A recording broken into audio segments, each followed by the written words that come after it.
Walden and on the Duty of Civil Disobedience. By Henry David Thoreau. Walden. Economy.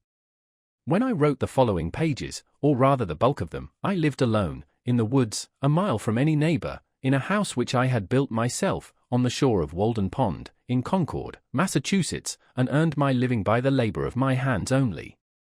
I lived there 2 years and 2 months. At present I am a sojourner in civilized life again.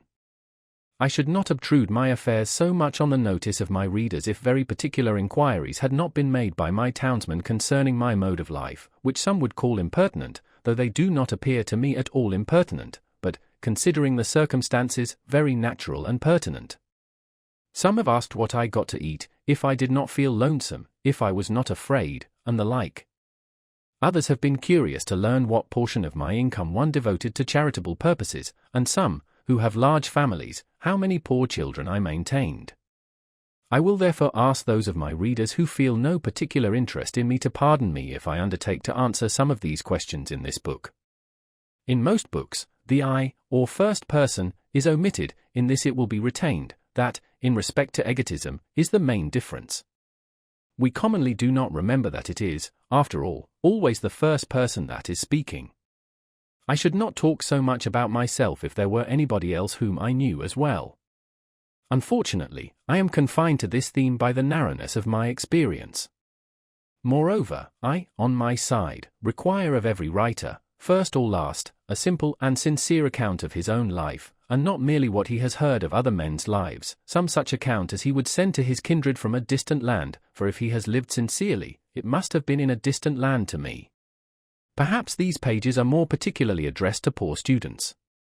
As for the rest of my readers, they will accept such portions as apply to them. I trust that none will stretch the seams in putting on the coat, for it may do good service to him whom it fits.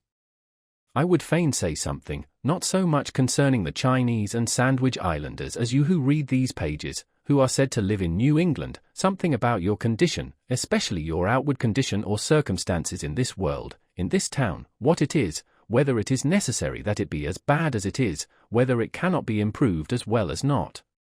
I have traveled a good deal in Concord, and everywhere, in shops, and offices, and fields, the inhabitants have appeared to me to be doing penance in 1,000 remarkable ways.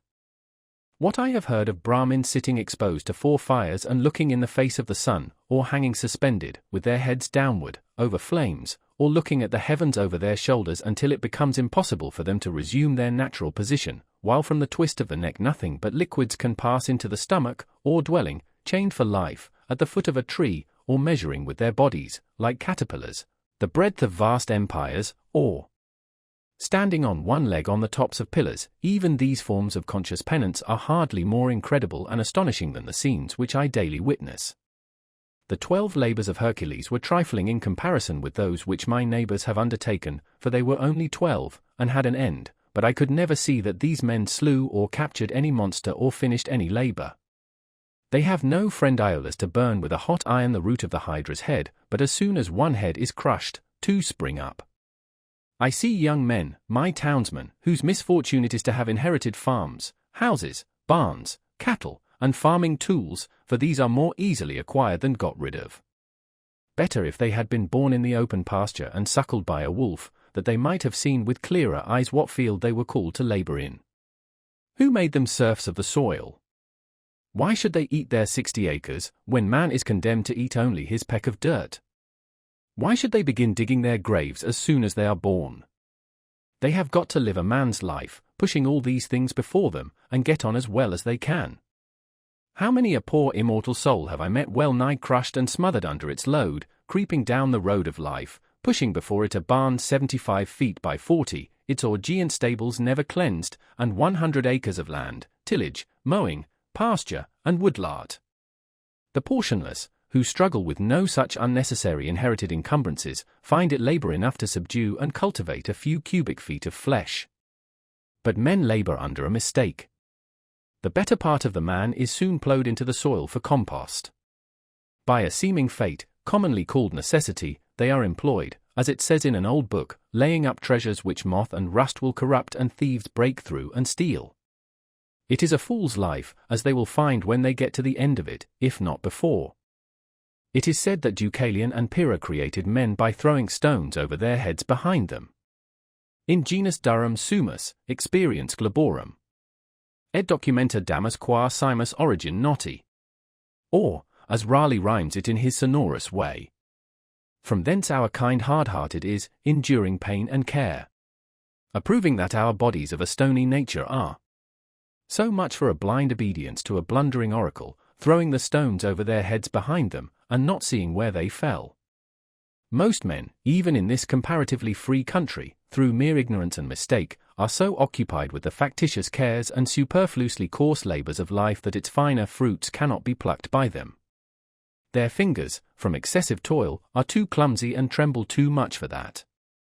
Actually, the laboring man has not leisure for a true integrity day by day. He cannot afford to sustain the manliest relations to men. His labor would be depreciated in the market.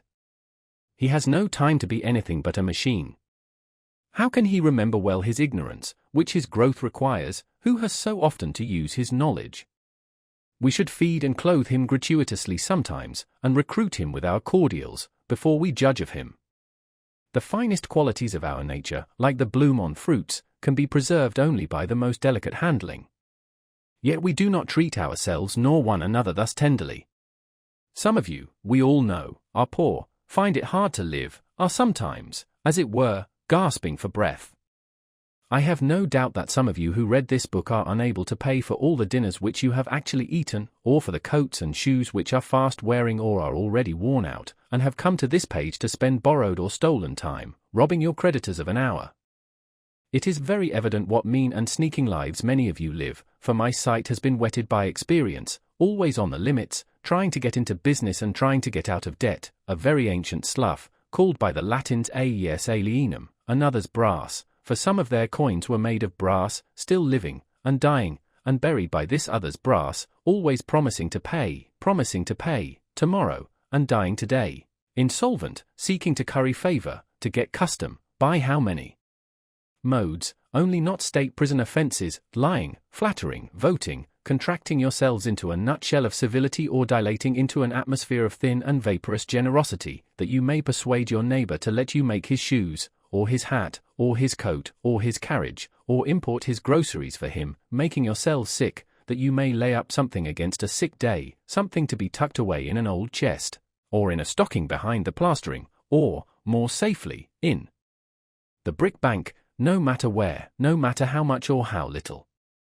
I sometimes wonder that we can be so frivolous, I may almost say, as to attend to the gross but somewhat foreign form of servitude called Negro slavery. There are so many keen and subtle masters that enslave both North and South. It is hard to have a Southern overseer, it is worse to have a Northern one, but worst of all when you are the slave driver of yourself. Talk of a divinity in man! Look at the teamster on the highway, wending to market by day or night. Does any divinity stir within him? His highest duty to fodder and water his horses. What is his destiny to him compared with the shipping interests? Does not he drive for Squire make a stir? How godlike, how immortal, is he?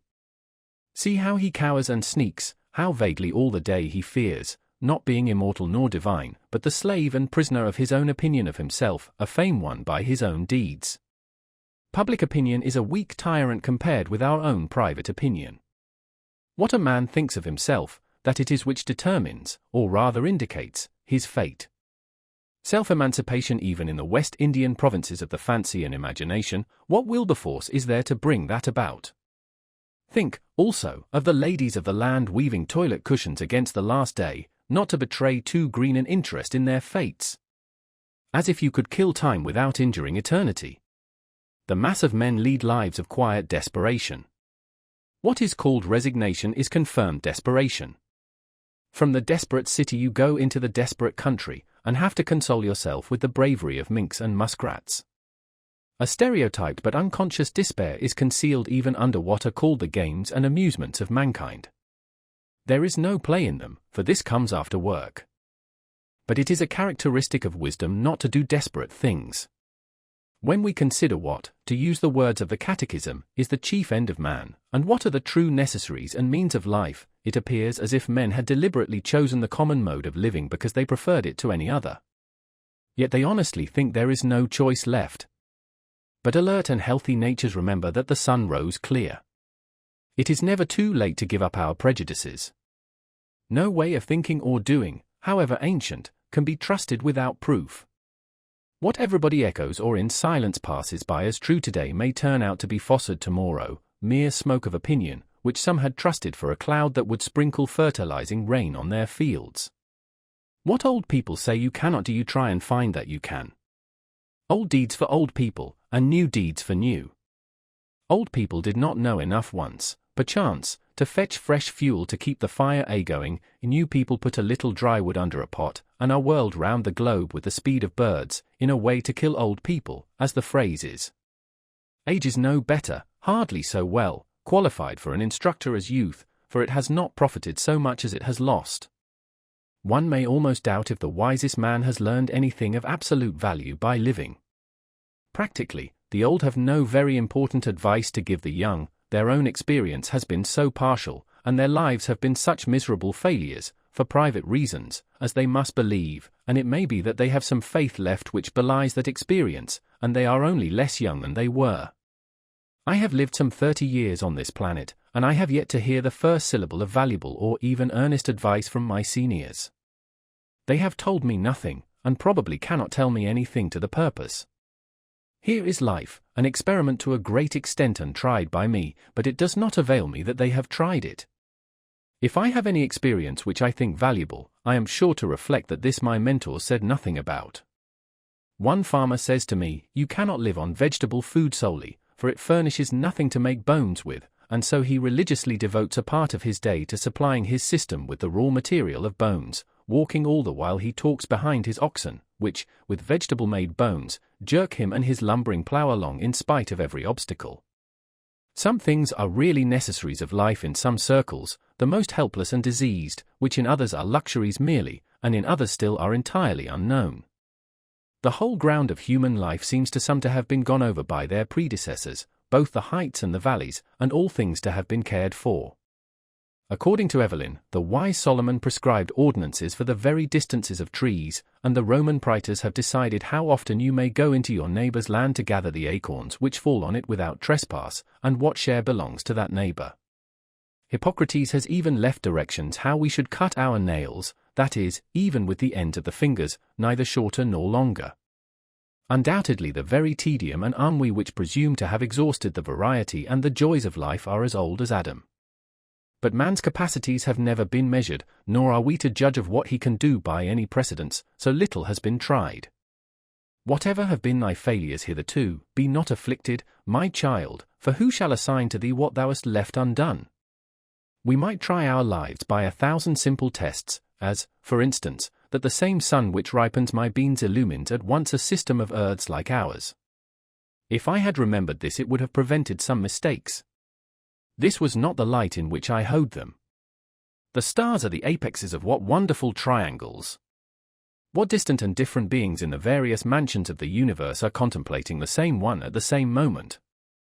Nature and human life are as various as our several constitutions. Who shall say what prospect life offers to another? Could a greater miracle take place than for us to look through each other's eyes for an instant? We should live in all the ages of the world in an hour, in all the worlds of the ages. History, poetry, mythology, I know of no reading of another's experience so startling and informing as this would be. The greater part of what my neighbors call good I believe in my soul to be bad, and if I repent of anything, it is very likely to be my good behavior. What demon possessed me that I behaved so well? You may say the wisest thing you can, old man, you who have lived 70 years, not without honor of a kind. I hear an irresistible voice which invites me away from all that. One generation abandons the enterprises of another like stranded vessels. I think that we may safely trust a good deal more than we do. We may waive just so much care of ourselves as we honestly bestow elsewhere. Nature is as well adapted to our weakness as to our strength. The incessant anxiety and strain of some is a well-nigh incurable form of disease. We are made to exaggerate the importance of what work we do, and yet how much is not done by us? Or, what if we had been taken sick? How vigilant we are! Determined not to live by faith if we can avoid it, all the day long on the alert, at night we unwillingly say our prayers and commit ourselves to uncertainties. So thoroughly and sincerely are we compelled to live, reverencing our life, and denying the possibility of change. This is the only way, we say, but there are as many ways as there can be drawn radii from one center. All change is a miracle to contemplate, but it is a miracle which is taking place every instant. Confucius said, "To know that we know what we know, and that we do not know what we do not know, that is true knowledge." When one man has reduced a fact of the imagination to be a fact to his understanding, I foresee that all men at length establish their lives on that basis. Let us consider for a moment what most of the trouble and anxiety which I have referred to is about, and how much it is necessary that we be troubled, or, at least, careful. It would be some advantage to live a primitive and frontier life, though in the midst of an outward civilization, if only to learn what are the gross necessaries of life and what methods have been taken to obtain them, or even to look over the old daybooks of the merchants, to see what it was that men most commonly bought at the stores, what they stored, that is, what are the grossest groceries. For the improvements of ages have had but little influence on the essential laws of man's existence, as our skeletons, probably, are not to be distinguished from those of our ancestors. By the words, necessary of life, I mean whatever of all that man obtains by his own exertions, has been from the first, or from long use has become, so important to human life that few, if any, whether from savageness, or poverty, or philosophy, ever attempt to do without it. To many creatures there is in this sense but one necessary of life, food. To the bison of the prairie it is a few inches of palatable grass, with water to drink unless he seeks the shelter of the forest or the mountain's shadow. None of the brute creation requires more than food and shelter. The necessaries of life for man in this climate may, accurately enough, be distributed under the several heads of food, shelter, clothing, and fuel, for not till we have secured these are we prepared to entertain the true problems of life with freedom and a prospect of success. Man has invented, not only houses, but clothes and cooked food, and possibly from the accidental discovery of the warmth of fire, and the consequent use of it, at first a luxury, arose the present necessity to sit by it. We observe cats and dogs acquiring the same second nature. By proper shelter and clothing we legitimately retain our own internal heat, but with an excess of these, or of fuel, that is, with an external heat greater than our own internal, may not cookery properly be said to begin. Darwin, the naturalist, says of the inhabitants of Tierra del Fuego, that while his own party, who were well clothed and sitting close to a fire, were far from too warm, these naked savages, who were farther off, were observed, to his great surprise, to be streaming with perspiration at undergoing such a roasting. So, we are told, the New Hollander goes naked with impunity, while the European shivers in his clothes.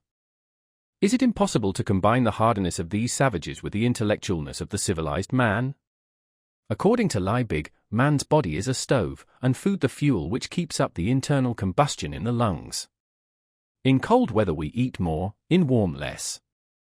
The animal heat is the result of a slow combustion, and disease and death take place when this is too rapid, or for want of fuel, or from some defect in the draught, the fire goes out.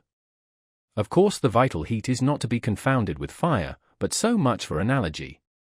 It appears, therefore, from the above list, that the expression, animal life, is nearly synonymous with the expression, animal heat, for while food may be regarded as the fuel which keeps up the fire within us, and fuel serves only to prepare that food or to increase the warmth of our bodies by addition from without, shelter and clothing also serve only to retain the heat thus generated and absorbed. The grand necessity, then, for our bodies, is to keep warm, to keep the vital heat in us. What pains we accordingly take, not only with our food, and clothing, and shelter, but with our beds, which are our night clothes, robbing the nests and breasts of birds to prepare this shelter within a shelter, as the mole has its bed of grass and leaves at the end of its burrow. The poor man is wont to complain that this is a cold world, and to cold, no less physical than social, we refer directly a great part of our ails. The summer, in some climates, makes possible to man a sort of Elysian life. Fuel, except to cook his food, is then unnecessary, the sun is his fire, and many of the fruits are sufficiently cooked by its rays, while food generally is more various, and more easily obtained, and clothing and shelter are wholly or half unnecessary. At the present day, and in this country, as I find by my own experience, a few implements, a knife, an axe, a spade, a wheelbarrow, and c. And for the studious, lamplight, stationery, and access to a few books, rank next to necessaries, and can all be obtained at a trifling cost. Yet some, not wise, go to the other side of the globe, to barbarous and unhealthy regions, and devote themselves to trade for 10 or 20 years, in order that they may live, that is, keep comfortably warm, and die in New England at last. The luxuriously rich are not simply kept comfortably warm, but unnaturally hot, as I implied before. They are cooked, of course, à la mode. Most of the luxuries, and many of the so-called comforts of life, are not only not indispensable, but positive hindrances to the elevation of mankind. With respect to luxuries and comforts, the wisest have ever lived a more simple and meager life than the poor. The ancient philosophers, Chinese, Hindu, Persian, and Greek, were a class than which none has been poorer in outward riches, none so rich in inward. We know not much about them. It is remarkable that we know so much of them as we do. The same is true of the more modern reformers and benefactors of their race. None can be an impartial or wise observer of human life but from the vantage ground of what we should call voluntary poverty. Of a life of luxury the fruit is luxury, whether in agriculture, or commerce, or literature, or art. There are nowadays professors of philosophy, but not philosophers. Yet it is admirable to profess because it was once admirable to live. To be a philosopher is not merely to have subtle thoughts, nor even to found a school, but so to love wisdom as to live according to its dictates, a life of simplicity, independence, magnanimity, and trust. It is to solve some of the problems of life, not only theoretically, but practically. The success of great scholars and thinkers is commonly a courtier-like success, not kingly, not manly. They make shift to live merely by conformity, practically as their fathers did, and are in no sense the progenitors of a nobler race of men. But why do men degenerate ever? What makes families run out? What is the nature of the luxury which enervates and destroys nations? Are we sure that there is none of it in our own lives? The philosopher is in advance of his age even in the outward form of his life. He is not fed, sheltered, clothed, warmed, like his contemporaries. How can a man be a philosopher and not maintain his vital heat by better methods than other men? When a man is warmed by the several modes which I have described, what does he want next? Surely not more warmth of the same kind, as more and richer food, larger and more splendid houses, finer and more abundant clothing, more numerous incessant and hotter fires, and the like. When he has obtained those things which are necessary to life, there is another alternative than to obtain the superfluities, and that is, to adventure on life now, his vacation from humbler toil having commenced. The soil, it appears, is suited to the seed, for it has sent its radicle downward, and it may now send its shoot upward also with confidence.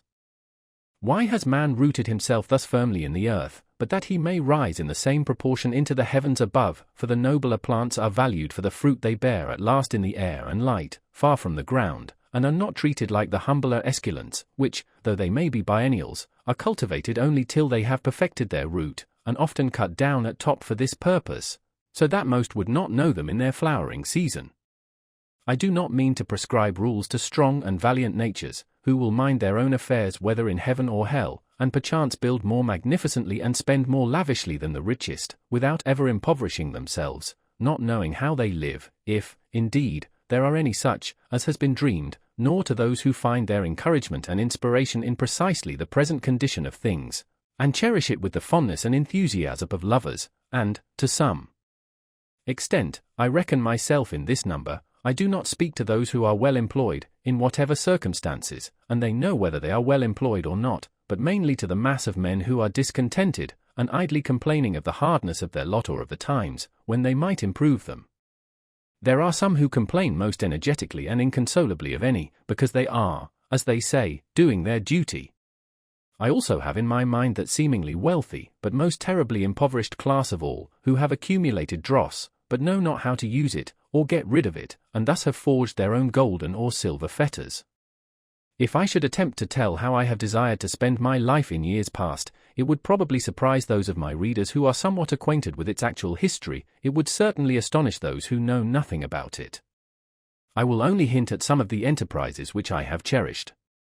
In any weather, at any hour of the day or night, I have been anxious to improve the nick of time, and notch it on my stick too, to stand on the meeting of two eternities, the past and future, which is precisely the present moment, to toe that line. You will pardon some obscurities, for there are more secrets in my trade than in most men's, and yet not voluntarily kept, but inseparable from its very nature. I would gladly tell all that I know about it, and never paint no admittance on my gate. I long ago lost a hound, a bay horse, and a turtle dove, and am still on their trail. Many other travellers I have spoken concerning them, describing their tracks and what calls they answered to. I have met one or two who had heard the hound, and the tramp of the horse, and even seen the dove disappear behind a cloud, and they seemed as anxious to recover them as if they had lost them themselves. To anticipate, not the sunrise and the dawn merely, but, if possible, nature herself. How many mornings, summer and winter, before yet any neighbour was stirring about his business, have I been about mine? No doubt, many of my townsmen have met me returning from this enterprise, farmers starting for Boston in the twilight, or woodchoppers going to their work. It is true, I never assisted the sun materially in his rising, but, doubt not, it was of the last importance only to be present at it. So many autumn, and winter days, spent outside the town, trying to hear what was in the wind, to hear and carry it express. I well nigh sunk all my capital in it, and lost my own breath into the bargain, running in the face of it. If it had concerned either of the political parties, depend upon it, it would have appeared in the Gazette with the earliest intelligence. At other times watching from the observatory of some cliff or tree, to telegraph any new arrival, or waiting at evening on the hilltops for the sky to fall, that I might catch something, though I never caught much, and that, manner-wise, would dissolve again in the sun. For a long time I was reporter to a journal of no very wide circulation, whose editor has never yet seen fit to print the bulk of my contributions, and, as is too common with writers, I got only my labour for my pains. However, in this case my pains were their own reward. For many years I was self-appointed inspector of snowstorms and rainstorms, and did my duty faithfully, surveyor, if not of highways, then of forest paths and all across-lot routes, keeping them open, and ravines bridged and passable at all seasons, where the public heel had testified to their utility. I have looked after the wild stock of the town, which give a faithful herdsman a good deal of trouble by leaping fences, and I have had an eye to the unfrequented nooks and corners of the farm, though I did not always know whether Jonas or Solomon worked in a particular field today, that was none of my business. I have watered the red huckleberry, the sand cherry and the nettle tree, the red pine and the black ash, the white grape and the yellow violet, which might have withered else in dry seasons. In short, I went on thus for a long time, I may say it without boasting, faithfully minding my business, till it became more and more evident that my townsmen would not after all admit me into the list of town officers, nor make my place a sinecure with a moderate allowance. My accounts, which I can swear to have kept faithfully, I have, indeed, never got audited, still less accepted, still less paid and settled. However, I have not set my heart on that.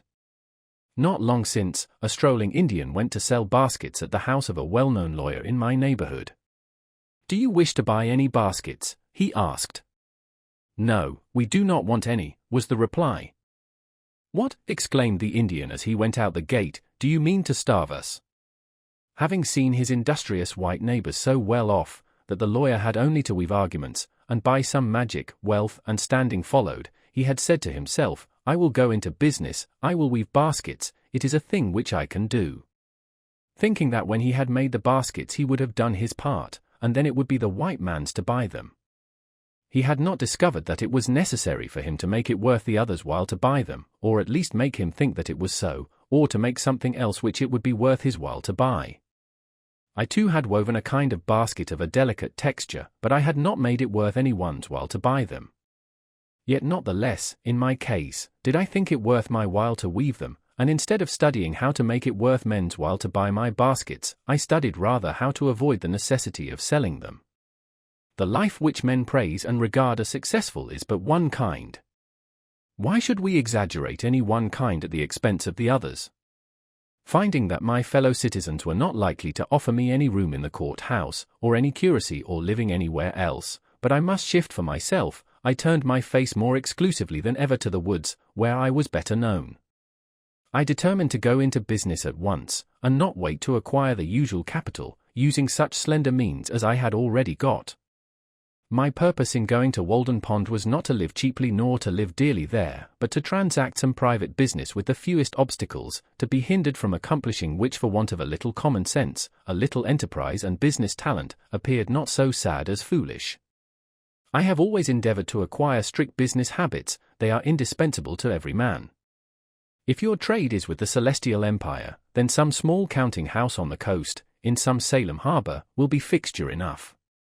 You will export such articles as the country affords, purely native products, much ice and pine timber and a little granite, always in native bottoms. These will be good ventures. To oversee all the details yourself in person, to be at once pilot and captain, an owner, an underwriter, to buy and sell and keep the accounts, to read every letter received, and write or read every letter sent, to superintend the discharge of imports night and day, to be upon many parts of the coast almost at the same time, often the richest freight will be discharged upon a Jersey shore, to be your own telegraph, unweariedly sweeping the horizon, speaking all passing vessels bound coastwise.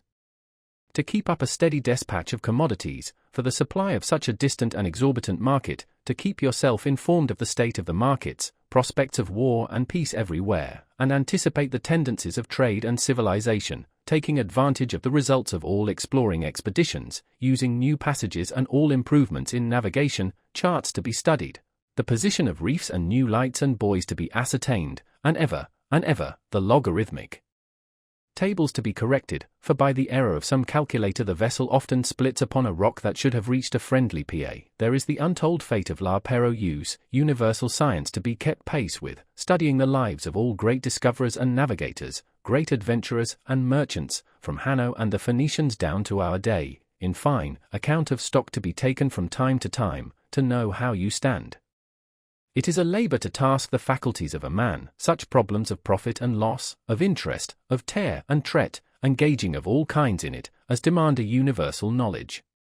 I have thought that Walden Pond would be a good place for business, not solely on account of the railroad and the ice trade. It offers advantages which it may not be good policy to divulge. It is a good port and a good foundation.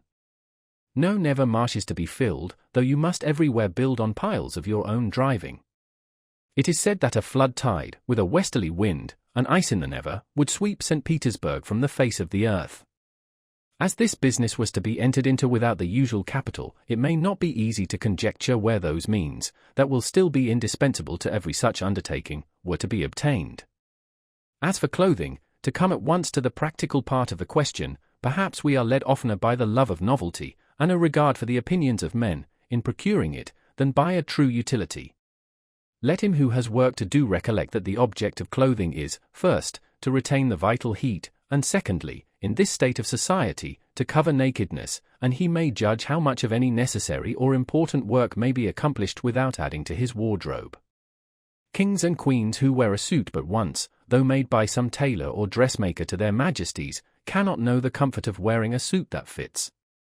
They are no better than wooden horses to hang the clean clothes on. Every day our garments become more assimilated to ourselves, receiving the impress of the wearer's character, until we hesitate to lay them aside, without such delay and medical appliances and some such solemnity even as our bodies.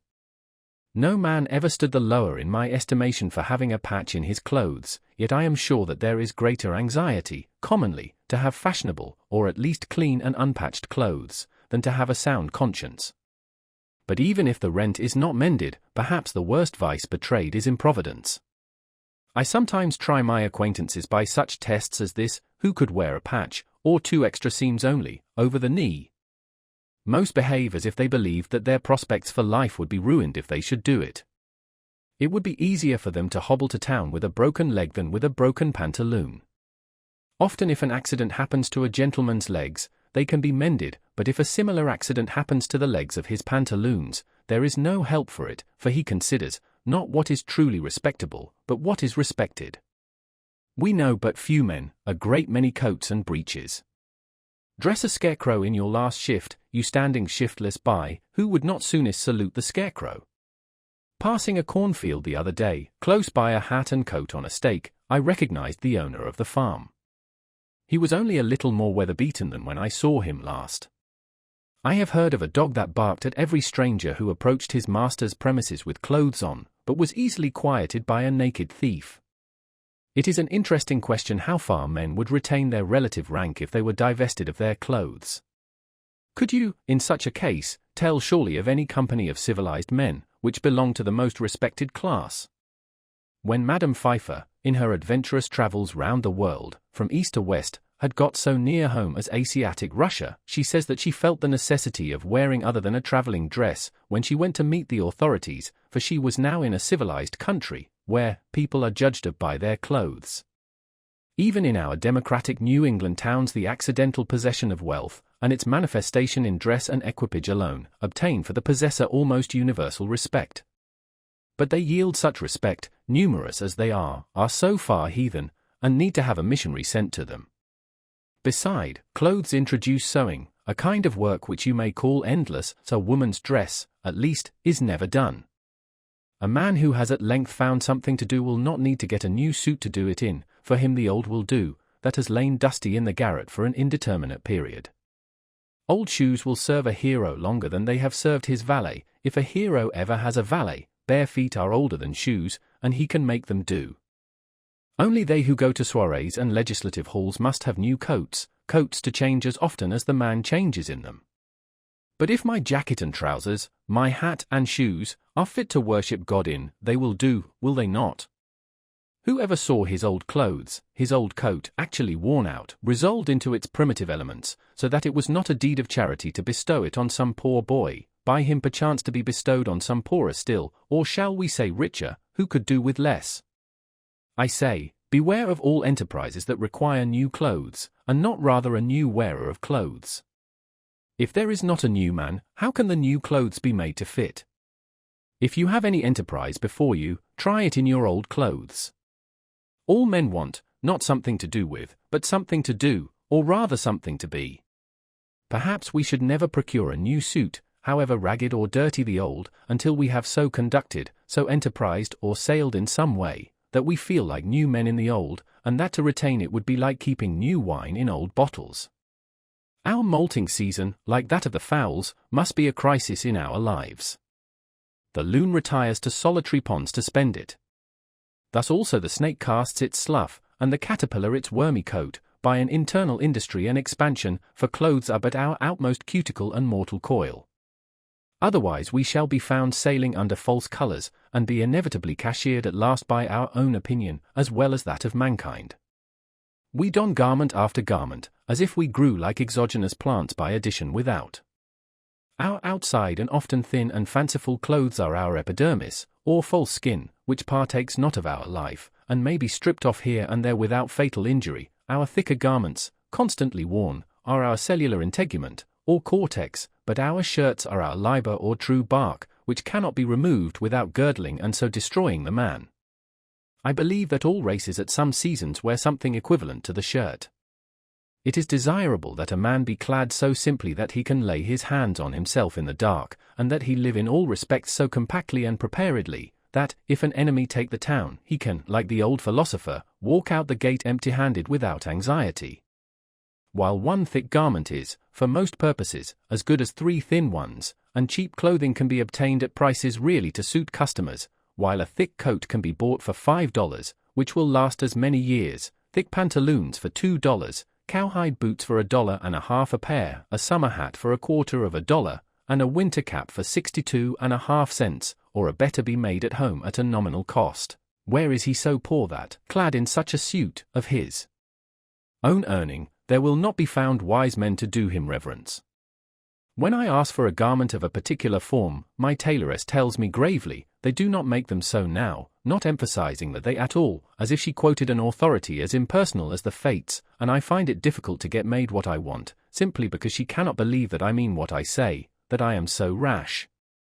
When I hear this oracular sentence, I am for a moment absorbed in thought, emphasizing to myself each word separately that I may come at the meaning of it, that I may find out by what degree of consanguinity they are related to me, and what authority they may have in an affair which affects me so nearly, and, finally, I am inclined to answer her with equal mystery, and without any more emphasis of the they. It is true, they did not make them so recently, but they do now. Of what use this measuring of me if she does not measure my character, but only the breadth of my shoulders, as it were a peg to hang the coat on? We worship not the graces, nor the Parsi, but fashion. She spins and weaves and cuts with full authority. The head monkey at Paris puts on a traveller's cap, and all the monkeys in America do the same. I sometimes despair of getting anything quite simple and honest done in this world by the help of men. They would have to be passed through a powerful press first, to squeeze their old notions out of them, so that they would not soon get upon their legs again, and then there would be some one in the company with a maggot in his head, hatched from an egg deposited there nobody knows when, for not even fire kills these things, and you would have lost your labor. Nevertheless, we will not forget that some Egyptian wheat was handed down to us by a mummy. On the whole, I think that it cannot be maintained that dressing has in this or any country risen to the dignity of an art. At present men make shift to wear what they can get. Like shipwrecked sailors, they put on what they can find on the beach, and at a little distance, whether of space or time, laugh at each other's masquerade. Every generation laughs at the old fashions, but follows religiously the new. We are amused at beholding the costume of Henry VIII, or Queen Elizabeth, as much as if it was that of the King and Queen of the Cannibal Islands. All costume of a man is pitiful or grotesque.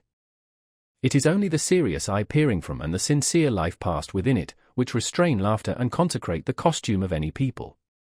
Let Harlequin be taken with a fit of the colic and his trappings will have to serve that mood too. When the soldier is hit by a cannon ball, rags are as becoming as purple.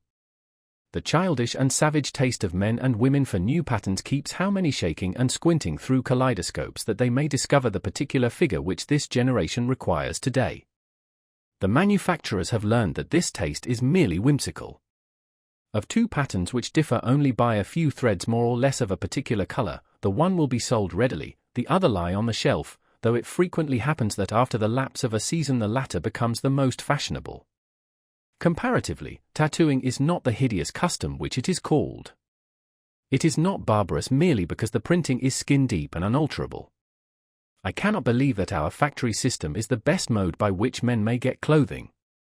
The condition of the operatives is becoming every day more like that of the English, and it cannot be wondered at, since, as far as I have heard or observed, the principal object is, not that mankind may be well and honestly clad, but, unquestionably, that corporations may be enriched. In the long run men hit only what they aim at. Therefore, though they should fail immediately, they had better aim at something high. As for a shelter, I will not deny that this is now a necessary of life, though there are instances of men having done without it for long periods in colder countries than this.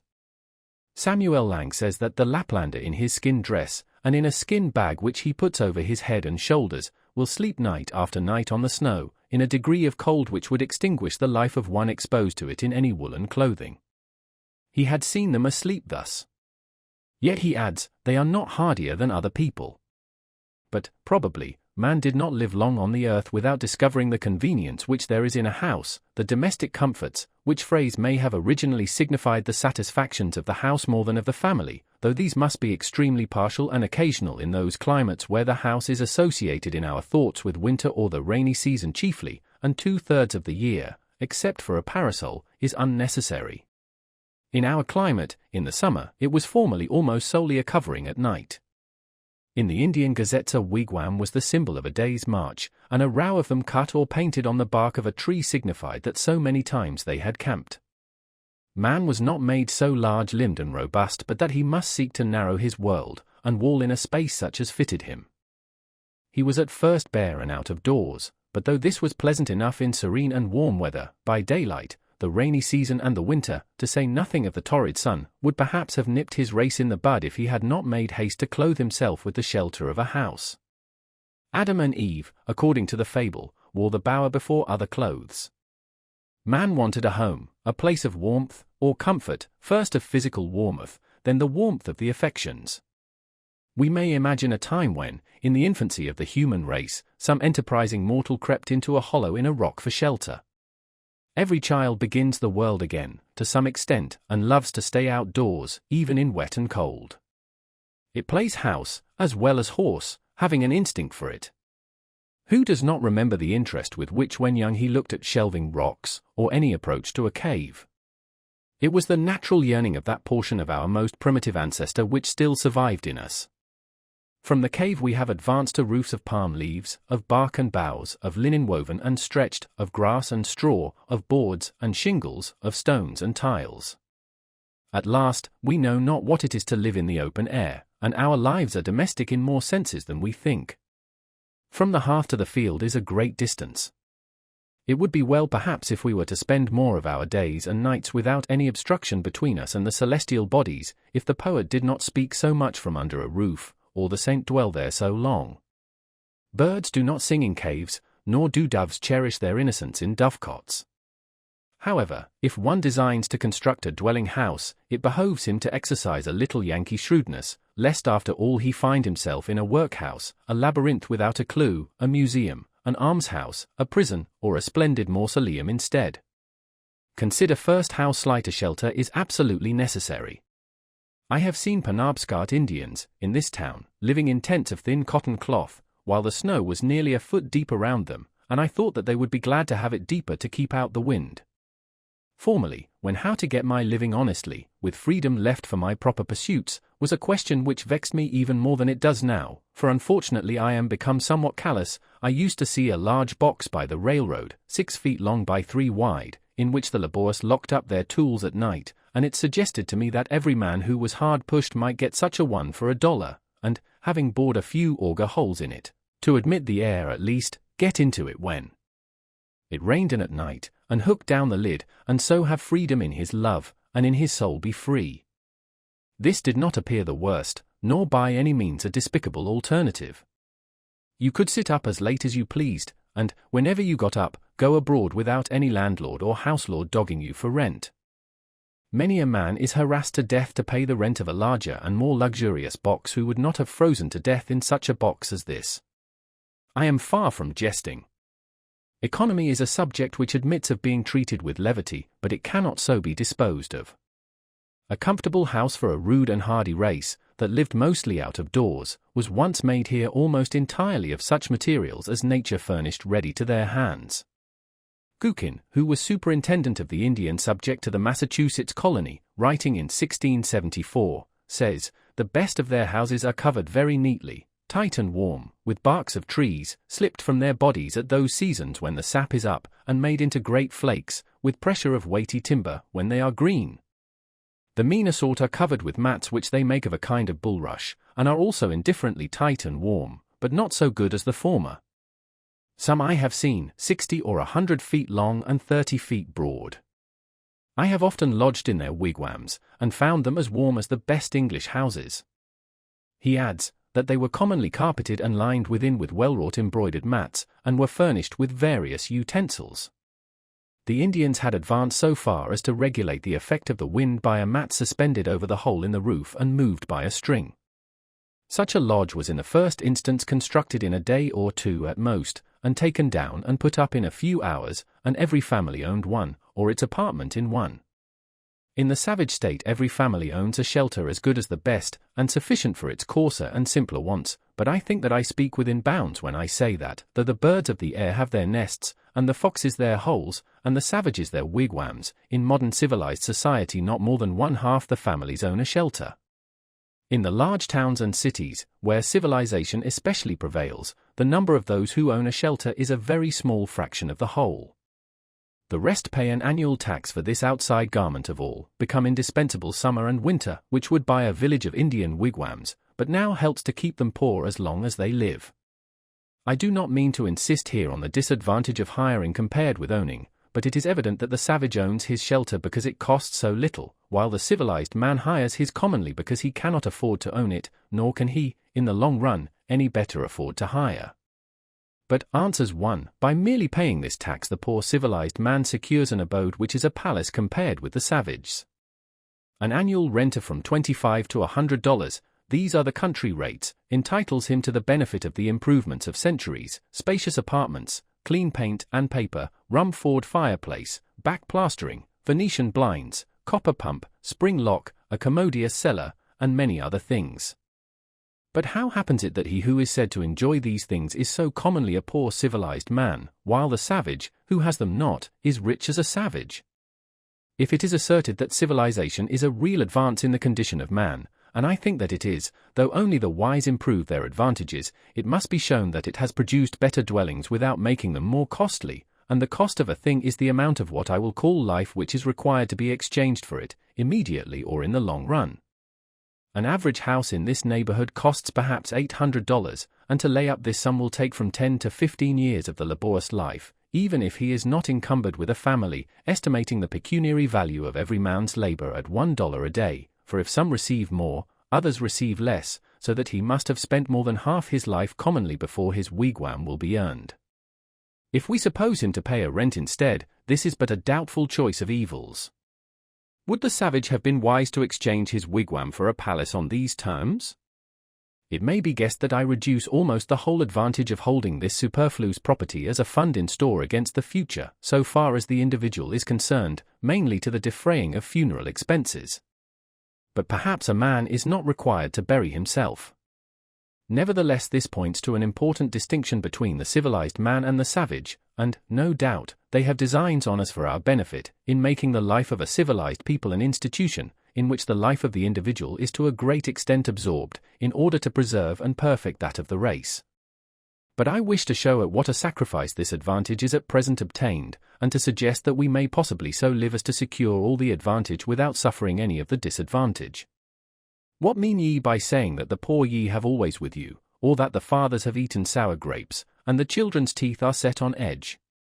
As I live, saith the Lord God, ye shall not have occasion any more to use this proverb in Israel.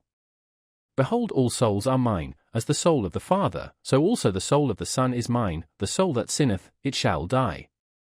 When I consider my neighbors, the farmers of Concord, who are at least as well off as the other classes, I find that for the most part they have been toiling 20, 30, or 40 years, that they may become the real owners of their farms, which commonly they have inherited with encumbrances, or else bought with hired money, and we may regard 1/3 of that toil as the cost of their houses, but commonly they have not paid for them yet.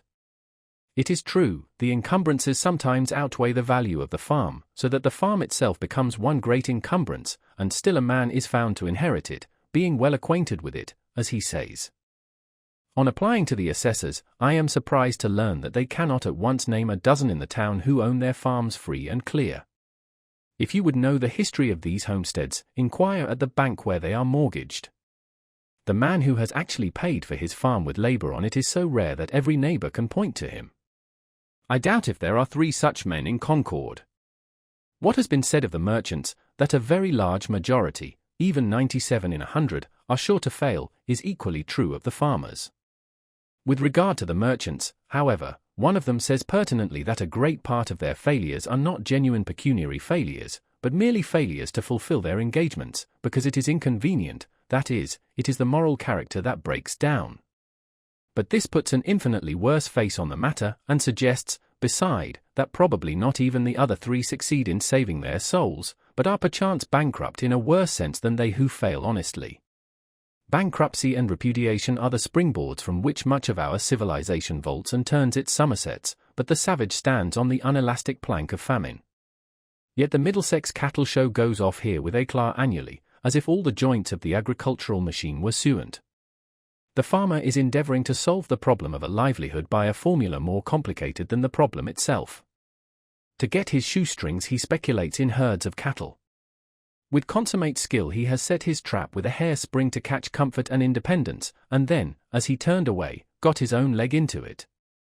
This is the reason he is poor, and for a similar reason we are all poor in respect to 1,000 savage comforts, though surrounded by luxuries.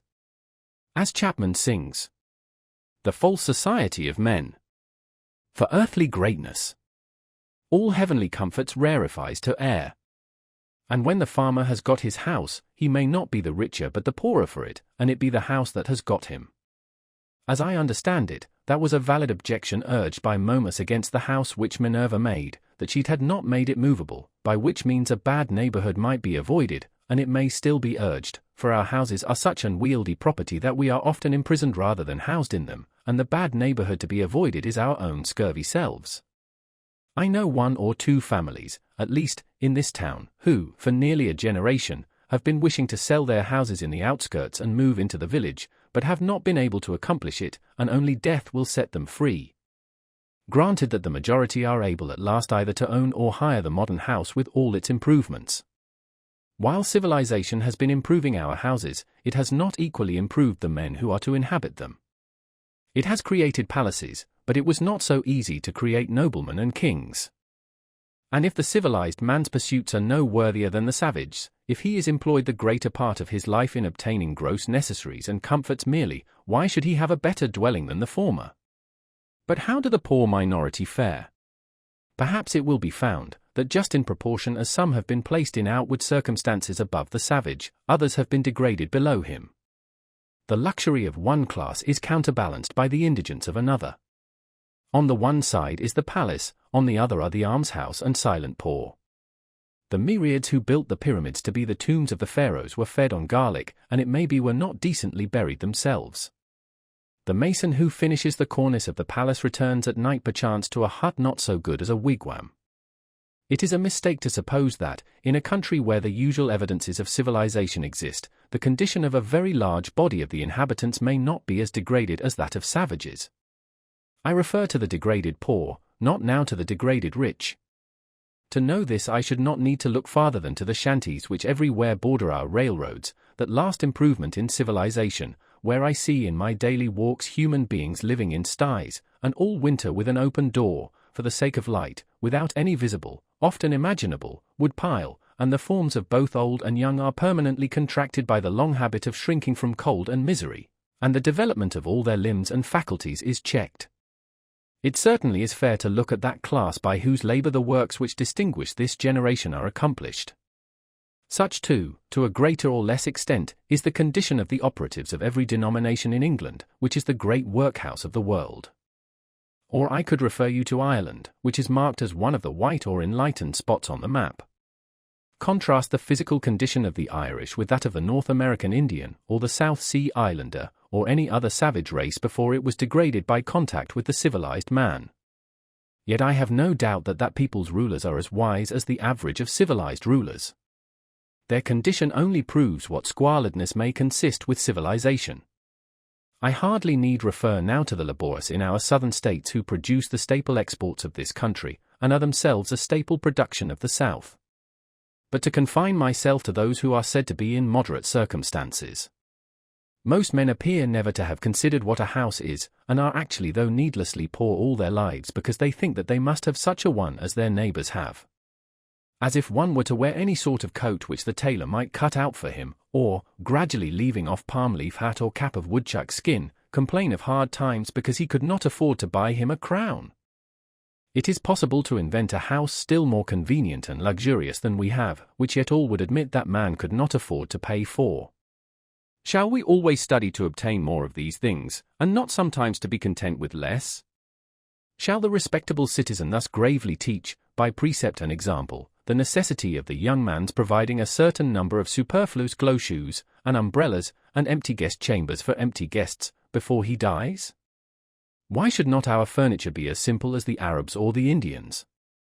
When I think of the benefactors of the race, whom we have apotheosized as messengers from heaven, bearers of divine gifts to man, I do not see in my mind any retinue at their heels, any carload of fashionable furniture. Or what if I were to allow, would it not be a singular allowance, that our furniture should be more complex than the Arabs, in proportion as we are morally and intellectually his superiors? At present our houses are cluttered and defiled with it, and a good housewife would sweep out the greater part into the dust hole, and not leave her morning's work undone. Morning work! By the blushes of Aurora and the music of Memnon, what should be man's morning work in this world? I had 3 pieces of limestone on my desk, but I was terrified to find that they required to be dusted daily, when the furniture of my mind was all undusted still, and I threw them out the window in disgust. How, then, could I have a furnished house? I would rather sit in the open air, for no dust gathers on the grass, unless where man has broken ground. It is the luxurious and dissipated who set the fashions which the herd so diligently follow. The traveller who stops at the best houses, so called, soon discovers this, for the publicans presume him to be a Sardanapalus, and if he resigned himself to their tender mercies he would soon be completely emasculated. I think that in the railroad car we are inclined to spend more on luxury than on safety and convenience, and it threatens without attaining these to become no better than a modern drawing room, with its divans, and ottomans, and sunshades, and 100 other oriental things, which we are taking west with us, invented for the ladies of the harem and the effeminate natives of the Celestial Empire, which Jonathan should be ashamed to know the names of. I would rather sit on a pumpkin and have it all to myself than be crowded on a velvet cushion.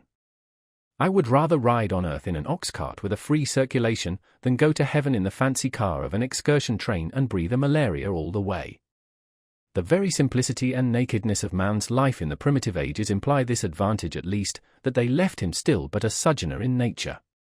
When he was refreshed with food and sleep he contemplated his journey again. He dwelt, as it were, in a tent in this world, and was either threading the valleys, or crossing the plains, or climbing the mountain tops. But lo! Men have become the tools of their tools. The man who independently plucked the fruits when he was hungry is become a farmer, and he who stood under a tree for shelter, a housekeeper. We now no longer campers for a night, but have settled down on earth and forgotten heaven. We have adopted Christianity merely as an improved method of agriculture. We have built for this world a family mansion, and for the next a family tomb. The best works of art are the expression of man's struggle to free himself from this condition, but the effect of our art is merely to make this low state comfortable and that higher state to be forgotten. There is actually no place in this village for a work of fine art, if any had come down to us, to stand, for our lives, our houses and streets, furnish no proper pedestal for it. There is not a nail to hang a picture on, nor a shelf to receive the bust of a hero or a saint. When I consider how our houses are built and paid for, or not paid for, and their internal economy managed and sustained, I wonder that the floor does not give way under the visitor while he is admiring the gewgaws upon the mantelpiece, and let him through into the cellar, to some solid and honest though earthy foundation. I cannot but perceive that this so-called rich and refined life is a thing jumped at, and I do not get on in the enjoyment of the fine arts which adorn it, my attention being wholly occupied with the jump, for I remember that the greatest genuine leap, due to human muscles alone, on record, is that of certain wandering Arabs, who are said to have cleared 25 feet on level ground. Without factitious support, man is sure to come to earth again beyond that distance. The first question which I am tempted to put to the proprietor of such great impropriety is, who bolsters you? Are you one of the 97 who fail, or of the 3 who succeed? Answer me these questions, and then perhaps I may look at your baubles and find them ornamental. The cart before the horse is neither beautiful nor useful. Before we can adorn our houses with beautiful objects the walls must be stripped, and our lives must be stripped, and beautiful housekeeping and beautiful living be laid for a foundation. Now, a taste for the beautiful is most cultivated out of doors, where there is no house and no housekeeper. Old Johnson, in his wonder-working Providence, speaking of the first settlers of this town, with whom he was contemporary, tells us that they burrow themselves in the earth for their first shelter under some hillside, and, casting the soil aloft upon timber, they make a smoky fire against the earth, at the highest side. They did not provide them houses, says he, till the earth, by the Lord's blessing, brought forth bread to feed them, and the first year's crop was so light that they were forced to cut their bread very thin for a long season. The Secretary of the Province of New Netherland, writing in Dutch, in 1650, for the information of those who wished to take up land there, states more particularly that those in New Netherland, and especially in New England, who have no means to build farmhouses at first according to their wishes, dig a square pit in the ground, cellar fashion, 6 or 7 feet deep, as long and as broad as they think proper, case the earth inside with wood all round the wall, and line the wood with the bark of trees or something else to prevent the caving in of the earth, floor this cellar with plank, and wainscot it overhead for a ceiling, raise a roof of spars clear up, and cover the spars with bark or green sods, so that they can live dry and warm in these houses with their entire families for 2, 3, and 4 years, it being understood that partitions are run through those cellars which are adapted to the size of the family.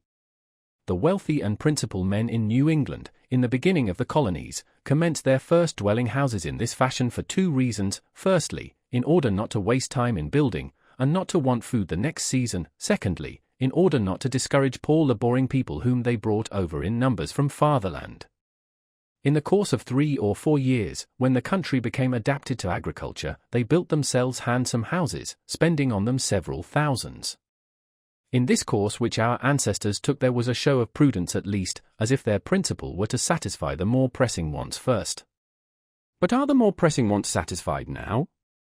When I think of acquiring for myself one of our luxurious dwellings, I am deterred, for, so to speak, the country is not yet adapted to human culture, and we are still forced to cut our spiritual bread far thinner than our forefathers did their wheaten. Not that all architectural ornament is to be neglected even in the rudest periods, but let our houses first be lined with beauty, where they come in contact with our lives, like the tenement of the shellfish, and not overlaid with it. But, alas! I have been inside one or two of them, and know what they are lined with. Though we are not so degenerate but that we might possibly live in a cave or a wigwam or wear skins today, it certainly is better to accept the advantages, though so dearly bought, which the invention and industry of mankind offer. In such a neighborhood as this, boards and shingles, lime and bricks, are cheaper and more easily obtained than suitable caves, or whole logs, or bark in sufficient quantities, or even well-tempered clay or flat stones. I speak understandingly on this subject, for I have made myself acquainted with it both theoretically and practically. With a little more wit we might use these materials so as to become richer than the richest now are, and make our civilization a blessing. The civilized man is a more experienced and wiser savage. But to make haste to my own experiment. Near the end of March, 1845, I borrowed an axe and went down to the woods by Walden Pond, nearest to where I intended to build my house, and began to cut down some tall, arrowy white pines, still in their youth, for timber. It is difficult to begin without borrowing, but perhaps it is the most generous course thus to permit your fellowmen to have an interest in your enterprise. The owner of the axe, as he released his hold on it, said that it was the apple of his eye, but I returned it sharper than I received it. It was a pleasant hillside where I worked, covered with pine woods, through which I looked out on the pond, and a small open field in the woods where pines and hickories were springing up. The ice in the pond was not yet dissolved, though there were some open spaces, and it was all dark-colored and saturated with water. There were some slight flurries of snow during the days that I worked there, but for the most part when I came out onto the railroad, on my way home, its yellow sand heaps stretched away gleaming in the hazy atmosphere, and the rails shone in the spring sun, and I heard the lark and pewee and other birds already come to commence another year with us. They were pleasant spring days, in which the winter of man's discontent was thawing as well as the earth, and the life that had lain torpid began to stretch itself. One day, when my axe had come off and I had cut a green hickory for a wedge, driving it with a stone, and had placed the hole to soak in a pond hole in order to swell the wood, I saw a striped snake run into the water, and he lay on the bottom, apparently without inconvenience, as long as I stayed there, or more than a quarter of an hour, perhaps because he had not yet fairly come out of the torpid state. It appeared to me that for a like reason men remain in their present low and primitive condition, but if they should feel the influence of the spring of springs arousing them, they would of necessity rise to a higher and more ethereal life. I had previously seen the snakes in frosty mornings in my path with portions of their bodies still numb and inflexible, waiting for the sun to thaw them. On the 1st of April it rained and melted the ice, and in the early part of the day, which was very foggy, I heard a stray goose groping about over the pond and cackling as if lost, or like the spirit of the fog. So I went on for some days cutting and hewing timber, and also studs and rafters, all with my narrow axe, not having many communicable or scholar-like thoughts, singing to myself. Men say they know many things. But lo! They have taken wings. The arts and sciences. And 1,000 appliances. The wind that blows is all that anybody knows. I hewed the main timber 6 inches square, most of the studs on 2 sides only, and the rafters and floor timbers on 1 side, leaving the rest of the bark on, so that they were just as straight and much stronger than sword ones. Each stick was carefully mortised or tenoned by its stump, for I had borrowed other tools by this time. My days in the woods were not very long ones, yet I usually carried my dinner of bread and butter, and read the newspaper in which it was wrapped, at noon, sitting amid the green pine boughs which I had cut off, and to my bread was imparted some of their fragrance, for my hands were covered with a thick coat of pitch. Before I had done I was more the friend than the foe of the pine tree, though I had cut down some of them, having become better acquainted with it. Sometimes a rambler in the wood was attracted by the sound of my axe, and we chatted pleasantly over the chips which I had made. By the middle of April, for I made no haste in my work, but rather made the most of it. My house was framed and ready for the raising. I had already bought the shanty of James Collins, an Irishman who worked on the Fitchburg Railroad, for boards. James Collins's shanty was considered an uncommonly fine one. When I called to see it, he was not at home. I walked about the outside, at first unobserved from within. The window was so deep and high. It was of small dimensions, with a peaked cottage roof, and not much else to be seen, the dirt being raised 5 feet all around as if it were a compost heap. The roof was the soundest part, though a good deal warped and made brittle by the sun. Door-sill there was none, but a perennial passage for the hens under the door board. Mrs. C came to the door and asked me to view it from the inside. The hens were driven in by my approach. It was dark, and had a dirt floor for the most part, dank, clammy, and aguish, only here a board and there a board which would not bear removal. She lighted a lamp to show me the inside of the roof and the walls, and also that the board floor extended under the bed, warning me not to step into the cellar, a sort of dust hole 2 feet deep. In her own words, they were good boards overhead, good boards all around, and a good window, of 2 whole squares originally, only the cat had passed out that way lately. There was a stove, a bed, and a place to sit, an infant in the house where it was born, a silk parasol, gilt-framed looking-glass, and a patent new coffee mill nailed to an oak sapling, all told. The bargain was soon concluded, for James had in the meanwhile returned. I to pay $4.25 tonight, he to vacate at 5 tomorrow morning, selling to nobody else meanwhile, I to take possession at 6. It were well, he said, to be there early, and anticipate certain indistinct but wholly unjust claims on the score of ground rent and fuel. This he assured me was the only encumbrance. At 6 I passed him and his family on the road.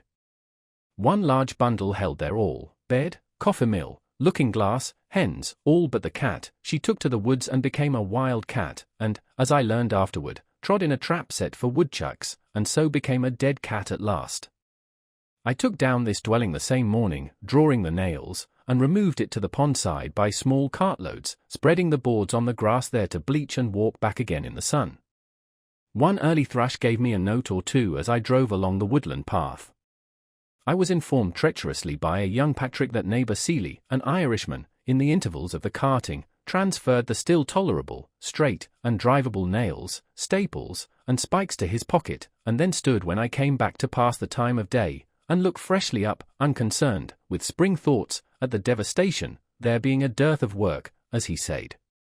He was there to represent spectatordom, and help make this seemingly insignificant event one with the removal of the gods of Troy. I dug my cellar in the side of a hill sloping to the south, where a woodchuck had formerly dug his burrow, down through sumac and blackberry roots, and the lowest stain of vegetation, 6 feet square by 7 deep, to a fine sand where potatoes would not freeze in any winter. The sides were left shelving, and not stoned, but the sun having never shone on them, the sand still keeps its place. It was but 2 hours' work. I took particular pleasure in this breaking of ground, for in almost all latitudes men dig into the earth for an equable temperature. Under the most splendid house in the city is still to be found the cellar where they store their roots as of old, and long after the superstructure has disappeared posterity remark its dent in the earth. The house is still but a sort of porch at the entrance of a burrow. At length, in the beginning of May, with the help of some of my acquaintances, rather to improve so good an occasion for neighbourliness than from any necessity, I set up the frame of my house. No man was ever more honoured in the character of his raisers than I. They are destined, I trust, to assist at the raising of loftier structures one day. I began to occupy my house on the 4th of July, as soon as it was boarded and roofed, for the boards were carefully feather-edged and lapped, so that it was perfectly impervious to rain. But before boarding I laid the foundation of a chimney at one end, bringing 2 cartloads of stones up the hill from the pond in my arms.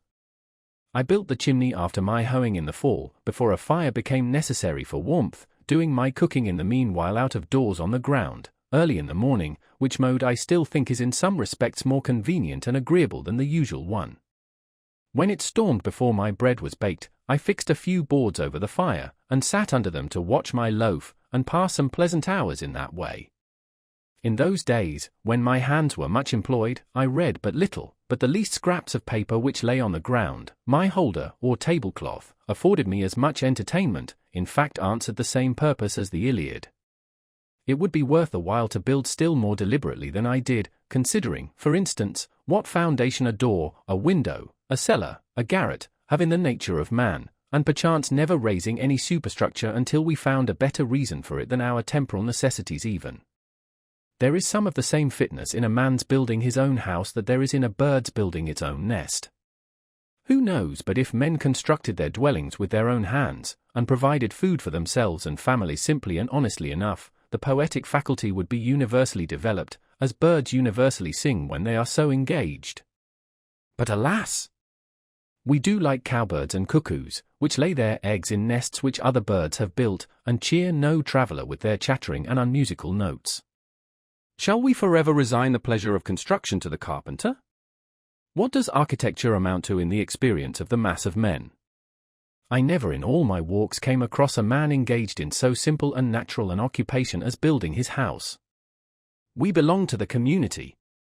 It is not the tailor alone who is the ninth part of a man, it is as much the preacher, and the merchant, and the farmer. Where is this division of labor to end? And what object does it finally serve? No doubt another may also think for me, but it is not therefore desirable that he should do so to the exclusion of my thinking for myself. True, there are architects so called in this country, and I have heard of one at least possessed with the idea of making architectural ornaments have a core of truth, a necessity, and hence a beauty, as if it were a revelation to him. All very well perhaps from his point of view, but only a little better than the common dilettantism. A sentimental reformer in architecture, he began at the cornice, not at the foundation. It was only how to put a core of truth within the ornaments, that every sugar plum in fact might have an almond or caraway seed in it, though I hold that almonds are most wholesome without the sugar, and not how the inhabitant, the indweller, might build truly within and without, and let the ornaments take care of themselves. What reasonable man ever supposed that ornaments were something outward and in the skin merely, that the tortoise got his spotted shell, or the shellfish its mother-o'-pearl tints, by such a contract as the inhabitants of Broadway their Trinity Church? But a man has no more to do with the style of architecture of his house than a tortoise with that of its shell, nor need the soldier be so idle as to try to paint the precise color of his virtue on his standard. The enemy will find it out. He may turn pale when the trial comes.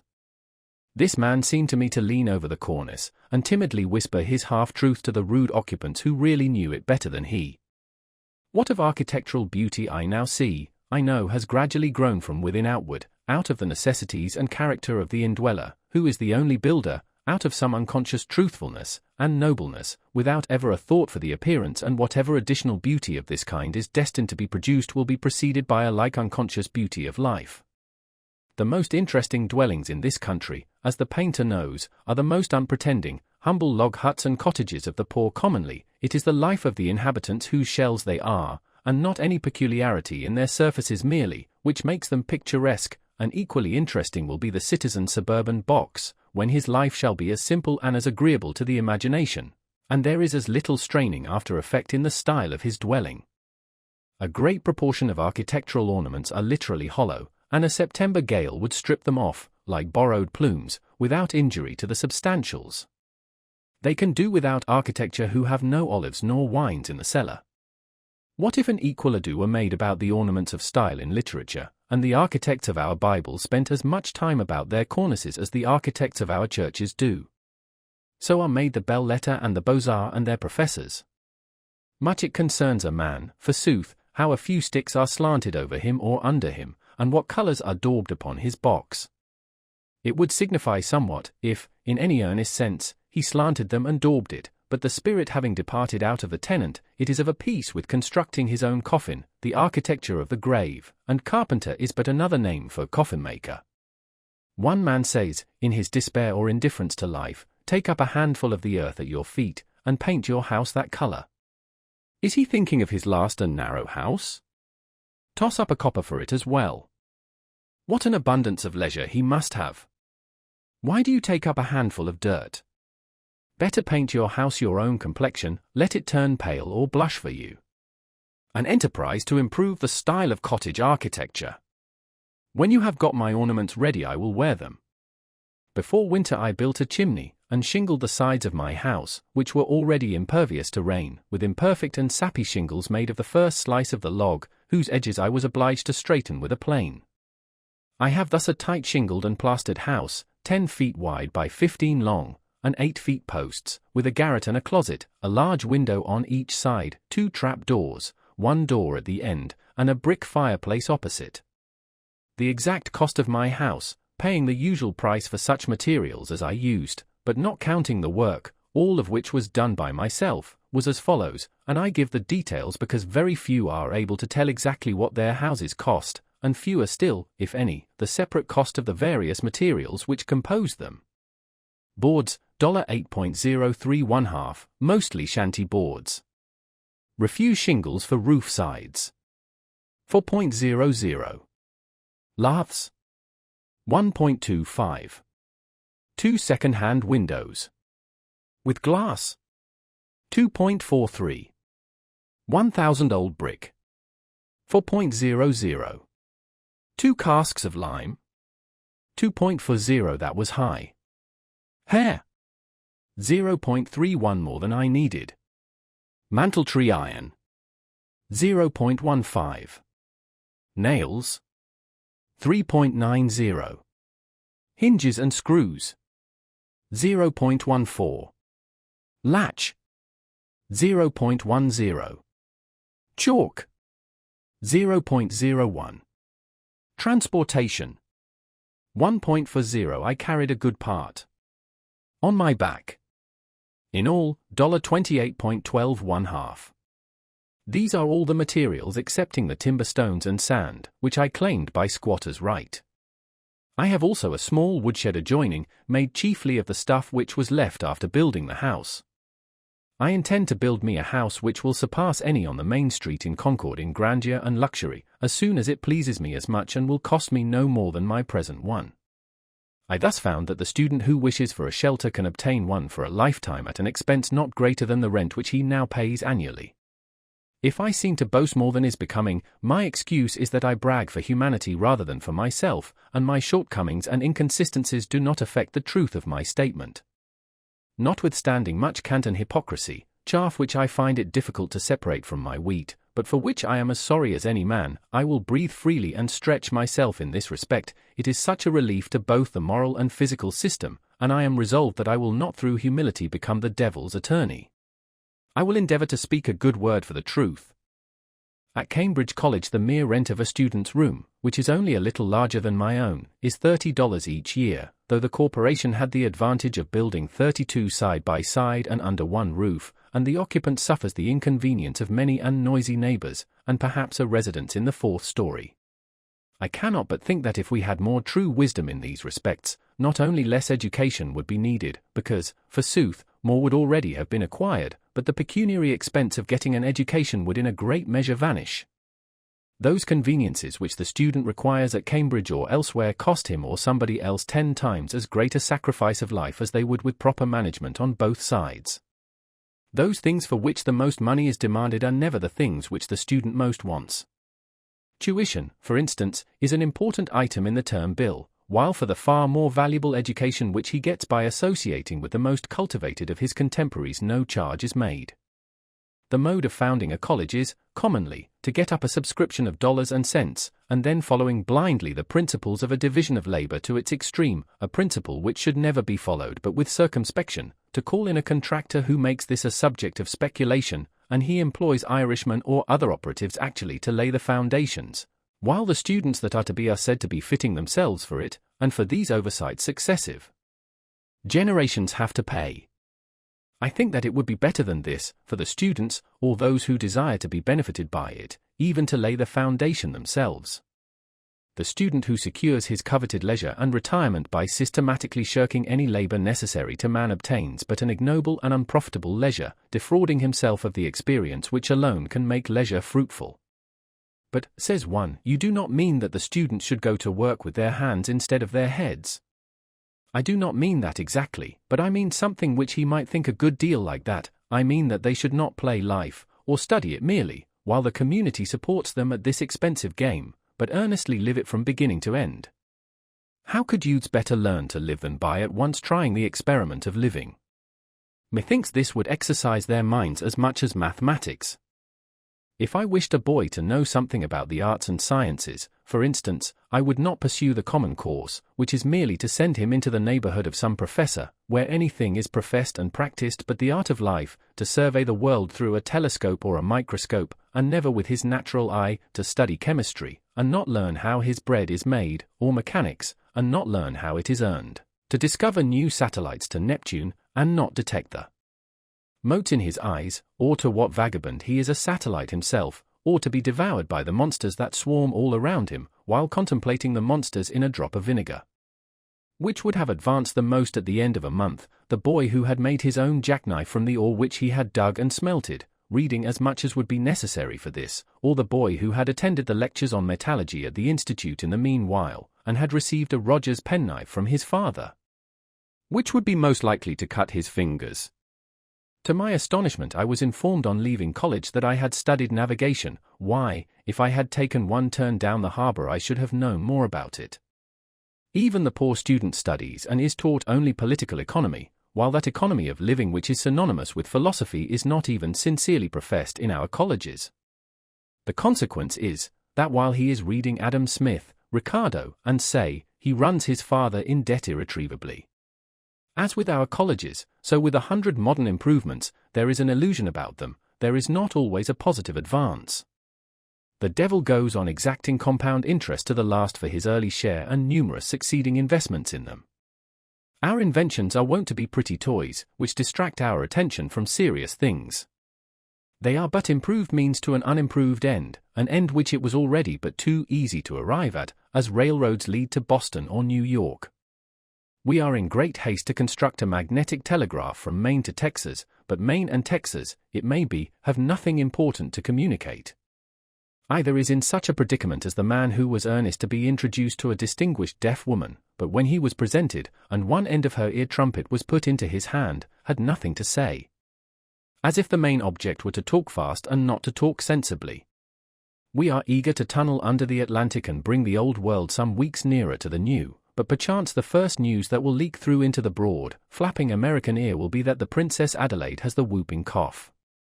After all, the man whose horse trots a mile in a minute does not carry the most important messages. He is not an evangelist, nor does he come round eating locusts and wild honey. I doubt if Flying Childers ever carried a peck of corn to mill. One says to me, I wonder that you do not lay up money, you love to travel, you might take the cars and go to Fitchburg today and see the country. But I am wiser than that. I have learned that the swiftest traveler is he that goes afoot. I say to my friend, suppose we try who will get there first. The distance is 30 miles, the fare 90 cents. That is almost a day's wages. I remember when wages were 60 cents a day for laborers on this very road. Well, I start now on foot, and get there before night. I have traveled at that rate by the week together. You will in the meanwhile have earned your fare, and arrive there some time tomorrow, or possibly this evening, if you are lucky enough to get a job in season. Instead of going to Fitchburg, you will be working here the greater part of the day. And so, if the railroad reached round the world, I think that I should keep ahead of you, and as for seeing the country and getting experience of that kind, I should have to cut your acquaintance altogether. Such is the universal law, which no man can ever outwit, and with regard to the railroad even we may say it is as broad as it is long. To make a railroad round the world available to all mankind is equivalent to grading the whole surface of the planet. Men have an indistinct notion that if they keep up this activity of joint stocks and spades long enough all will at length ride somewhere, in next to no time, and for nothing, but though a crowd rushes to the depot, and the conductor shouts all aboard, when the smoke is blown away and the vapor condensed, it will be perceived that a few are riding, but the rest are run over, and it will be called, and will be, a melancholy accident. No doubt they can ride at last who shall have earned their fare, that is, if they survive so long, but they will probably have lost their elasticity and desire to travel by that time. This spending of the best part of one's life earning money in order to enjoy a questionable liberty during the least valuable part of it, reminds me of the Englishman who went to India to make a fortune first, in order that he might return to England and live the life of a poet. He should have gone up garret at once. What, exclaim a million Irishmen starting up from all the shanties in the land, is not this railroad which we have built a good thing? Yes, I answer, comparatively good, that is, you might have done worse, but I wish, as you are brothers of mine, that you could have spent your time better than digging in this dirt. Before I finished my house, wishing to earn $10 or $12 by some honest and agreeable method, in order to meet my unusual expenses, I planted about 2 acres and a half of light and sandy soil near it, chiefly with beans, but also a small part with potatoes, corn, peas, and turnips.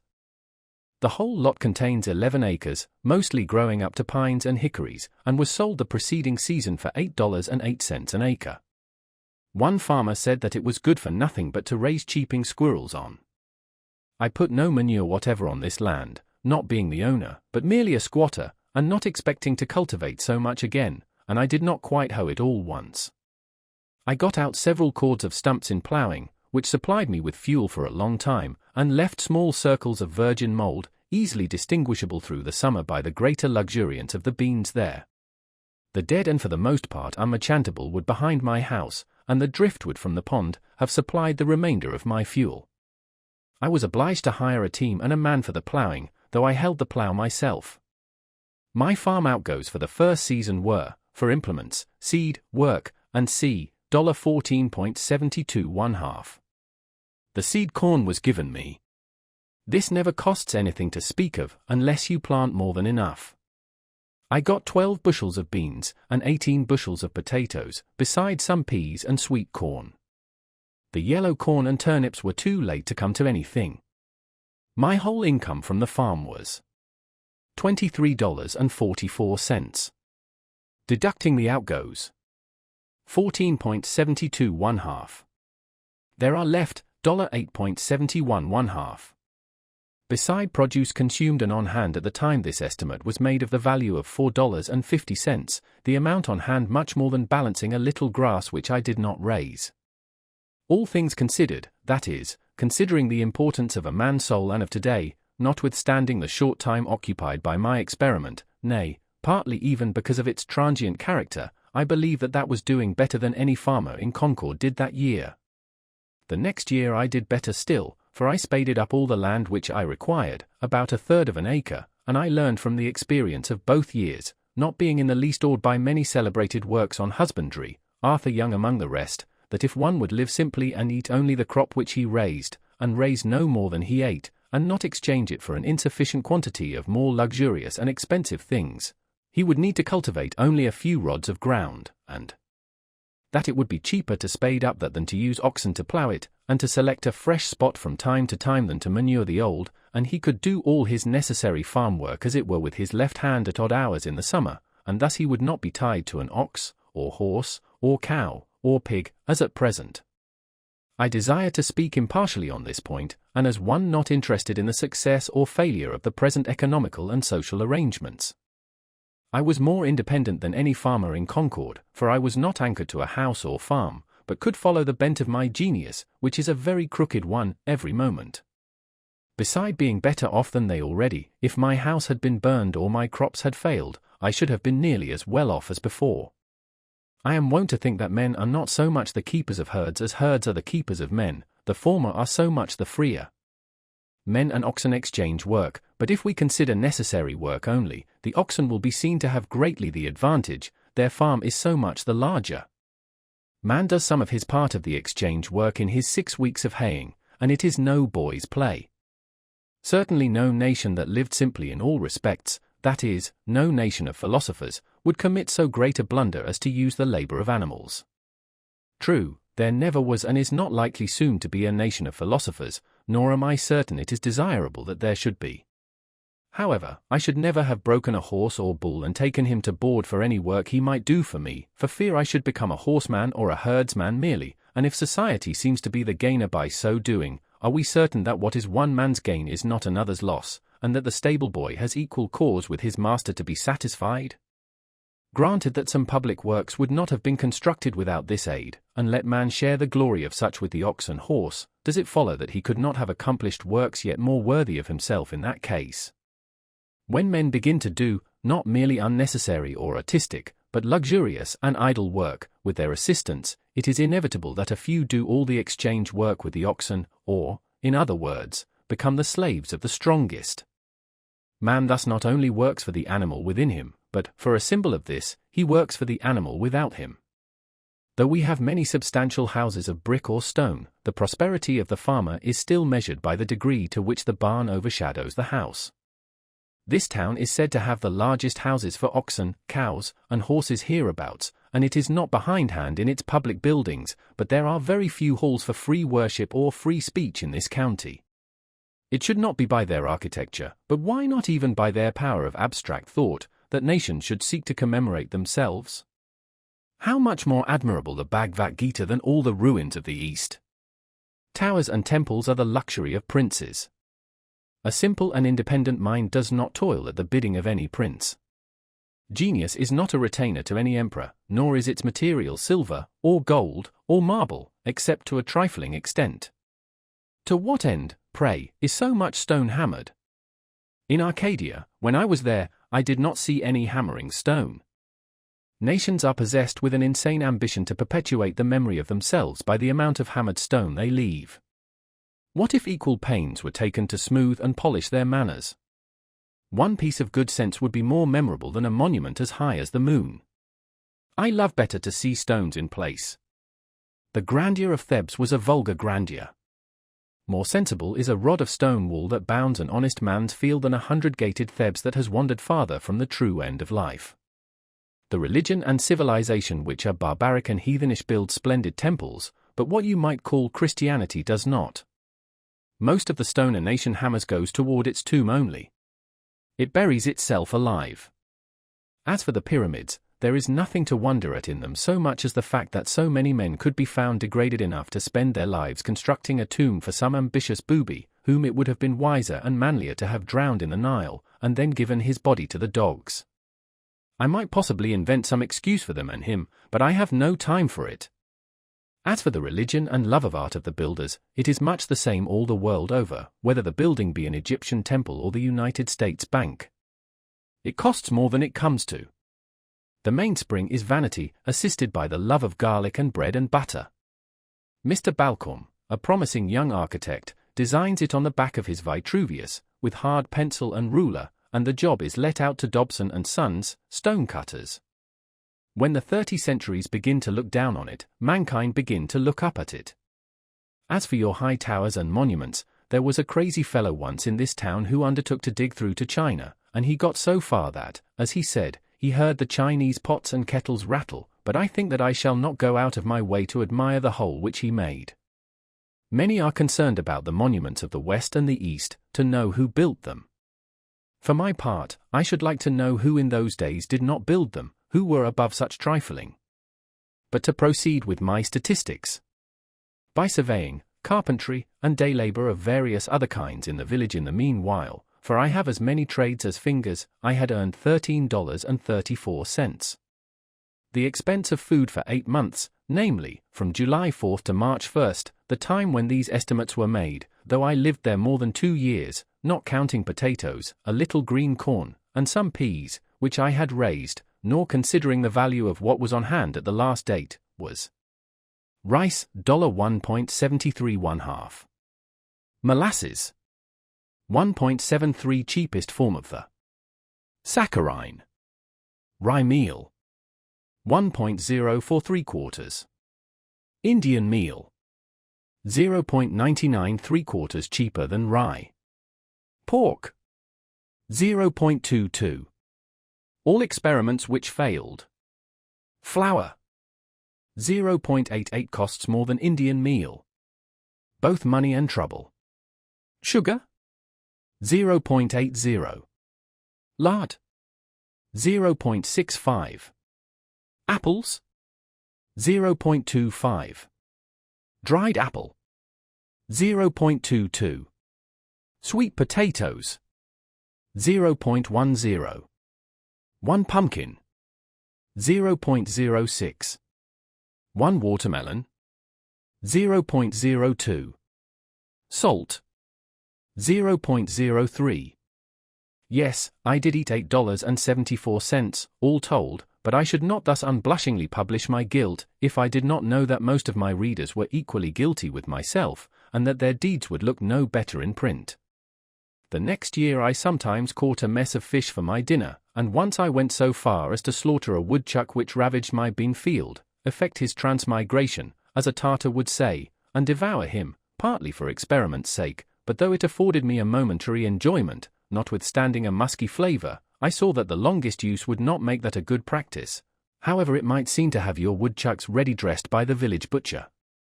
Clothing and some incidental expenses within the same dates, though little can be inferred from this item, amounted to $8.43.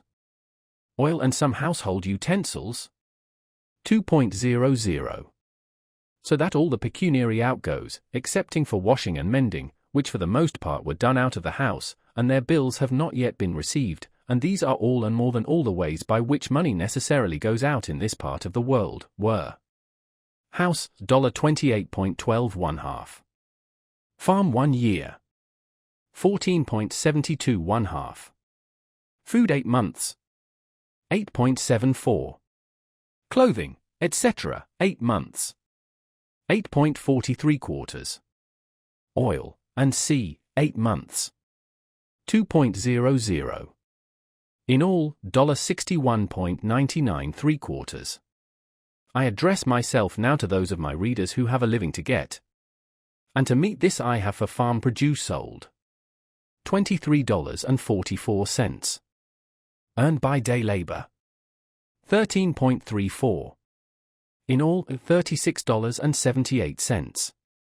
Which subtracted from the sum of the outgoes leaves a balance of $25.21 on the one side, this being very nearly the means with which I started, and the measure of expenses to be incurred, and on the other, beside the leisure and independence and health thus secured, a comfortable house for me as long as I choose to occupy it.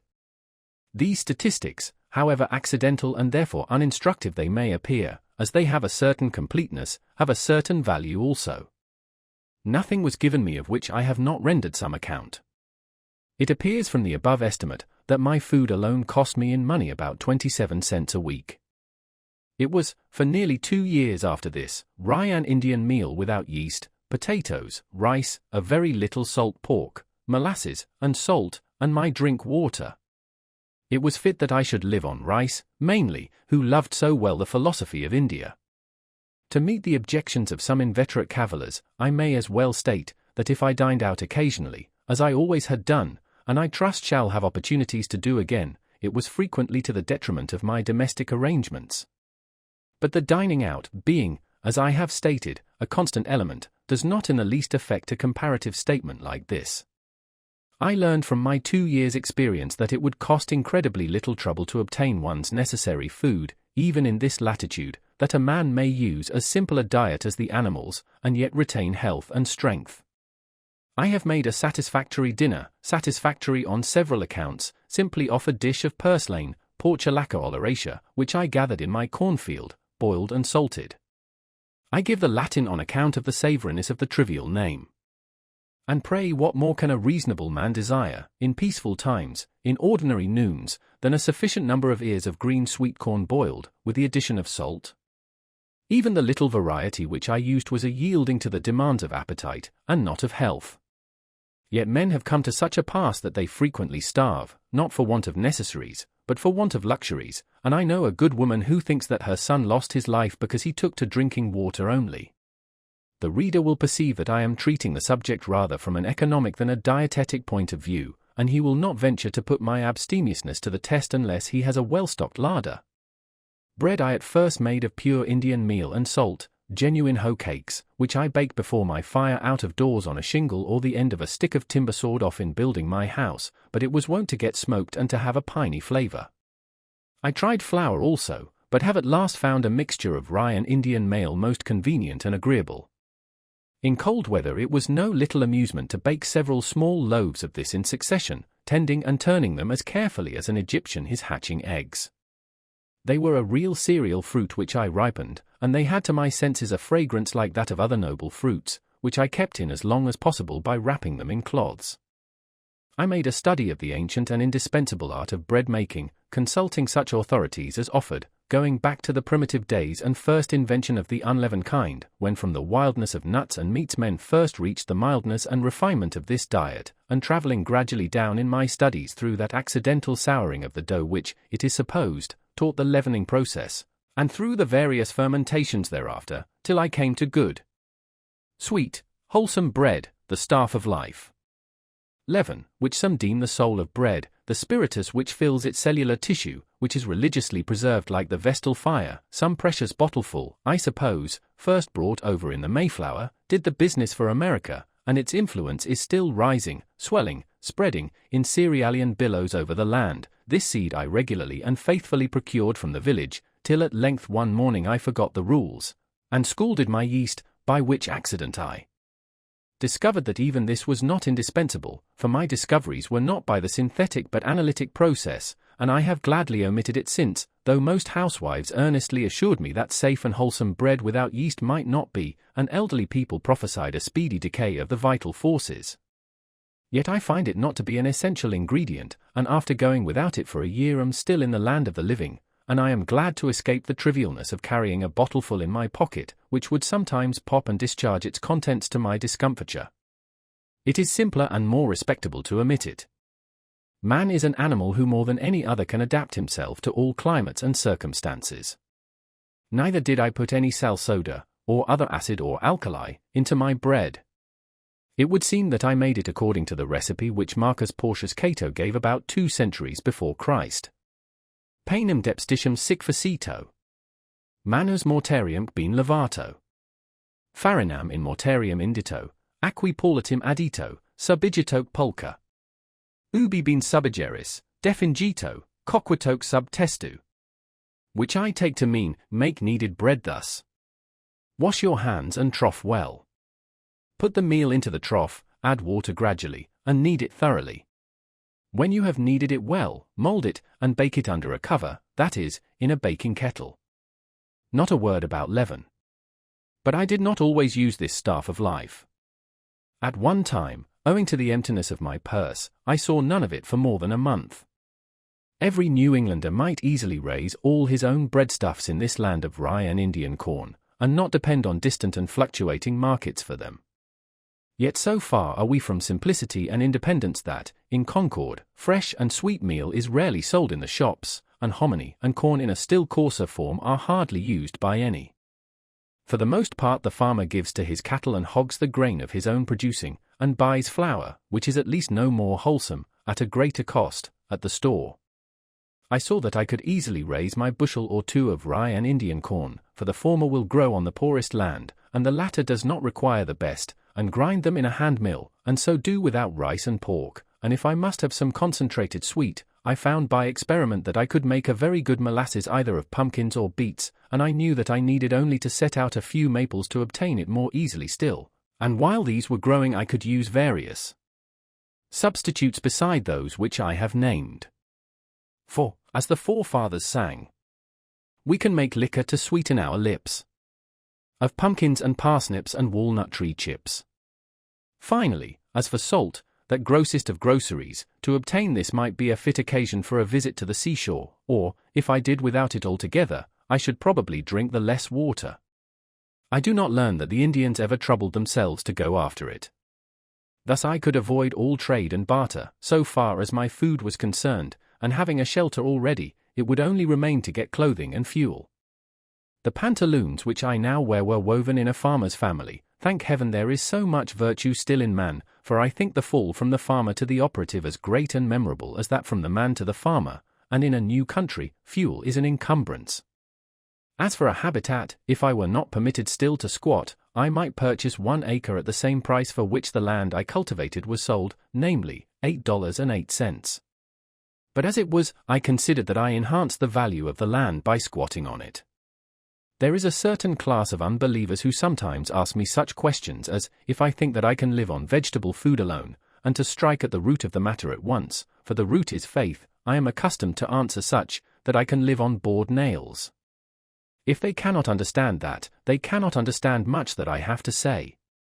For my part, I am glad to hear of experiments of this kind being tried, as that a young man tried for a fortnight to live on hard, raw corn on the ear, using his teeth for all mortar. The squirrel tribe tried the same and succeeded. The human race is interested in these experiments, though a few old women who are incapacitated for them, or who own their thirds in mills, may be alarmed.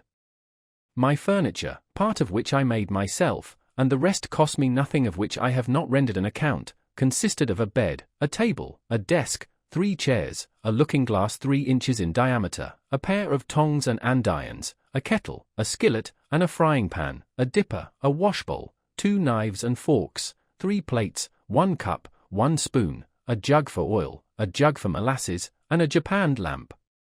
None is so poor that he need sit on a pumpkin. That is shiftlessness. There is a plenty of such chairs as I like best in the village garrets to be had for taking them away. Furniture. Thank God, I can sit and I can stand without the aid of a furniture warehouse. What man but a philosopher would not be ashamed to see his furniture packed in a cart and going up country exposed to the light of heaven and the eyes of men, a beggarly account of empty boxes? That is Spaulding's furniture. I could never tell from inspecting such a load whether it belonged to a so-called rich man or a poor one. The owner always seemed poverty-stricken. Indeed, the more you have of such things the poorer you are. Each load looks as if it contained the contents of a dozen shanties, and if one shanty is poor, this is a dozen times as poor. Pray, for what do we move ever but to get rid of our furniture, our exuvie, at last to go from this world to another newly furnished, and leave this to be burned? It is the same as if all these traps were buckled to a man's belt, and he could not move over the rough country where our lines are cast without dragging his trap. He was a lucky fox that left his tail in the trap. The muskrat will gnaw his third leg off to be free. No wonder man has lost his elasticity. How often he is at a dead set! Sir, if I may be so bold, what do you mean by a dead set? If you are a seer, whenever you meet a man you will see all that he owns, and much that he pretends to disown, behind him, even to his kitchen furniture and all the trumpery which he saves and will not burn, and he will appear to be harnessed to it and making what headway he can. I think that the man is at a dead set who has got through a knot-hole or gateway where his sledge-load of furniture cannot follow him. I cannot but feel compassion when I hear some trig, compact-looking man, seemingly free, all girded and ready, speak of his furniture, as whether it is insured or not. But what shall I do with my furniture? My gay butterfly is entangled in a spider's web then. Even those who seem for a long while not to have any, if you inquire more narrowly you will find have some stored in somebody's barn. I look upon England today as an old gentleman who is travelling with a great deal of baggage, trumpery which has accumulated from long housekeeping, which he has not the courage to burn, great trunk, little trunk, bandbox and bundle.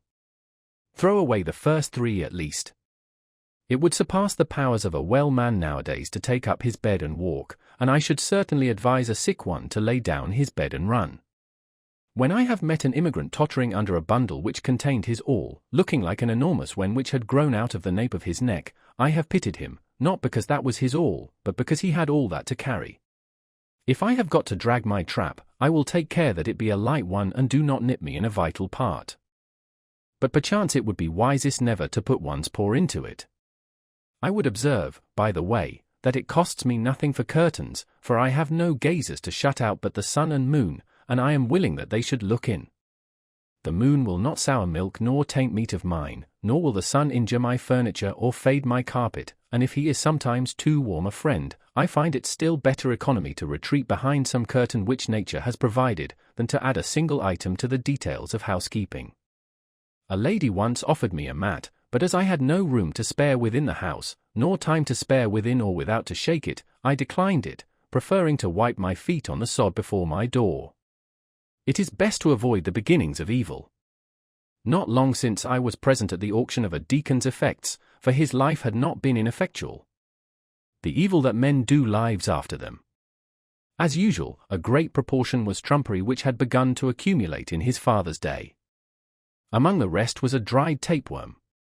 And now, after lying half a century in his garret and other dust holes, these things were not burned. Instead of a bonfire, or purifying destruction of them, there was an auction, or increasing of them.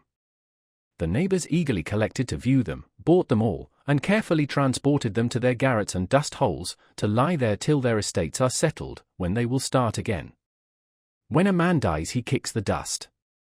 The customs of some savage nations might, perchance, be profitably imitated by us, for they at least go through the semblance of casting their slough annually. They have the idea of the thing, whether they have the reality or not. Would it not be well if we were to celebrate such a busk, or feast of first fruits, as Bartram describes to have been the custom of the Muckless Indians? When a town celebrates the busk, says he, having previously provided themselves with new clothes, new pots, pans, and other household utensils and furniture, they collect all their worn-out clothes and other despicable things, sweep and cleanse their houses, squares, and the whole town of their filth, which with all the remaining grain and other old provisions they cast together into one common heap, and consume it with fire. After having taken medicine, and fasted for 3 days, all the fire in the town is extinguished. During this fast they abstain from the gratification of every appetite and passion whatever. A general amnesty is proclaimed, all malefactors may return to their town. On the 4th morning, the high priest, by rubbing dry wood together, produces new fire in the public square, from whence every habitation in the town is supplied with the new and pure flame. They then feast on the new corn and fruits, and dance and sing for 3 days, and the 4 following days they receive visits and rejoice with their friends from neighboring towns who have in like manner purified and prepared themselves. The Mexicans also practiced a similar purification at the end of every 52 years, in the belief that it was time for the world to come to an end. I have scarcely heard of a truer sacrament, that is, as the dictionary defines it, outward and visible sign of an inward and spiritual grace, than this, and I have no doubt that they were originally inspired directly from heaven to do thus, though they have no biblical record of the revelation. For more than 5 years I maintained myself thus solely by the labor of my hands, and I found that by working about 6 weeks in a year, I could meet all the expenses of living. The whole of my winters, as well as most of my summers, I had free and clear for study. I have thoroughly tried school-keeping, and found that my expenses were in proportion, or rather out of proportion, to my income, for I was obliged to dress and train, not to say think and believe, accordingly, and I lost my time into the bargain. As I did not teach for the good of my fellow men, but simply for a livelihood, this was a failure. I have tried trade, but I found that it would take 10 years to get under way in that, and that then I should probably be on my way to the devil. I was actually afraid that I might by that time be doing what is called a good business. When formerly I was looking about to see what I could do for a living, some sad experience in conforming to the wishes of friends being fresh in my mind to tax my ingenuity, I thought often and seriously of picking huckleberries, that surely I could do, and its small profits might suffice, for my greatest skill has been to want but little, so little capital it required, so little distraction from my wonted moods, I foolishly thought. While my acquaintances went unhesitatingly into trade or the professions, I contemplated this occupation as most like theirs, ranging the hills all summer to pick the berries which came in my way, and thereafter carelessly dispose of them, so, to keep the flocks of Admetus. I also dreamed that I might gather the wild herbs, or carry evergreens to such villagers as loved to be reminded of the woods, even to the city, by haycart loads. But I have since learned that trade curses everything it handles, and though you trade in messages from heaven, the whole curse of trade attaches to the business. As I preferred some things to others, and especially valued my freedom, as I could fare hard and yet succeed well, I did not wish to spend my time in earning rich carpets or other fine furniture, or delicate cookery, or a house in the Grecian or the Gothic style just yet. If there are any to whom it is no interruption to acquire these things, and who know how to use them when acquired, I relinquish to them the pursuit. Some are industrious, and appear to love labor for its own sake, or perhaps because it keeps them out of worse mischief. To such I have at present nothing to say. Those who would not know what to do with more leisure than they now enjoy, I might advise to work twice as hard as they do, work till they pay for themselves, and get their free papers. For myself I found that the occupation of a day laborer was the most independent of any, especially as it required only 30 or 40 days in a year to support one. The laborious day ends with the going down of the sun, and he is then free to devote himself to his chosen pursuit, independent of his labor, but his employer, who speculates from month to month, has no respite from one end of the year to the other. In short, I am convinced, both by faith and experience, that to maintain oneself on this earth is not a hardship but a pastime, if we will live simply and wisely, as the pursuits of the simpler nations are still the sports of the more artificial. It is not necessary that a man should earn his living by the sweat of his brow, unless he sweats easier than I do. One young man of my acquaintance, who has inherited some acres, told me that he thought he should live as I did, if he had the means. I would not have anyone adopt my mode of living on any account, for, beside that before he has fairly learned it I may have found out another for myself, I desire that there may be as many different persons in the world as possible, but I would have each one be very careful to find out and pursue his own way, and not his father's or his mother's or his neighbor's instead.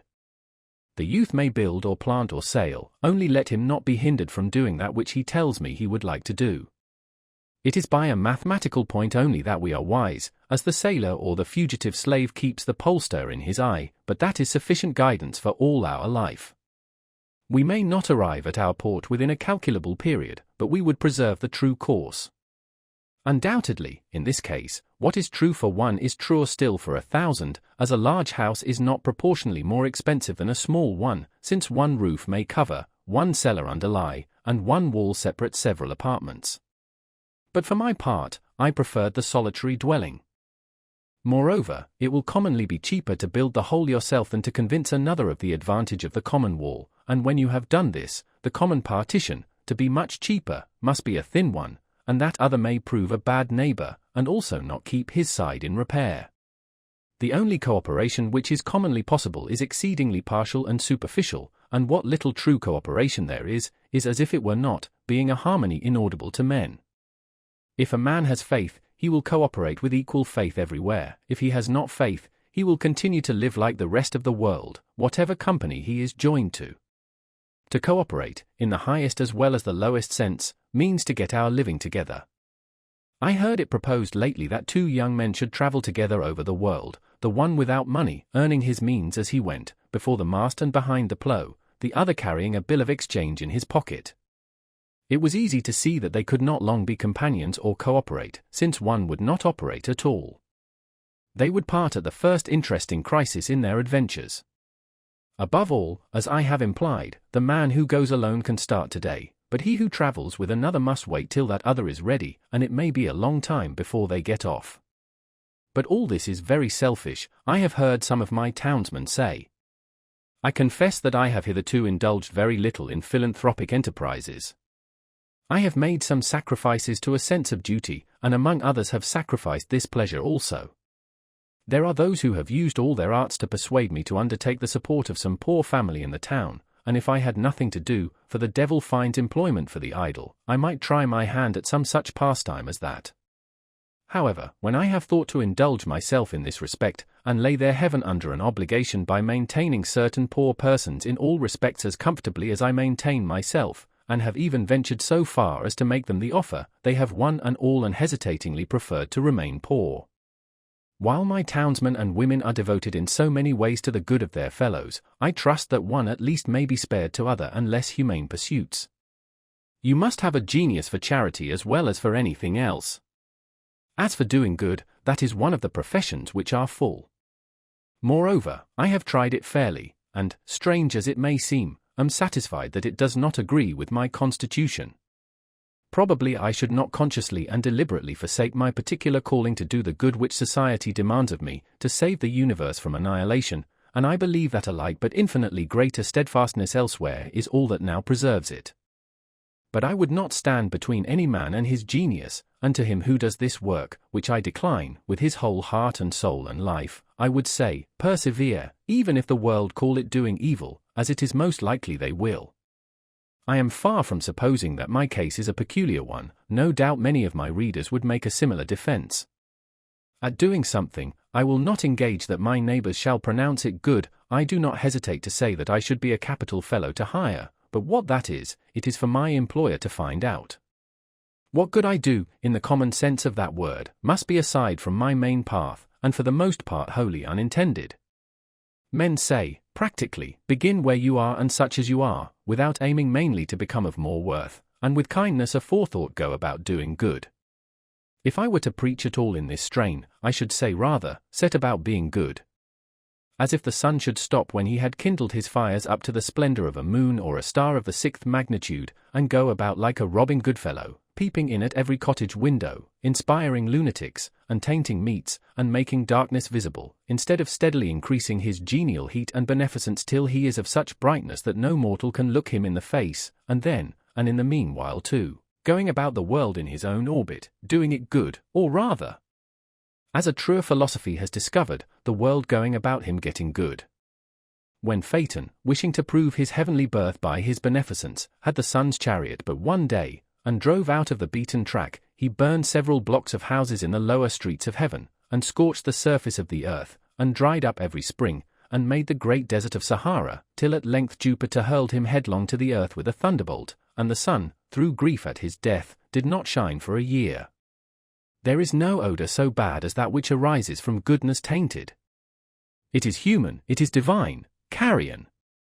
If I knew for a certainty that a man was coming to my house with the conscious design of doing me good, I should run for my life, as from that dry and parching wind of the African deserts called the simoom, which fills the mouth and nose and ears and eyes with dust till you are suffocated, for fear that I should get some of his good done to me, some of its virus mingled with my blood.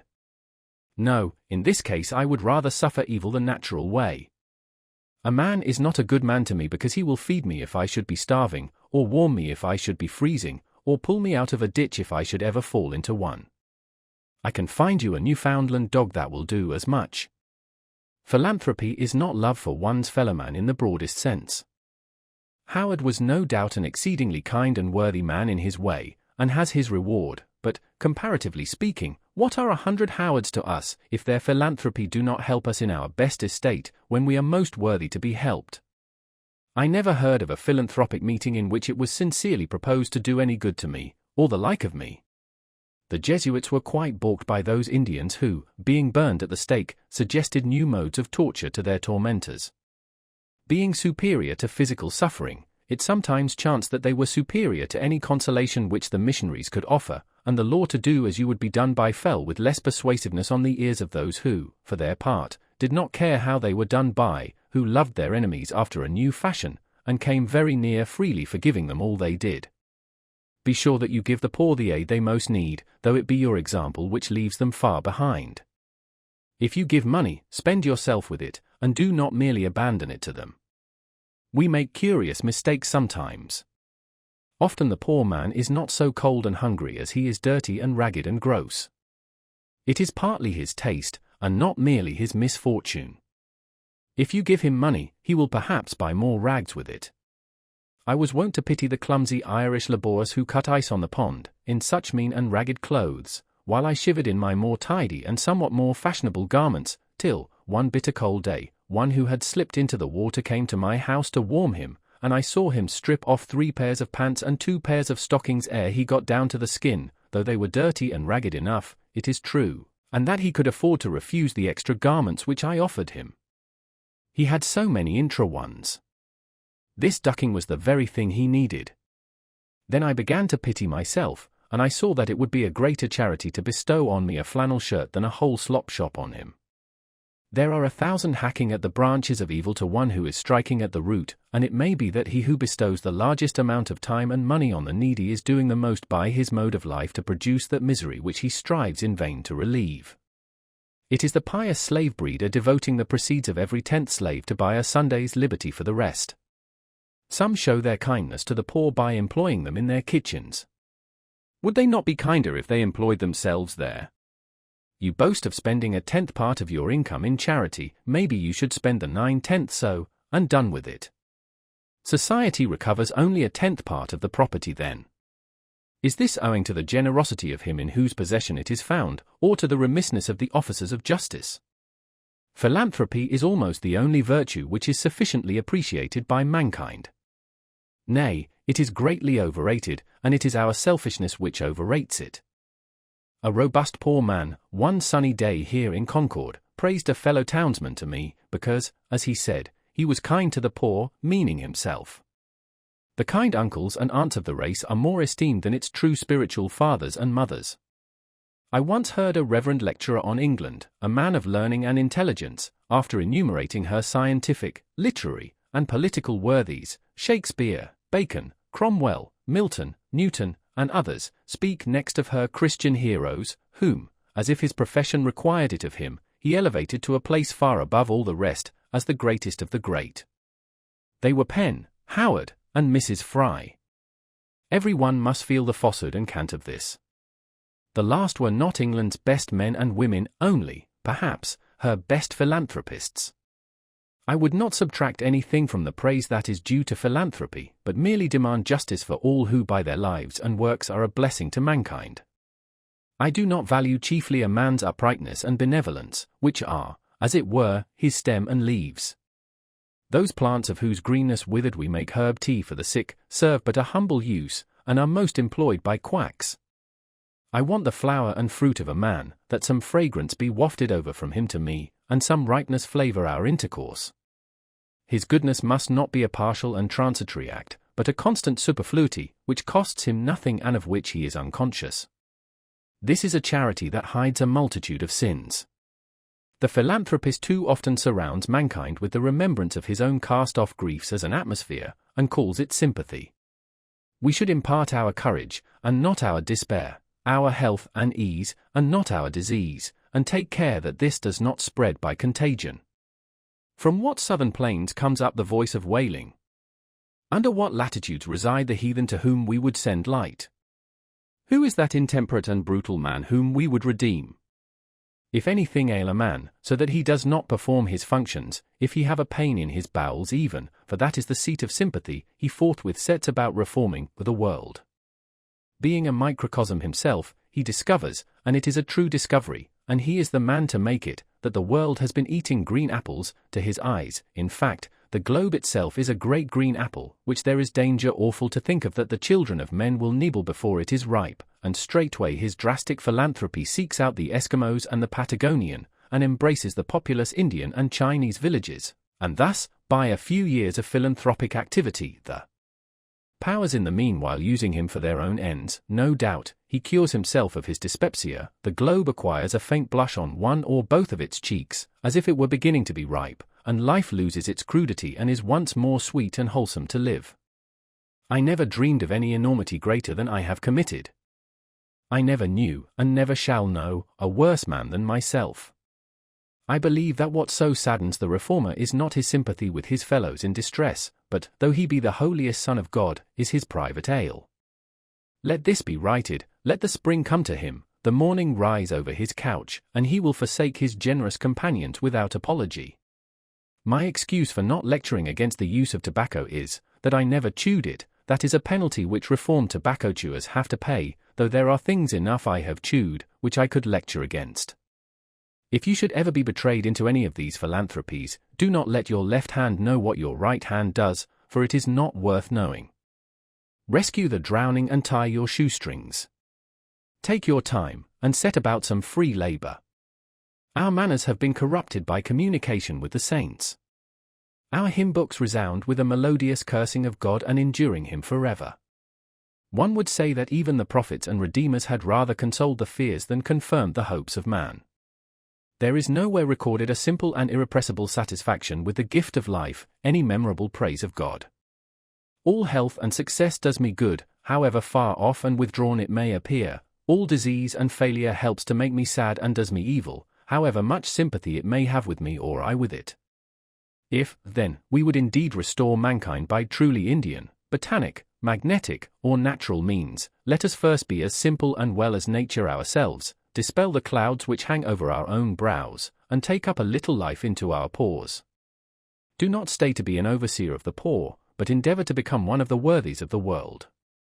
I read in the Gulistan or flower garden of Sheikh Sudi of Shiraz, that they asked a wise man, saying, of the many celebrated trees which the Most High God has created lofty and umbrageous, they call none azad, or free, excepting the cypress, which bears no fruit, what mystery is there in this? He replied, each has its appropriate produce, an appointed season, during the continuance of which it is fresh and blooming, and during their absence dry and withered, to neither of which states is the cypress exposed, being always flourishing, and of this nature are the azads, or religious independents. Fix not thy heart on that which is transitory, for the Dijla, or Tigris, will continue to flow through Baghdad after the race of caliphs is extinct. If thy hand has plenty, be liberal as the date tree, but if it affords nothing to give away, be an azad, or free man, like the cypress. Complemental verses. The pretensions of poverty. Thou dost presume too much, poor needy wretch, to claim a station in the firmament, because thy humble cottage, or thy tub, nurses some lazy or pedantic virtue, in the cheap sunshine or by shady springs, with roots and pot herbs, where thy right hand, tearing those humane passions from the mind, upon whose stocks fair blooming virtues flourish, degradeth nature, and benumbeth sense, and, Gorgon-like, turns active men to stone. We not require the dull society of your necessitated temperance, or that unnatural stupidity that knows nor joy nor sorrow, nor your forked, falsely exalted passive fortitude above the active, this low abject brood that fix their seats in mediocrity, become your servile minds, but we advance such virtues only as admit excess, brave, bounteous acts, regal magnificence, all-seeing prudence, magnanimity, that knows no bound, and that heroic virtue, for which antiquity hath left no name, but patterns only, such as Hercules, Achilles, Theseus. Back to thy loath cell, and when thou sayest the new enlightened sphere, study to know but what those worthies were. Carew. Where I lived, and what I lived for. At a certain season of our life we are accustomed to consider every spot as the possible site of a house. I have thus surveyed the country on every side within a dozen miles of where I live. In imagination I have bought all the farms in succession, for all were to be bought, and I knew their price.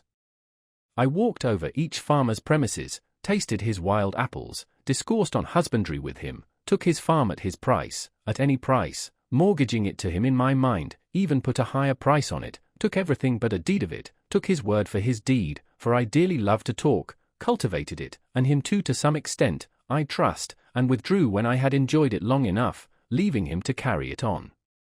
This experience entitled me to be regarded as a sort of real estate broker by my friends. Wherever I sat, there I might live, and the landscape radiated from me accordingly. What is a house but a seat, better if a country seat? I discovered many a site for a house not likely to be soon improved, which some might have thought too far from the village, but to my eyes the village was too far from it. Well, there I might live, I said, and there I did live, for an hour, a summer and a winter life, saw how I could let the years run off, buffet the winter through, and see the spring come in. The future inhabitants of this region, wherever they may place their houses, may be sure that they have been anticipated. An afternoon sufficed to lay out the land into orchard, woodlot, and pasture, and to decide what fine oaks or pines should be left to stand before the door, and whence each blasted tree could be seen to the best advantage, and then I let it lie, fallow perchance, for a man is rich in proportion to the number of things which he can afford to let alone. My imagination carried me so far that I even had the refusal of several farms. The refusal was all I wanted, but I never got my fingers burned by actual possession. The nearest that I came to actual possession was when I bought the Hollowell place, and had begun to sort my seeds, and collected materials with which to make a wheelbarrow to carry it on or off with, but before the owner gave me a deed of it, his wife, every man has such a wife, changed her mind and wished to keep it, and he offered me $10 to release him. Now, to speak the truth, I had but 10 cents in the world, and it surpassed my arithmetic to tell, if I was that man who had 10 cents, or who had a farm, or $10, or all together. However, I let him keep the $10 and the farm too, for I had carried it far enough, or rather, to be generous, I sold him the farm for just what I gave for it, and, as he was not a rich man, made him a present of $10, and still had my 10 cents, and seeds, and materials for a wheelbarrow left. I found thus that I had been a rich man without any damage to my poverty. But I retained the landscape, and I have since annually carried off what it yielded without a wheelbarrow. With respect to landscapes, I am monarch of all I survey. My right there is none to dispute. I have frequently seen a poet withdraw, having enjoyed the most valuable part of a farm, while the crusty farmer supposed that he had got a few wild apples only. Why, the owner does not know it for many years when a poet has put his farm in rhyme, the most admirable kind of invisible fence, has fairly impounded it, milked it, skimmed it, and got all the cream, and left the farmer only the skimmed milk. The real attractions of the Hollowell farm, to me, were its complete retirement, being about 2 miles from the village, half a mile from the nearest neighbor, and separated from the highway by a broad field, its bounding on the river, which the owner said protected it by its fogs from frosts in the spring, though that was nothing to me, the grey colour and ruinous state of the house and barn, and the dilapidated fences, which put such an interval between me and the last occupant, the hollow. And lichen-covered apple trees, gnawed by rabbits, showing what kind of neighbours I should have, but above all, the recollection I had of it from my earliest voyages up the river, when the house was concealed behind a dense grove of red maples, through which I heard the house-dog bark. I was in haste to buy it, before the proprietor finished getting out some rocks, cutting down the hollow apple trees, and grubbing up some young birches which had sprung up in the pasture, or, in short, had made any more of his improvements. To enjoy these advantages I was ready to carry it on, like Atlas, to take the world on my shoulders. I never heard what compensation he received for that, and do all those things which had no other motive or excuse but that I might pay for it and be unmolested in my possession of it, for I knew all the while that it would yield the most abundant crop of the kind I wanted if I could only afford to let it alone. But it turned out as I have said. All that I could say, then, with respect to farming on a large scale, I have always cultivated a garden, was, that I had had my seeds ready. Many think that seeds improve with age. I have no doubt that time discriminates between the good and the bad, and when at last I shall plant, I shall be less likely to be disappointed. But I would say to my fellows, once for all, as long as possible live free and uncommitted. It makes but little difference whether you are committed to a farm or the county jail. Old Cato, whose De Re Rustica is my cultivator, says, and the only translation I have seen makes sheer nonsense of the passage, when you think of getting a farm, turn it thus in your mind, not to buy greedily, nor spare your pains to look at it, and do not think it enough to go round it once. The oftener you go there the more it will please you, if it is good. I think I shall not buy greedily, but go round and round it as long as I live, and be buried in it first, that it may please me the more at last. The present was my next experiment of this kind, which I purpose to describe more at length, for convenience, putting the experience of 2 years into one. As I have said, I do not propose to write an ode to dejection, but to brag as lustily as Chanticleer in the morning, standing on his roost, if only to wake my neighbours up. When first I took up my abode in the woods, that is, began to spend my nights as well as days there, which, by accident, was on Independence Day, or the 4th of July, 1845, my house was not finished for winter, but was merely a defence against the rain, without plastering or chimney, the walls being of rough, weather-stained boards, with wide chinks, which made it cool at night. The upright white-hewn studs and freshly planed door and window casings gave it a clean and airy look, especially in the morning, when its timbers were saturated with dew, so that I fancied that by noon some sweet gum would exude from them. To my imagination it retained throughout the day more or less of this auroral character, reminding me of a certain house on a mountain which I had visited the year before. This was an airy and unplastered cabin, fit to entertain a travelling god, and where a goddess might trail her garments. The winds which passed over my dwelling were such as sweep over the ridges of mountains, bearing the broken strains, or celestial parts only, of terrestrial music. The morning wind forever blows, the poem of creation is uninterrupted, but few are the ears that hear it.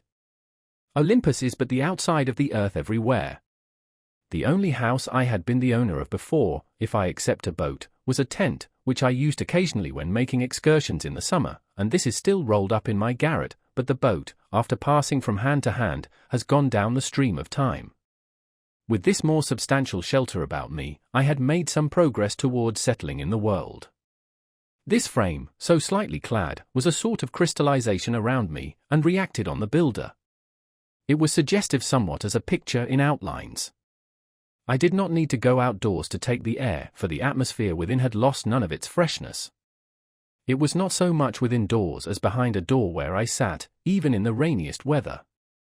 The Harivansa says, an abode without birds is like a meat without seasoning. Such was not my abode, for I found myself suddenly neighbor to the birds, not by having imprisoned one, but having caged myself near them. I was not only nearer to some of those which commonly frequent the garden and the orchard, but to those wilder and more thrilling songsters of the forest which never, or rarely, serenade a villager, the wood thrush, the veery, the scarlet tanager, the field sparrow, the whippoorwill, and many others. I was seated by the shore of a small pond, about 1.5 miles south of the village of Concord and somewhat higher than it, in the midst of an extensive wood between that town and Lincoln, and about 2 miles south of that our only field known to fame, Concord Battle Ground, but I was so low in the woods that the opposite shore, 1/2 mile off, like the rest, covered with wood, was my most distant horizon. For the first week, whenever I looked out on the pond it impressed me like a tarn high up on the side of a mountain, its bottom far above the surface of other lakes, and, as the sun arose, I saw it throwing off its nightly clothing of mist, and here and there, by degrees, its soft ripples or its smooth reflecting surface was revealed, while the mists, like ghosts, were stealthily withdrawing in every direction into the woods, as at the breaking up of some nocturnal conventicle. The very dew seemed to hang upon the trees later into the day than usual, as on the sides of mountains. This small lake was of most value as a neighbor in the intervals of a gentle rainstorm in August, when, both air and water being perfectly still, but the sky overcast, mid-afternoon had all the serenity of evening, and the wood thrush sang around, and was heard from shore to shore. A lake like this is never smoother than at such a time, and the clear portion of the air above it being shallow and darkened by clouds, the water, full of light and reflections, becomes a lower heaven itself so much the more important. From a hilltop nearby, where the wood had been recently cut off, there was a pleasing vista southward across the pond, through a wide indentation in the hills which formed the shore there, where their opposite sides sloping toward each other suggested a stream flowing out in that direction through a wooded valley, but stream there was none. That way I looked between and over the near green hills to some distant and higher ones in the horizon, tinged with blue. Indeed, by standing on tiptoe I could catch a glimpse of some of the peaks of the still bluer and more distant mountain ranges in the northwest, those true blue coins from heaven's own mint, and also of some portion of the village. But in other directions, even from this point, I could not see over or beyond the woods which surrounded me. It is well to have some water in your neighborhood, to give buoyancy to and float the earth. One value even of the smallest well is, that when you look into it you see that earth is not continent but insular. This is as important as that it keeps butter cool. When I looked across the pond from this peak toward the Sudbury Meadows, which in time of flood I distinguished elevated perhaps by a mirage in their seething valley, like a coin in a basin, all the earth beyond the pond appeared like a thin crust insulated and floated even by this small sheet of interverting water, and I was reminded that this on which I dwelt was but dry land. Though the view from my door was still more contracted, I did not feel crowded or confined in the least. There was pasture enough for my imagination. The low shrub oak plateau to which the opposite shore arose, stretched away toward the prairies of the west and the steppes of Tartary, affording ample room for all the roving families of men. There are none happy in the world but beings who enjoy freely a vast horizon, said Damodara when his herds required new and larger pastures. Both place and time were changed, and I dwelt nearer to those parts of the universe and to those eras in history which had most attracted me. Where I lived was as far off as many a region viewed nightly by astronomers. We are wont to imagine rare and delectable places in some remote and more celestial corner of the system, behind the constellation of Cassiopeia's chair, far from noise and disturbance. I discovered that my house actually had its site in such a withdrawn, but forever new and unprofaned, part of the universe. If it were worth the while to settle in those parts near to the Pleiades or the Hyades, to Aldebaran or Altair, then I was really there, or at an equal remoteness from the life which I had left behind, dwindled and twinkling with as fine a ray to my nearest neighbor, and to be seen only in moonless nights by him. Such was that part of creation where I had squatted. There was a shepherd that did live, and held his thoughts as high as were the mounts whereon his flocks did hourly feed him by. What should we think of the shepherd's life if his flocks always wandered to higher pastures than his thoughts? Every morning was a cheerful invitation to make my life of equal simplicity, and I may say innocence, with nature herself. I have been as sincere a worshipper of Aurora as the Greeks. I got up early and bathed in the pond. That was a religious exercise, and one of the best things which I did. They say that characters were engraven on the bathing tub of King Lingthang to this effect: renew thyself completely each day, do it again, and again, and forever again. I can understand that. Morning brings back the heroic ages. I was as much affected by the faint hum of a mosquito making its invisible and unimaginable tour through my apartment at earliest dawn, when I was sitting with door and windows open, as I could be by any trumpet that ever sang of fame. It was Homer's Requiem, itself an Iliad and Odyssey in the air, singing its own wrath and wanderings. There was something cosmical about it, a standing advertisement, till forbidden, of the everlasting vigor and fertility of the world. The morning, which is the most memorable season of the day, is the awakening hour. Then there is least somnolence in us, and for an hour, at least, some part of us awakes which slumbers all the rest of the day and night. Little is to be expected of that day, if it can be called a day, to which we are not awakened by our genius, but by the mechanical nudgings of some servitor, are not awakened by our own newly acquired force and aspirations from within, accompanied by the undulations of celestial music, instead of factory bells, and a fragrance filling the air, to a higher life than we fell asleep from, and thus the darkness bear its fruit, and prove itself to be good, no less than the light. That man who does not believe that each day contains an earlier, more sacred, and auroral hour than he has yet profaned, has despaired of life, and is pursuing a descending and darkening way. After a partial cessation of his sensuous life, the soul of man, or its organs rather, are reinvigorated each day, and his genius tries again what noble life it can make. All memorable events, I should say, transpire in morning time and in a morning atmosphere. The Vedas say, all intelligence is awake with the morning. Poetry and art, and the fairest and most memorable of the actions of men, date from such an hour. All poets and heroes, like Memnon, are the children of Aurora, and emit their music at sunrise. To him whose elastic and vigorous thought keeps pace with the sun, the day is a perpetual morning. It matters not what the clocks say or the attitudes and labors of men. Morning is when I am awake and there is a dawn in me. Moral reform is the effort to throw off sleep. Why is it that men give so poor an account of their day if they have not been slumbering? They are not such poor calculators. If they had not been overcome with drowsiness, they would have performed something. The millions are awake enough for physical labor, but only 1 in a million is awake enough for effective intellectual exertion, only 1 in 100 millions to a poetic or divine life. To be awake is to be alive. I have never yet met a man who was quite awake. How could I have looked him in the face? We must learn to reawaken and keep ourselves awake, not by mechanical aids, but by an infinite expectation of the dawn, which does not forsake us in our soundest sleep. I know of no more encouraging fact than the unquestionable ability of man to elevate his life by a conscious endeavor. It is something to be able to paint a particular picture, or to carve a statue, and so to make a few objects beautiful, but it is far more glorious to carve and paint the very atmosphere and medium through which we look, which morally we can do. To affect the quality of the day, that is the highest of arts. Every man is tasked to make his life, even in its details, worthy of the contemplation of his most elevated and critical hour. If we refused, or rather used up, such paltry information as we get, the oracles would distinctly inform us how this might be done. I went to the woods because I wished to live deliberately, to front only the essential facts of life, and see if I could not learn what it had to teach, and not, when I came to die, discover that I had not lived.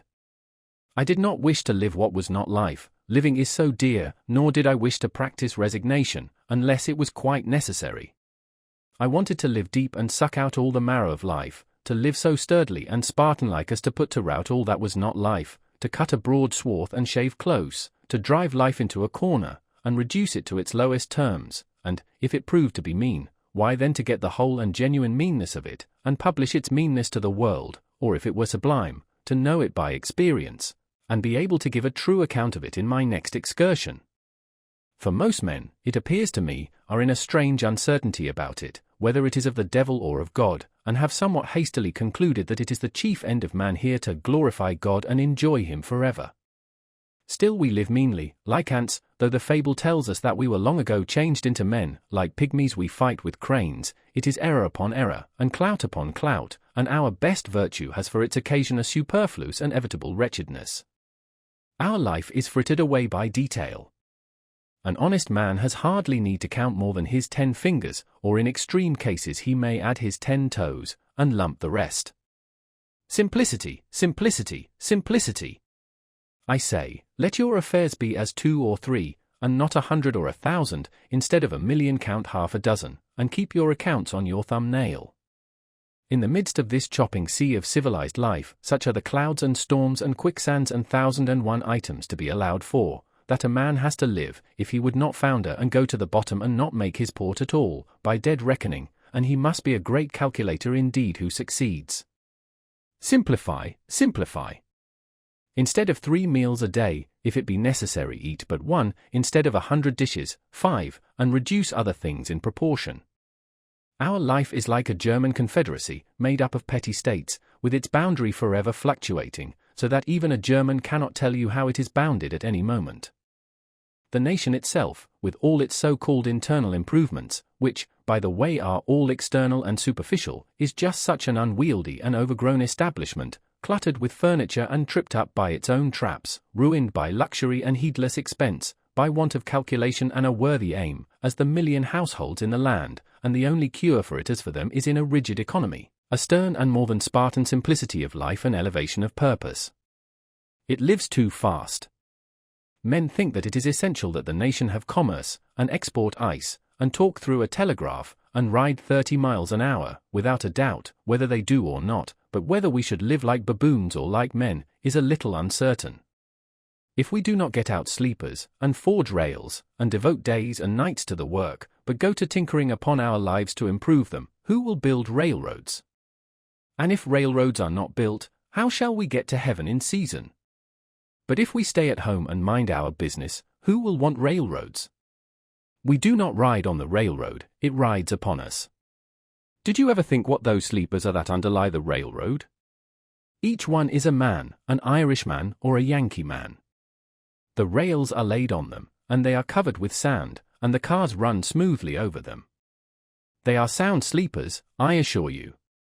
And every few years a new lot is laid down and run over, so that, if some have the pleasure of riding on a rail, others have the misfortune to be ridden upon. And when they run over a man that is walking in his sleep, a supernumerary sleeper in the wrong position, and wake him up, they suddenly stop the cars, and make a hue and cry about it, as if this were an exception. I am glad to know that it takes a gang of men for every 5 miles to keep the sleepers down and level in their beds as it is, for this is a sign that they may sometime get up again. Why should we live with such hurry and waste of life? We are determined to be starved before we are hungry.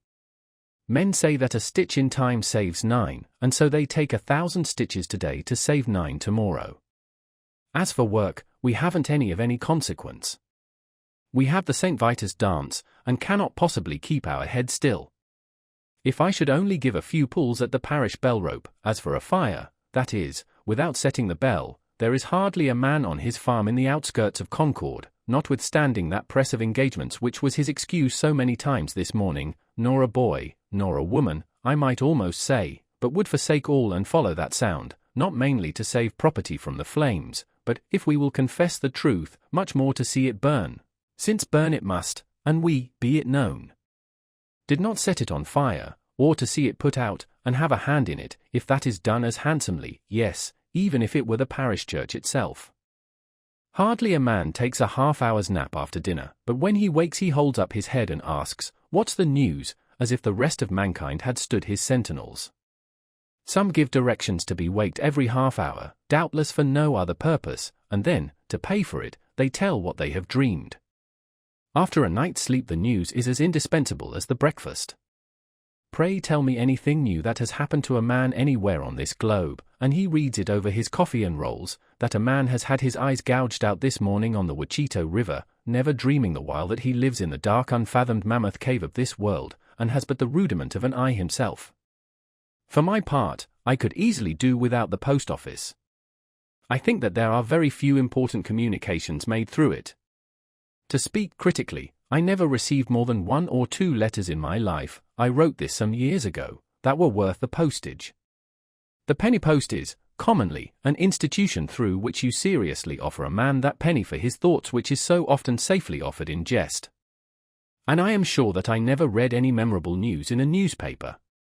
If we read of one man robbed, or murdered, or killed by accident, or one house burned, or one vessel wrecked, or one steamboat blown up, or one cow run over on the Western Railroad, or one mad dog killed, or one lot of grasshoppers in the winter, we never need read of another. One is enough. If you are acquainted with the principle, what do you care for a myriad instances and applications? To a philosopher all news, as it is called, is gossip, and they who edit and read it are old women over their tea. Yet not a few are greedy after this gossip. There was such a rush, as I hear, the other day at one of the offices to learn the foreign news by the last arrival, that several large squares of plate glass belonging to the establishment were broken by the pressure, news which I seriously think a ready-wit might write a 12-month, or 12 years, beforehand with sufficient accuracy.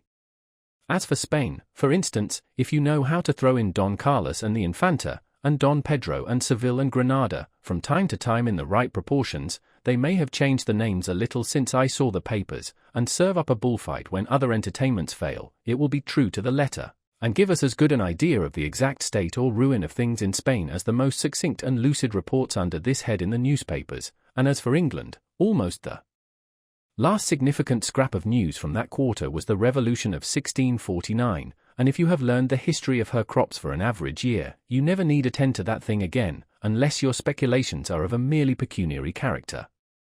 If one may judge who rarely looks into the newspapers, nothing new does ever happen in foreign parts, a French Revolution not excepted. What news? How much more important to know what that is which was never old. Qiu Yu, great dignitary of the state of Wei, sent a man to Count Tzu to know his news. Count Tzu caused the messenger to be seated near him, and questioned him in these terms, "What is your master doing?" The messenger answered with respect, "My master desires to diminish the number of his faults, but he cannot come to the end of them." The messenger being gone, the philosopher remarked, "What a worthy messenger! What a worthy messenger!" The preacher, instead of vexing the ears of drowsy farmers on their day of rest at the end of the week, for Sunday is the fit conclusion of an ill-spent week, and not the fresh and brave beginning of a new one, with this one other draggle-tail of a sermon, should shout with thundering voice, "Pause! Avast! Why so seeming fast, but deadly slow? Shams and delusions are esteemed for soundest truths, while reality is fabulous. If men would steadily observe realities only, and not allow themselves to be deluded, life, to compare it with such things as we know, would be like a fairy tale and the Arabian Nights' entertainments. If we respected only what is inevitable and has a right to be, music and poetry would resound along the streets. When we are unhurried and wise, we perceive that only great and worthy things have any permanent and absolute existence, that petty fears and petty pleasures are but the shadow of the reality. This is always exhilarating and sublime. By closing the eyes and slumbering, and consenting to be deceived by shows, men establish and confirm their daily life of routine and habit everywhere, which still is built on purely illusory foundations. Children, who play life, discern its true law and relations more clearly than men, who fail to live it worthily, but who think that they are wiser by experience, that is, by failure. I have read in a Hindu book, that there was a king's son, who, being expelled in infancy from his native city, was brought up by a forester, and, growing up to maturity in that state, imagined himself to belong to the barbarous race with which he lived. One of his father's ministers having discovered him, revealed to him what he was, and the misconception of his character was removed, and he knew himself to be a prince. So soul, continues the Hindu philosopher, from the circumstances in which it is placed, mistakes its own character, until the truth is revealed to it by some holy teacher, and then it knows itself to be Brahm.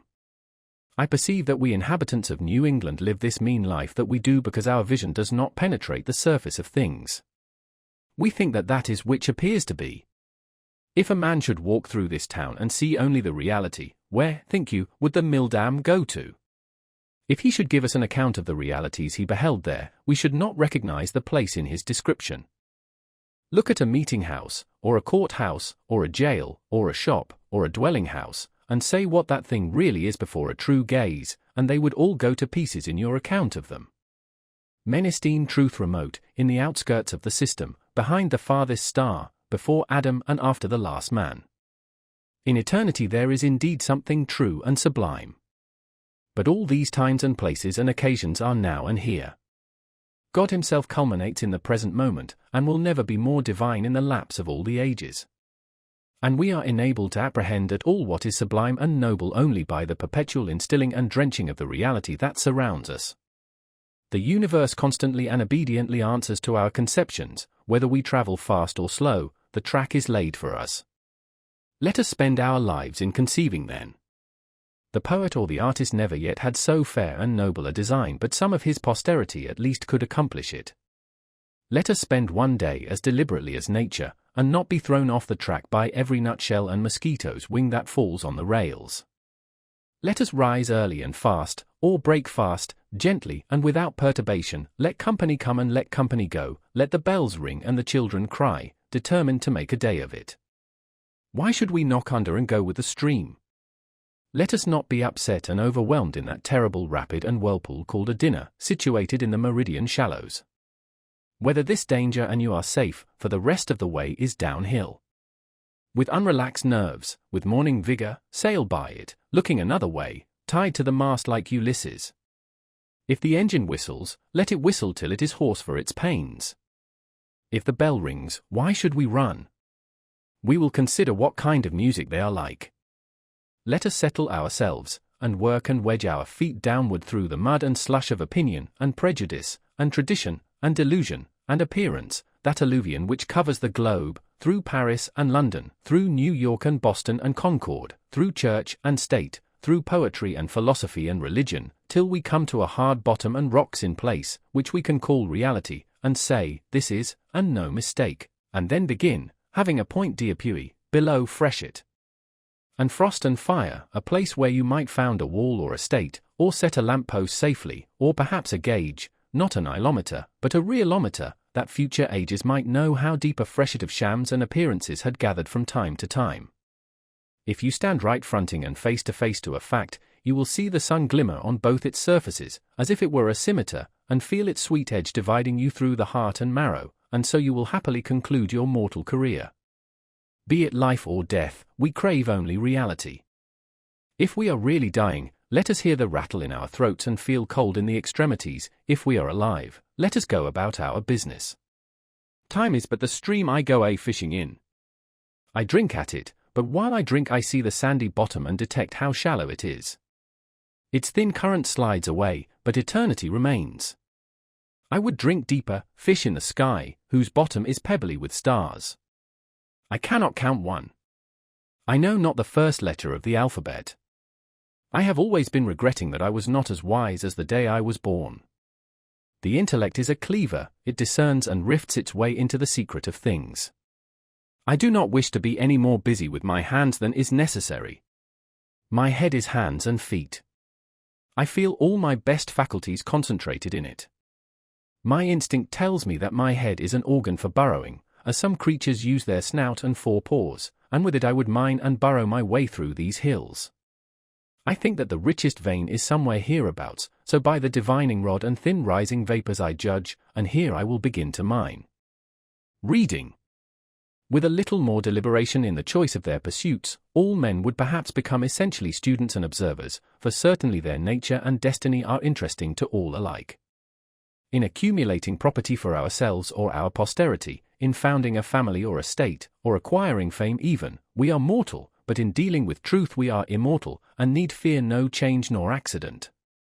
The oldest Egyptian or Hindu philosopher raised a corner of the veil from the statue of the divinity, and still the trembling robe remains raised, and I gaze upon as fresh a glory as he did, since it was I in him that was then so bold, and it is he in me that now reviews the vision. No dust has settled on that robe, no time has elapsed since that divinity was revealed. That time which we really improve, or which is improvable, is neither past, present, nor future. My residence was more favorable, not only to thought, but to serious reading, than a university, and though I was beyond the range of the ordinary circulating library, I had more than ever come within the influence of those books which circulate round the world, whose sentences were first written on bark, and are now merely copied from time to time onto linen paper. Says the poet Mir Kamaruddin Mast, being seated to run through the region of the spiritual world, I have had this advantage in books. To be intoxicated by a single glass of wine, I have experienced this pleasure when I have drunk the liquor of the esoteric doctrines. I kept Homer's Iliad on my table through the summer, though I looked at his page only now and then. Incessant labor with my hands, at first, for I had my house to finish and my beans to hoe at the same time, made more study impossible. Yet I sustained myself by the prospect of such reading in future. I read 1 or 2 shallow books of travel in the intervals of my work, till that employment made me ashamed of myself, and I asked where it was then that I lived. The student may read Homer or Aeschylus in the Greek without danger of dissipation or luxuriousness, for it implies that he in some measure emulate their heroes, and consecrate morning hours to their pages.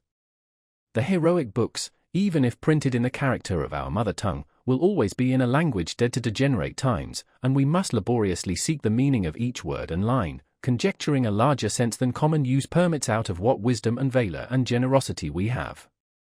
The modern cheap and fertile press, with all its translations, has done little to bring us nearer to the heroic writers of antiquity. They seem as solitary, and the letter in which they are printed as rare and curious, as ever. It is worth the expense of youthful days and costly hours, if you learn only some words of an ancient language, which are raised out of the trivialness of the street, to be perpetual suggestions and provocations. It is not in vain that the farmer remembers and repeats the few Latin words which he has heard. Men sometimes speak as if the study of the classics would at length make way for more modern and practical studies, but the adventurous student will always study classics, in whatever language they may be written and however ancient they may be. For what are the classics but the noblest recorded thoughts of man? They are the only oracles which are not decayed, and there are such answers to the most modern inquiry in them as Delphi and Dodona never gave. We might as well omit to study nature because she is old. To read well, that is, to read true books in a true spirit, is a noble exercise, and one that will task the reader more than any exercise which the customs of the day esteem. It requires a training such as the athletes underwent, the steady intention almost of the whole life to this object. Books must be read as deliberately and reservedly as they were written. It is not enough even to be able to speak the language of that nation by which they are written, for there is a memorable interval between the spoken and the written language, the language heard and the language read.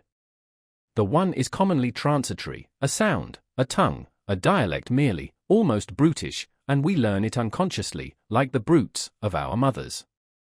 The other is the maturity and experience of that, if that is our mother tongue, this is our father tongue, a reserved and select expression, too significant to be heard by the ear, which we must be born again in order to speak.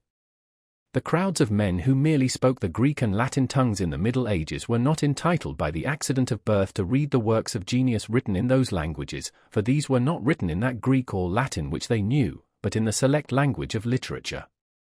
They had not learned the nobler dialects of Greece and Rome, but the very materials on which they were written were waste paper to them, and they prized instead a cheap contemporary literature. But when the several nations of Europe had acquired distinct though rude written languages of their own, sufficient for the purposes of their rising literatures, then first learning revived, and scholars were enabled to discern from that remoteness the treasures of antiquity.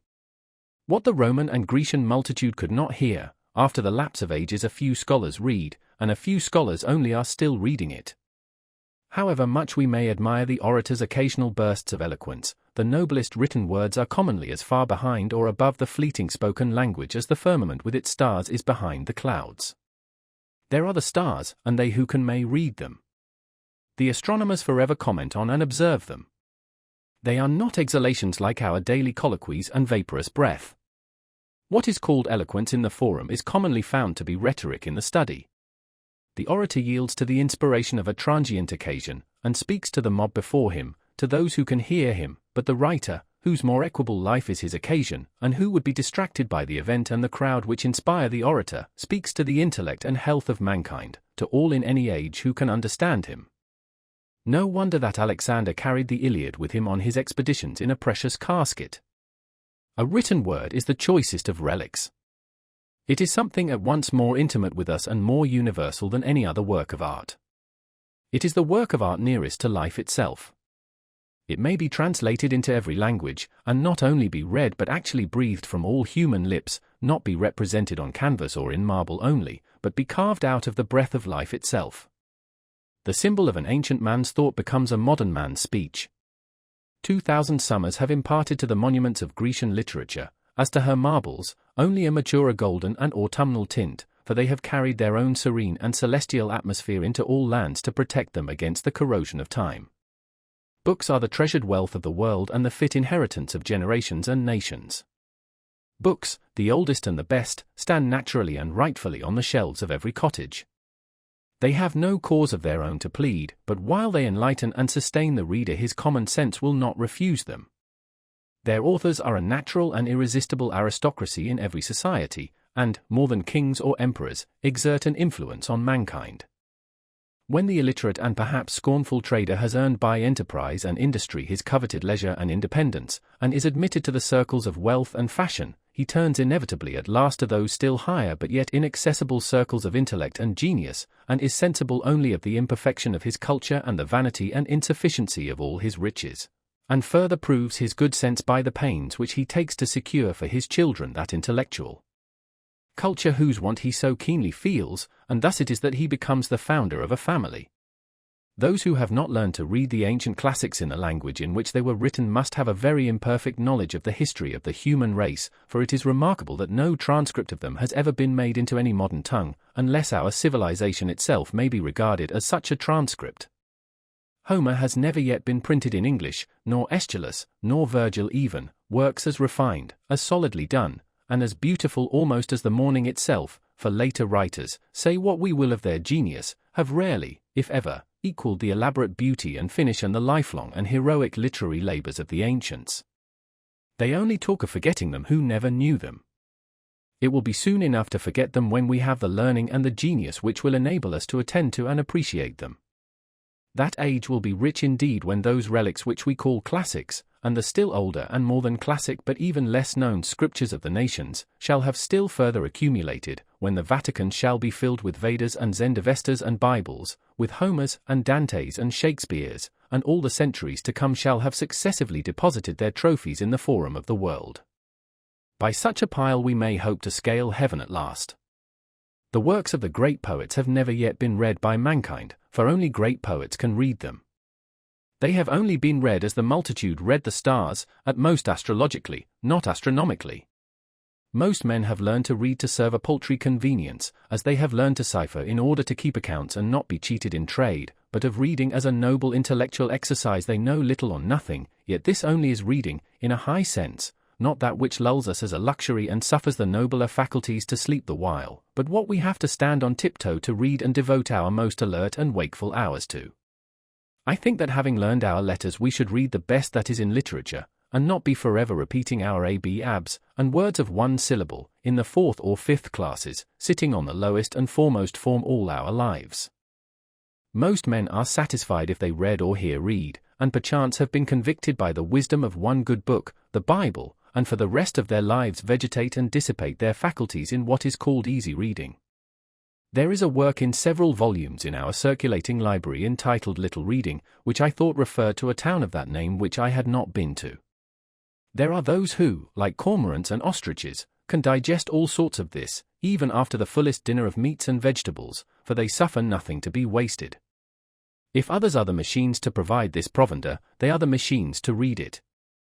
They read the 9,000th tale about Zebulun and Sephronia, and how they loved as none had ever loved before, and neither did the course of their true love run smooth, at any rate, how it did run and stumble, and get up again and go on. How some poor unfortunate got up onto a steeple, who had better never have gone up as far as the belfry, and then, having needlessly got him up there, the happy novelist rings the bell for all the world to come together and hear, oh dear! How he did get down again! For my part, I think that they had better metamorphose all such aspiring heroes of universal noveldom into man-weathercocks, as they used to put heroes among the constellations, and let them swing round there till they are rusty, and not come down at all to bother honest men with their pranks. The next time the novelist rings the bell I will not stir though the meeting-house burn down. The Skip of the Tiptoe Hop, a romance of the Middle Ages, by the celebrated author of Stittle Toltan, to appear in monthly parts, A Great Rush, don't all come together. All this they read with saucer eyes, and erect and primitive curiosity, and with unwearied gizzard, whose corrugations even yet need no sharpening, just as some little 4-year-old bencher his 2-cent gilt-covered edition of Cinderella, without any improvement, that I can see, in the pronunciation, or accent, or emphasis, or any more skill in extracting or inserting the moral. The result is dullness of sight, a stagnation of the vital circulations, and a general deliquium and sloughing off of all the intellectual faculties. This sort of gingerbread is baked daily and more sedulously than pure wheat or rye and Indian in almost every oven, and finds a surer market. The best books are not read even by those who are called good readers. What does our Concord culture amount to? There is in this town, with a very few exceptions, no taste for the best or for very good books even in English literature, whose words all can read and spell. Even the college-bred and so-called liberally educated men here and elsewhere have really little or no acquaintance with the English classics, and as for the recorded wisdom of mankind, the ancient classics and Bibles, which are accessible to all who will know of them, there are the feeblest efforts anywhere made to become acquainted with them. I know a woodchopper of middle age, who takes a French paper, not for news as he says, for he is above that, but to keep himself in practice, he being a Canadian by birth, and when I ask him what he considers the best thing he can do in this world, he says, beside this, to keep up and add to his English. This is about as much as the college-bred generally do or aspire to do, and they take an English paper for the purpose. One who has just come from reading perhaps one of the best English books will find how many with whom he can converse about it. Or suppose he comes from reading a Greek or Latin classic in the original, whose praises are familiar even to the so-called illiterate, he will find nobody at all to speak to, but must keep silence about it. Indeed, there is hardly the professor in our colleges, who, if he has mastered the difficulties of the language, has proportionally mastered the difficulties of the wit and poetry of a Greek poet, and has any sympathy to impart to the alert and heroic reader, and as for the sacred scriptures, or Bibles of mankind, who in this town can tell me even their titles? Most men do not know that any nation but the Hebrews have had a scripture. A man, any man, will go considerably out of his way to pick up a silver dollar, but here are golden words, which the wisest men of antiquity have uttered, and whose worth the wise of every succeeding age have assured us of, and yet we learn to read only as far as easy reading, the primers, and class books, and when we leave school, that little reading, and story books, which are for boys and beginners, and our reading, our conversation, and thinking, are all on a very low level, worthy only of pygmies and mannikins. I aspire to be acquainted with wiser men than this our Concord soil has produced, whose names are hardly known here. Or shall I hear the name of Plato and never read his book? As if Plato were my townsman and I never saw him, my next neighbor and I never heard him speak or attended to the wisdom of his words. But how actually is it? His dialogues, which contain what was immortal in him, lie on the next shelf, and yet I never read them. We are underbred and low-lived and illiterate, and in this respect I confess I do not make any very broad distinction between the illiterateness of my townsman who cannot read at all, and the illiterateness of him who has learned to read only what is for children and feeble intellects. We should be as good as the worthies of antiquity, but partly by first knowing how good they were. We are a race of tip men, and soar but little higher in our intellectual flights than the columns of the daily paper. It is not all books that are as dull as their readers. There are probably words addressed to our condition exactly, which, if we could really hear and understand, would be more salutary than the morning or the spring to our lives, and possibly put a new aspect on the face of things for us. How many a man has dated a new era in his life from the reading of a book? The book exists for us perchance which will explain our miracles and reveal new ones. The at present unutterable things we may find somewhere uttered. These same questions that disturb and puzzle and confound us have in their turn occurred to all the wise men, not one has been omitted, and each has answered them, according to his ability, by his words and his life. Moreover, with wisdom we shall learn liberality. The solitary hired man on a farm in the outskirts of Concord, who has had his second birth and peculiar religious experience, and is driven as he believes into the silent gravity and exclusiveness by his faith, may think it is not true, but Zoroaster, thousands of years ago, travelled the same road and had the same experience, but he, being wise, knew it to be universal, and treated his neighbours accordingly, and is even said to have invented an established worship among men. Let him humbly commune with Zoroaster then, and through the liberalizing influence of all the worthies, with Jesus Christ himself, and let our church go by the board. We boast that we belong to the 19th century and are making the most rapid strides of any nation. But consider how little this village does for its own culture. I do not wish to flatter my townsmen, nor to be flattered by them, for that will not advance either of us. We need to be provoked, goaded like oxen, as we are, into a trot. We have a comparatively decent system of common schools, schools for infants only, but excepting the half-starved lyceum in the winter, and latterly the puny beginning of a library suggested by the state, no school for ourselves. We spend more on almost any article of bodily aliment or ailment than on our mental aliment. It is time that we had uncommon schools, that we did not leave off our education when we begin to be men and women. It is time that villages were universities, and their elder inhabitants the fellows of universities, with leisure, if they are indeed so well off, to pursue liberal studies the rest of their lives. Shall the world be confined to one Paris or one Oxford forever? Cannot students be boarded here and get a liberal education under the skies of Concord? Can we not hire some Abelard to lecture to us? Alas! What with fathering the cattle and tending the store, we are kept from school too long, and our education is sadly neglected.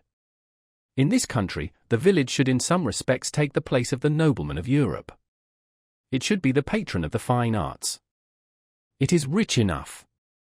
It wants only the magnanimity and refinement. It can spend money enough on such things as farmers and traders value, but it is thought utopian to propose spending money for things which more intelligent men know to be of far more worth. This town has spent $17,000 on a townhouse, thank fortune or politics, but probably it will not spend so much on living wit, the true meat to put into that shell, in 100 years. The $125 annually subscribed for a lyceum in the winter is better spent than any other equal sum raised in the town.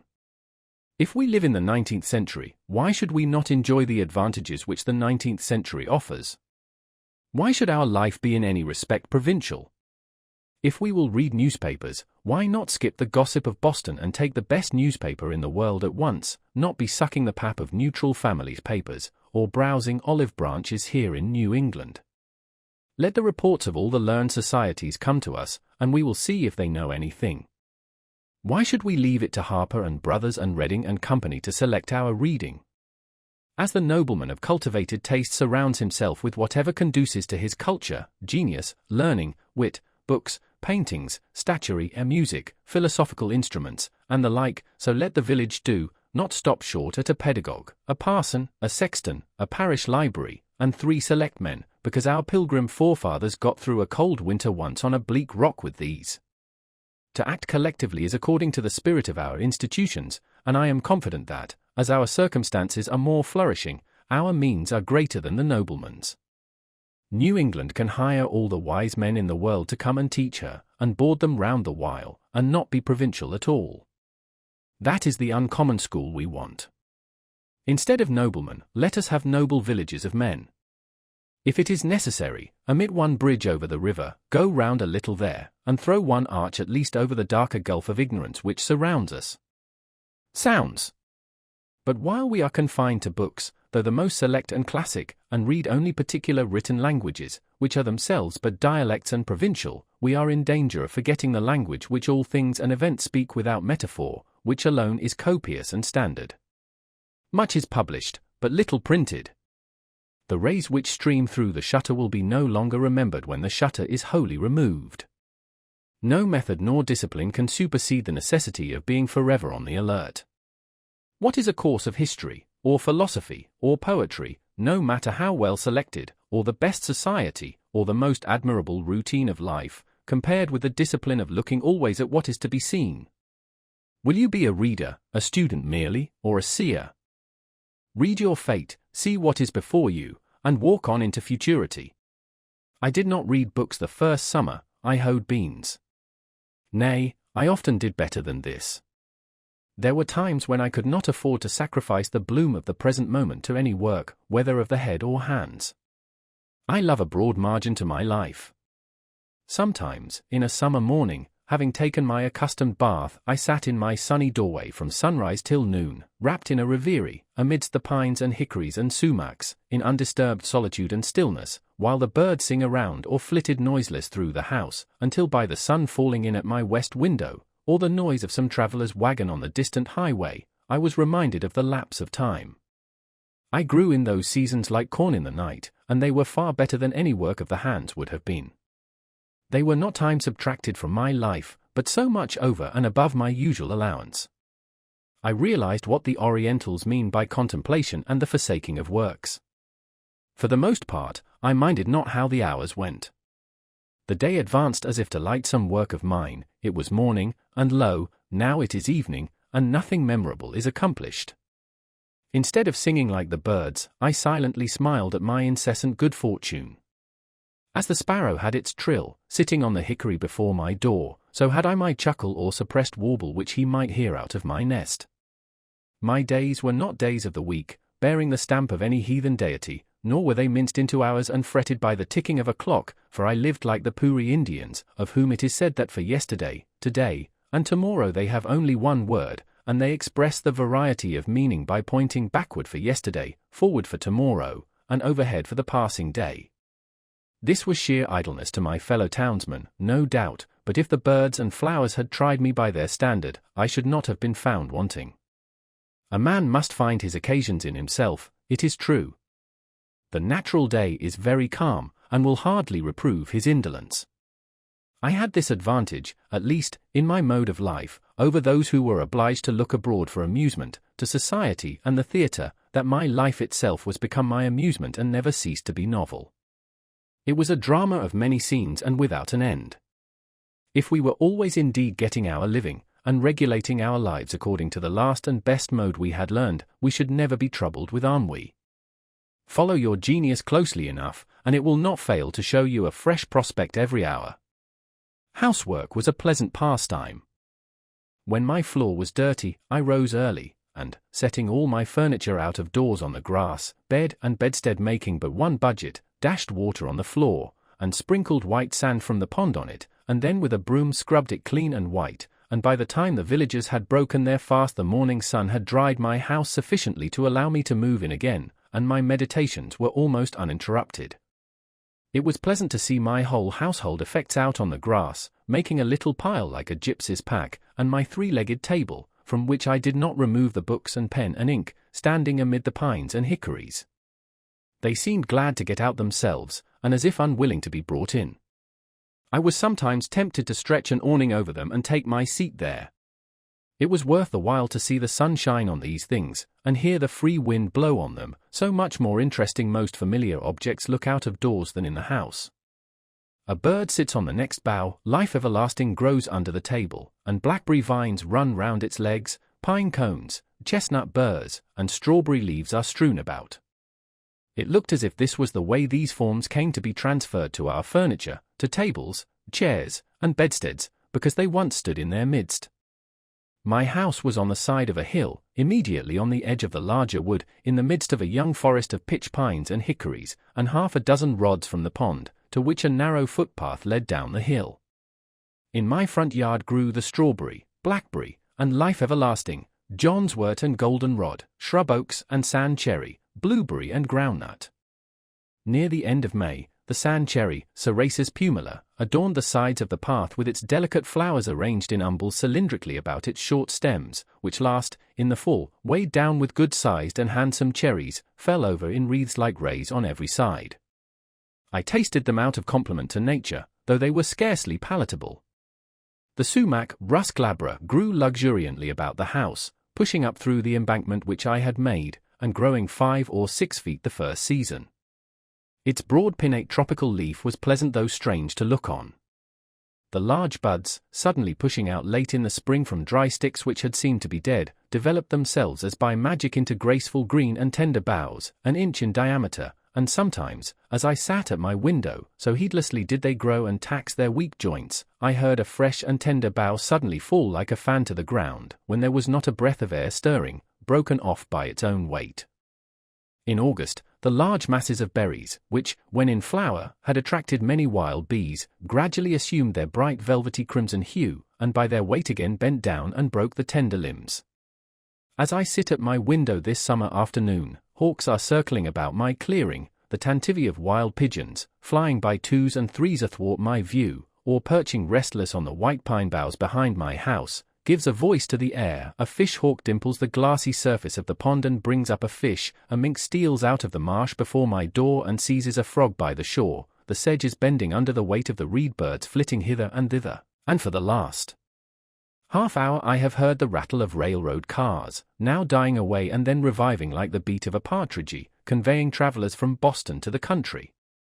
For I did not live so out of the world as that boy who, as I hear, was put out to a farmer in the east part of the town, but ere long ran away and came home again, quite down at the heel and homesick. He had never seen such a dull and out-of-the-way place. The folks were all gone off. Why, you couldn't even hear the whistle. I doubt if there is such a place in Massachusetts now.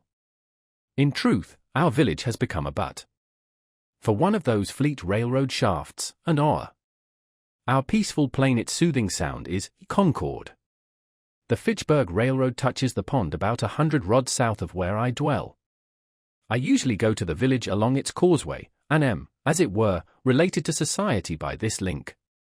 The men on the freight trains, who go over the whole length of the road, bow to me as to an old acquaintance. They pass me so often, and apparently they take me for an employee, and so I am. I too would fain be a track repairer somewhere in the orbit of the earth. The whistle of the locomotive penetrates my woods summer and winter, sounding like the scream of a hawk sailing over some farmer's yard, informing me that many restless city merchants are arriving within the circle of the town, or adventurous country traders from the other side. As they come under one horizon, they shout their warning to get off the track to the other, heard sometimes through the circles of two towns. Here come your groceries, country, your rations, countrymen. Nor is there any man so independent on his farm that he can say them nay. And here's your pay for them.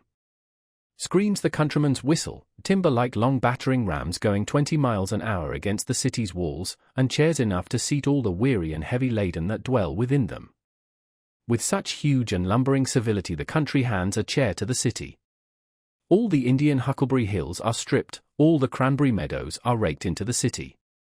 Up comes the cotton, down goes the woven cloth, up comes the silk, down goes the woolen, up come the books, but down goes the wit that writes them.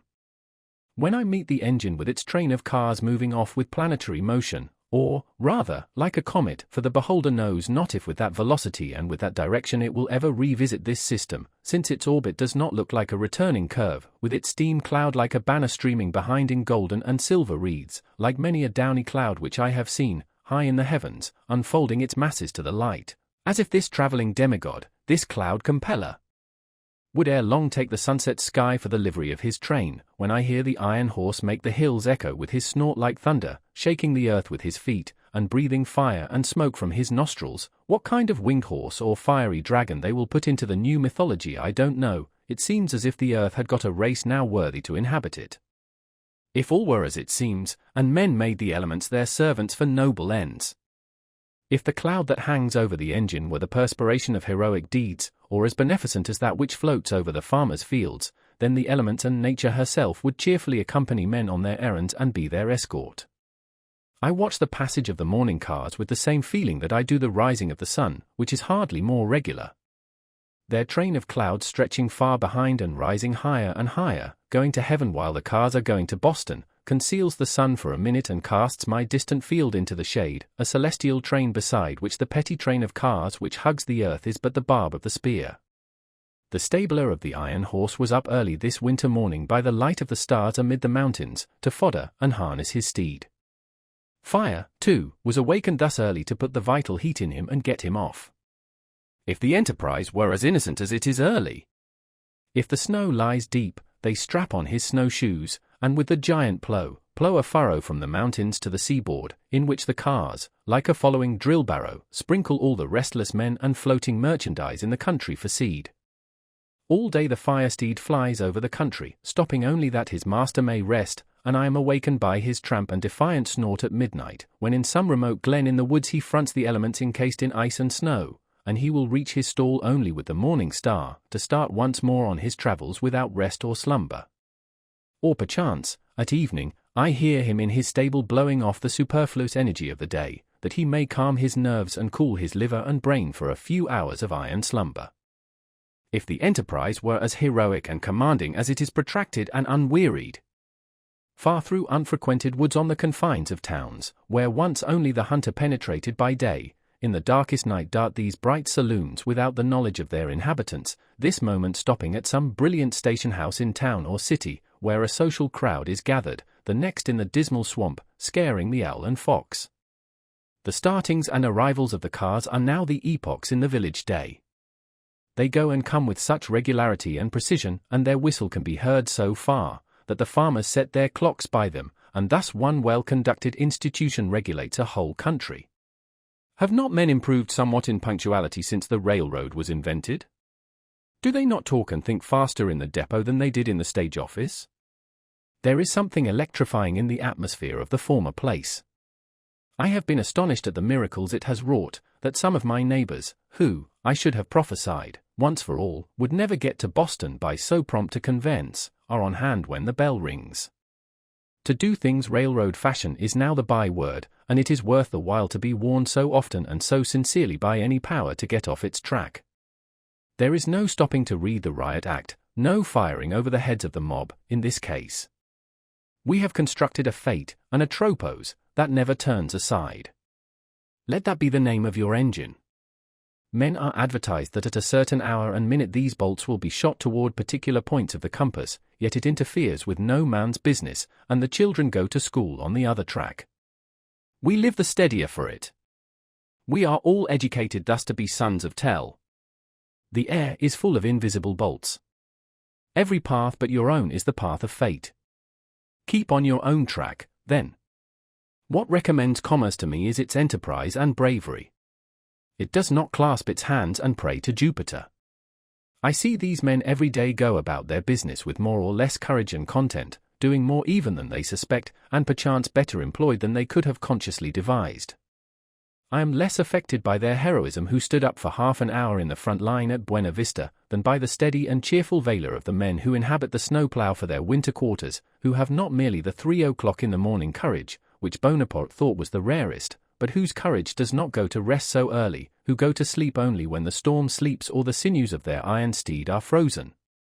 On this morning of the great snow, perchance, which is still raging and chilling men's blood, I hear the muffled tone of their engine bell from out the fog bank of their chilled breath, which announces that the cars are coming, without long delay, notwithstanding the veto of a New England northeast snowstorm, and I behold the ploughmen covered with snow and rime, their heads peering, above the moldboard which is turning down other than daisies and the nests of field mice, like boulders of the Sierra Nevada, that occupy an outside place in the universe. Commerce is unexpectedly confident and serene, alert, adventurous, and unwearied. It is very natural in its methods withal, far more so than many fantastic enterprises and sentimental experiments, and hence its singular success. I am refreshed and expanded when the freight train rattles past me, and I smell the stores which go dispensing their odors all the way from Long Wharf to Lake Champlain, reminding me of foreign parts, of coral reefs, and Indian oceans, and tropical climes, and the extent of the globe. I feel more like a citizen of the world at the sight of the palm leaf which will cover so many flaxen New England heads the next summer, the manila hemp and coconut husks, the old junk, gunny bags, scrap iron, and rusty nails. This carload of torn sails is more legible and interesting now than if they should be wrought into paper and printed books. Who can write so graphically the history of the storms they have weathered as these rents have done? They are proof sheets which need no correction.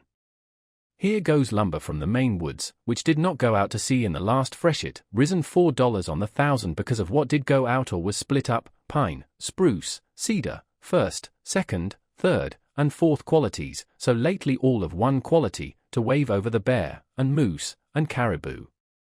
Next rolls Thomaston lime, a primed lot, which will get far among the hills before it gets slacked.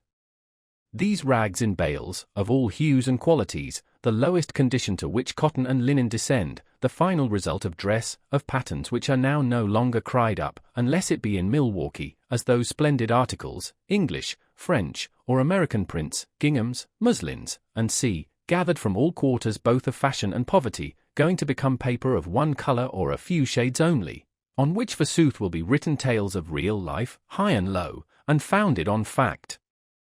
This closed car smells of salt fish, the strong New England and commercial scent, reminding me of the Grand Banks and the fisheries. Who has not seen a salt fish, thoroughly cured for this world, so that nothing can spoil it, and putting the perseverance of the saints to the blush. With which you may sweep or pave the streets, and split your kindlings, and the teents to shelter himself and his lading against sun, wind and rain behind it, and the trader, as a Concord trader once did, hang it up by his door for a sign when he commences business, until at last his oldest customer cannot tell surely whether it be animal, vegetable, or mineral, and yet it shall be as pure as a snowflake, and if it be put into a pot and boiled, will come out an excellent done fish for a Saturday's dinner. Next, Spanish hides, with the tails still preserving their twist and the angle of elevation they had when the oxen that wore them were careering over the pampas of the Spanish Main, a type of all obstinacy, and evincing how almost hopeless and incurable are all constitutional vices. I confess that, practically speaking, when I have learned a man's real disposition, I have no hopes of changing it for the better or worse in this state of existence. As the Orientals say, a cur's tail may be warmed, and pressed, and bound round with ligatures, and after a 12 years' labour bestowed upon it, still it will retain its natural form. The only effectual cure for such inveteracies as these tails exhibit is to make glue of them, which I believe is what is usually done with them, and then they will stay put and stick. Here is a hogshead of molasses or of brandy directed to John Smith, Cuttingsville, Vermont, some trader among the Green Mountains, who imports for the farmers near his clearing, and now perchance stands over his bulkhead and thinks of the last arrivals on the coast, how they may affect the price for him, telling his customers this moment, as he has told them 20 times before this morning, that he expects some by the next train of prime quality.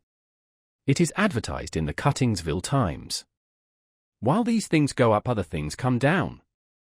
Warned by the whizzing sound, I look up from my book and see some tall pine, hewn on far northern hills, which has winged its way over the Green Mountains and the Connecticut, shot like an arrow through the township within 10 minutes, and scarce another eye beholds it, going to be the mast of some great admiral. And hark! Here comes the cattle train bearing the cattle of 1,000 hills, sheep-cots, stables, and cow-yards in the air, drovers with their sticks, and shepherd boys in the midst of their flocks, all but the mountain pastures, whirled along like leaves blown from the mountains by the September gales. The air is filled with the bleating of calves and sheep, and the hustling of oxen, as if a pastoral valley were going by. When the old bellwether at the head rattles his bell, the mountains do indeed skip like rams and the little hills like lambs. A carload of drovers, too, in the midst, on a level with their droves now, their vocation gone, but still clinging to their useless sticks as their badge of office. But their dogs, where are they? It is a stampede to them, they are quite thrown out, they have lost the scent. Methinks I hear them barking behind the Peterborough's hills, or panting up the western slope of the Green Mountains. They will not be in at the death. Their vocation, too, is gone. Their fidelity and sagacity are below par now. They will slink back to their kennels in disgrace, or perchance run wild and strike a league with the wolf and the fox. So is your pastoral life whirled past and away. But the bell rings, and I must get off the track and let the cars go by. What's the railroad to me? I never go to see where it ends. It fills a few hollows, and makes banks for the swallows. It sets the sand a-blowing, and the blackberries a-growing. But I cross it like a cart path in the woods. I will not have my eyes put out and my ears spoiled by its smoke and steam and hissing. Now that the cars are gone by and all the restless world with them, and the fishes in the pond no longer feel their rumbling, I am more alone than ever. For the rest of the long afternoon, perhaps, my meditations are interrupted only by the faint rattle of a carriage or team along the distant highway. Sometimes, on Sundays, I heard the bells, the Lincoln, Acton, Bedford, or Concord bell, when the wind was favourable, a faint, sweet, and, as it were, natural melody, worth importing into the wilderness. At a sufficient distance over the woods this sound acquires a certain vibratory hum, as if the pine needles in the horizon were the strings of a harp which it swept.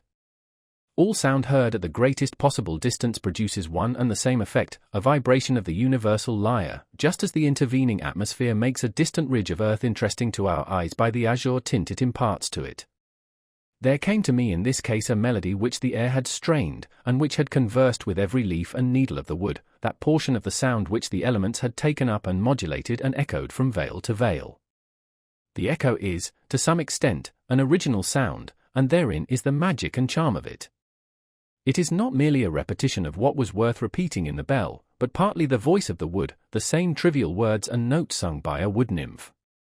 At evening, the distant lowing of some cow in the horizon beyond the wood sounded sweet and melodious, and at first I would mistake it for the voices of certain minstrels by whom I was sometimes serenaded, who might be straying over hill and dale, but soon I was not unpleasantly disappointed when it was prolonged into the cheap and natural music of the cow. I do not mean to be satirical, but to express my appreciation of those youths singing, when I state that I perceived clearly that it was akin to the music of the cow, and they were at length one articulation of nature. Regularly at 7:30, in one part of the summer, after the evening train had gone by, the whippoorwills chanted their vespers for half an hour, sitting on a stump by my door, or upon the ridge-pole of the house. They would begin to sing almost with as much precision as a clock, within 5 minutes of a particular time, referred to the setting of the sun, every evening. I had a rare opportunity to become acquainted with their habits. Sometimes I heard 4 or 5 at once in different parts of the wood, by accident one a bar behind another, and so near me that I distinguished not only the cluck after each note, but often that singular buzzing sound like a fly in a spider's web, only proportionally louder. Sometimes one would circle round and round me in the woods a few feet distant as if tethered by a string, when probably I was near its eggs. They sang at intervals throughout the night, and were again as musical as ever just before and about dawn. When other birds are still, the screech owls take up the strain, like morning women their ancient ululu. Their dismal scream is truly Ben Jonsonian. Wise midnight hags! It is no honest and blunt two-wit too-hoo of the poets, but, without jesting, a most solemn graveyard ditty, the mutual consolations of suicide lovers remembering the pangs and the delights of supernal love in the infernal groves. Yet I love to hear their wailing, their doleful responses, trilled along the woodside, reminding me sometimes of music and singing birds, as if it were the dark and tearful side of music, the regrets and sighs that would fain be sung. They are the spirits, the low spirits and melancholy forebodings, of fallen souls that once in human-shaped night walked the earth and did the deeds of darkness, now expiating their sins with their wailing hymns or threnodies in the scenery of their transgressions. They give me a new sense of the variety and capacity of that nature which is our common dwelling. Oh, that I never had been born! Sighs one on this side of the pond, and circles with the restlessness of despair to some new perch on the grey oaks. Then, that I never had been born! Echoes another on the farther side with tremulous sincerity, and born! Comes faintly from far in the Lincoln woods. I was also serenaded by a hooting owl. Near at hand you could fancy it the most melancholy sound in nature, as if she meant by this to stereotype and make permanent in her choir the dying moans of a human being, some poor weak relic of mortality who has left hope behind, and howls like an animal, yet with human sobs, on entering the dark valley, made more awful by a certain gurgling melodiousness. I find myself beginning with the letters GL when I try to imitate it, expressive of a mind which has reached the gelatinous mildewy stage. In the mortification of all healthy and courageous thought. It reminded me of gowls and idiots and insane howlings. But now one answers from far woods in a strain made really melodious by distance, hoo, hoa hoo, and indeed for the most part it suggested only pleasing associations, whether heard by day or night, summer or winter. I rejoice that there are owls. Let them do the idiotic and maniacal hooting for men. It is a sound admirably suited to swamps and twilight woods which no day illustrates, suggesting a vast and undeveloped nature which men have not recognized. They represent the stark twilight and unsatisfied thoughts which all have. All day the sun has shone on the surface of some savage swamp, where the single spruce stands hung with usnea lichens, and small hawks circulate above, and the chickadee lisps amid the evergreens, and the partridge and rabbit skulk beneath. But now a more dismal and fitting day dawns, and a different race of creatures awakes to express the meaning of nature there. Late in the evening I heard the distant rumbling of wagons over bridges, a sound heard farther than almost any other at night, the baying of dogs, and sometimes again the lowing of some disconsolate cow in a distant barnyard. In the meanwhile all the shore rang with the trump of bullfrogs, the sturdy spirits of ancient wine-bibbers and wassailers, still unrepentant, trying to sing a catch in their Stygian lake, if the Walden nymphs will pardon the comparison, for though there are almost no weeds, there are frogs there, who would fain keep up the hilarious rules of their old festal tables, though their voices have waxed hoarse and solemnly grave, mocking at mirth, and the wine has lost its flavour. and become only liquor to distend their paunches, and sweet intoxication never comes to drown the memory of the past, but mere saturation and waterloggedness and distension. The most aldermanic, with his chin upon a heart-leaf, which serves for a napkin to his drooling chaps, under this northern shore quaffs a deep draught of the once scorned water, and passes round the cup with the ejaculation trrrrnk, trrrrnk, trrrrnk. And straightway comes over the water from some distant cove the same password repeated, where the next in seniority and girth has gulped down to his mark, and when this observance has made the circuit of the shores, then ejaculates the master of ceremonies, with satisfaction, trrrrnk. And each in his turn repeats the same down to the least distended, leakiest, and flabbiest paunched, that there be no mistake, and then the bowl goes round again and again, until the sun disperses the morning mist, and only the patriarch is not under the pond, but vainly bellowing trink from time to time, and pausing for a reply. I am not sure that I ever heard the sound of cock crowing from my clearing, and I thought that it might be worth the while to keep a cockerel for his music merely, as a singing bird. The note of this once wild Indian pheasant is certainly the most remarkable of any birds, and if they could be naturalized without being domesticated, it would soon become the most famous sound in our woods, surpassing the clangor of the goose and the hooting of the owl, and then imagine the cackling of the hens to fill the pauses when their lords' clarions rested. No wonder that man added this bird to his tame stock, to say nothing of the eggs and drumsticks. To walk in a winter morning in a wood where these birds abounded, their native woods, and hear the wild cockerels crow on the trees, clear and shrill for miles over the resounding earth, drowning the feebler notes of other birds, think of it. It would put nations on the alert. Who would not be early to rise, and rise earlier and earlier every successive day of his life, till he became unspeakably healthy, wealthy, and wise? This foreign bird's note is celebrated by the poets of all countries along with the notes of their native songsters. All climates agree with brave Chanticleer. He is more indigenous even than the natives. His health is ever good, his lungs are sound, his spirits never flag. Even the sailor on the Atlantic and Pacific is awakened by his voice, but its shrill sound never roused me from my slumbers. I kept neither dog, cat, cow, pig, nor hens, so that you would have said there was a deficiency of domestic sounds, neither the churn, nor the spinning wheel, nor even the singing of the kettle, nor the hissing of the urn, nor children crying, to comfort one. An old-fashioned man would have lost his senses or died of ennui before this. Not even rats in the wall, for they were starved out, or rather were never baited in, only squirrels on the roof and under the floor, a whippoorwill on the ridge-pole, a blue jay screaming beneath the window, a hare or woodchuck under the house, a screech owl or a cat owl behind it, a flock of wild geese or a laughing loon on the pond, and a fox to bark in the night. Not even a lark or an oriole, those mild plantation birds, ever visited my clearing. No cockerels to crow nor hens to cackle in the yard. No yard, but unfenced nature reaching up to your very sills. A young forest growing up under your meadows, and wild sumacs and blackberry vines breaking through into your cellar, sturdy pitch pines rubbing and creaking against the shingles for want of room, their roots reaching quite under the house. Instead of a scuttle or a blind blown off in the gale, a pine tree snapped off or torn up by the roots behind your house for fuel. Instead of no path to the front yard gate in the great snow, no gate, no front yard, and no path to the civilized world. Solitude. This is a delicious evening, when the whole body is one sense, and imbibes delight through every pore. I go and come with a strange liberty in nature, a part of herself. As I walk along the stony shore of the pond in my shirt sleeves, though it is cool as well as cloudy and windy, and I see nothing special to attract me, all the elements are unusually congenial to me. The bullfrogs trump to usher in the night, and the note of the whippoorwill is borne on the rippling wind from over the water. Sympathy with the fluttering alder and poplar leaves almost takes away my breath, yet, like the lake, my serenity is rippled but not ruffled.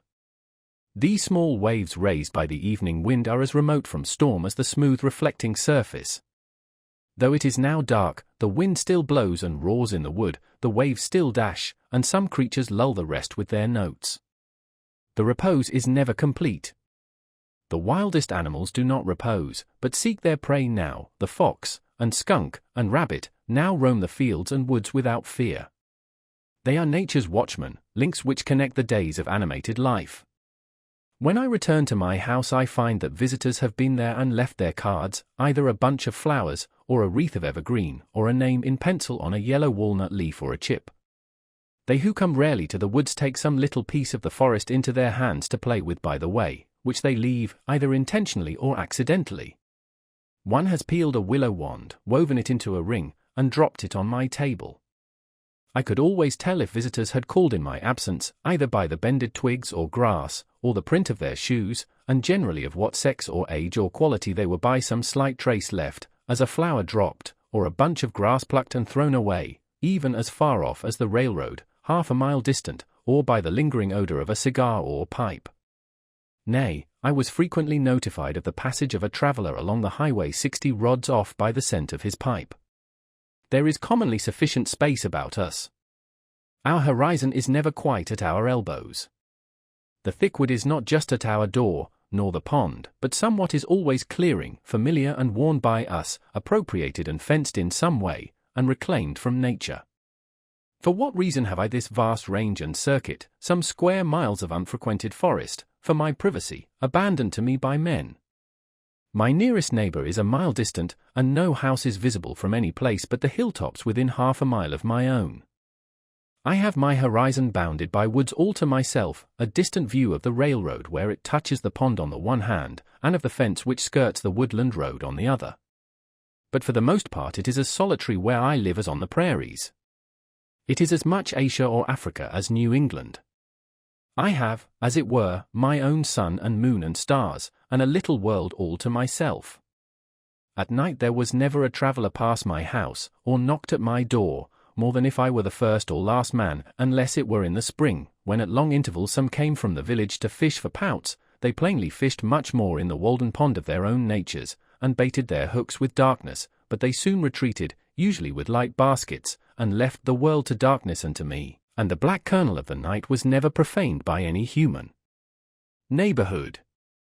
I believe that men are generally still a little afraid of the dark, though the witches are all hung, and Christianity and candles have been introduced. Yet I experience sometimes that the most sweet and tender, the most innocent and encouraging society may be found in any natural object, even for the poor misanthrope and most melancholy man. There can be no very black melancholy to him who lives in the midst of nature and has his senses still. There was never yet such a storm, but it was Aeolian music to a healthy and innocent ear. Nothing can rightly compel a simple and brave man to a vulgar sadness. While I enjoy the friendship of the seasons, I trust that nothing can make life a burden to me. The gentle rain which waters my beans and keeps me in the house today is not drear and melancholy, but good for me too. Though it prevents my hoeing them, it is of far more worth than my hoeing. If it should continue so long as to cause the seeds to rot in the ground and destroy the potatoes in the low lands, it would still be good for the grass on the uplands, and, being good for the grass, it would be good for me.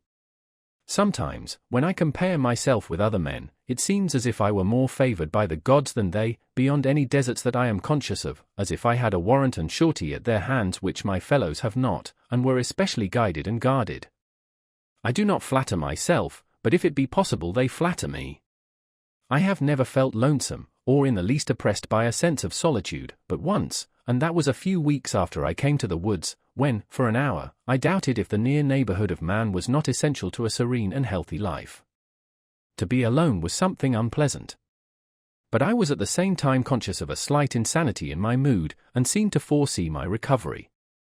In the midst of a gentle rain, while these thoughts prevailed, I was suddenly sensible of such sweet and beneficent society in nature, in the very pattering of the drops, and in every sound and sight around my house, an infinite and unaccountable friendliness all at once like an atmosphere sustaining me, as made the fancied advantages of human neighborhood insignificant, and I have never thought of them since. Every little pine needle expanded and swelled with sympathy and befriended me.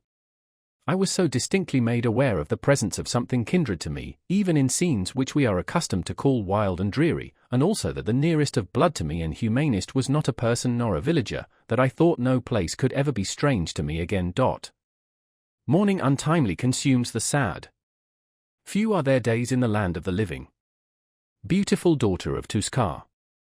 Some of my pleasantest hours were during the long rain storms in the spring or fall, which confined me to the house for the afternoon as well as the forenoon, soothed by their ceaseless roar and pelting, when an early twilight ushered in a long evening in which many thoughts had time to take root and unfold themselves. In those driving northeast rains which tried the village houses so, when the maid stood ready with mop and pail in front entries to keep the deluge out, I sat behind my door in my little house, which was all entry, and thoroughly enjoyed its protection. In one heavy thunder shower the lightning struck a large pitch pine across the pond, making a very conspicuous and perfectly regular spiral groove from top to bottom, an inch or more deep, and 4 or 5 inches wide, as you would groove a walking stick. I passed it again the other day, and was struck with awe on looking up and beholding that mark, now more distinct than ever, where a terrific and resistless bolt came down out of the harmless sky 8 years ago. Men frequently say to me, I should think you would feel lonesome down there, and want to be nearer to folks, rainy and snowy days and nights especially. I am tempted to reply to such, this whole earth which we inhabit is but a point in space. How far apart, think you, dwell the 2 most distant inhabitants of yonder star, the breadth of whose disk cannot be appreciated by our instruments? Why should I feel lonely? Is not our planet in the Milky Way? This which you put seems to me not to be the most important question. What sort of space is that which separates a man from his fellows and makes him solitary? I have found that no exertion of the legs can bring 2 minds much nearer to one another. What do we want most to dwell near to? Not to many men surely, the depot, the post office, the bar room, the meeting house, the school house, the grocery, Beacon Hill, or the 5 Points, where men most congregate, but to the perennial source of our life, whence in all our experience we have found that to issue, as the willow stands near the water and sends out its roots in that direction. This will vary with different natures, but this is the place where a wise man will dig his cellar. I one evening overtook one of my townsmen, who has accumulated what is called a handsome property, though I never got a fair view of it, on the Walden road, driving a pair of cattle to market, who inquired of me how I could bring my mind to give up so many of the comforts of life. I answered that I was very sure I liked it passably well, I was not joking. And so I went home to my bed, and left him to pick his way through the darkness and the mud to Brighton, or Brighttown, which place he would reach some time in the morning. Any prospect of awakening or coming to life to a dead man makes indifferent all times and places. The place where that may occur is always the same, and indescribably pleasant to all our senses. For the most part we allow only outlying and transient circumstances to make our occasions. They are, in fact, the cause of our distraction. Nearest to all things is that power which fashions their being. Next to us the grandest laws are continually being executed. Next to us is not the workman whom we have hired, with whom we love so well to talk, but the workman whose work we are.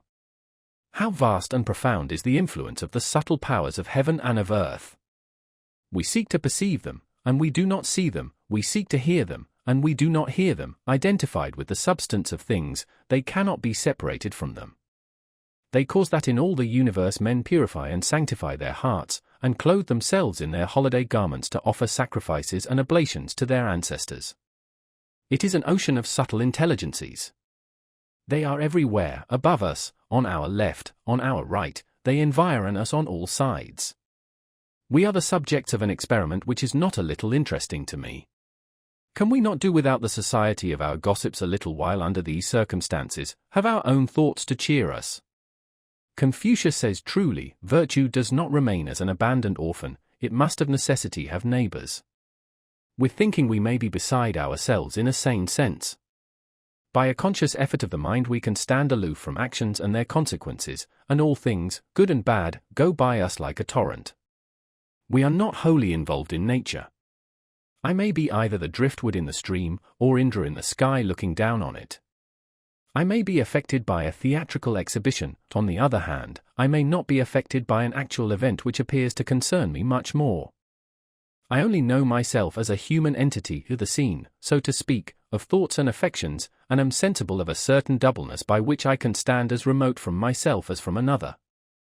However intense my experience, I am conscious of the presence and criticism of a part of me, which, as it were, is not a part of me, but spectator, sharing no experience, but taking note of it, and that is no more I than it is you. When the play, it may be the tragedy of life is over, the spectator goes his way. It was a kind of fiction, a work of the imagination only, so far as he was concerned. This doubleness may easily make us poor neighbors and friends sometimes. I find it wholesome to be alone the greater part of the time. To be in company, even with the best, is soon wearisome and dissipating. I love to be alone. I never found the companion that was so companionable as solitude. We are for the most part more lonely when we go abroad among men than when we stay in our chambers. A man thinking or working is always alone, let him be where he will. Solitude is not measured by the miles of space that intervene between a man and his fellows. The really diligent student in one of the crowded hives of Cambridge College is as solitary as a dervish in the desert.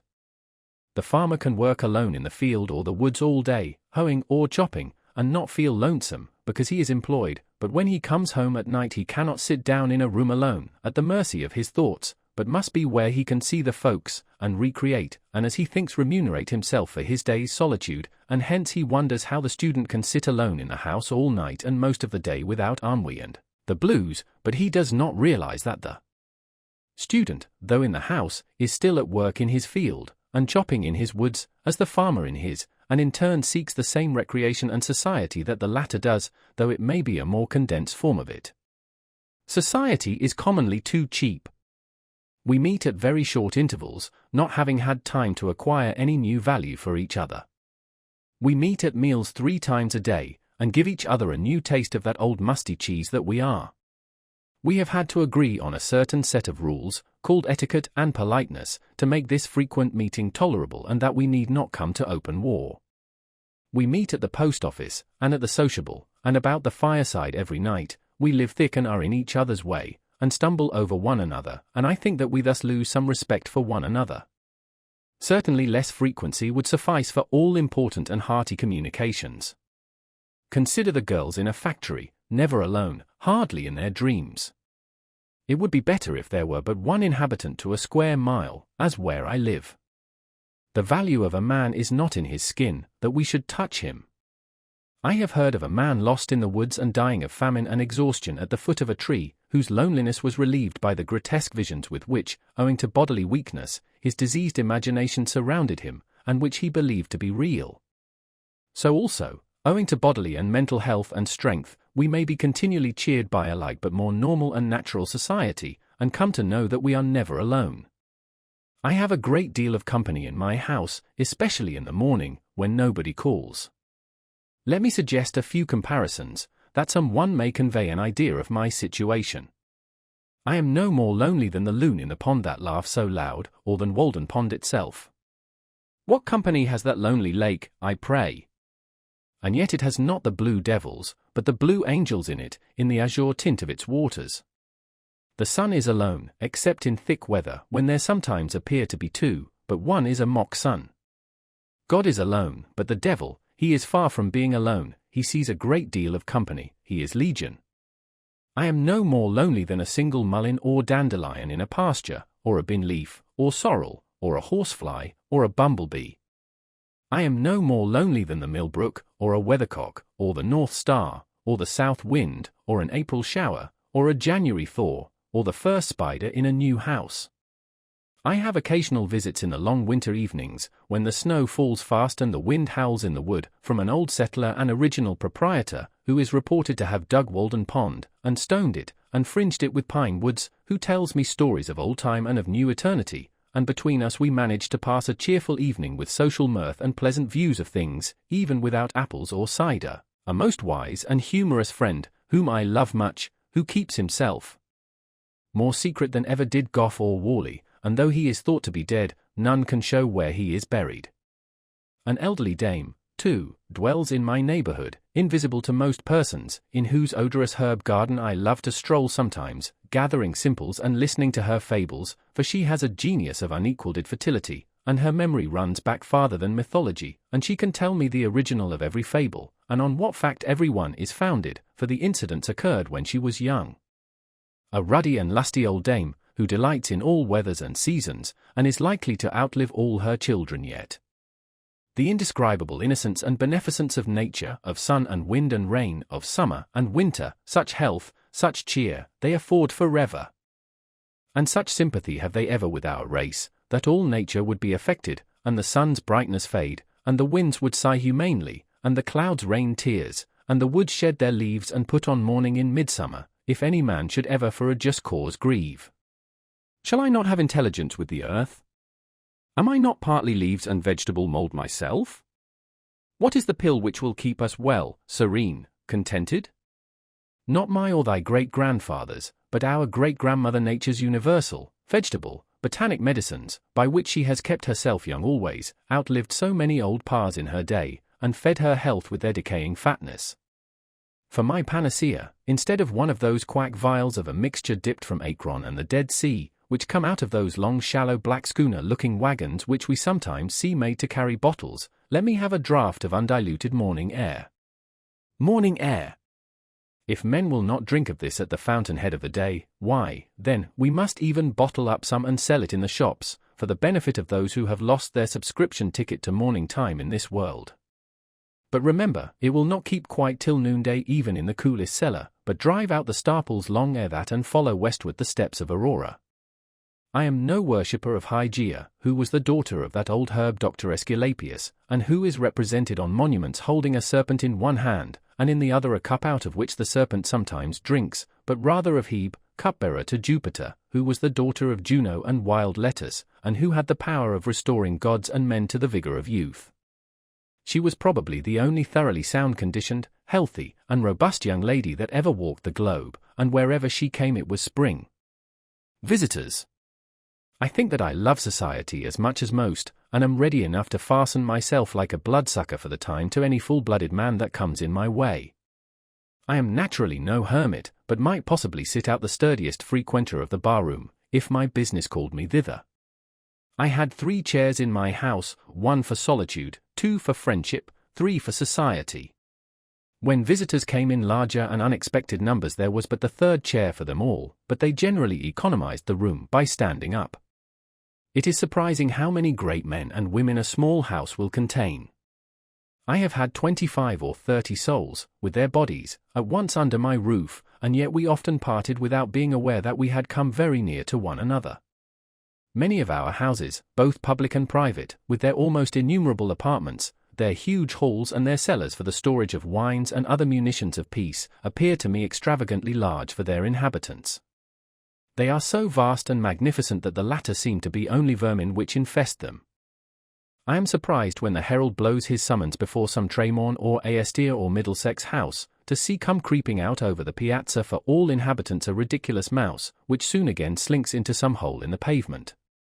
One inconvenience I sometimes experienced in so small a house, the difficulty of getting to a sufficient distance from my guest when we began to utter the big thoughts in big words.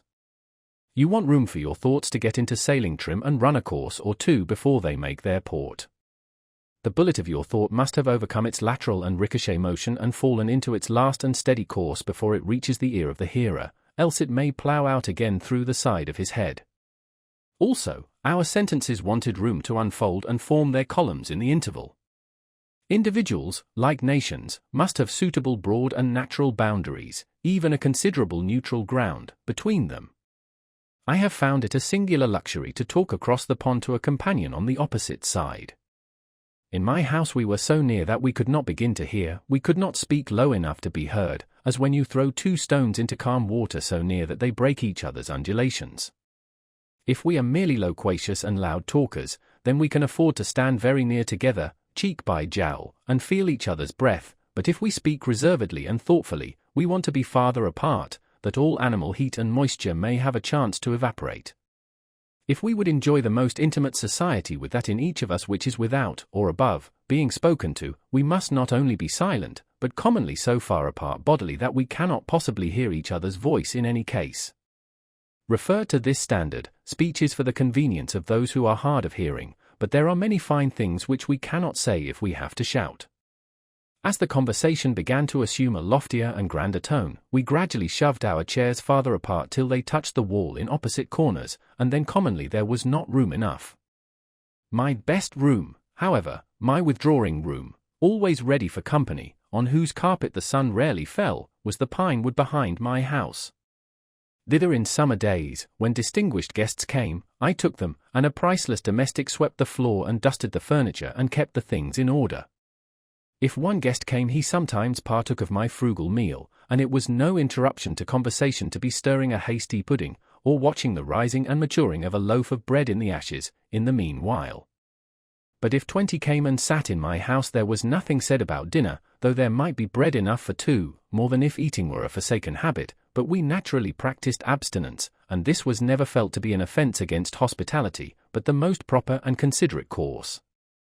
The waste and decay of physical life, which so often needs repair, seemed miraculously retarded in such a case, and the vital vigour stood its ground. I could entertain thus 1,000 as well as 20, and if any ever went away disappointed or hungry from my house when they found me at home, they may depend upon it that I sympathized with them at least. So easy is it, though many housekeepers doubt it, to establish new and better customs in the place of the old. You need not rest your reputation on the dinners you give. For my own part, I was never so effectually deterred from frequenting a man's house, by any kind of Cerberus whatever, as by the parade one made about dining me, which I took to be a very polite and roundabout hint never to trouble him so again. I think I shall never revisit those scenes. I should be proud to have for the motto of my cabin those lines of Spenser which one of my visitors inscribed on a yellow walnut leaf for a card. Arrived there, the little house they fill. Any look for entertainment where none was. Rest is their feast, and all things at their will. The noblest mind the best contentment has. When Winslow, afterward governor of the Plymouth colony, went with a companion on a visit of ceremony to Massasoit on foot through the woods, and arrived tired and hungry at his lodge, they were well received by the king, but nothing was said about eating that day. When the night arrived, to quote their own words, he laid us on the bed with himself and his wife, they at the one end and we at the other, it being only planks laid a foot from the ground, and a thin mat upon them. 2 more of his chief men, for want of room, pressed by and upon us, so that we were worse weary of our lodging than of our journey.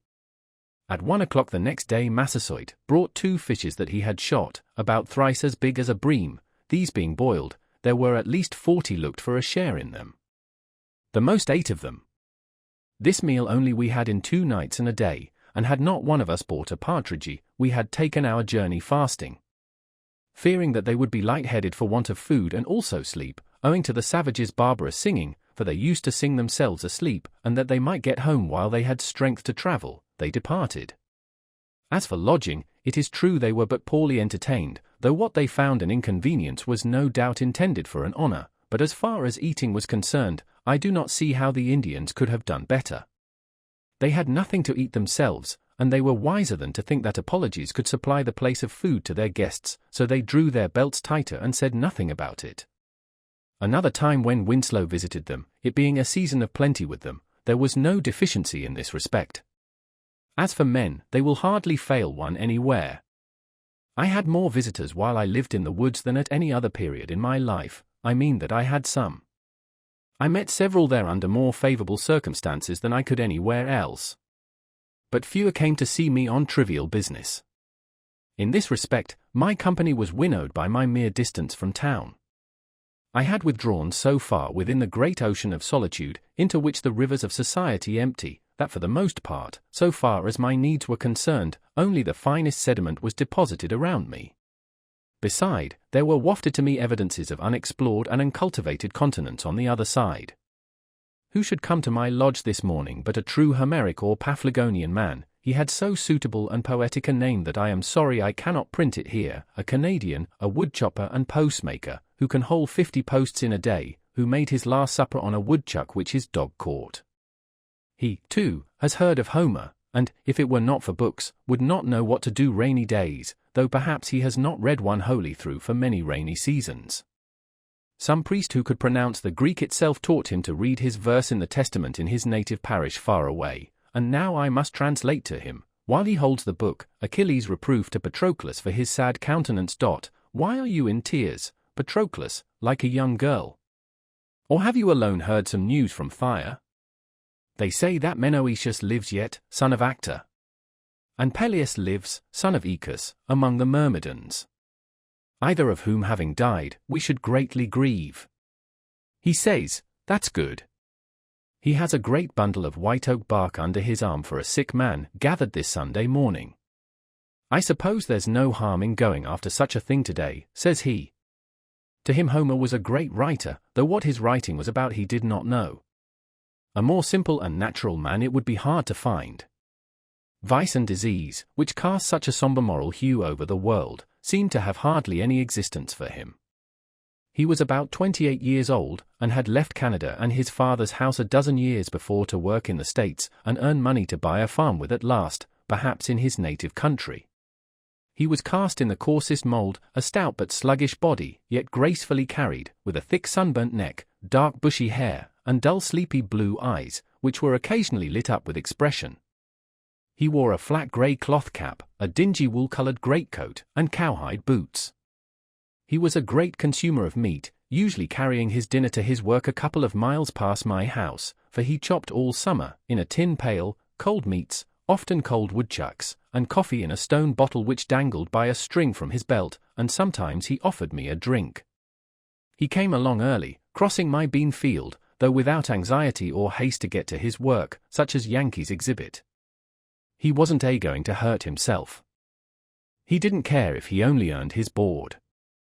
Frequently he would leave his dinner in the bushes, when his dog had caught a woodchuck by the way, and go back a mile and a half to dress it and leave it in the cellar of the house where he boarded, after deliberating first for half an hour whether he could not sink it in the pond safely till nightfall, loving to dwell long upon these themes. He would say, as he went by in the morning, how thick the pigeons are. If working every day were not my trade, I could get all the meat I should want by hunting, pigeons, woodchucks, rabbits, partridges, by gosh. I could get all I should want for a week in one day. He was a skillful chopper, and indulged in some flourishes and ornaments in his art.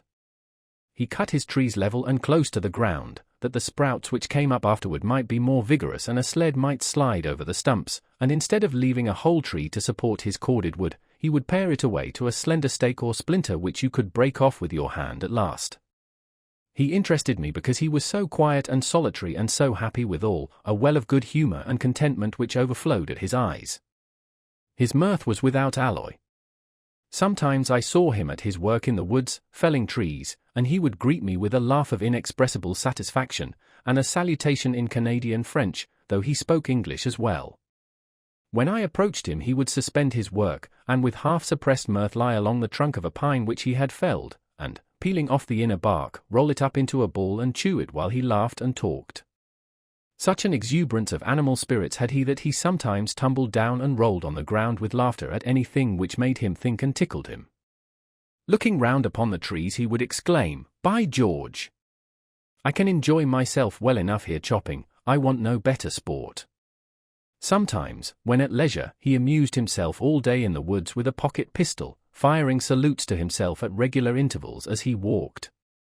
In the winter he had a fire by which at noon he warmed his coffee in a kettle, and as he sat on a log to eat his dinner the chickadees would sometimes come round and alight on his arm and peck at the potato in his fingers, and he said that he'd like to have the little fellas about him. In him the animal man chiefly was developed. In physical endurance and contentment he was cousin to the pine and the rock. I asked him once if he was not sometimes tired at night, after working all day, and he answered, with a sincere and serious look, "Garapit, I never was tired in my life." But the intellectual and what is called spiritual man in him were slumbering as in an infant. He had been instructed only in that innocent and ineffectual way in which the Catholic priests teach the aborigines, by which the pupil is never educated to the degree of consciousness, but only to the degree of trust and reverence, and a child is not made a man, but kept a child. When nature made him, she gave him a strong body and contentment for his portion, and propped him on every side with reverence and reliance, that he might live out his 80 years and 10 a child. He was so genuine and unsophisticated that no introduction would serve to introduce him, more than if you introduced a woodchuck to your neighbor. He had got to find him out as you did. He would not play any part. Men paid him wages for work, and so helped to feed and clothe him, but he never exchanged opinions with them. He was so simply and naturally humble, if he can be called humble who never aspires, that humility was no distinct quality in him, nor could he conceive of it. Wiser men were demigods to him. If you told him that such a one was coming, he did as if he thought that anything so grand would expect nothing of himself, but take all the responsibility on itself, and let him be forgotten still. He never heard the sound of praise. He particularly reverenced the writer and the preacher. Their performances were miracles. When I told him that I wrote considerably, he thought for a long time that it was merely the handwriting which I meant, for he could write a remarkably good hand himself. I sometimes found the name of his native parish handsomely written in the snow by the highway, with the proper French accent, and knew that he had passed. I asked him if he ever wished to write his thoughts. He said that he had read and written letters for those who could not, but he never tried to write thoughts. No, he could not tell what to put first, it would kill him, and then there was spelling to be attended to at the same time.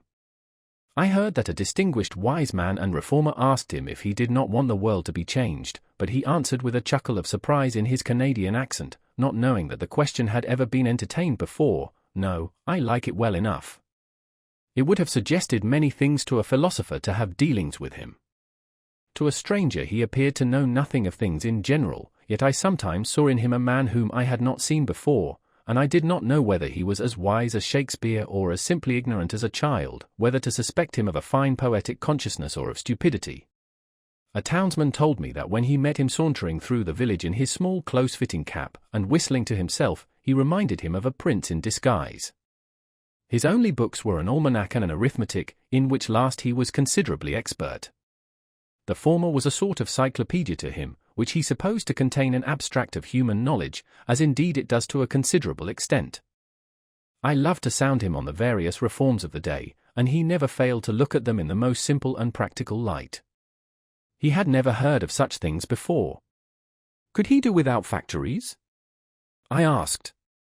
He had worn the homemade Vermont grey, he said, and that was good. Could he dispense with tea and coffee? Did this country afford any beverage beside water? He had soaked hemlock leaves in water and drank it, and thought that was better than water in warm weather. When I asked him if he could do without money, he showed the convenience of money in such a way as to suggest and coincide with the most philosophical accounts of the origin of this institution, and the very derivation of the word pecunia. If an ox were his property, and he wished to get needles and thread at the store, he thought it would be inconvenient and impossible soon to go on mortgaging some portion of the creature each time to that amount. He could defend many institutions better than any philosopher, because, in describing them as they concerned him, he gave the true reason for their prevalence, and speculation had not suggested to him any other.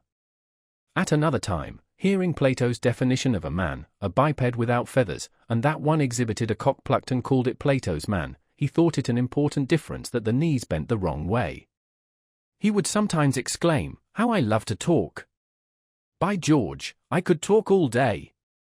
I asked him once, when I had not seen him for many months, if he had got a new idea this summer. "Good Lord," said he, "a man that has to work as I do, if he does not forget the ideas he has had, he will do well. Maybe the man you hoe with is inclined to race, then, by gory, your mind must be there, you think of weeds." He would sometimes ask me first on such occasions, if I had made any improvement. One winter day I asked him if he was always satisfied with himself, wishing to suggest a substitute within him for the priest without, and some higher motive for living.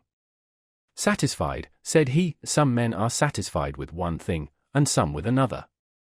One man, perhaps, if he has got enough, will be satisfied to sit all day with his back to the fire and his belly to the table, by George. Yet I never, by any manoeuvring, could get him to take the spiritual view of things. The highest that he appeared to conceive of was a simple expediency, such as you might expect an animal to appreciate, and this, practically, is true of most men. If I suggested any improvement in his mode of life, he merely answered, without expressing any regret, that it was too late. Yet he thoroughly believed in honesty and the like virtues. There was a certain positive originality, however slight, to be detected in him, and I occasionally observed that he was thinking for himself and expressing his own opinion, a phenomenon so rare that I would any day walk 10 miles to observe it, and it amounted to the re-origination of many of the institutions of society. Though he hesitated, and perhaps failed to express himself distinctly, he always had a presentable thought behind. Yet his thinking was so primitive and immersed in his animal life, that, though more promising than a merely learned man's, it rarely ripened to anything which can be reported.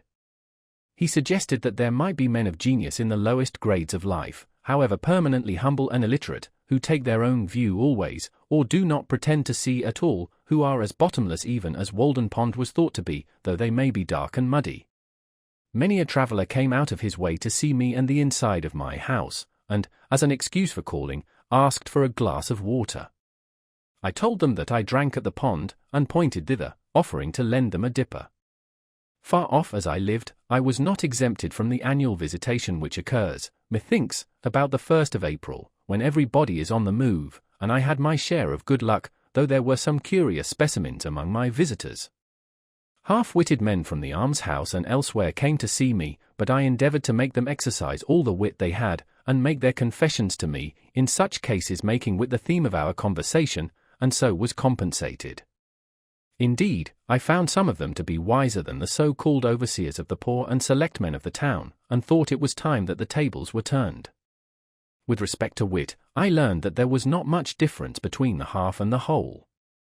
One day, in particular, an inoffensive, simple-minded pauper, whom with others I had often seen used as fencing stuff, standing or sitting on a bushel in the fields to keep cattle and himself from straying, visited me, and expressed a wish to live as I did. He told me, with the utmost simplicity and truth, quite superior, or rather inferior, to anything that is called humility, that he was deficient in intellect. These were his words. The Lord had made him so, yet he supposed the Lord cared as much for him as for another. I have always been so, said he, from my childhood. I never had much mind, I was not like other children, I am weak in the head. It was the Lord's will, I suppose. And there he was to prove the truth of his words. He was a metaphysical puzzle to me. I have rarely met a fellowman on such promising ground, it was so simple and sincere and so true all that he said. And, true enough, in proportion as he appeared to humble himself was he exalted. I did not know at first, but it was the result of a wise policy. It seemed that from such a basis of truth and frankness as the poor weak-headed pauper had laid, our intercourse might go forward to something better than the intercourse of sages. I had some guests from those not reckoned commonly among the town's poor, but who are among the world's poor, at any rate, guests who appeal, not to your hospitality, but to your hospitality, who earnestly wish to be helped, and preface their appeal with the information that they are resolved, for one thing, never to help themselves. I require of a visitor that he be not actually starving, though he may have the very best appetite in the world, however he got it.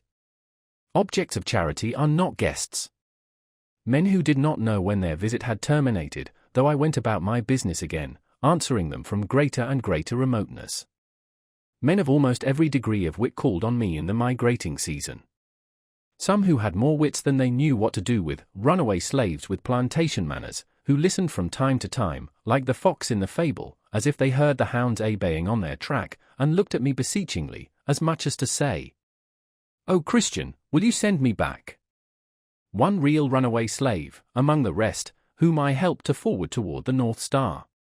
Men of one idea, like a hen with one chicken, and that a duckling, men of 1,000 ideas, and unkempt heads, like those hens which are made to take charge of 100 chickens, all in pursuit of one bug, a score of them lost in every morning's dew, and become frizzled and mangy in consequence, men of ideas instead of legs, a sort of intellectual centipede that made you crawl all over. One man proposed a book in which visitors should write their names, as at the White Mountains, but, alas! I have too good a memory to make that necessary. I could not but notice some of the peculiarities of my visitors. Girls and boys and young women generally seemed glad to be in the woods. They looked in the pond and at the flowers, and improved their time. Men of business, even farmers, thought only of solitude and employment, and of the great distance at which I dwelt from something or other, and though they said that they loved a ramble in the woods occasionally, it was obvious that they did not.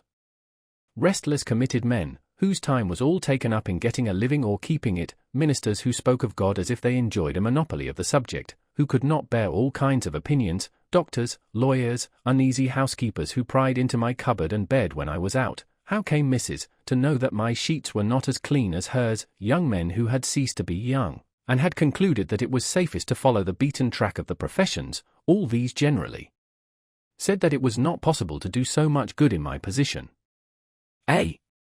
There was the rub. the old and infirm and the timid, of whatever age or sex, thought most of sickness, and sudden accident and death. To them life seemed full of danger. What danger is there if you don't think of any? And they thought that a prudent man would carefully select the safest position, where Dr. Beer might be on hand at a moment's warning. To them the village was literally a community, a league for mutual defense, and you would suppose that they would not go huckleberrying without a medicine chest. The amount of it is, if a man is alive, there is always danger that he may die, though the danger must be allowed to be less in proportion as he is dead and alive to begin with. A man sits as many risks as he runs. Finally, there were the self-styled reformers, the greatest bores of all, who thought that I was forever singing, "This is the house that I built. This is the man that lives in the house that I built." But they did not know that the third line was, "These are the folks that worry the man that lives in the house that I built." I did not fear the hen harriers, for I kept no chickens, but I feared the men harriers rather. I had more cheering visitors than the last. Children come berrying, railroad men taking a Sunday morning walk in clean shirts, fishermen and hunters, poets and philosophers, in short, all honest pilgrims, who came out to the woods for freedom's sake, and really left the village behind. I was ready to greet with, "Welcome, Englishmen." Welcome, Englishmen, for I had had communication with that race. The bean field. Meanwhile my beans, the length of whose rows, added together, was 7 miles already planted, were impatient to be hoed, for the earliest had grown considerably before the latest were in the ground. Indeed they were not easily to be put off. What was the meaning of this so steady and self-respecting, this small Herculean labor, I knew not. I came to love my rows, my beans, though so many more than I wanted. They attached me to the earth, and so I got strength like Antaeus. But why should I raise them? Only heaven knows. This was my curious labor all summer, to make this portion of the earth's surface, which had yielded only cinquefoil, blackberries, johnswort, and the like, before, sweet wild fruits and pleasant flowers, produce instead this pulse. What shall I learn of beans or beans of me? I cherish them, I hoe them, early and late I have an eye to them, and this is my day's work. It is a fine broadleaf to look on. My auxiliaries are the dews and rains which water this dry soil, and what fertility is in the soil itself, which for the most part is lean and effete. My enemies are worms, cool days, and most of all woodchucks. The last have nibbled for me 1/4 of an acre clean. But what right had I to oust johnswort and the rest, and break up their ancient herb garden? Soon, however, the remaining beans will be too tough for them, and go forward to meet new foes. When I was 4 years old, as I well remember, I was brought from Boston to this my native town, through these very woods and this field, to the pond. It is one of the oldest scenes stamped on my memory. And now tonight my flute has waked the echoes over that very water. The pines still stand here older than I, or, if some have fallen, I have cooked my supper with their stumps, and a new growth is rising all around, preparing another aspect for new infant eyes. Almost the same johnswort springs from the same perennial root in this pasture, and even I have at length helped to clothe that fabulous landscape of my infant dreams, and one of the results of my presence and influence is seen in these bean leaves, corn blades, and potato vines. I planted about 2 acres and a half of upland, and as it was only about 15 years since the land was cleared, and I myself had got out 2 or 3 cords of stumps, I did not give it any manure, but in the course of the summer it appeared by the arrowheads which I turned up in hoeing, that an extinct nation had anciently dwelt here and planted corn and beans ere white men came to clear the land, and so, to some extent, had exhausted the soil for this very crop. Before yet any woodchuck or squirrel had run across the road, or the sun had got above the shrub oaks, while all the dew was on, though the farmers warned me against it, I would advise you to do all your work if possible while the dew is on. I began to level the ranks of haughty weeds in my bean field and throw dust upon their heads. Early in the morning I worked barefooted, dabbling like a plastic artist in the dewy and crumbling sand, but later in the day the sun blistered my feet. There the sun lighted me to hoe beans, pacing slowly backward and forward over that yellow gravelly upland, between the long green rows, 15 rods, the one end terminating in a shrub oak copse where I could rest in the shade, the other in a blackberry field where the green berries deepened their tints by the time I had made another bout. Removing the weeds, putting fresh soil about the bean stems, and encouraging this weed which I had sown, making the yellow soil express its summer thought in bean leaves and blossoms rather than in wormwood and piper and millet grass, making the earth say beans instead of grass. This was my daily work. As I had little aid from horses or cattle, or hired men or boys, or improved implements of husbandry, I was much slower, and became much more intimate with my beans than usual. But labor of the hands, even when pursued to the verge of drudgery, is perhaps never the worst form of idleness. It has a constant and imperishable moral, and to the scholar it yields a classic result.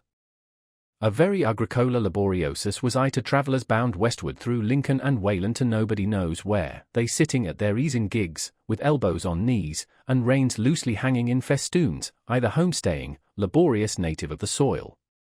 But soon my homestead was out of their sight and thought. It was the only open and cultivated field for a great distance on either side of the road, so they made the most of it, and sometimes the man in the field heard more of travellers' gossip and comment than was meant for his ear. Bean so late. Pea so late. For I continued to plant when others had begun to hoe, the ministerial husbandman had not suspected it. Corn, my boy, for fodder, corn for fodder. Does he live there? Asks the black bonnet of the grey coat, and the hard-featured farmer reins up his grateful dobbin to inquire what you are doing where he sees no manure in the furrow, and recommends a little chip dirt, or any little waste stuff, or it may be ashes or plaster. But here were 2 acres and a half of furrows, and only a hoe for cart and 2 hands to draw it, there being an aversion to other carts and horses, and chip dirt far away.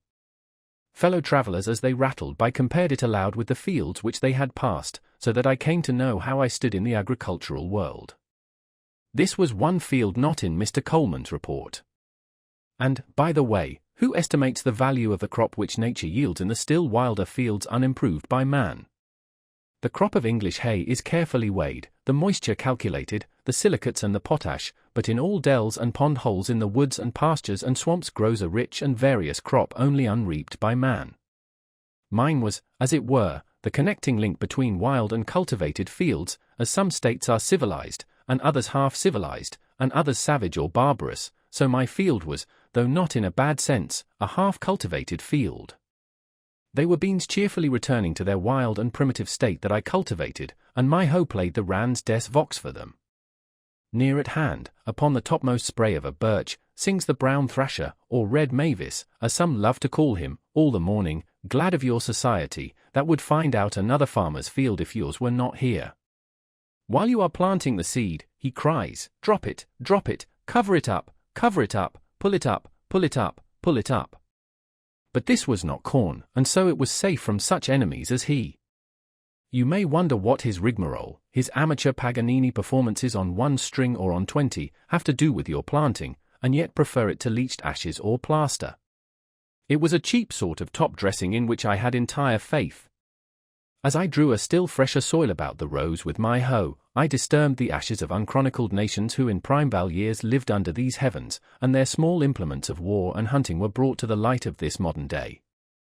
They lay mingled with other natural stones, some of which bore the marks of having been burned by Indian fires, and some by the sun, and also bits of pottery and glass brought hither by the recent cultivators of the soil. When my hoe tinkled against the stones, that music echoed to the woods and the sky, and was an accompaniment to my labor which yielded an instant and immeasurable crop. It was no longer beans that I hoed, nor I that hoed beans, and I remembered with as much pity as pride, if I remembered at all, my acquaintances who had gone to the city to attend the oratorios. The night hawk circled overhead in the sunny afternoons, for I sometimes made a day of it, like a mote in the eye, or in heaven's eye, falling from time to time with a swoop and a sound as if the heavens were rent, torn at last to very rags and tatters, and yet a seamless cope remained, small imps that fill the air and lay their eggs on the ground on bare sand or rocks on the tops of hills, where few have found them, graceful and slender like ripples caught up from the pond, as leaves are raised by the wind to float in the heavens. Such kindredship is in nature. The hawk is aerial brother of the wave which he sails over and surveys, those his perfect air-inflated wings answering to the elemental unfledged pinions of the sea. Or sometimes I watched a pair of hen-hawks circling high in the sky, alternately soaring and descending, approaching, and leaving one another, as if they were the embodiment of my own thoughts. Or I was attracted by the passage of wild pigeons from this wood to that, with a slight quivering winnowing sound and carrier haste, or from under a rotten stump my hoe turned up a sluggish portentous and outlandish spotted salamander, a trace of Egypt and the Nile, yet our contemporary. When I paused to lean on my hoe, these sounds and sights I heard and saw anywhere in the row, a part of the inexhaustible entertainment which the country offers. On gala days the town fires its great guns, which echo like pop guns to these woods, and some waifs of martial music occasionally penetrate thus far. To me, away there in my bean field at the other end of the town, the big gun sounded as if a puffball had burst, and when there was a military turnout of which I was ignorant, I have sometimes had a vague sense all the day of some sort of itching and disease in the horizon, as if some eruption would break out there soon, either scarlatina or cankerash, until at length some more favourable puff of wind, making haste over the fields and up the Wayland road, brought me information of the trainers. It seemed by the distant hum as if somebody's bees had swarmed, and that the neighbours, according to Virgil's advice, by a faint tintinnabulum upon the most sonorous of their domestic utensils, were endeavouring to cool them down into the hive again. And when the sound died quite away, and the hum had ceased, and the most favourable breezes told no tale, I knew that they had got the last drone of them all safely into the Middlesex hive, and that now their minds were bent on the honey with which it was smeared. I felt proud to know that the liberties of Massachusetts and of our fatherland were in such safe keeping, and as I turned to my hoeing again I was filled with an inexpressible confidence, and pursued my labour cheerfully with a calm trust in the future. When there were several bands of musicians, it sounded as if all the village was a vast bellows, and all the buildings expanded and collapsed alternately with a din. But sometimes it was a really noble and inspiring strain that reached these woods, and the trumpet that sings of fame, and I felt as if I could spit a Mexican with a good relish, for why should we always stand for trifles, and looked round for a woodchuck or a skunk to exercise my chivalry upon. These martial strains seemed as far away as Palestine, and reminded me of a march of crusaders in the horizon, with a slight tantivy and tremulous motion of the elm tree tops which overhang the village. This was one of the great days, though the sky had from my clearing only the same everlastingly great look that it wears daily, and I saw no difference in it. It was a singular experience, that long acquaintance which I cultivated with beans, what with planting, and hoeing, and harvesting, and threshing, and picking over and selling them. The last was the hardest of all, I might add eating, for I did taste. I was determined to know beans. When they were growing, I used to hoe from 5 o'clock in the morning till noon, and commonly spent the rest of the day about other affairs.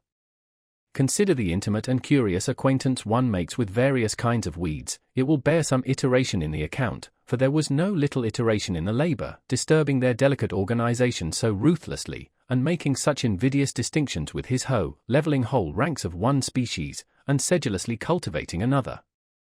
That's Roman wormwood, that's pigweed, that's sorrel, that's piper grass, have at him, chop him up, turn his roots upward to the sun, don't let him have a fibre in the shade, if you do he'll turn himself t'other side up and be as green as a leek in 2 days.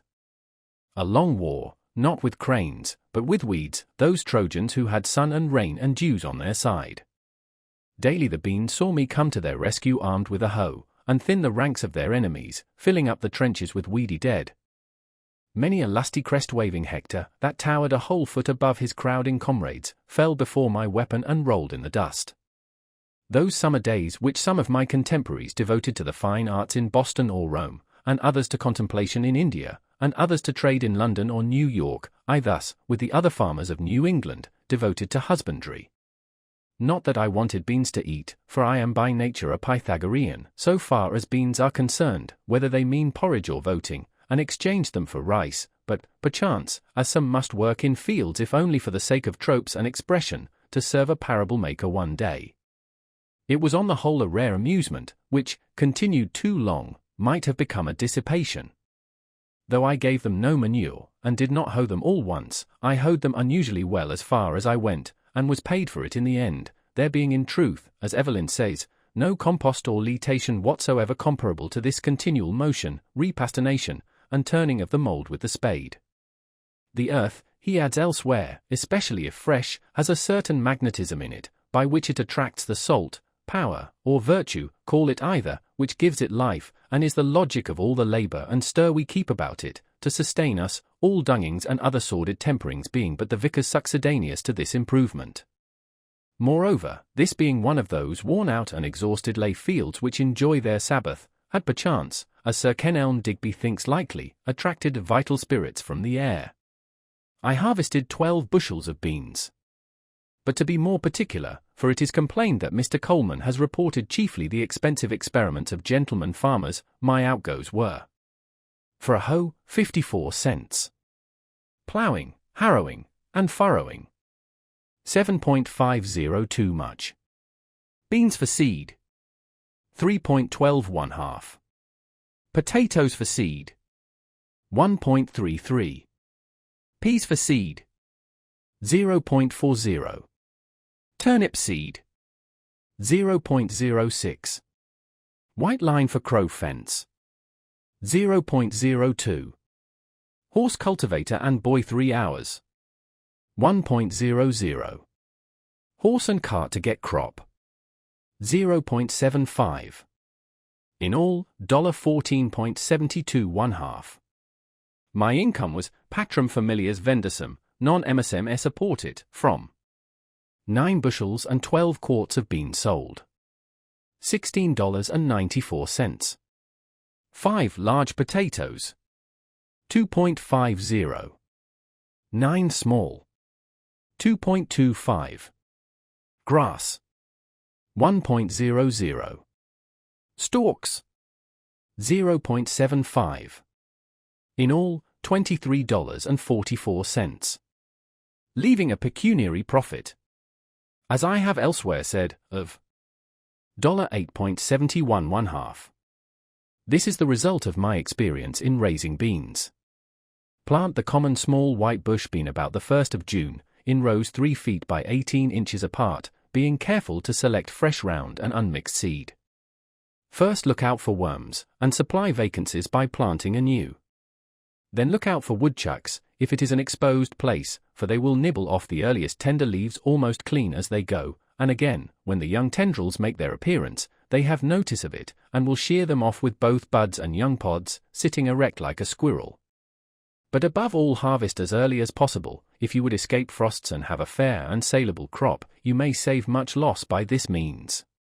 This further experience also I gained. I said to myself, I will not plant beans and corn with so much industry another summer, but such seeds, if the seed is not lost, as sincerity, truth, simplicity, faith, innocence, and the like, and see if they will not grow in this soil, even with less toil and manurance, and sustain me, for surely it has not been exhausted for these crops. Alas! I said this to myself, but now another summer is gone, and another, and I am obliged to say to you, reader, that the seeds which I planted, if indeed they were the seeds of those virtues, were worm-eaten or had lost their vitality, and so did not come up. Commonly men will only be brave as their fathers were brave, or timid. This generation is very sure to plant corn and beans each new year precisely as the Indians did centuries ago and taught the first settlers to do, as if there were a fate in it. I saw an old man the other day, to my astonishment, making the holes with a hoe for the 70th time at least, and not for himself to lie down in. But why should not the New Englander try new adventures, and not lay so much stress on his grain, his potato and grass crop, and his orchards, raise other crops than these? Why concern ourselves so much about our beans for seed, and not be concerned at all about a new generation of men? We should really be fed and cheered if when we met a man we were sure to see that some of the qualities which I have named, which we all prize more than those other productions, but which are for the most part broadcast and floating in the air, had taken root and grown in him. Here comes such a subtle and ineffable quality, for instance, as truth or justice, though the slightest amount or new variety of it, along the road. Our ambassadors should be instructed to send home such seeds as these, and Congress help to distribute them over all the land. We should never stand upon ceremony with sincerity. We should never cheat and insult and banish one another by our meanness, if there were present the kernel of worth and friendliness. We should not meet thus in haste. Most men I do not meet at all, for they seem not to have time, they are busy about their beans. We would not deal with a man thus plodding ever, leaning on a hoe or a spade as a staff between his work, not as a mushroom, but partially risen out of the earth, something more than erect, like swallows alighted and walking on the ground. And as he spake, his wings would now and then spread, as he meant to fly, then close again, so that we should suspect that we might be conversing with an angel. Bread may not always nourish us, but it always does us good. It even takes stiffness out of our joints, and makes us supple and buoyant, when we knew not what ailed us, to recognize any generosity in man or nature, to share any unmixed and heroic joy. Ancient poetry and mythology suggest, at least, that husbandry was once a sacred art, but it is pursued with irreverent haste and heedlessness by us, our object being to have large farms and large crops merely. We have no festival, nor procession, nor ceremony, not excepting our cattle shows and so-called thanksgivings, by which the farmer expresses a sense of the sacredness of his calling, or is reminded of its sacred origin. It is the premium and the feast which tempt him. He sacrifices not to Ceres and the terrestrial Jove, but to the infernal Plutus rather. By avarice and selfishness, and a grovelling habit, from which none of us is free, of regarding the soil as property, or the means of acquiring property chiefly, the landscape is deformed, husbandry is degraded with us, and the farmer leads the meanest of lives. He knows nature but as a robber. Cato says that the prophets of agriculture are particularly pious or just, maximec pius questus, and according to Varro the old Romans called the same earth mother and Ceres, and thought that they who cultivated it led a pious and useful life, and that they alone were left of the race of King Saturn. We are wont to forget that the sun looks on our cultivated fields and on the prairies and forests without distinction. They all reflect and absorb his rays alike, and the former make but a small part of the glorious picture which he beholds in his daily course. In his view the earth is all equally cultivated like a garden. Therefore we should receive the benefit of his light and heat with a corresponding trust and magnanimity. What though I value the seed of these beans, and harvest that in the fall of the year? This broad field which I have looked at so long looks not to me as the principal cultivator, but away from me to influences more genial to it, which water and make it green. These beans have results which are not harvested by me. Do they not grow for woodchucks partly? The ear of wheat, in Latin spica, obsoletely speca, from spe, hope, should not be the only hope of the husbandman. Its kernel or grain, granum from gerendo, bearing, is not all that it bears.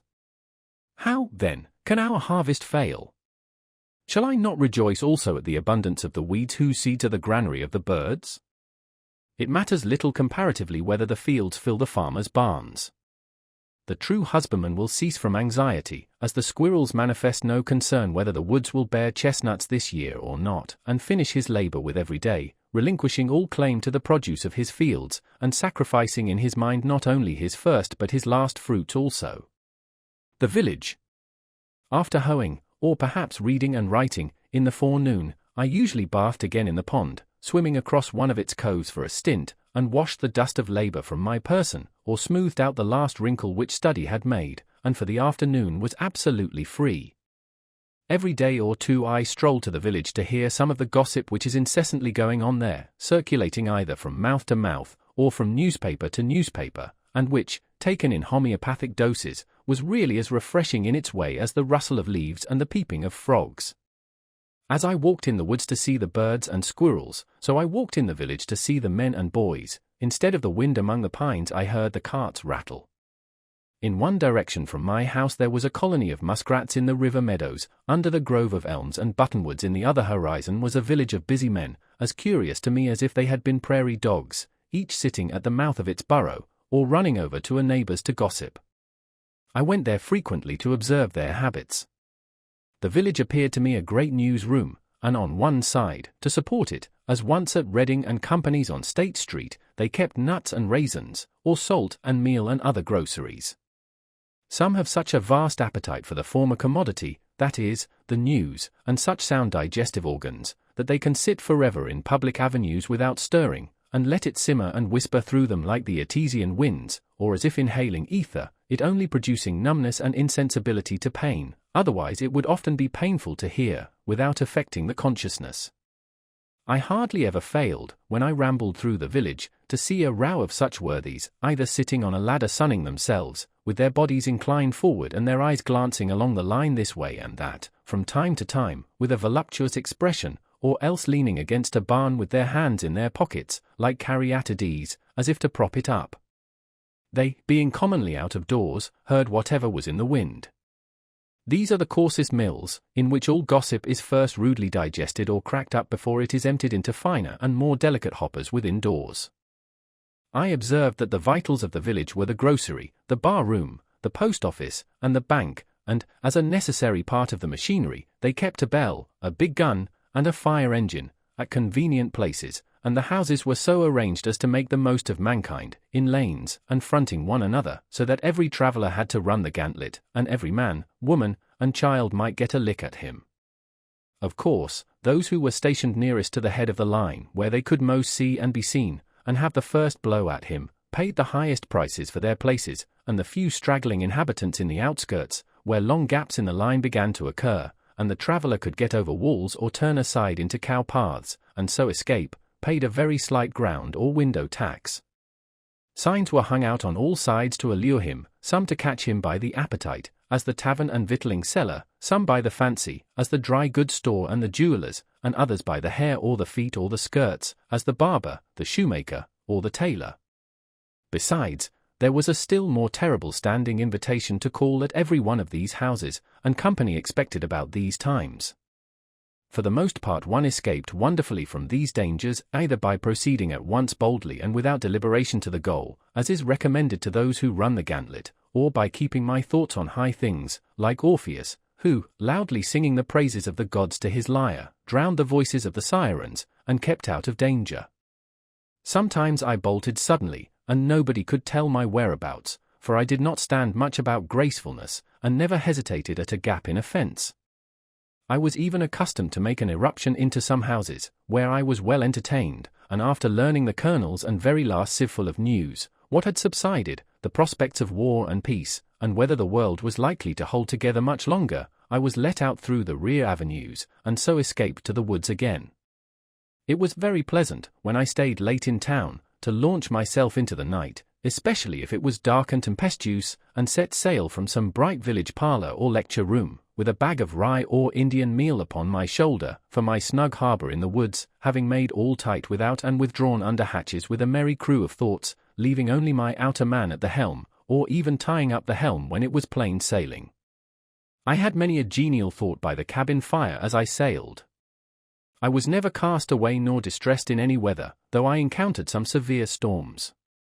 It is darker in the woods, even in common nights, than most suppose.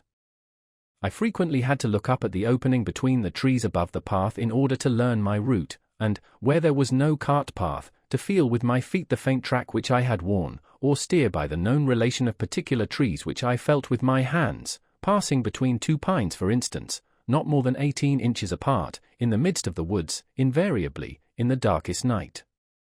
Sometimes, after coming home thus late in a dark and muggy night, when my feet felt the path which my eyes could not see, dreaming and absent-minded all the way, until I was aroused by having to raise my hand to lift the latch, I have not been able to recall a single step of my walk, and I have thought that perhaps my body would find its way home if its master should forsake it, as the hand finds its way to the mouth without assistance.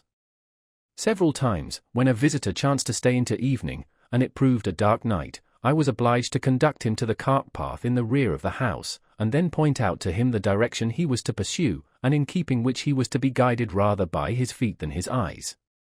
One very dark night I directed thus on their way 2 young men who had been fishing in the pond. They lived about a mile off through the woods, and were quite used to the route.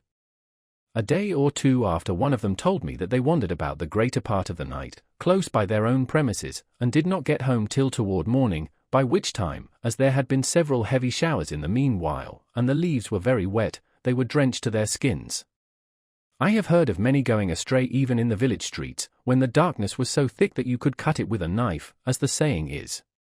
Some who live in the outskirts, having come to town shopping in their wagons, have been obliged to put up for the night, and gentlemen and ladies making a call have gone half a mile out of their way, feeling the sidewalk only with their feet, and not knowing when they turned. It is a surprising and memorable, as well as valuable experience, to be lost in the woods any time. Often in a snowstorm, even by day, one will come out upon a well-known road and yet find it impossible to tell which way leads to the village. Though he knows that he has travelled it 1,000 times, he cannot recognize a feature in it, but it is as strange to him as if it were a road in Siberia. By night, of course, the perplexity is infinitely greater. In our most trivial walks, we are constantly, though unconsciously, steering like pilots by certain well-known beacons and headlands, and if we go beyond our usual course we still carry in our minds the bearing of some neighboring cape, and not till we are completely lost, or turned round, for a man needs only to be turned round once with his eyes shut in this world to be lost, do we appreciate the vastness and strangeness of nature. Every man has to learn the points of compass again as often as he awakes, whether from sleep or any abstraction. Not till we are lost, in other words not till we have lost the world, do we begin to find ourselves, and realize where we are and the infinite extent of our relations. One afternoon, near the end of the first summer, when I went to the village to get a shoe from the cobbler's, I was seized and put into jail, because, as I have elsewhere related, I did not pay a tax to, or recognize the authority of, the state which buys and sells men, women, and children like cattle at the door of its senate house. I had gone down to the woods for other purposes. But, wherever a man goes, men will pursue and paw him with their dirty institutions, and, if they can, constrain him to belong to their desperate oddfellow society. It is true, I might have resisted forcibly with more or less effect, might have run amok against society, but I preferred that society should run amok against me, it being the desperate party. However, I was released the next day, obtained my mended shoe, and returned to the woods in season to get my dinner of huckleberries on Fairhaven Hill. I was never molested by any person but those who represented the state. I had no lock nor bolt but for the desk which held my papers, not even a nail to put over my latch or windows. I never fastened my door night or day, though I was to be absent several days, not even when the next fall I spent a fortnight in the woods of Maine. And yet my house was more respected than if it had been surrounded by a file of soldiers. The tired rambler could rest and warm himself by my fire, the literary amuse himself with the few books on my table, or the curious, by opening my closet door, see what was left of my dinner, and what prospect I had of a supper. Yet, though many people of every class came this way to the pond, I suffered no serious inconvenience from these sources, and I never missed anything but one small book, a volume of Homer, which perhaps was improperly gilded, and this I trust a soldier of our camp has found by this time. I am convinced that if all men were to live as simply as I then did, thieving and robbery would be unknown. These take place only in communities where some have got more than is sufficient while others have not enough. The Pope's Homers would soon get properly distributed. Nec bella furunt. Faginus astabat dum cyphers anti-daps. Nor wars did men molest, when only beechen bowls were in request. You who govern public affairs, what need have you to employ punishments? Love virtue, and the people will be virtuous. The virtues of a superior man are like the wind, the virtues of a common man are like the grass, when the wind passes over it, bends. The ponds. Sometimes, having had a surfeit of human society and gossip, and worn out all my village friends, I rambled still farther westward than I habitually dwell, into yet more unfrequented parts of the town, to fresh woods and pastures new, or, while the sun was setting, made my supper of huckleberries and blueberries on Fairhaven Hill, and laid up a store for several days. The fruits do not yield their true flavor to the purchaser of them, nor to him who raises them for the market. There is but one way to obtain it, yet few take that way. If you would know the flavor of huckleberries, ask the cowboy or the partridgee. It is a vulgar error to suppose that you have tasted huckleberries who never plucked them. A huckleberry never reaches Boston, they have not been known there since they grew on her 3 hills. The ambrosial and essential part of the fruit is lost with the bloom which is rubbed off in the market cart, and they become mere provender. As long as eternal justice reigns, not one innocent huckleberry can be transported thither from the country's hills.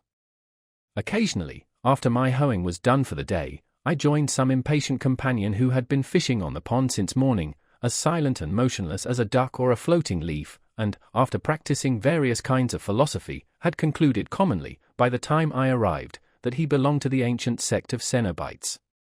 There was one older man, an excellent fisher and skilled in all kinds of woodcraft, who was pleased to look upon my house as a building erected for the convenience of fishermen, and I was equally pleased when he sat in my doorway to arrange his lines. Once in a while we sat together on the pond, he at one end of the boat, and I at the other, but not many words passed between us, for he had grown deaf in his later years, but he occasionally hummed a psalm, which harmonized well enough with my philosophy. Our intercourse was thus altogether one of unbroken harmony, far more pleasing to remember than if it had been carried on by speech. When, as was commonly the case, I had none to commune with, I used to raise the echoes by striking with a paddle on the side of my boat, filling the surrounding woods with circling and dilating sound, stirring them up as the keeper of a menagerie his wild beasts, until I elicited a growl from every wooded vale and hillside. In warm evenings I frequently sat in the boat playing the flute, and saw the perch, which I seemed to have charmed, hovering around me, and the moon travelling over the ribbed bottom, which was strewed with the wrecks of the forest. Formerly I had come to this pond adventurously, from time to time, in dark summer nights, with a companion, and making a fire close to the water's edge, which we thought attracted the fishes, we caught pouts with a bunch of worms strung on a thread, and when we had done, far in the night, threw the burning brands high into the air like skyrockets, which, coming down into the pond, were quenched with a loud hissing, and we were suddenly groping in total darkness. Through this, whistling a tune, we took our way to the haunts of men again. But now I had made my home by the shore.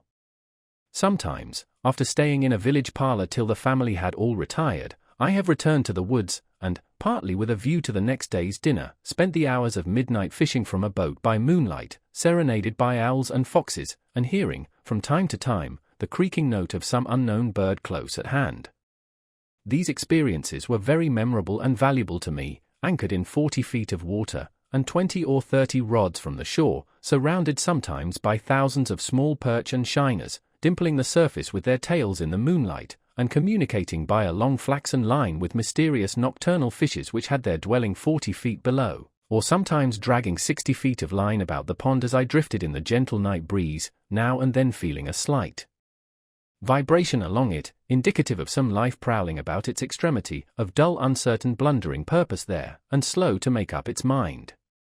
At length you slowly raise, pulling hand over hand, some horned pout squeaking and squirming to the upper air.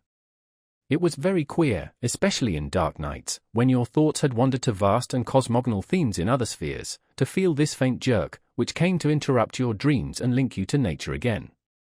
It seemed as if I might next cast my line upward into the air, as well as downward into this element, which was scarcely more dense. Thus I caught 2 fishes as it were with one hook. The scenery of Walden is on a humble scale, and, though very beautiful, does not approach to grandeur, nor can it much concern one who has not long frequented it or lived by its shore, yet this pond is so remarkable for its depth and purity as to merit a particular description. It is a clear and deep green well, half a mile long and 1.75 miles in circumference, and contains about 61.5 acres, a perennial spring in the midst of pine and oak woods, without any visible inlet or outlet except by the clouds and evaporation. The surrounding hills rise abruptly from the water to the height of 40 to 80 feet, though on the southeast and east they attain to about 100 and 150 feet respectively, within 1/4 and 1/3 of a mile. They are exclusively woodland. All our Concord waters have 2 colors at least, one when viewed at a distance, and another, more proper, close at hand. The first depends more on the light, and follows the sky. In clear weather, in summer, they appear blue at a little distance, especially if agitated, and at a great distance all appear alike. In stormy weather they are sometimes of a dark slate color. The sea, however, is said to be blue one day and green another without any perceptible change in the atmosphere. I have seen our river when, the landscape being covered with snow, both water and ice were almost as green as grass. Some consider blue to be the color of pure water, whether liquid or solid. But, looking directly down into our waters from a boat, they are seen to be of very different colors. Walden is blue at one time and green at another, even from the same point of view. Lying between the earth and the heavens, it partakes of the color of both. Viewed from a hilltop it reflects the color of the sky, but near at hand it is of a yellowish tint next the shore where you can see the sand, then a light green, which gradually deepens to a uniform dark green in the body of the pond. In some lights, viewed even from a hilltop, it is of a vivid green next the shore. Some have referred this to the reflection of the verdure, but it is equally green there against the railroad sand bank, and in the spring, before the leaves are expanded, and it may be simply the result of the prevailing blue mixed with the yellow of the sand. Such is the color of its iris. This is that portion, also, where in the spring, the ice being warmed by the heat of the sun reflected from the bottom, and also transmitted through the earth, melts first and forms a narrow canal about the still frozen middle. Like the rest of our waters, when much agitated, in clear weather, so that the surface of the waves may reflect the sky at the right angle, or because there is more light mixed with it, it appears at a little distance of a darker blue than the sky itself, and at such a time, being on its surface, and looking with divided vision, so as to see the reflection, I have discerned a matchless and indescribable light blue, such as watered or changeable silks and sword blades suggest, more cerulean than the sky itself, alternating with the original dark green on the opposite sides of the waves, which last appeared but muddy in comparison. It is a vitreous greenish blue, as I remember it, like those patches of the winter sky seen through cloud vistas in the west before sundown. Yet a single glass of its water held up to the light is as colorless as an equal quantity of air. It is well known that a large plate of glass will have a green tint, owing, as the makers say, to its body, but a small piece of the same will be colorless. How large a body of Walden water would be required to reflect a green tint I have never proved. The water of our river is black or a very dark brown to one looking directly down on it, and, like that of most ponds, imparts to the body of one bathing in it a yellowish tinge, but this water is of such crystalline purity that the body of the bather appears of an alabaster whiteness, still more unnatural, which, as the limbs are magnified and distorted withal, produces a monstrous effect, making fit studies for a Michelangelo. The water is so transparent that the bottom can easily be discerned at the depth of 25 or 30 feet.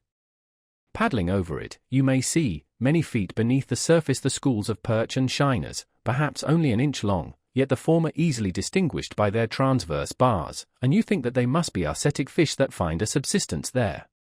Once, in the winter, many years ago, when I had been cutting holes through the ice in order to catch pickerel, as I stepped ashore I tossed my axe back onto the ice, but, as if some evil genius had directed it, it slid 4 or 5 rods directly into one of the holes, where the water was 25 feet deep. Out of curiosity, I lay down on the ice and looked through the hole, until I saw the axe a little on one side, standing on its head, with its helve erect and gently swaying to and fro with the pulse of the pond, and there it might have stood erect and swaying till in the course of time the handle rotted off, if I had not disturbed it. Making another hole directly over it with an ice chisel which I had, and cutting down the longest birch which I could find in the neighborhood with my knife, I made a slip noose, which I attached to its end, and, letting it down carefully, passed it over the knob of the handle, and drew it by a line along the birch, and so pulled the axe out again. The shore is composed of a belt of smooth rounded white stones like paving stones, excepting 1 or 2 short sand beaches, and is so steep that in many places a single leap will carry you into water over your head, and were it not for its remarkable transparency, that would be the last to be seen of its bottom till it rose on the opposite side. Some think it is bottomless. It is nowhere muddy, and a casual observer would say that there were no weeds at all in it, and of noticeable plants, except in the little meadows recently overflowed, which do not properly belong to it. A closer scrutiny does not detect a flag nor a bulrush, nor even a lily, yellow or white, but only a few small heart leaves and potamogetons, and perhaps a water target or 2, all which however a bather might not perceive, and these plants are clean and bright like the element they grow in. The stones extend a rod or 2 into the water, and then the bottom is pure sand, except in the deepest parts, where there is usually a little sediment, probably from the decay of the leaves which have been wafted onto it so many successive falls, and a bright green weed is brought up on anchors even in midwinter. We have one other pond just like this, White Pond, in 9 Acre Corner, about 2½ miles westerly, but though I am acquainted with most of the ponds within a dozen miles of this centre, I do not know a third of this pure and well-like character. Successive nations perchance have drank at, admired, and fathomed it, and passed away, and still its water is green and pellucid as ever. Not an intermitting spring. Perhaps on that spring morning when Adam and Eve were driven out of Eden, Walden Pond was already in existence, and even then breaking up in a gentle spring rain accompanied with mist and a southerly wind, and covered with myriads of ducks and geese, which had not heard of the fall, when still such pure lake sufficed them. Even then it had commenced to rise and fall, and had clarified its waters and coloured them of the hue they now wear, and obtained a patent of heaven to be the only Walden Pond in the world and distiller of celestial dews. Who knows in how many unremembered nations' literatures this has been the Castalian fountain? Or what nymphs presided over it in the Golden Age? It is a gem of the first water which Concord wears in her coronet. Yet perchance the first who came to this well have left some trace of their footsteps.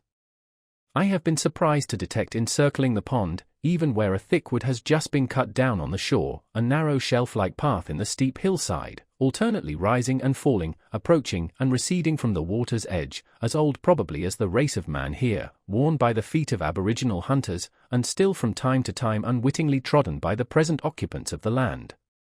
This is particularly distinct to one standing on the middle of the pond in winter, just after a light snow has fallen, appearing as a clear undulating white line, unobscured by weeds and twigs, and very obvious a quarter of a mile off in many places where in summer it is hardly distinguishable close at hand.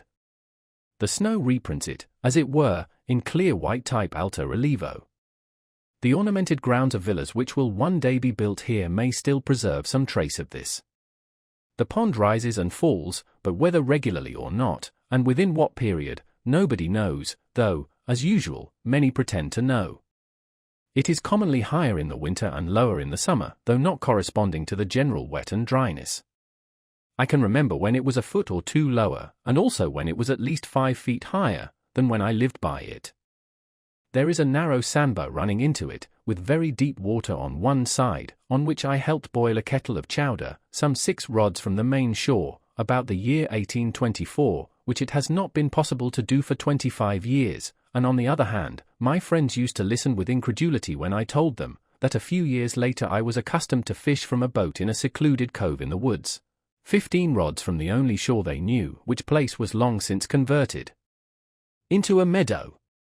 But the pond has risen steadily for 2 years, and now, in the summer of '52, is just 5 feet higher than when I lived there, or as high as it was 30 years ago, and fishing goes on again in the meadow. This makes a difference of level, at the outside, of 6 or 7 feet, and yet the water shed by the surrounding hills is insignificant in amount, and this overflow must be referred to causes which affect the deep springs. This same summer the pond has begun to fall again. It is remarkable that this fluctuation, whether periodical or not, appears thus to require many years for its accomplishment. I have observed 1 rise and a part of 2 falls, and I expect that a dozen or 15 years hence the water will again be as low as I have ever known it. Flint's Pond, a mile eastward, allowing for the disturbance occasioned by its inlets and outlets, and the smaller intermediate ponds also, sympathize with Walden, and recently attained their greatest height at the same time with the latter. The same is true, as far as my observation goes, of White Pond. This rise and fall of Walden at long intervals serves this use at least, the water standing at this great height for a year or more, though it makes it difficult to walk round it, kills the shrubs and trees which have sprung up about its edge since the last rise, pitch pines, birches, alders, aspens, and others, and, falling again, leaves an unobstructed shore, for, unlike many ponds and all waters which are subject to a daily tide, its shore is cleanest when the water is lowest. On the side of the pond next my house, a row of pitch pines 15 feet high has been killed and tipped over as if by a lever, and thus a stop put to their encroachments, and their size indicates how many years have elapsed since the last rise to this height. By this fluctuation the pond asserts its title to a shore, and thus the shore is shorn, and the trees cannot hold it by right of possession. These are the lips of the lake on which no beard grows. It licks its chaps from time to time. When the water is at its height, the alders, willows, and maples send forth a mass of fibrous red roots several feet long from all sides of their stems in the water, and to the height of 3 or 4 feet from the ground, in the effort to maintain themselves, and I have known the high blueberry bushes about the shore, which commonly produce no fruit, bear an abundant crop under these circumstances. Some have been puzzled to tell how the shore became so regularly paved. My townsmen have all heard the tradition. The oldest people tell me that they heard it in their youth, that anciently the Indians were holding a powwow upon a hill here which rose as high into the heavens as the pond now sinks deep into the earth, and they used much profanity, as the story goes, though this vice is one of which the Indians were never guilty, and while they were thus engaged the hill shook and suddenly sank, and only one old squaw, named Walden, escaped, and from her the pond was named. It has been conjectured that when the hill shook these stones rolled down its side and became the present shore. It is very certain, at any rate, that once there was no pond here, and now there is one, and this Indian fable does not in any respect conflict with the account of that ancient settler whom I have mentioned, who remember so well when he first came here with his divining rod, saw a thin vapor rising from the sward, and the hazel pointed steadily downward, and he concluded to dig a well here. As for the stones, many still think that they are hardly to be accounted for by the action of the waves on these hills, but I observe that the surrounding hills are remarkably full of the same kind of stones, so that they have been obliged to pile them up in walls on both sides of the railroad cut nearest the pond, and, moreover, there are most stones where the shore is most abrupt, so that, unfortunately, it is no longer a mystery to me. I detect the paver. If the name was not derived from that of some English locality, Saffron Walden, for instance, one might suppose that it was called originally Walden Pond. The pond was my well ready dug. For 4 months in the year its water is as cold as it is pure at all times, and I think that it is then as good as any, if not the best, in the town. In the winter, all water which is exposed to the air is colder than springs and wells which are protected from it. The temperature of the pond water which had stood in the room where I sat from 5 o'clock in the afternoon till noon the next day, the 6th of March, 1846, the thermometer having been up to 65 degrees or 70 degrees some of the time, owing partly to the sun on the roof, was 42 degrees, or 1 degree colder than the water of one of the coldest wells in the village just drawn. The temperature of the boiling spring the same day was 45 degrees, or the warmest of any water tried, though it is the coldest that I know of in summer, when, beside, shallow and stagnant surface water is not mingled with it. Moreover, in summer, Walden never becomes so warm as most water which is exposed to the sun, on account of its depth. In the warmest weather I usually placed a pailful in my cellar, where it became cool in the night, and remained so during the day, though I also resorted to a spring in the neighborhood. It was as good when a week old as the day it was dipped, and had no taste of the pump. Whoever camps for a week in summer by the shore of a pond, needs only bury a pail of water a few feet deep in the shade of his camp to be independent of the luxury of ice. There have been caught in Walden pickerel, one weighing 7 pounds, to say nothing of another which carried off a reel with great velocity, which the fisherman safely set down at 8 pounds because he did not see him, perch and pouts, some of each weighing over 2 pounds, shiners, chivins or roach, Leuciscus pulchellus, a very few breams, and a couple of eels, one weighing 4 pounds. I am thus particular because the weight of a fish is commonly its only title to fame, and these are the only eels I have heard of here. Also, I have a faint recollection of a little fish some 5 inches long, with silvery sides and a greenish back, somewhat dace-like in its character, which I mention here chiefly to link my facts to fable. Nevertheless, this pond is not very fertile in fish. Its pickerel, though not abundant, are its chief boast. I have seen at one time lying on the ice pickerel of at least 3 different kinds, a long and shallow one, steel-colored, most like those caught in the river, a bright golden kind, with greenish reflections and remarkably deep, which is the most common here, and another, golden-colored, and shaped like the last, but peppered on the sides with small dark brown or black spots, intermixed with a few faint blood-red ones, very much like a trout. The specific name reticulatus would not apply to this, it should be guttatus rather. These are all very firm fish, and weigh more than their size promises. The shiners, pouts, and perch also, and indeed all the fishes which inhabit this pond, are much cleaner, handsomer, and firmer fleshed than those in the river and most other ponds, as the water is purer, and they can easily be distinguished from them. Probably many ichthyologists would make new varieties of some of them. There are also a clean race of frogs and tortoises, and a few mussels in it. Muskrats and minks leave their traces about it, and occasionally a traveling mud turtle visits it. Sometimes, when I pushed off my boat in the morning, I disturbed a great mud turtle which had secreted himself under the boat in the night. Ducks and geese frequent it in the spring and fall, the white-bellied swallows, hirundo bicolor, skim over it, and the peetweets, Titanus macularius, teeter along its stony shores all summer. I have sometimes disturbed a fishhawk sitting on a white pine over the water, but I doubt if it is ever profaned by the wing of a gull, like Fair Haven. At most, it tolerates 1 annual loon. These are all the animals of consequence which frequent it now.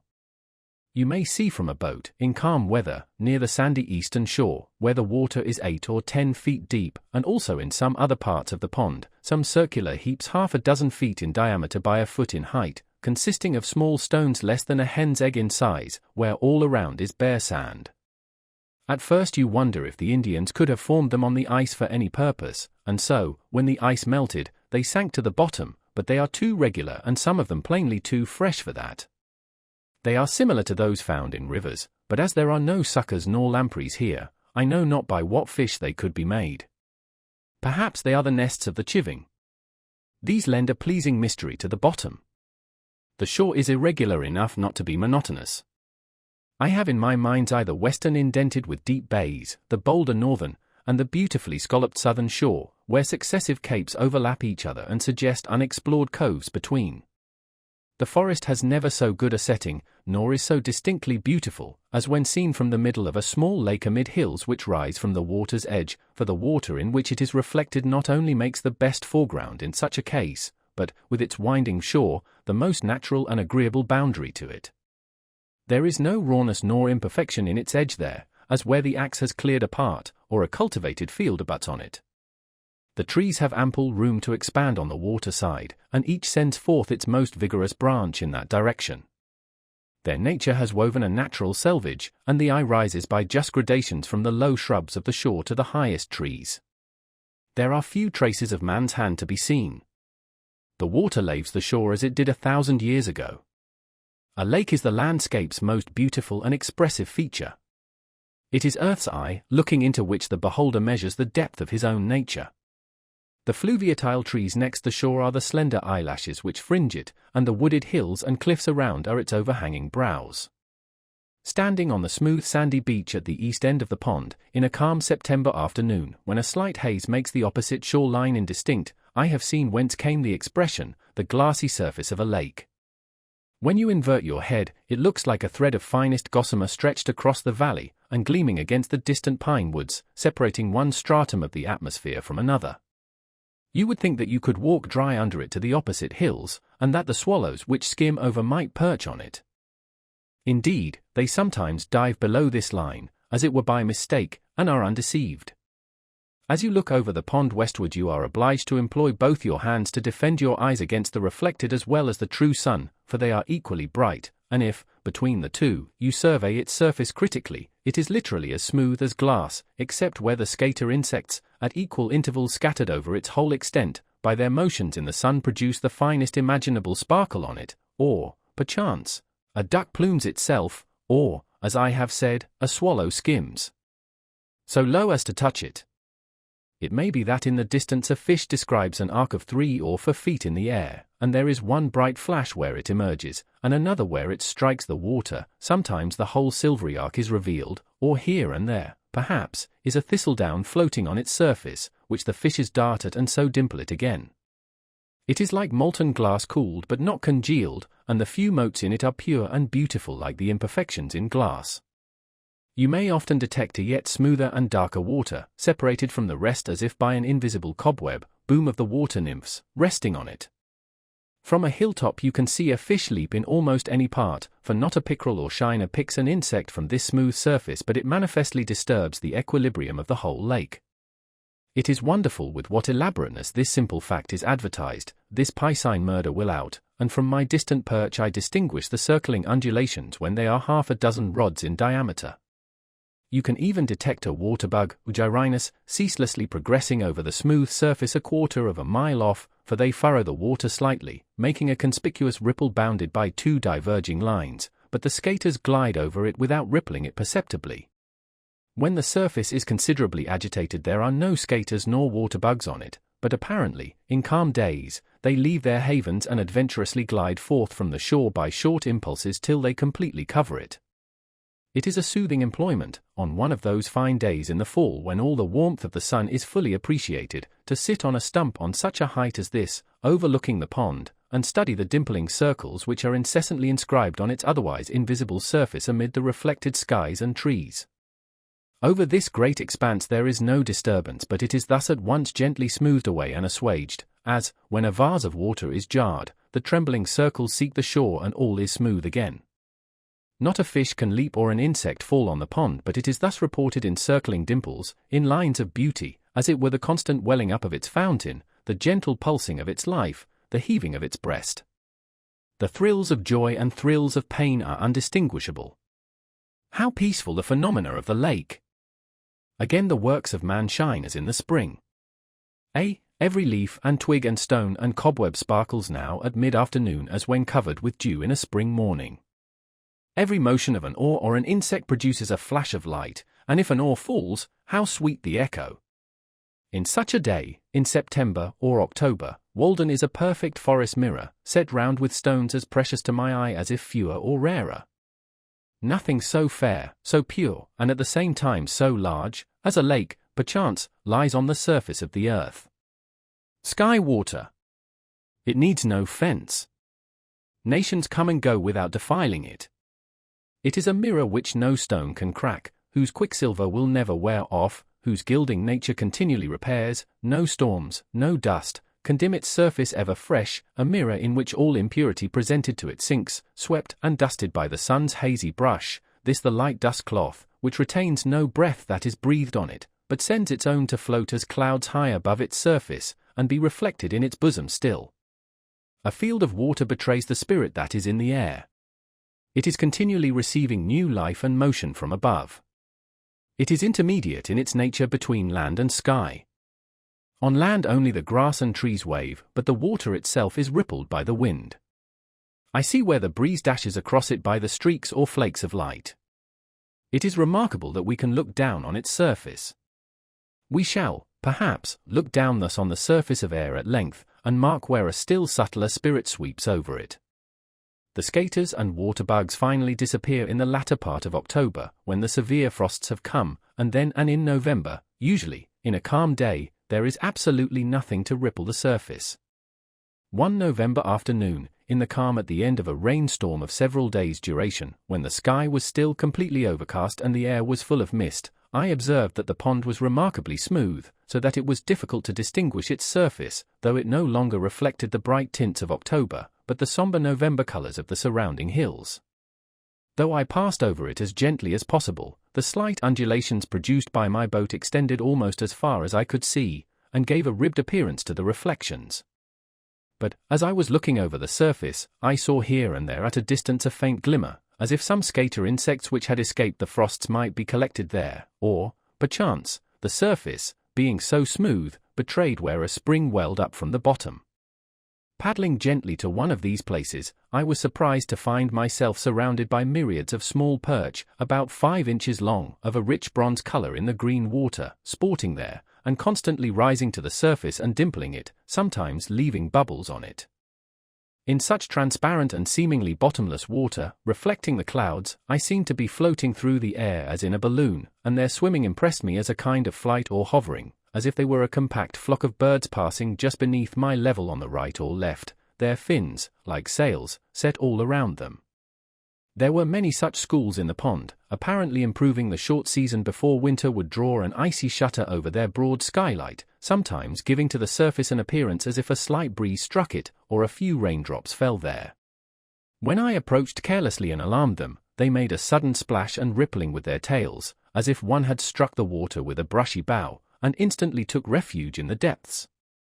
At length the wind rose, the mist increased, and the waves began to run, and the perch leaped much higher than before, half out of water, 100 black points, 3 inches long, at once above the surface.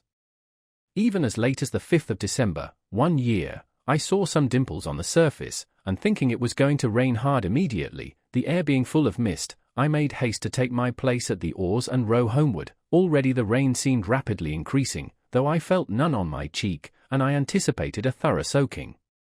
But suddenly the dimples ceased, for they were produced by the perch, which the noise of my oars had seared into the depths, and I saw their schools dimly disappearing, so I spent a dry afternoon after all. An old man who used to frequent this pond nearly 60 years ago, when it was dark with surrounding forests, tells me that in those days he sometimes saw it all alive with ducks and other water fowl, and that there were many eagles about it. He came here a-fishing, and used an old log canoe which he found on the shore. It was made of 2 white pine logs dug out and pinned together, and was cut off square at the ends. It was very clumsy, but lasted a great many years before it became waterlogged and perhaps sank to the bottom. He did not know whose it was, it belonged to the pond. He used to make a cable for his anchor of strips of hickory bark tied together. An old man, a potter who lived by the pond before the Revolution, told him once that there was an iron chest at the bottom, and that he had seen it. Sometimes it would come floating up to the shore, but when you went toward it, it would go back into deep water and disappear. I was pleased to hear of the old log canoe, which took the place of an Indian one of the same material but more graceful construction, which perchance had first been a tree on the bank, and then, as it were, fell into the water, to float there for a generation, the most proper vessel for the lake. I remember that when I first looked into these depths there were many large trunks to be seen indistinctly lying on the bottom, which had either been blown over formerly, or left on the ice at the last cutting, when wood was cheaper, but now they have mostly disappeared. When I first paddled a boat on Walden, it was completely surrounded by thick and lofty pine and oak woods, and in some of its coves grapevines had run over the trees next the water and formed bowers under which a boat could pass. The hills which form its shores are so steep, and the woods on them were then so high, that, as you looked down from the west end, it had the appearance of an amphitheatre for some kind of sylvan spectacle. I have spent many an hour, when I was younger, floating over its surface as the zephyr willed, having paddled my boat to the middle, and lying on my back across the seats, in a summer forenoon, dreaming awake, until I was aroused by the boat touching the sand, and I arose to see what shore my fates had impelled me to, days when idleness was the most attractive and productive industry. Many a forenoon have I stolen away, preferring to spend thus the most valued part of the day, for I was rich, if not in money, in sunny hours and summer days, and spent them lavishly, nor do I regret that I did not waste more of them in the workshop or the teacher's desk. But since I left those shores the woodchoppers have still further laid them waste, and now for many a year there will be no more rambling through the aisles of the wood, with occasional vistas through which you see the water. My muse may be excused if she is silent henceforth. How can you expect the birds to sing when their groves are cut down? Now the trunks of trees on the bottom, and the old log canoe, and the dark surrounding woods are gone, and the villagers, who scarcely know where it lies, instead of going to the pond to bathe or drink, are thinking to bring its water, which should be as sacred as the Ganges at least, to the village in a pipe, to wash their dishes with, to earn their Walden by the turning of a cock or drawing of a plug. That devilish iron horse, whose ear-rending neigh is heard throughout the town, has muddied the boiling spring with his foot, and he it is that has browsed off all the woods on Walden shore, that Trojan horse, with 1,000 men in his belly, introduced by mercenary Greeks. Where is the country's champion, the Moor of Moor Hill, to meet him at the deep cut and thrust an avenging lance between the ribs of the bloated pest? Nevertheless, of all the characters I have known, perhaps Walden wears best, and best preserves its purity. Many men have been likened to it, but few deserve that honor. Though the woodchoppers have laid bare first this shore and then that, and the Irish have built their sties by it, and the railroad has infringed on its border, and the icemen have skimmed it once, it is itself unchanged, the same water which my youthful eyes fell on, all the change is in me. It has not acquired one permanent wrinkle after all its ripples. It is perennially young, and I may stand and see a swallow dip apparently to pick an insect from its surface as of yore. It struck me again tonight, as if I had not seen it almost daily for more than 20 years, why, here is Walden, the same woodland lake that I discovered so many years ago, where a forest was cut down last winter another is springing up by its shore as lustily as ever, the same thought is welling up to its surface that was then, it is the same liquid joy and happiness to itself and its maker, and it may be to me. It is the work of a brave man surely, in whom there was no guile. He rounded this water with his hand, deepened and clarified it in his thought, and in his will bequeathed it to Concord. I see by its face that it is visited by the same reflection, and I can almost say, Walden, is it you? It is no dream of mine. To ornament a line. I cannot come nearer to God and heaven than I live to Walden even. I am its stony shore, and the breeze that passes o'er. In the hollow of my hand are its water and its sand, and its deepest resort lies high in my thought. The cars never pause to look at it, yet I fancy that the engineers and firemen and brakemen, and those passengers who have a season ticket and see it often, are better men for the sight. The engineer does not forget at night, or his nature does not, that he has beheld this vision of serenity and purity once at least during the day. Though seen but once, it helps to wash out State Street and the engine soot. One proposes that it be called God's Drop. I have said that Walden has no visible inlet nor outlet, but it is on the one hand distantly and indirectly related to Flint's Pond, which is more elevated, by a chain of small ponds coming from that quarter, and on the other directly and manifestly to Concord River, which is lower, by a similar chain of ponds through which in some other geological period it may have flowed, and by a little digging, which God forbid, it can be made to flow thither again. If by living thus reserved and austere, like a hermit in the woods, so long, it has acquired such wonderful purity, who would not regret that the comparatively impure waters of Flint's Pond should be mingled with it, or itself should ever go to waste its sweetness in the ocean wave? Flint's, or Sandy Pond, in Lincoln, our greatest lake and inland sea, lies about a mile east of Walden. It is much larger, being said to contain 197 acres, and is more fertile in fish, but it is comparatively shallow, and not remarkably pure. A walk through the woods thither was often my recreation. It was worth the while, if only to feel the wind blow on your cheek freely, and see the waves run, and remember the life of mariners. I went chestnutting there in the fall, on windy days, when the nuts were dropping into the water and were washed to my feet, and one day, as I crept along its sedgy shore, the fresh spray blowing in my face, I came upon the mouldering wreck of a boat, the sides gone, and hardly more than the impression of its flat bottom left amid the rushes, yet its model was sharply defined, as if it were a large decayed pad, with its vanes. It was as impressive a wreck as one could imagine on the seashore, and had as good a moral. It is by this time mere vegetable mould and undistinguishable pond shore, through which rushes and flags have pushed up. I used to admire the ripple marks on the sandy bottom, at the north end of this pond, made firm and hard to the feet of the wader by the pressure of the water, and the rushes which grew in Indian file, in waving lines, corresponding to these marks, rank behind rank, as if the waves had planted them.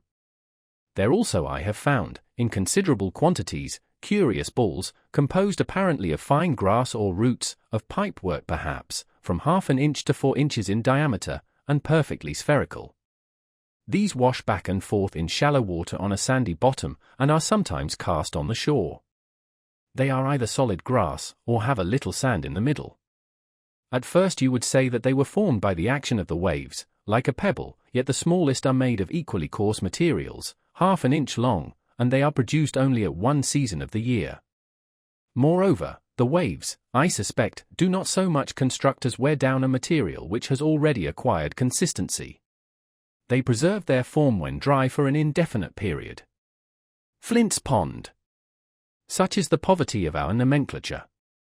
What right had the unclean and stupid farmer, whose farm abutted on this sky water, whose shores he has ruthlessly laid bare, to give his name to it? Some skinflint, who loved better the reflecting surface of a dollar, or a bright cent, in which he could see his own brazen face, who regarded even the wild ducks which settled in it as trespassers, his fingers grown into crooked and horny talons from the long habit of grasping harper-like, so it is not named for me. I go not there to see him nor to hear of him, who never saw it, who never bathed in it, who never loved it, who never protected it, who never spoke a good word for it, nor thanked God that he had made it.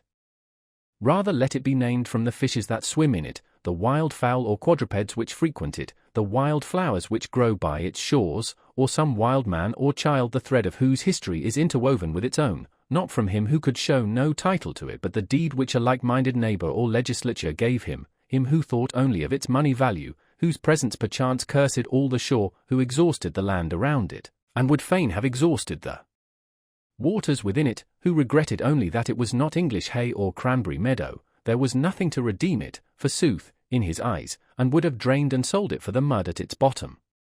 It did not turn his mill, and it was no privilege to him to behold it. I respect not his labours, his farm where everything has its price, who would carry the landscape, who would carry his God, to market if he could get anything for him, who goes to market for his God as it is, on whose farm nothing grows free, whose fields bear no crops, whose meadows no flowers, whose trees no fruits, but dollars, who loves not the beauty of his fruits, whose fruits are not ripe for him till they are turned to dollars. Give me the poverty that enjoys true wealth. Farmers are respectable and interesting to me in proportion as they are poor farmers. A model farm. Where the house stands like a fungus in a muck heap, chambers for men, horses, oxen, and swine, cleansed and uncleansed, all contiguous to one another. Stocked with men. A great grease spot, redolent of manures and buttermilk. Under a high state of cultivation, being manured with the hearts and brains of men. As if you were to raise your potatoes in the churchyard. Such is a model farm. No, no, if the fairest features of the landscape are to be named after men, let them be the noblest and worthiest men alone. Let our lakes receive as true names at least as the Icarian Sea, where still the shore our brave attempt resounds. Goose Pond, of small extent, is on my way to Flint's, Fairhaven, an expansion of Concord River, said to contain some 70 acres, is a mile southwest, and White Pond, of about 40 acres, is a mile and a half beyond Fairhaven. This is my lake country. These, with Concord River, are my water privileges, and night and day, year in year out, they grind such grist as I carry to them. Since the woodcutters, and the railroad, and I myself have profaned Walden, perhaps the most attractive, if not the most beautiful, of all our lakes, the gem of the woods, is White Pond, a poor name from its commonness, whether derived from the remarkable purity of its waters or the color of its sands. In these as in other respects, however, it is a lesser twin of Walden. They are so much alike that you would say they must be connected underground. It has the same stony shore, and its waters are of the same hue. As at Walden, in sultry dog-day weather, looking down through the woods on some of its bays which are not so deep but that the reflection from the bottom tinges them, its waters are of a misty bluish-green or glaucous color. Many years since I used to go there to collect the sand by cartloads, to make sandpaper with, and I have continued to visit it ever since. One who frequents it proposes to call it Virid Lake. Perhaps it might be called Yellow Pine Lake, from the following circumstance. About 15 years ago you could see the top of a pitch pine of the kind called yellow pine hereabouts, though it is not a distinct species, projecting above the surface in deep water, many rods from the shore. It was even supposed by some that the pond had sunk, and this was one of the primitive forests that formerly stood there. I find that even so long ago as 1792, in a topographical description of the town of Concord, by one of its citizens, in the collections of the Massachusetts Historical Society, the author, after speaking of Walden and White Ponds, adds, in the middle of the latter may be seen, when the water is very low, a tree which appears as if it grew in the place where it now stands. Although the roots are 50 feet below the surface of the water, the top of this tree is broken off, and at that place measures 14 inches in diameter. In the spring of '49 I talked with the man who lives nearest the pond in Sudbury, who told me that it was he who got out this tree 10 or 15 years before. As near as he could remember, it stood 12 or 15 rods from the shore, where the water was 30 or 40 feet deep. It was in the winter, and he had been getting out ice in the forenoon, and had resolved that in the afternoon, with the aid of his neighbors, he would take out the old yellow pine. He sawed a channel in the ice toward the shore, and hauled it over and along and out onto the ice with oxen, but, before he had gone far in his work, he was surprised to find that it was wrong end upward, with the stumps of the branches pointing down, and the small end firmly fastened in the sandy bottom. It was about a foot in diameter at the big end, and he had expected to get a good saw log, but it was so rotten as to be fit only for fuel, if for that. He had some of it in his shed then. There were marks of an axe and of woodpeckers on the butt.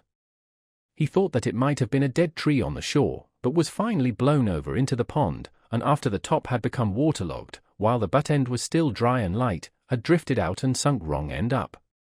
His father, 80 years old, could not remember when it was not there.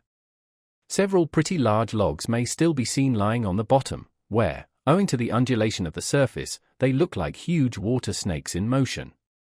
This pond has rarely been profaned by a boat, for there is little in it to tempt a fisherman. Instead of the white lily, which requires mud, or the common sweet flag, the blue flag, Iris versicolor, grows thinly in the pure water, rising from the stony bottom all around the shore, where it is visited by hummingbirds in June, and the color both of its bluish blades and its flowers, and especially their reflections, are in singular harmony with the glaucous water. White Pond and Walden are great crystals on the surface of the earth, lakes of light. If they were permanently congealed, and small enough to be clutched, they would, perchance, be carried off by slaves, like precious stones, to adorn the heads of emperors, but being liquid, and ample, and secured to us and our successors forever, we disregard them, and run after the diamond of Kohina. They are too pure to have a market value, they contain no muck. How much more beautiful than our lives, how much more transparent than our characters, are they? We never learned meanness of them. How much fairer than the pool before the farmer's door, in which his ducks swim? Hither the clean wild ducks come. Nature has no human inhabitant who appreciates her. The birds with their plumage and their notes are in harmony with the flowers, but what youth or maiden conspires with the wild luxuriant beauty of nature? She flourishes most alone, far from the towns where they reside. Talk of heaven. Ye disgrace earth. Baker Farm. Sometimes I ramble to pine groves, standing like temples, or like fleets at sea, full-rigged, with wavy boughs, and rippling with light, so soft and green and shady that the Druids would have forsaken their oaks to worship in them, or to the cedar wood beyond Flint's Pond, where the trees, covered with hoary blue berries, spiring higher and higher, are fit to stand before Valhalla, and the creeping juniper covers the ground with wreaths full of fruit, or to swamps where the usnea lichen hangs in festoons from the white spruce trees, and toadstools, round tables of the swamp gods, cover the ground, and more beautiful fungi adorn the stumps, like butterflies or shells, vegetable winkles, where the swamp pink and dogwood grow, the red alderberry glows like eyes of imps, the waxwork grooves and crushes the hardest woods in its folds, and the wild holly berries make the beholder forget his home with their beauty, and he is dazzled and tempted by nameless other wild forbidden fruits. Too fair for mortal taste. Instead of calling on some scholar, I paid many a visit to particular trees, of kinds which are rare in this neighborhood, standing far away in the middle of some pasture, or in the depths of a wood or swamp, or on a hilltop, such as the black birch, of which we have some handsome specimens 2 feet in diameter, its cousin, the yellow birch, with its loose golden vest, perfumed like the first, the beech, which has so neat a bole and beautifully lichen painted, perfect in all its details, of which, excepting scattered specimens, I know but one small grove of sizable trees left in the township, supposed by some to have been planted by the pigeons that were once baited with beech nuts near by. It is worth the while to see the silver grain sparkle when you split this wood, the base, the hornbeam, the Celtis occidentalis, or false elm, of which we have but one well-grown, some taller mast of a pine, a shingle tree, or a more perfect hemlock than usual, standing like a pagoda in the midst of the woods, and many others I could mention. These were the shrines I visited both summer and winter. Once it chanced that I stood in the very abutment of a rainbow's arch, which filled the lower stratum of the atmosphere, tinging the grass and leaves around, and dazzling me as if I looked through colored crystal. It was a lake of rainbow light, in which, for a short while, I lived like a dolphin. If it had lasted longer it might have tinged my employments and life. As I walked on the railroad causeway, I used to wonder at the halo of light around my shadow, and would fain fancy myself one of the elect. One who visited me declared that the shadows of some Irishmen before him had no halo about them, that it was only natives that were so distinguished. Benvenuto Cellini tells us in his memoirs, that, after a certain terrible dream or vision which he had during his confinement in the castle of St. Angelo, a resplendent light appeared over the shadow of his head at morning and evening, whether he was in Italy or France, and it was particularly conspicuous when the grass was moist with dew. This was probably the same phenomenon to which I have referred, which is especially observed in the morning, but also at other times, and even by moonlight. Though a constant one, it is not commonly noticed, and, in the case of an excitable imagination like Cellini's, it would be basis enough for superstition. Beside, he tells us that he showed it to very few. But are they not indeed distinguished who are conscious that they are regarded at all? I set out one afternoon to go fishing to Fairhaven, through the woods, to eke out my scanty fare of vegetables.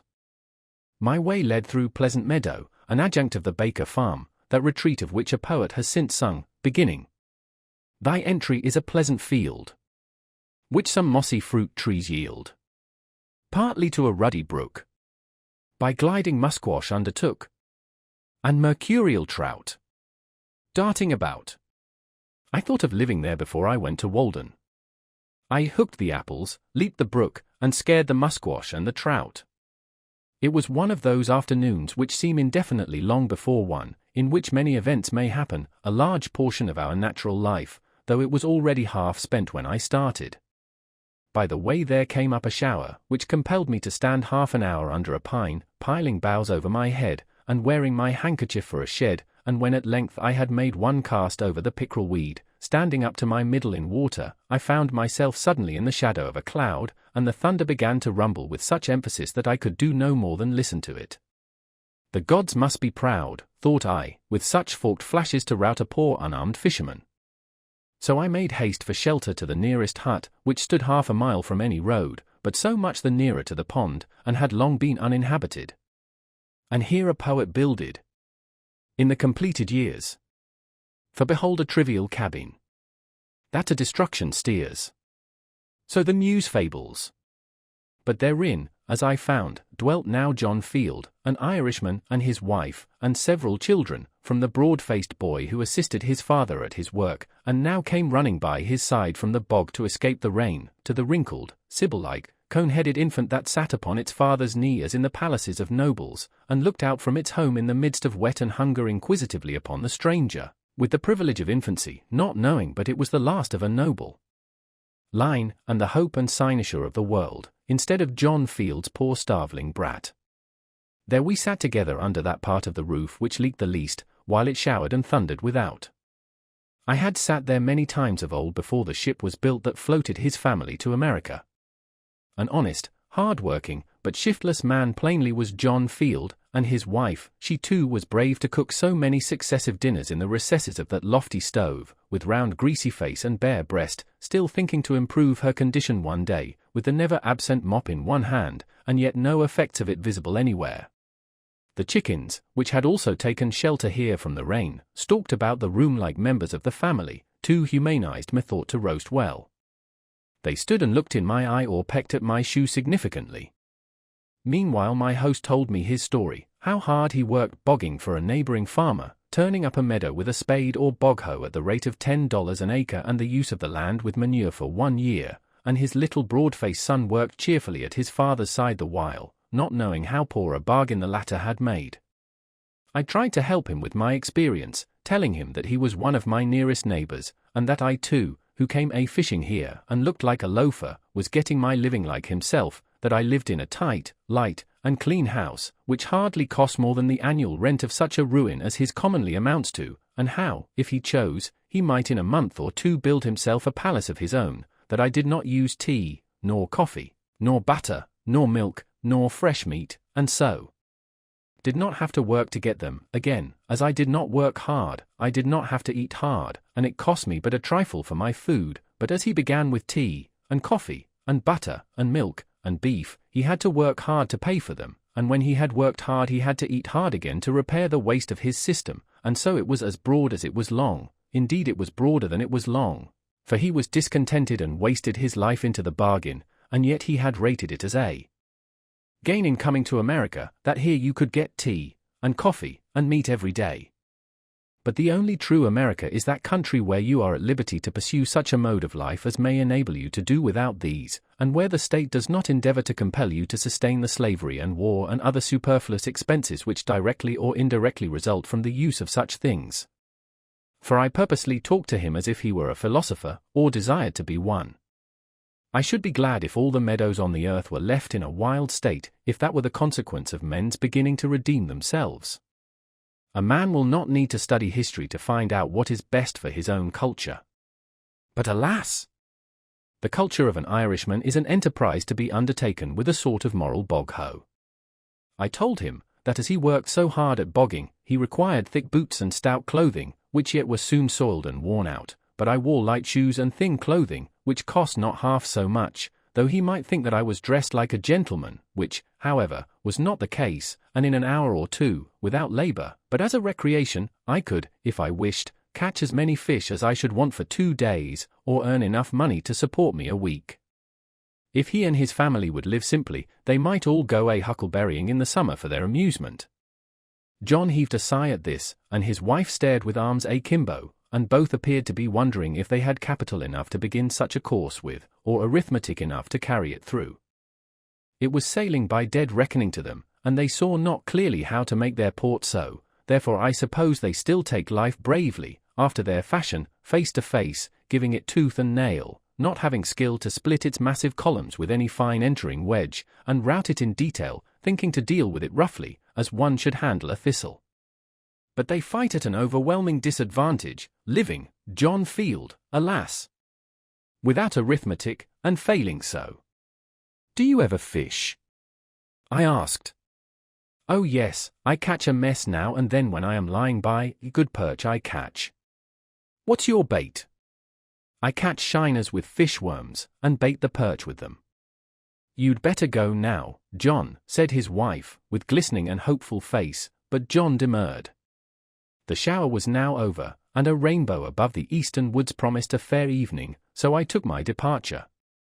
When I had got without, I asked for a drink, hoping to get a sight of the well bottom, to complete my survey of the premises, but there, alas, are shallows and quicksands, and rope broken withal, and bucket irrecoverable.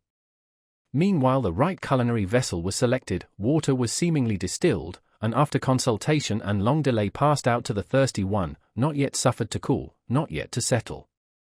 Such gruel sustains life here, I thought, so, shutting my eyes, and excluding the motes by a skillfully directed undercurrent, I drank to genuine hospitality the heartiest draught I could.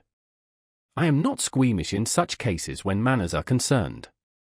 As I was leaving the Irishman's roof after the rain, bending my steps again to the pond, my haste to catch pickerel, wading in retired meadows, in sloughs and bog-holes, in forlorn and savage places, appeared for an instant trivial to me who had been sent to school and college, but as I ran down the hill toward the reddening west, with the rainbow over my shoulder, and some faint tinkling sounds borne to my ear through the cleansed air, from I know not what quarter, my good genius seemed to say, "Go fish and hunt far and wide day by day, farther and wider, and rest thee by many brooks and hearthsides without misgiving.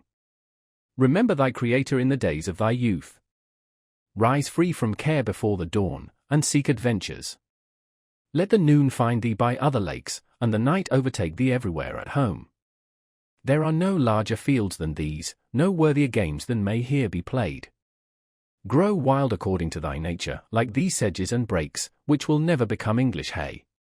Let the thunder rumble, what if it threaten ruin to farmers' crops? That is not its errand to thee.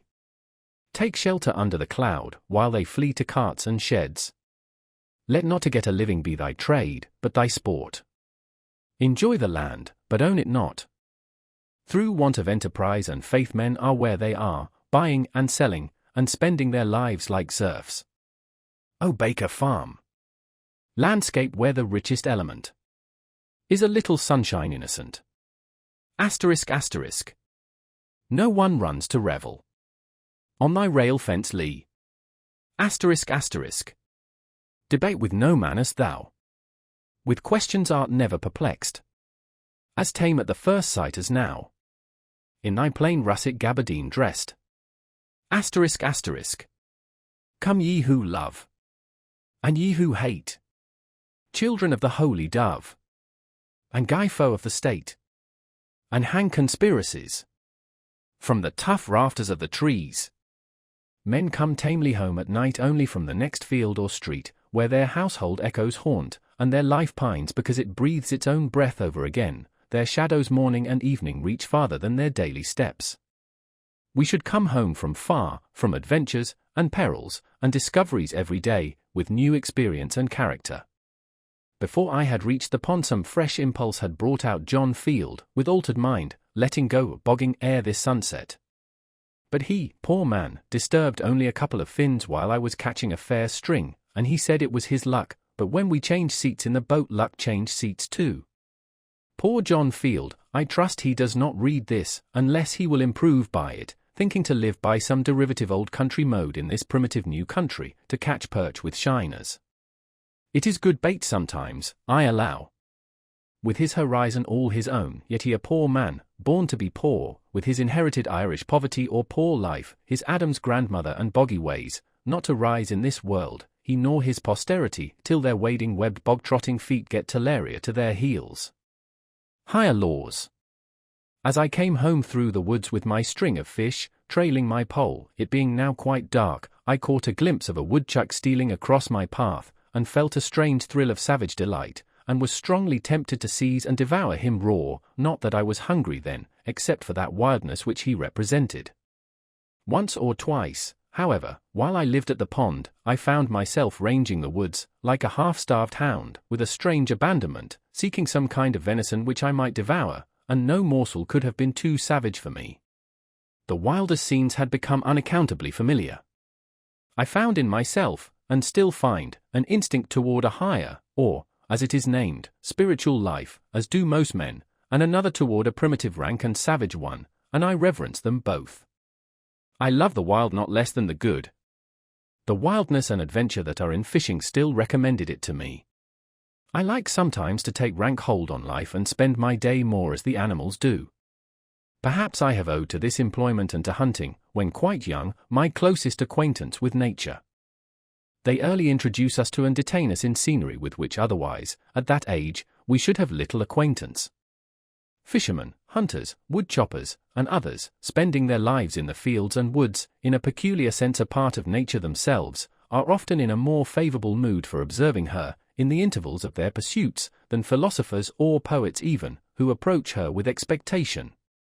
She is not afraid to exhibit herself to them. The traveler on the prairie is naturally a hunter, on the headwaters of the Missouri and Columbia a trapper, and at the Falls of St. Mary a fisherman. He who is only a traveler learns things at second hand and by the halves, and is poor authority. We are most interested when science reports what those men already know practically or instinctively, for that alone is a true humanity, or account of human experience.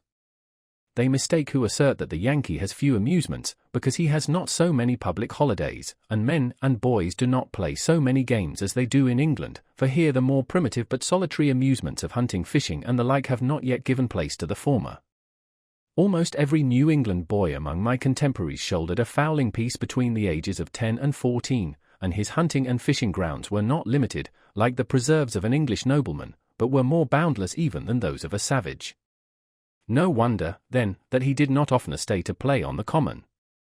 But already a change is taking place, owing, not to an increased humanity, but to an increased scarcity of game, for perhaps the hunter is the greatest friend of the animals hunted, not excepting the Humane Society. Moreover, when at the pond, I wished sometimes to add fish to my fare for variety. I have actually fished from the same kind of necessity that the first fishers did. Whatever humanity I might conjure up against it was all factitious, and concerned my philosophy more than my feelings. I speak of fishing only now, for I had long felt differently about fowling, and sold my gun before I went to the woods. Not that I am less humane than others, but I did not perceive that my feelings were much affected. I did not pity the fishes nor the worms. This was habit. As for fowling, during the last years that I carried a gun my excuse was that I was studying ornithology, and sought only new or rare birds. But I confess that I am now inclined to think that there is a finer way of studying ornithology than this. It requires so much closer attention to the habits of the birds, that, if for that reason only, I have been willing to omit the gun.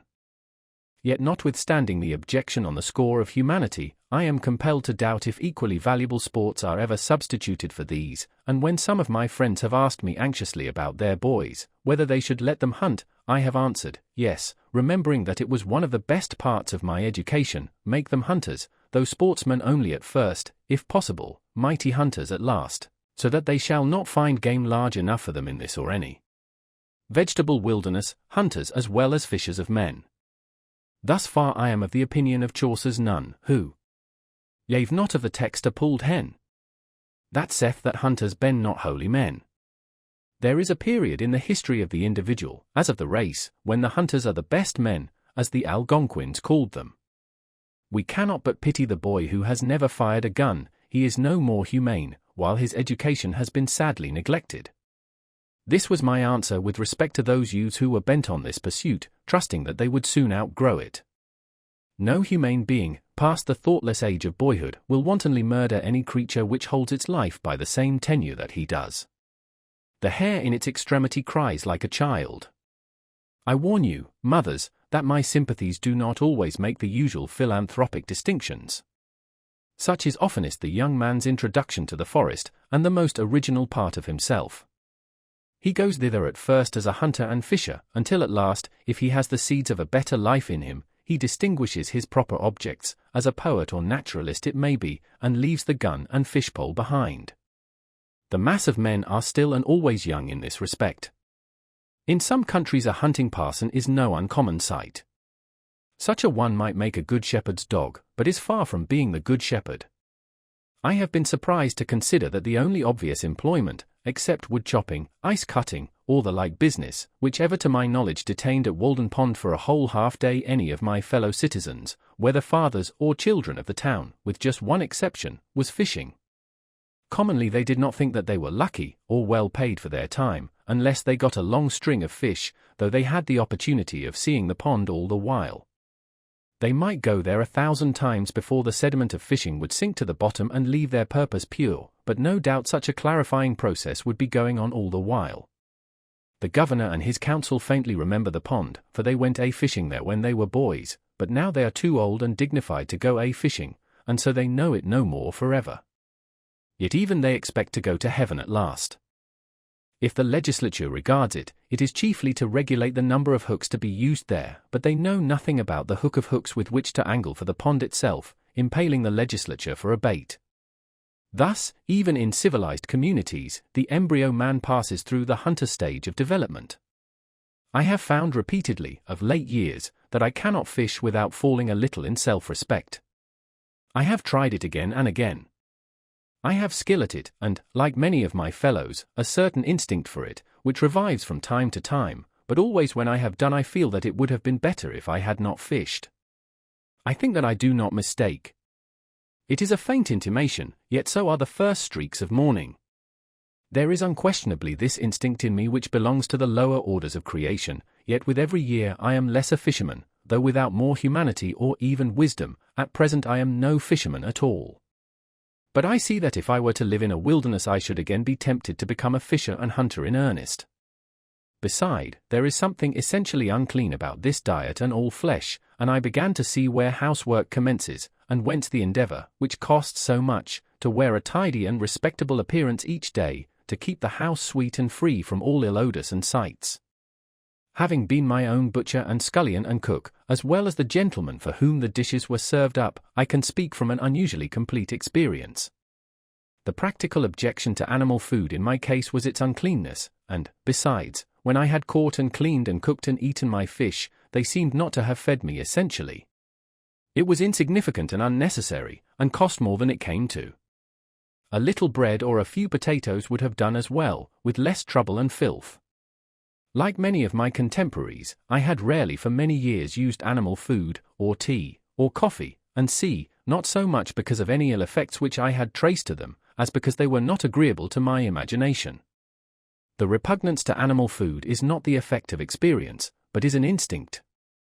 It appeared more beautiful to live low and fare hard in many respects, and though I never did so, I went far enough to please my imagination.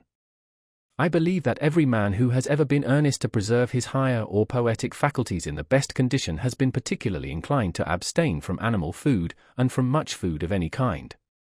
It is a significant fact, stated by entomologists, I find it in Kirby and Spence, that some insects in their perfect state, though furnished with organs of feeding, make no use of them, and they lay it down as a general rule, that almost all insects in this state eat much less than in that of larvae.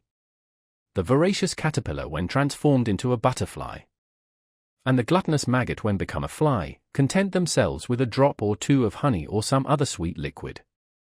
The abdomen under the wings of the butterfly still represents the larva. This is the tidbit which tempts his insectivorous fate. The gross feeder is a man in the larva state, and there are whole nations in that condition, nations without fancy or imagination, whose vast abdomens betray them. It is hard to provide and cook so simple and clean a diet as will not offend the imagination, but this, I think, is to be fed when we feed the body. They should both sit down at the same table. Yet perhaps this may be done. The fruits eaten temperately need not make us ashamed of our appetites, nor interrupt the worthiest pursuits. But put an extra condiment into your dish, and it will poison you. It is not worth the while to live by rich cookery. Most men would feel shame if caught preparing with their own hands precisely such a dinner, whether of animal or vegetable food, as is every day prepared for them by others. Yet till this is otherwise we are not civilized, and, if gentlemen and ladies, are not true men and women. This certainly suggests what change is to be made. It may be vain to ask why the imagination will not be reconciled to flesh and fat. I am satisfied that it is not. Is it not a reproach that man is a carnivorous animal? True, he can and does live, in a great measure, by preying on other animals, but this is a miserable way, as any one who will go to snaring rabbits, or slaughtering lambs, may learn, and he will be regarded as a benefactor of his race who shall teach man to confine himself to a more innocent and wholesome diet. Whatever my own practice may be, I have no doubt that it is a part of the destiny of the human race, in its gradual improvement, to leave off eating animals, as surely as the savage tribes have left off eating each other when they came in contact with the more civilized. If one listens to the faintest but constant suggestions of his genius, which are certainly true, he sees not to what extremes, or even insanity, it may lead him, and yet that way, as he grows more resolute and faithful, his road lies. The faintest assured objection which one healthy man feels will at length prevail over the arguments and customs of mankind. No man ever followed his genius till it misled him. Though the result were bodily weakness, yet perhaps no one can say that the consequences were to be regretted, for these were a life in conformity to higher principles. If the day and the night are such that you greet them with joy, and life emits a fragrance like flowers and sweet-scented herbs, is more elastic, more starry, more immortal, that is your success. All nature is your congratulation, and you have cause momentarily to bless yourself. The greatest gains and values are farthest from being appreciated. We easily come to doubt if they exist. We soon forget them. They are the highest reality. Perhaps the facts most astounding and most real are never communicated by man to man.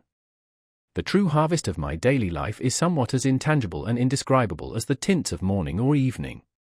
It is a little stardust caught, a segment of the rainbow which I have clutched. Yet, for my part, I was never unusually squeamish. I could sometimes eat a fried rat with a good relish, if it were necessary. I am glad to have drunk water so long, for the same reason that I prefer the natural sky to an opium-eater's heaven. I would fain keep sober always, and there are infinite degrees of drunkenness. I believe that water is the only drink for a wise man. Wine is not so noble a liquor, and think of dashing the hopes of a morning with a cup of warm coffee, or of an evening with a dish of tea. Ah, how low I fall when I am tempted by them. Even music may be intoxicating. Such apparently slight causes destroyed Greece and Rome, and will destroy England and America. Of all ebriosity, who does not prefer to be intoxicated by the air he breathes? I have found it to be the most serious objection to coarse labors long continued, that they compelled me to eat and drink coarsely also. But to tell the truth, I find myself at present somewhat less particular in these respects. I carry less religion to the table, ask no blessing, not because I am wiser than I was, but I am obliged to confess, because, however much it is to be regretted, with years I have grown more coarse and indifferent.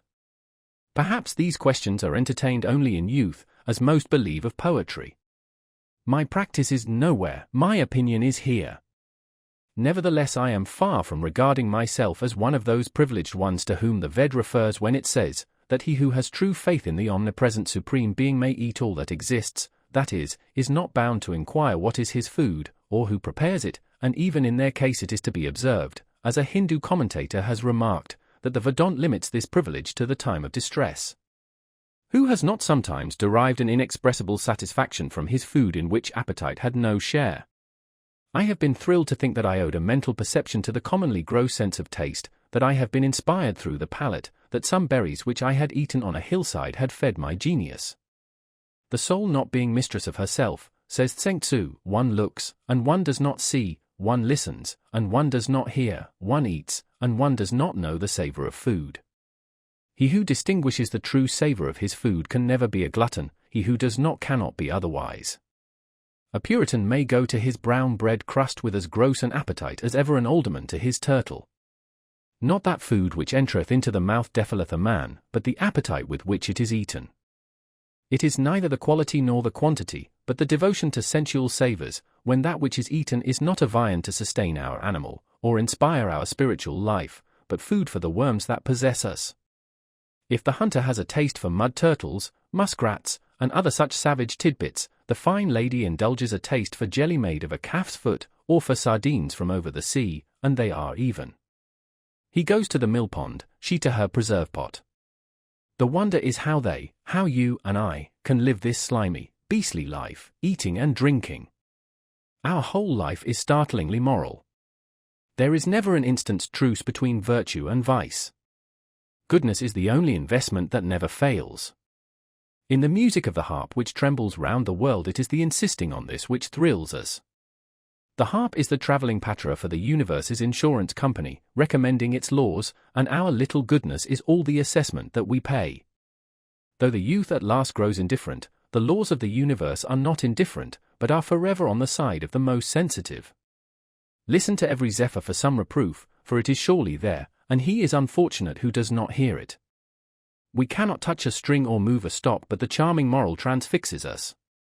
Many an irksome noise, go a long way off, is heard as music, a proud sweet satire on the meanness of our lives.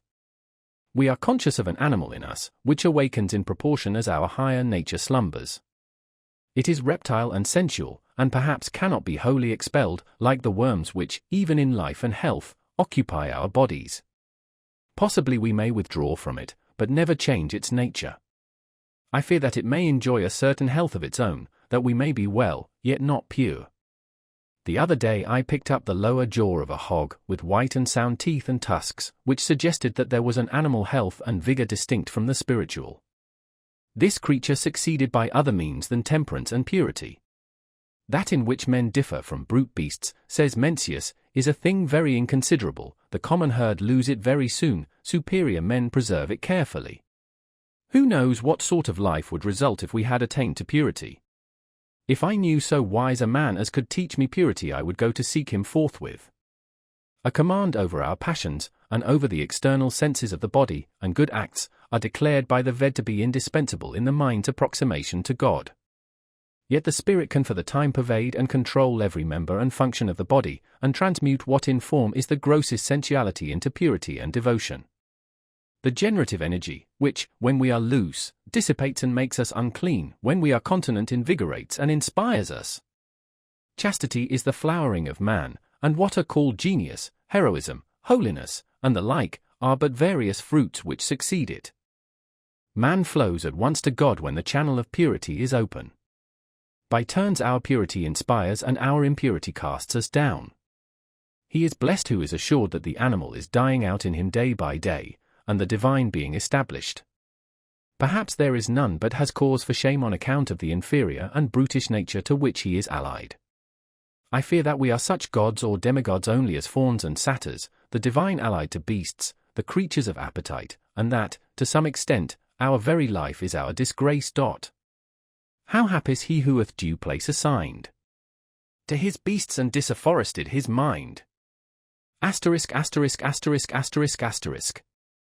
Can use this horse, goat, wolf, an every beast, and is not as himself to all the rest. Else man not only is the herd of swine, but his those devils too which did incline them to a headlong rage, and made them worse. All sensuality is one, though it takes many forms, all purity is one. It is the same whether a man eat, or drink, or cohabit, or sleep sensually. They are but one appetite, and we only need to see a person do any one of these things to know how great a sensualist he is. The impure can neither stand nor sit with purity.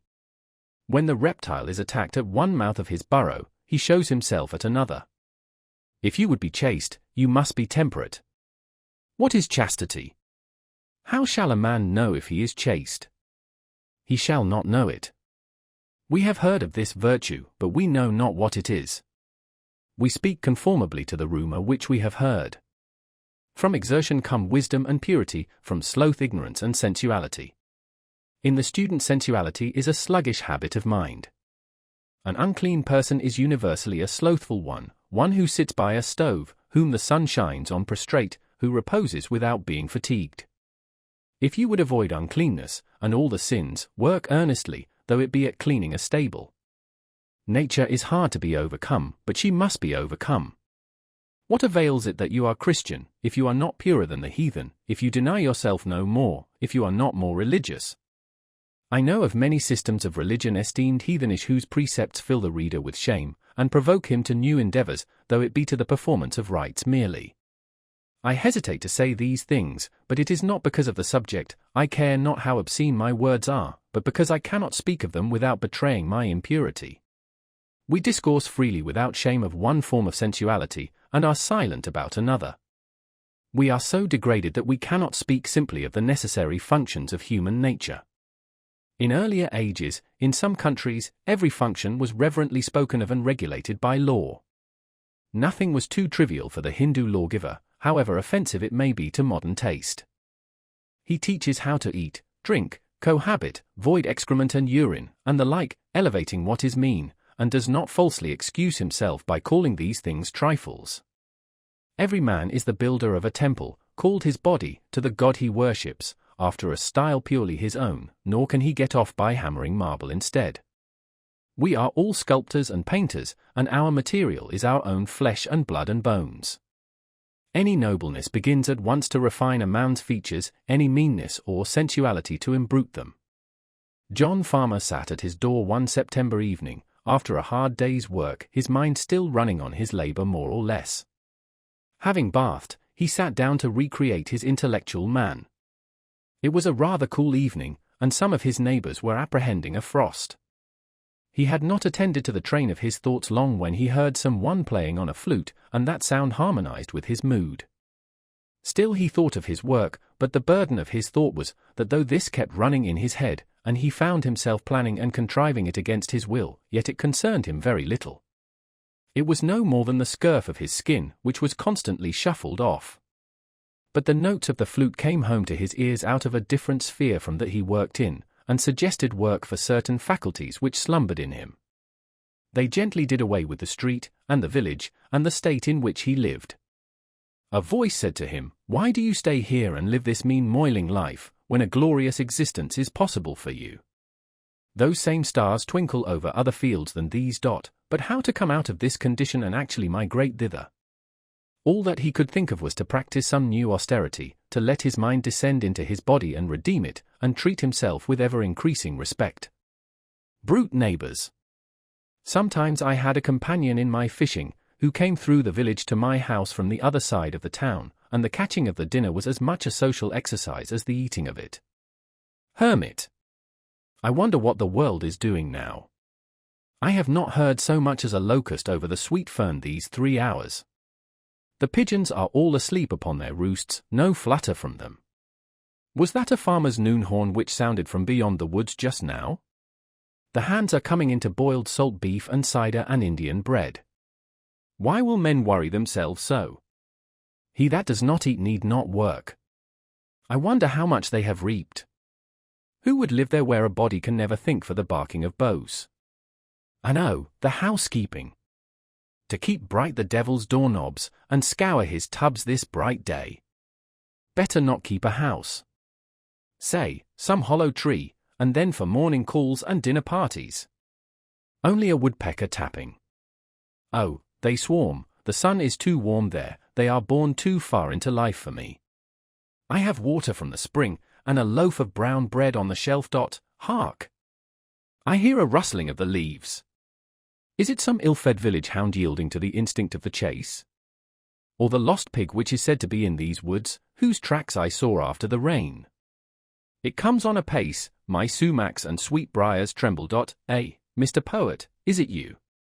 How do you like the world today? Poet. See those clouds, how they hang. That's the greatest thing I have seen today.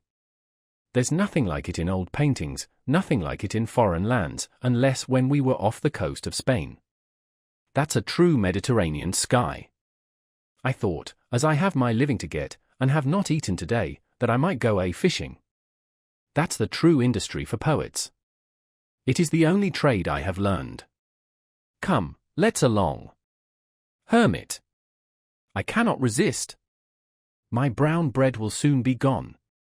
I will go with you gladly soon, but I am just concluding a serious meditation. I think that I am near the end of it.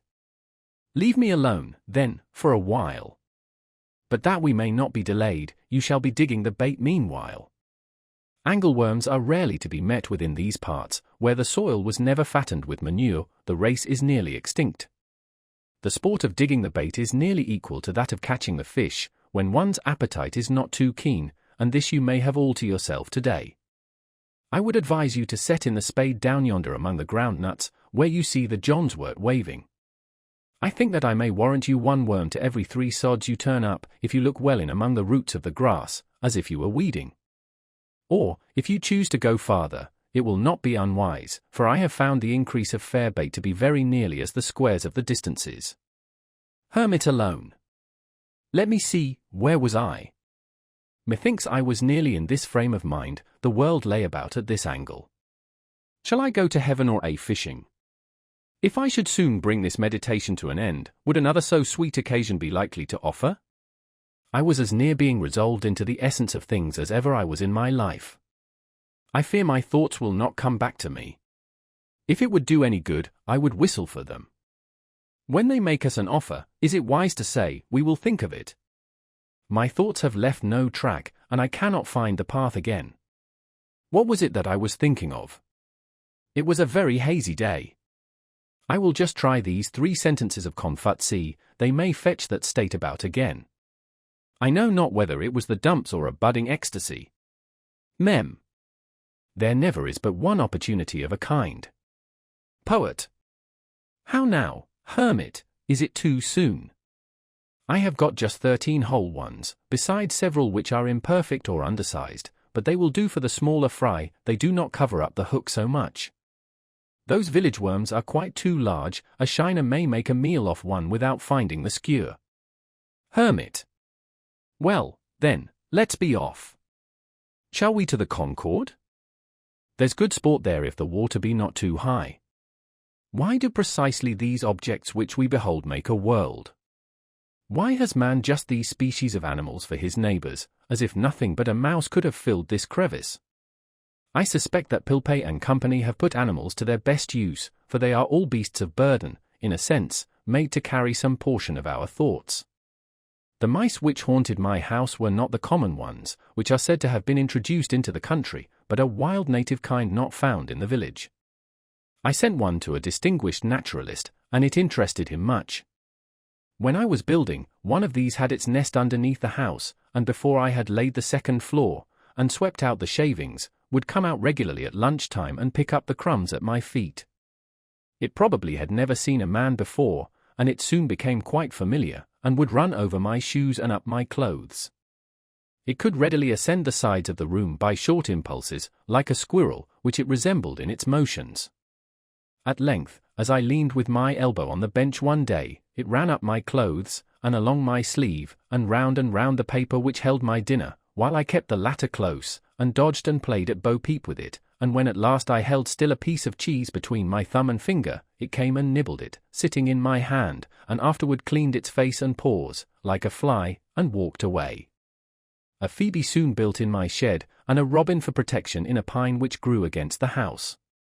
In June the partridge, Tetio umbellus, which is so shy a bird, led her brood past my windows, from the woods in the rear to the front of my house, clucking and calling to them like a hen, and in all her behavior proving herself the hen of the woods.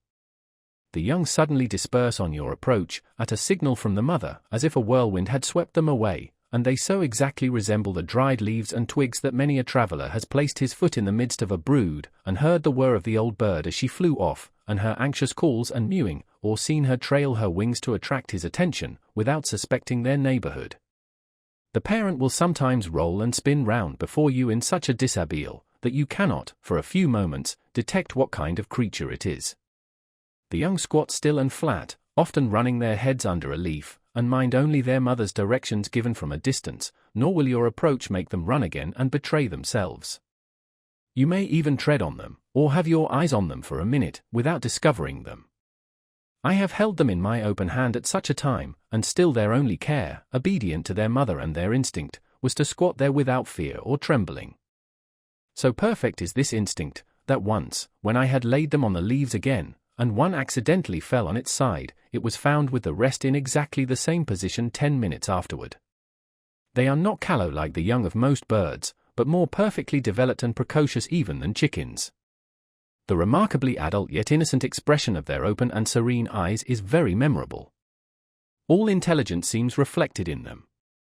They suggest not merely the purity of infancy, but a wisdom clarified by experience. Such an eye was not born when the bird was, but is coeval with the sky it reflects. The woods do not yield another such a gem. The traveller does not often look into such a limpid well. The ignorant or reckless sportsman often shoots the parent at such a time, and leaves these innocents to fall a prey to some prowling beast or bird, or gradually mingle with the decaying leaves which they so much resemble. It is said that when hatched by a hen they will directly disperse on some alarm, and so are lost, for they never hear the mother's call which gathers them again. These were my hens and chickens. It is remarkable how many creatures live wild and free though secret in the woods, and still sustain themselves in the neighborhood of towns, suspected by hunters only. How retired the otter manages to live here! He grows to be 4 feet long, as big as a small boy, perhaps without any human being getting a glimpse of him. I formerly saw the raccoon in the woods behind where my house is built, and probably still heard their whinnering at night. Commonly I rested an hour or 2 in the shade at noon, after planting, and ate my lunch, and read a little by a spring which was the source of a swamp and of a brook, oozing from under Brister's Hill, 1/2 mile from my field. The approach to this was through a succession of descending grassy hollows, full of young pitch pines, into a larger wood about the swamp. There, in a very secluded and shaded spot, under a spreading white pine, there was yet a clean, firm sward to sit on. I had dug out the spring and made a well of clear grey water, where I could dip up a pailful without roiling it, and thither I went for this purpose almost every day in midsummer, when the pond was warmest. Thither, too, the woodcock led her brood, to probe the mud for worms, flying but a foot above them down the bank, while they ran in a troop beneath, but at last, spying me, she would leave her young and circle round and round me, nearer and nearer till within 4 or 5 feet, pretending broken wings and legs, to attract my attention, and get off her young, who would already have taken up their march, with faint wiry peep, single file through the swamp, as she directed. Or I heard the peep of the young when I could not see the parent bird. There too the turtle dove sat over the spring, or fluttered from bough to bough of the soft white pines over my head, or the red squirrel, coursing down the nearest bough, was particularly familiar and inquisitive. You only need sit still long enough in some attractive spot in the woods that all its inhabitants may exhibit themselves to you by turns. I was witness to events of a less peaceful character. One day when I went out to my wood pile, or rather my pile of stumps, I observed 2 large ants, the one red, the other much larger, nearly 1/2 an inch long, and black, fiercely contending with one another. Having once got hold they never let go, but struggled and wrestled and rolled on the chips incessantly. Looking farther, I was surprised to find that the chips were covered with such combatants, that it was not a duel lum, but a bellum, a war between 2 races of ants, the red always pitted against the black, and frequently 2 red ones to 1 black. The legions of these myrmidons covered all the hills and vales in my wood yard, and the ground was already strewn with the dead and dying, both red and black.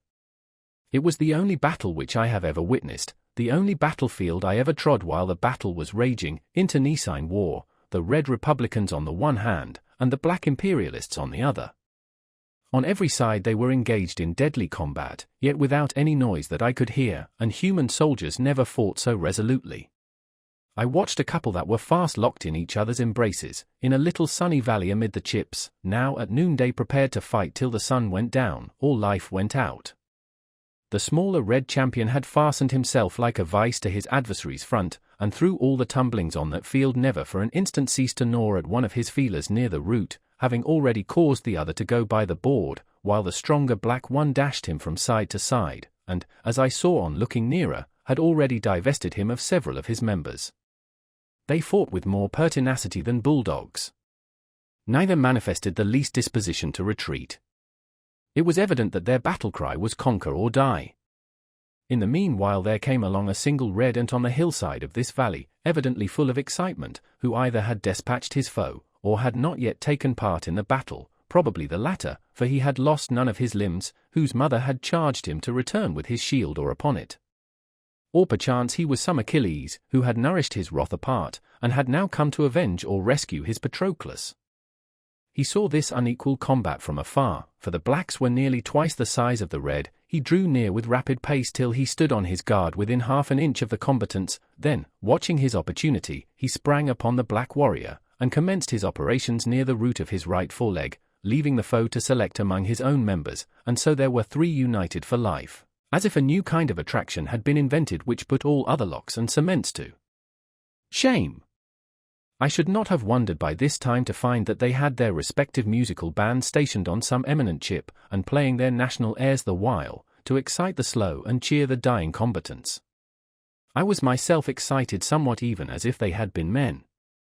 The more you think of it, the less the difference. And certainly there is not the fight recorded in Concord history, at least, if in the history of America, that will bear a moment's comparison with this, whether for the numbers engaged in it, or for the patriotism and heroism displayed. For numbers and for carnage it was an Austerlitz or Dresden. Concord fight! 2 killed on the patriots' side, and Luther Blanchard wounded. Why here every and was a butt trick, fire! For God's sake, fire! And thousands shared the fate of Davis and Hosmer. There was not one hireling there. I have no doubt that it was a principle they fought for, as much as our ancestors, and not to avoid a 3-penny tax on their tea, and the results of this battle will be as important and memorable to those whom it concerns as those of the Battle of Bunker Hill, at least.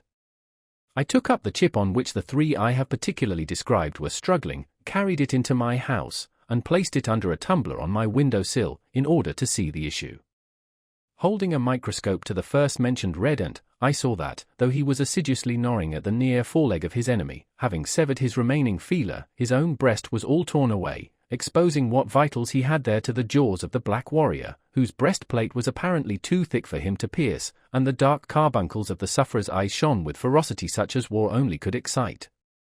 They struggled half an hour longer under the tumbler, and when I looked again the black soldier had severed the heads of his foes from their bodies, and the still living heads were hanging on either side of him like ghastly trophies at his saddle bow, still apparently as firmly fastened as ever, and he was endeavoring with feeble struggles, being without feelers and with only the remnant of a leg, and I know not how many other wounds, to divest himself of them, which at length, after half an hour more, he accomplished.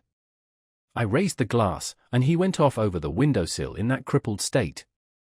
Whether he finally survived that combat, and spent the remainder of his days in some hotel des Invalides, I do not know, but I thought that his industry would not be worth much thereafter. I never learned which party was victorious, nor the cause of the war, but I felt for the rest of that day as if I had had my feelings excited and harrowed by witnessing the struggle, the ferocity and carnage, of a human battle before my door. Kirby and Spence tell us that the battles of ants have long been celebrated and the date of them recorded, though they say that Hubbard is the only modern author who appears to have witnessed them. Aeneas Sylvius, say they, after giving a very circumstantial account of one contested with great obstinacy by a great and small species on the trunk of a pear tree, adds that this action was fought in the pontificate of Eugenius IV, in the presence of Nicholas Pistoriensis, an eminent lawyer, who related the whole history of the battle with the greatest fidelity. A similar engagement between great and small ants is recorded by Olaus Magnus, in which the small ones, being victorious, are said to have buried the bodies of their own soldiers, but left those of their giant enemies a prey to the birds. This event happened previous to the expulsion of the tyrant Christian II from Sweden. The battle which I witnessed took place in the presidency of Polk, 5 years before the passage of Webster's Fugitive Slave Bill. Many a village boss, fit only to course a mud turtle in a victualling cellar, sported his heavy quarters in the woods, without the knowledge of his master, and ineffectually smelled at old fox burrows and woodchucks' holes, led perchance by some slight cur which nimbly threaded the wood, and might still inspire a natural terror in its denizens, now far behind his guide, barking like a canine bull toward some small squirrel which had treed itself for scrutiny, then, cantering off, bending the bushes with his weight, imagining that he is on the track of some stray member of the Jabilla family. Once I was surprised to see a cat walking along the stony shore of the pond, for they rarely wander so far from home. The surprise was mutual. Nevertheless, the most domestic cat, which has lain on a rug all her days, appears quite at home in the woods, and, by her sly and stealthy behavior, proves herself more native there than the regular inhabitants. Once, when berrying, I met with a cat with young kittens in the woods, quite wild, and they all, like their mother, had their backs up and were fiercely spitting at me. A few years before I lived in the woods there was what was called a winged cat in one of the farmhouses in Lincoln nearest the pond, Mr. Gillian Baker's. When I called to see her in June, 1842, she was gone a-hunting in the woods, as was her wont. I am not sure whether it was a male or female, and so used the more common pronoun, but her mistress told me that she came into the neighborhood a little more than a year before, in April, and was finally taken into their house, that she was of a dark brownish-grey colour, with a white spot on her throat, and white feet, and had a large bushy tail like a fox, that in the winter the fur grew thick and flatted out along her sides, forming stripes 10 or 12 inches long by 2.5 wide, and under her chin like a muff, the upper side loose, the under matted like felt, and in the spring these appendages dropped off. They gave me a pair of her wings, which I keep still. There is no appearance of a membrane about them. Some thought it was part flying squirrel or some other wild animal, which is not impossible, for, according to naturalists, prolific hybrids have been produced by the union of the marten and domestic cat. This would have been the right kind of cat for me to keep, if I had kept any, for why should not a poet's cat be winged as well as his horse? In the fall the loon, Columbus glacialis, came, as usual, to molt and bathe in the pond, making the woods ring with his wild laughter before I had risen. At rumour of his arrival all the mill dam sportsmen are on the alert, in gigs, and on foot, 2 by 2 and 3 by 3, with patent rifles and conical balls and spyglasses. They come rustling through the woods like autumn leaves, at least 10 men to 1 loon.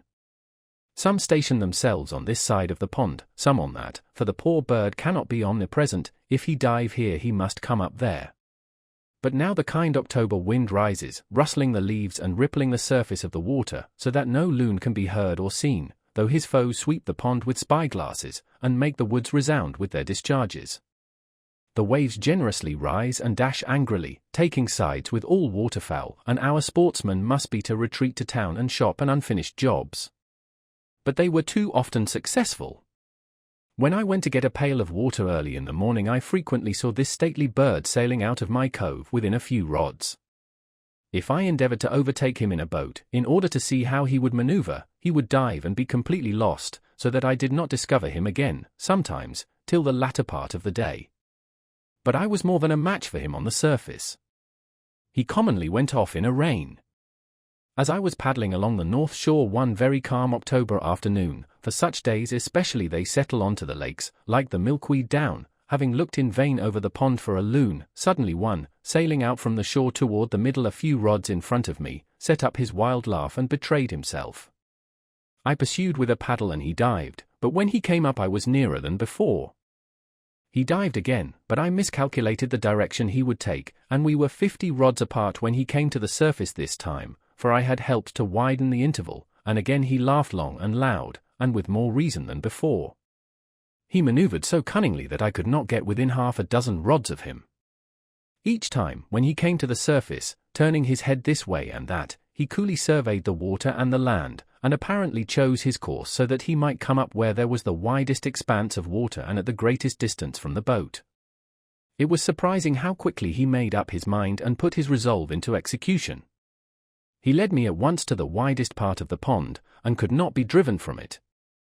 While he was thinking one thing in his brain, I was endeavouring to divine his thought in mine. It was a pretty game, played on the smooth surface of the pond, a man against a loon. Suddenly your adversary's checker disappears beneath the board, and the problem is to place yours nearest to where his will appear again. Sometimes he would come up unexpectedly on the opposite side of me, having apparently passed directly under the boat. So long-winded was he and so unweariable, that when he had swum farthest he would immediately plunge again, nevertheless, and then no wit could divine where in the deep pond, beneath the smooth surface, he might be speeding his way like a fish, for he had time and ability to visit the bottom of the pond in its deepest part. It is said that loons have been caught in the New York lakes 80 feet beneath the surface, with hooks set for trout, though Walden is deeper than that. How surprised must the fishes be to see this ungainly visitor from another sphere speeding his way amid their schools.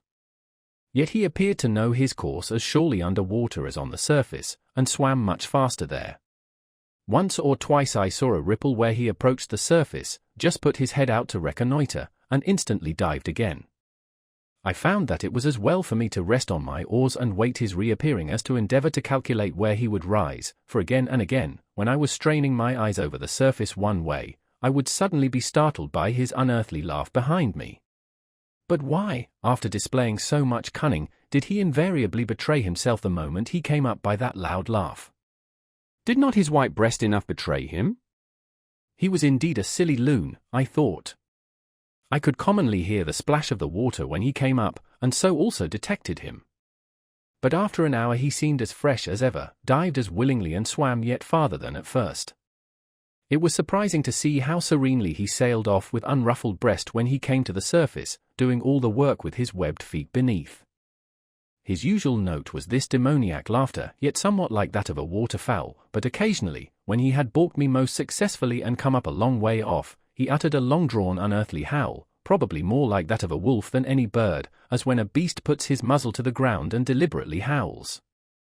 This was his looning, perhaps the wildest sound that is ever heard here, making the woods ring far and wide. I concluded that he laughed in derision of my efforts, confident of his own resources. Though the sky was by this time overcast, the pond was so smooth that I could see where he broke the surface when I did not hear him. His white breast, the stillness of the air, and the smoothness of the water were all against him. At length, having come up 50 rods off, he uttered one of those prolonged howls, as if calling on the god of loons to aid him, and immediately there came a wind from the east and rippled the surface, and filled the whole air with misty rain, and I was impressed as if it were the prayer of the loon answered, and his god was angry with me, and so I left him disappearing far away on the tumultuous surface. For hours, in fall days, I watched the ducks cunningly tack and veer and hold the middle of the pond, far from the sportsmen, tricks which they will have less need to practice in Louisiana bayous. When compelled to rise they would sometimes circle round and over the pond at a considerable height, from which they could easily see to other ponds and the river, like black motes in the sky, and, when I thought they had gone off thither long since, they would settle down by a slanting flight of 1/4 of a mile on to a distant part which was left free, but what besides safety they got by sailing in the middle of Walden I do not know, unless they love its water for the same reason. That I do. Housewarming. In October I went a-graping to the river meadows, and loaded myself with clusters more precious for their beauty and fragrance than for food.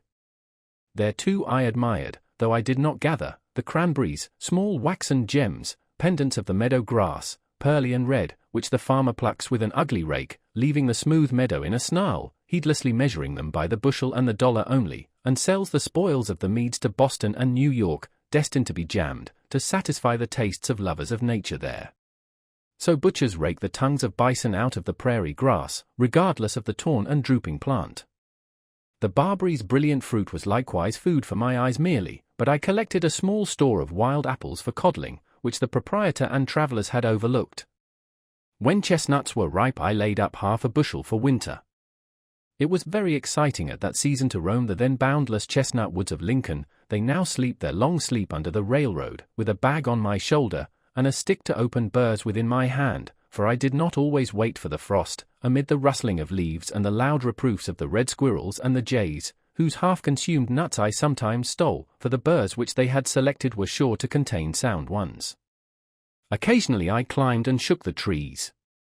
They grew also behind my house, and one large tree, which almost overshadowed it, was, when in flower, a bouquet which scented the whole neighborhood, but the squirrels and the jays got most of its fruit, the last coming in flocks early in the morning and picking the nuts out of the burrs before they fell.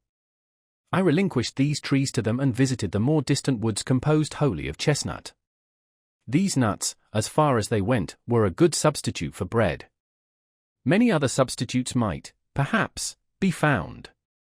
Digging one day for fishworms, I discovered the groundnut, Apios tuberosa, on its string, the potato of the aborigines, a sort of fabulous fruit, which I had begun to doubt if I had ever dug and eaten in childhood, as I had told, and had not dreamed it.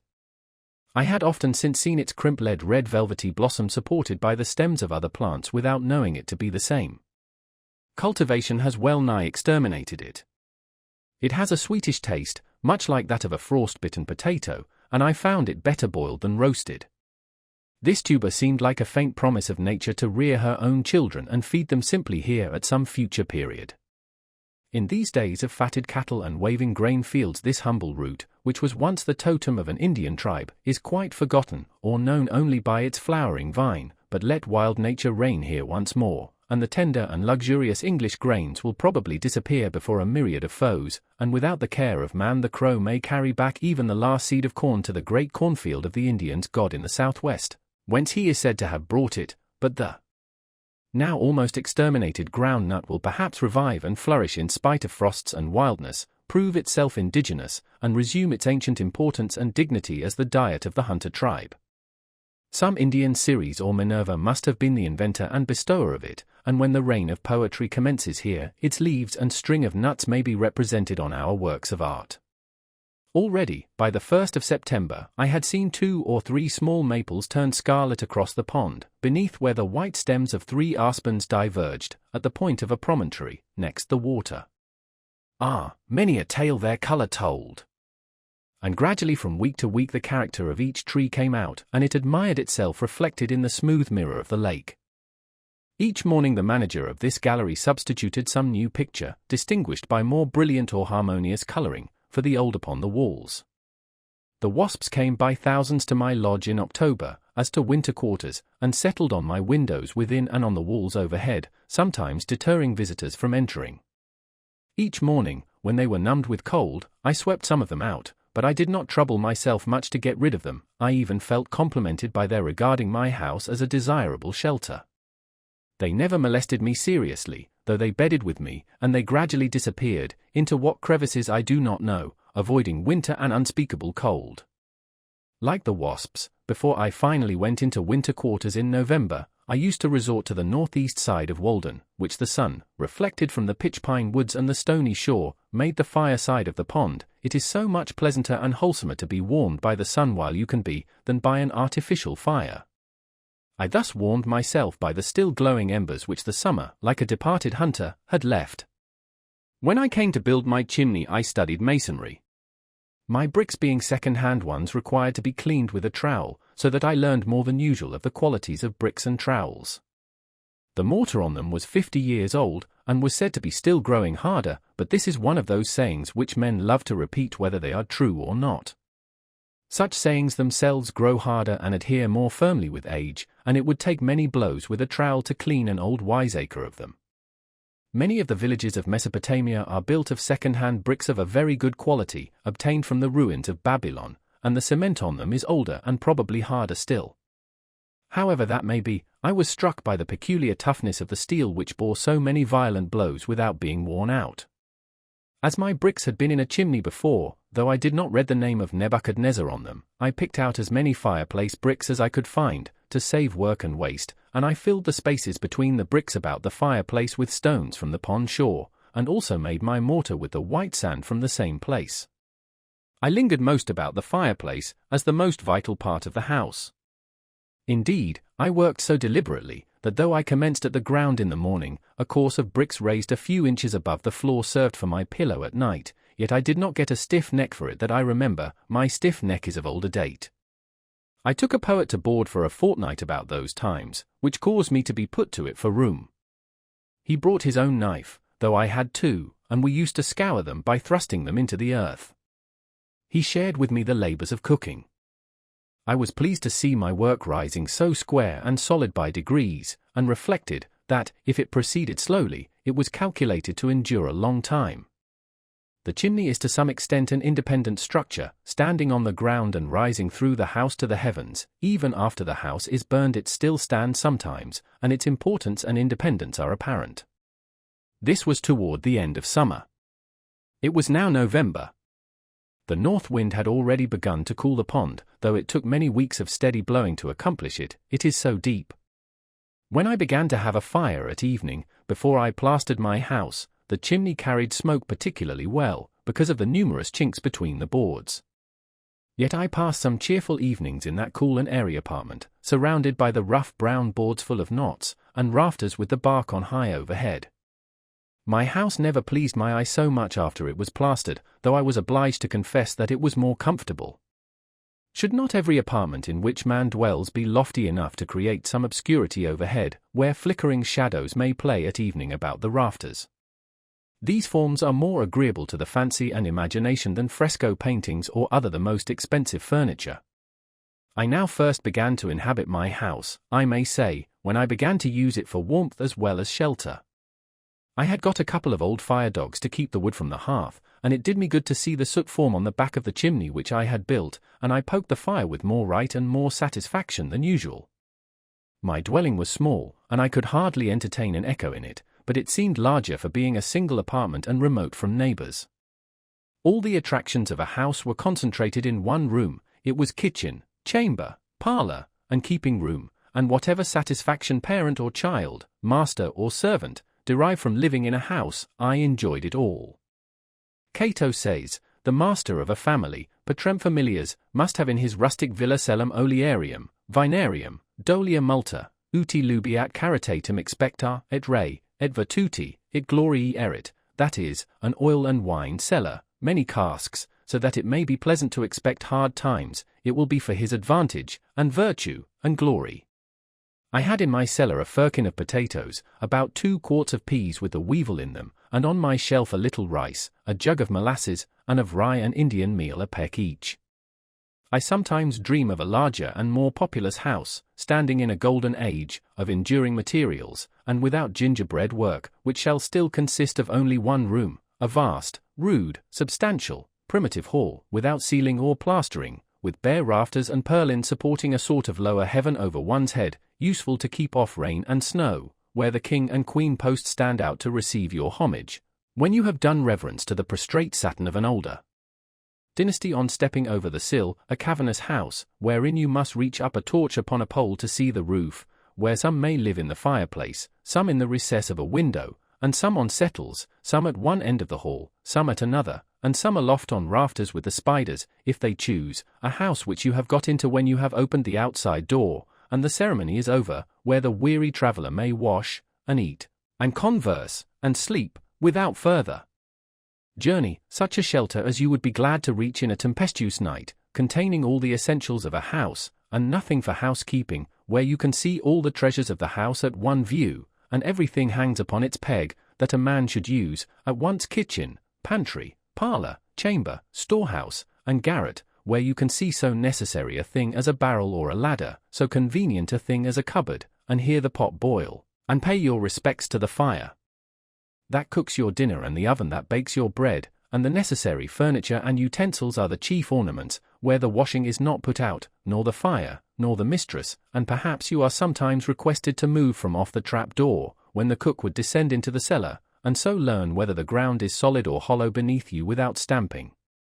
A house whose inside is as open and manifest as a bird's nest, and you cannot go in at the front door and out at the back without seeing some of its inhabitants, where to be a guest is to be presented with the freedom of the house, and not to be carefully excluded from 7/8 of it, shut up in a particular cell, and told to make yourself at home there, in solitary confinement. Nowadays the host does not admit you to his hearth, but has got the mason to build one for yourself somewhere in his alley, and hospitality is the art of keeping you at the greatest distance. There is as much secrecy about the cooking as if he had a design to poison you. I am aware that I have been on many a man's premises, and might have been legally ordered off, but I am not aware that I have been in many men's houses. I might visit in my old clothes a king and queen who lived simply in such a house as I have described, if I were going their way, but backing out of a modern palace will be all that I shall desire to learn, if ever I am caught in one. It would seem as if the very language of our parlors would lose all its nerve and degenerate into palaver wholly. Our lives pass at such remoteness from its symbols, and its metaphors and tropes are necessarily so far-fetched, through slides and dumbwaiters, as it were. In other words, the parlor is so far from the kitchen and workshop. The dinner even is only the parable of a dinner, commonly. As if only the savage dwelt near enough to nature and truth to borrow a trope from them. How can the scholar, who dwells away in the North-West Territory or the Isle of Man, tell what is parliamentary in the kitchen? However, only 1 or 2 of my guests were ever bold enough to stay and eat a hasty pudding with me, but when they saw that crisis approaching they beat a hasty retreat rather, as if it would shake the house to its foundations. Nevertheless, it stood through a great many hasty puddings. I did not plaster till it was freezing weather. I brought over some whiter and cleaner sand for this purpose from the opposite shore of the pond in a boat, a sort of conveyance which would have tempted me to go much farther if necessary. My house had in the meanwhile been shingled down to the ground on every side. In lathing I was pleased to be able to send home each nail with a single blow of the hammer, and it was my ambition to transfer the plaster from the board to the wall neatly and rapidly. I remembered the story of a conceited fellow, who, in fine clothes, was wont to lounge about the village once, giving advice to workmen. Venturing one day to substitute deeds for words, he turned up his cuffs, seized a plasterer's board, and having loaded his trowel without mishap, with a complacent look toward the lathing overhead, made a bold gesture thitherward, and straightway, to his complete discomfiture, received the whole contents in his ruffled bosom. I admired anew the economy and convenience of plastering, which so effectually shuts out the cold and takes a handsome finish, and I learned the various casualties to which the plasterer is liable. I was surprised to see how thirsty the bricks were which drank up all the moisture in my plaster before I had smoothed it, and how many pailfuls of water it takes to christen a new hearth. I had the previous winter made a small quantity of lime by burning the shells of the Unio fluviatilis, which our river affords, for the sake of the experiment, so that I knew where my materials came from. I might have got good limestone within a mile or two and burned it myself, if I had cared to do so. The pond had in the meanwhile skimmed over in the shadiest and shallowest coves, some days or even weeks before the general freezing. The first ice is especially interesting and perfect, being hard, dark, and transparent, and affords the best opportunity that ever offers for examining the bottom where it is shallow, for you can lie at your length on ice only an inch thick, like a skater insect on the surface of the water, and study the bottom at your leisure, only 2 or 3 inches distant, like a picture behind a glass, and the water is necessarily always smooth then. There are many furrows in the sand where some creature has travelled about and doubled on its tracks, and, for wrecks, it is strewn with the cases of Cardi's worms made of minute grains of white quartz. Perhaps these have creased it, for you find some of their cases in the furrows, though they are deep and broad for them to make. But the ice itself is the object of most interest, though you must improve the earliest opportunity to study it. If you examine it closely the morning after it freezes, you find that the greater part of the bubbles, which at first appeared to be within it, are against its undersurface, and that more are continually rising from the bottom, while the ice is as yet comparatively solid and dark, that is, you see the water through it. These bubbles are from 1/80th to 1/8 of an inch in diameter, very clear and beautiful, and you see your face reflected in them through the ice. There may be 30 or 40 of them to a square inch. There are also already within the ice narrow oblong perpendicular bubbles about half an inch long, sharp cones with the apex upward, or oftener, if the ice is quite fresh, minute spherical bubbles one directly above another, like a string of beads. But these within the ice are not so numerous nor obvious as those beneath. I sometimes used to cast on stones to try the strength of the ice, and those which broke through carried in air with them, which formed very large and conspicuous white bubbles beneath. One day when I came to the same place 48 hours afterward, I found that those large bubbles were still perfect, though an inch more of ice had formed, as I could see distinctly by the seam in the edge of a cake. But as the last 2 days had been very warm, like an Indian summer, the ice was not now transparent, showing the dark green color of the water, and the bottom, but opaque and whitish or grey, and though twice as thick was hardly stronger than before, for the air bubbles had greatly expanded under this heat and run together, and lost their regularity. They were no longer one directly over another, but often like silvery coins poured from a bag, one overlapping another, or in thin flakes, as if occupying slight cleavages. The beauty of the ice was gone, and it was too late to study the bottom. Being curious to know what position my great bubbles occupied with regard to the new ice, I broke out a cake containing a middling-sized one, and turned it bottom upward. The new ice had formed around and under the bubble, so that it was included between the two ices. It was wholly in the lower ice, but close against the upper, and was flattish, or perhaps slightly lenticular, with a rounded edge, 1/4 of an inch deep by 4 inches in diameter, and I was surprised to find that directly under the bubble the ice was melted with great regularity in the form of a saucer reversed, to the height of 5/8 of an inch in the middle, leaving a thin partition there between the water and the bubble, hardly 1/8 of an inch thick, and in many places the small bubbles in this partition had burst out downward, and probably there was no ice at all under the largest bubbles, which were 1 foot in diameter.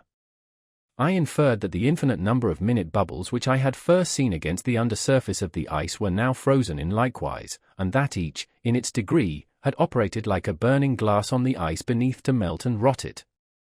These are the little air guns which contribute to make the ice crack and whoop. At length the winter set in good earnest, just as I had finished plastering, and the wind began to howl around the house as if it had not had permission to do so till then.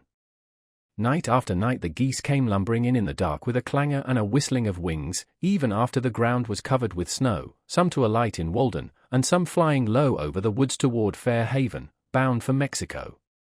Several times, when returning from the village at 10 or 11 o'clock at night, I heard the tread of a flock of geese, or else ducks, on the dry leaves in the woods by a pond hole behind my dwelling, where they had come up to feed, and the faint honk or quack of their leader as they hurried off. In 1845 Walden froze entirely over for the first time on the night of the 22d of December, Flints and other shallower ponds and the river having been frozen 10 days or more in 46, the 16th, in 49, about the 31st, and in 50, about the 27th of December, in 52, the 5th of January, in 53, the 31st of December.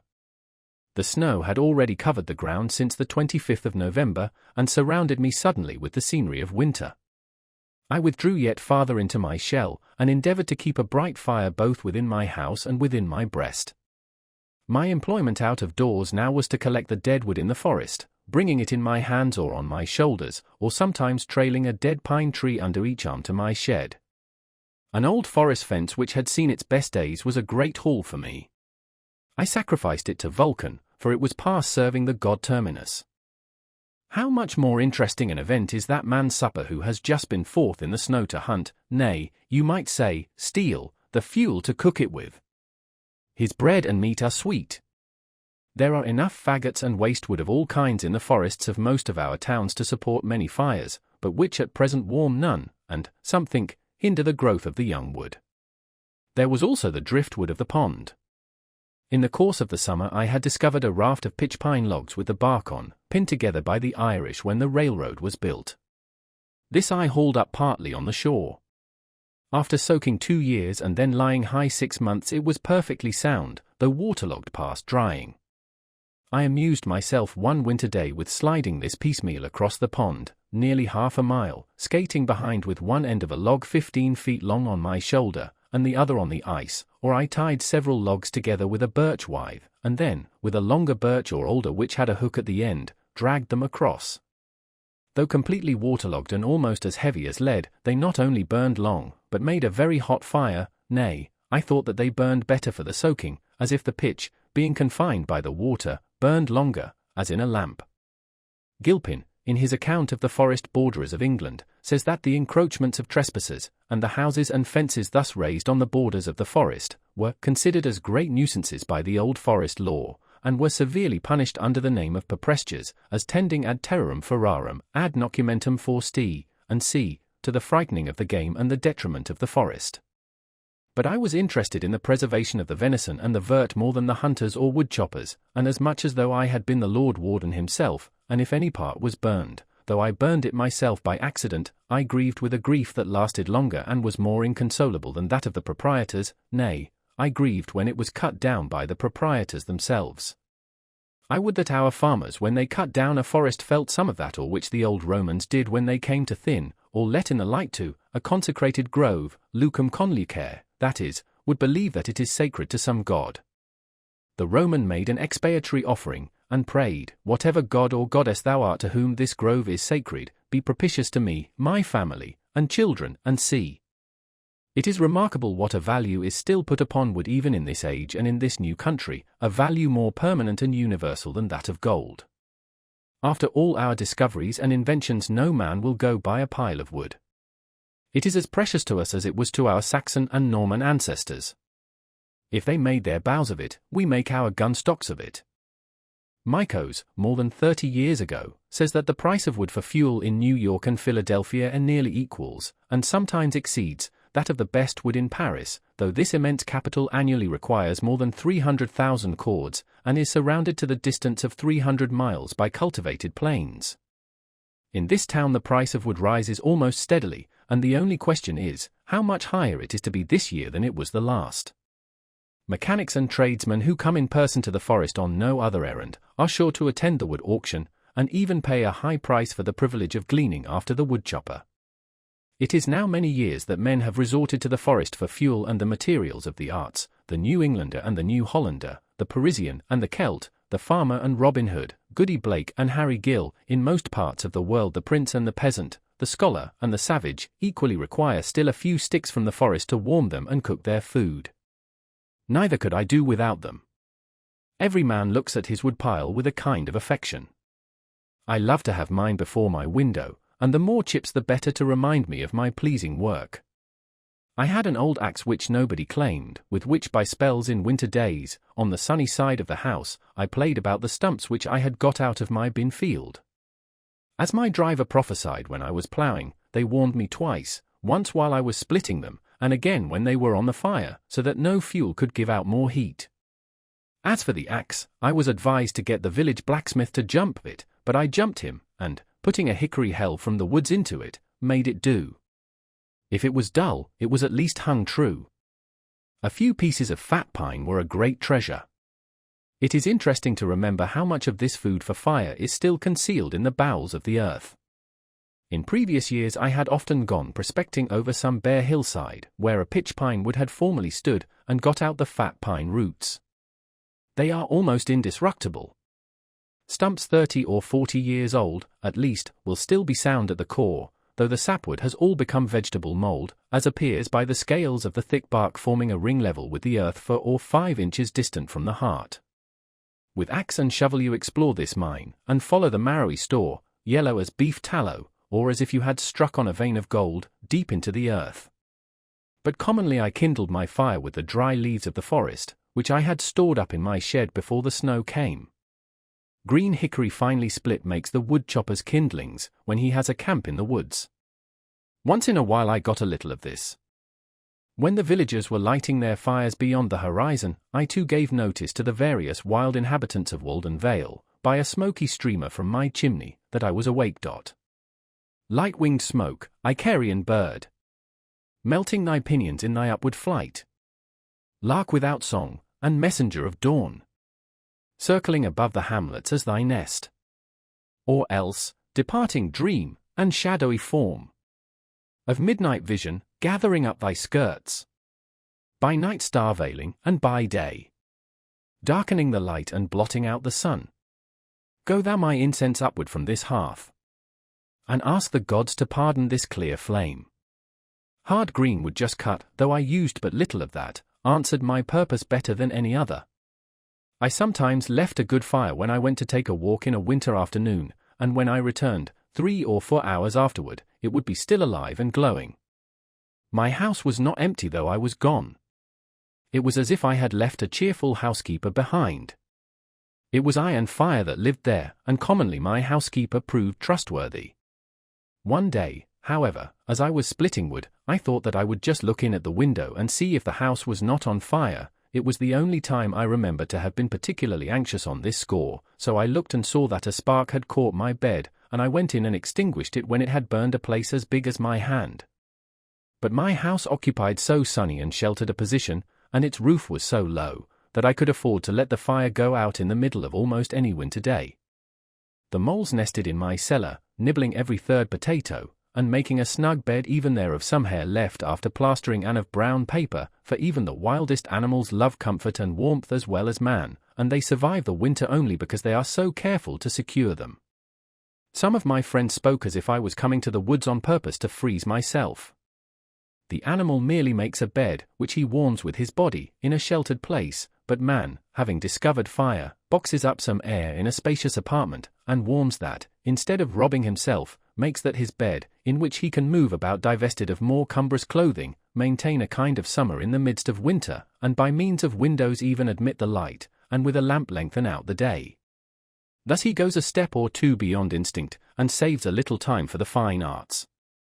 Though, when I had been exposed to the rudest blasts a long time, my whole body began to grow torpid, when I reached the genial atmosphere of my house I soon recovered my faculties and prolonged my life.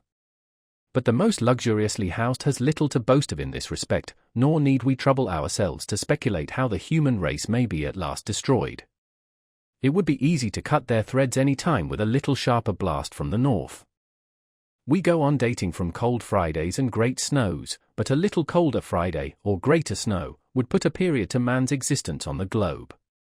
The next winter I used a small cooking stove for economy, since I did not own the forest, but it did not keep fire so well as the open fireplace. Cooking was then, for the most part, no longer a poetic, but merely a chemic process. It will soon be forgotten, in these days of stoves, that we used to roast potatoes in the ashes, after the Indian fashion. The stove not only took up room and scented the house, but it concealed the fire, and I felt as if I had lost a companion. You can always see a face in the fire. The laborer, looking into it at evening, purifies his thoughts of the dross and earthiness which they have accumulated during the day. But I could no longer sit and look into the fire, and the pertinent words of a poet recurred to me with new force. Never, bright flame, may be denied to me. Thy dear, life-imaging, close sympathy. What but my hopes shot upward ere so bright?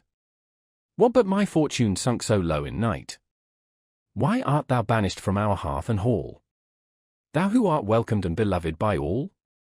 Was thy existence then too fanciful?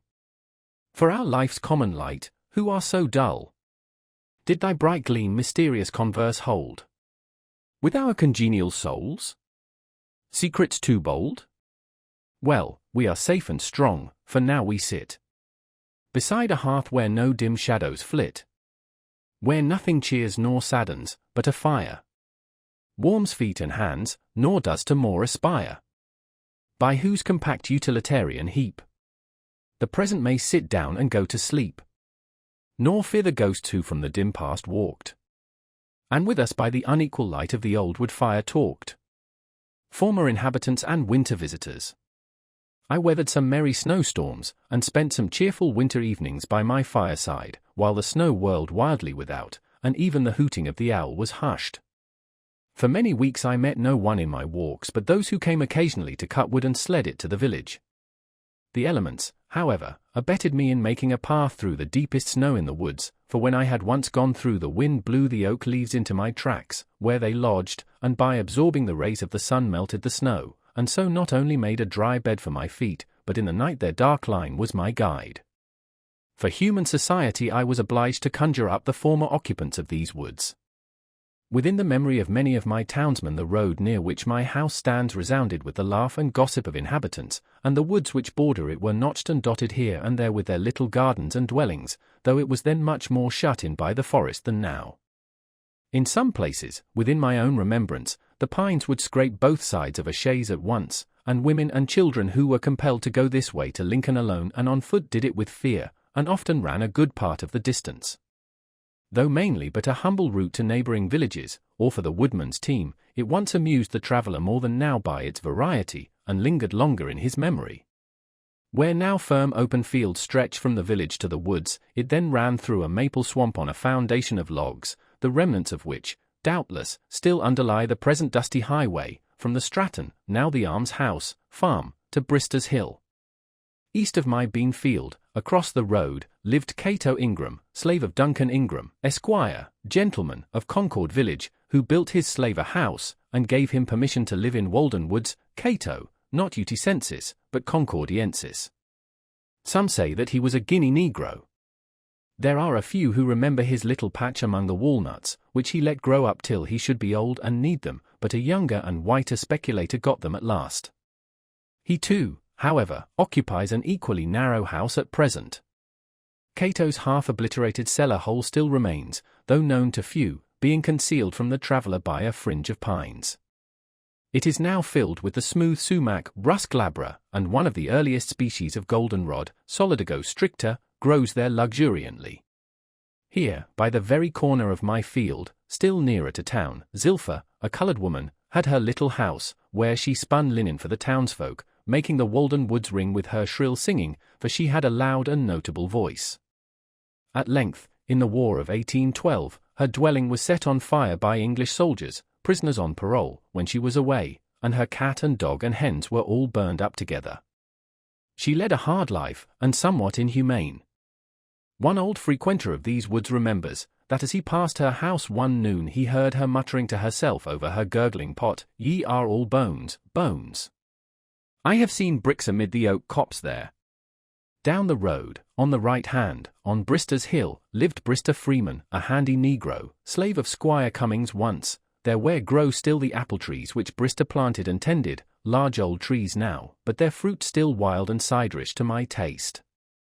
Not long since I read his epitaph in the old Lincoln burying ground, a little on one side, near the unmarked graves of some British grenadiers who fell in the retreat from Concord, where he is styled Scipio Brister, Scipio Africanus. He had some title to be called, a man of colour, as if he were discoloured.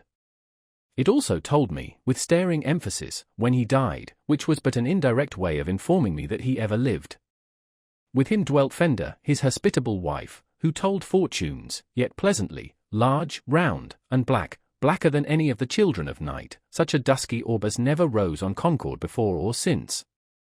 Farther down the hill, on the left, on the old road in the woods, are marks of some homestead of the Stratton family, whose orchard once covered all the slope of Brister's Hill, but was long since killed out by pitch pines, excepting a few stumps, whose old roots furnish still the wild stocks of many a thrifty village tree. Nearer yet to town, you come to Breed's location, on the other side of the way, just on the edge of the wood, ground famous for the pranks of a demon not distinctly named in old mythology, who has acted a prominent and astounding part in our New England life, and deserves, as much as any mythological character, to have his biography written one day, who first comes in the guise of a friend or hired man, and then robs and murders the whole family. New England rum. But history must not yet tell the tragedies enacted here. Let time intervene in some measure to assuage and lend an azure tint to them. Here the most indistinct and dubious tradition says that once a tavern stood, the well the same, which tempered the traveller's beverage and refreshed his steed. Here then men saluted one another, and heard and told the news, and went their ways again. Breed's hut was standing only a dozen years ago, though it had long been unoccupied. It was about the size of mine. It was set on fire by mischievous boys, one election night, if I do not mistake. I lived on the edge of the village then, and had just lost myself over Davenant's Gondibert, that winter that I labored with a lethargy, which, by the way, I never knew whether to regard as a family complaint, having an uncle who goes to sleep shaving himself, and is obliged to sprout potatoes in a cellar Sundays, in order to keep awake and keep the Sabbath, or as the consequence of my attempt to read Chalmers' collection of English poetry without skipping. It fairly overcame my nervii. I had just sunk my head on this when the bells rung fire, and in hot haste the engines rolled that way, led by a straggling troop of men and boys, and I among the foremost, for I had leaped the brook. We thought it was far south over the woods, we who had run to fires before, barn, shop, or dwelling house, or all together. "It's Baker's barn," cried one. "It is the Codman place," affirmed another.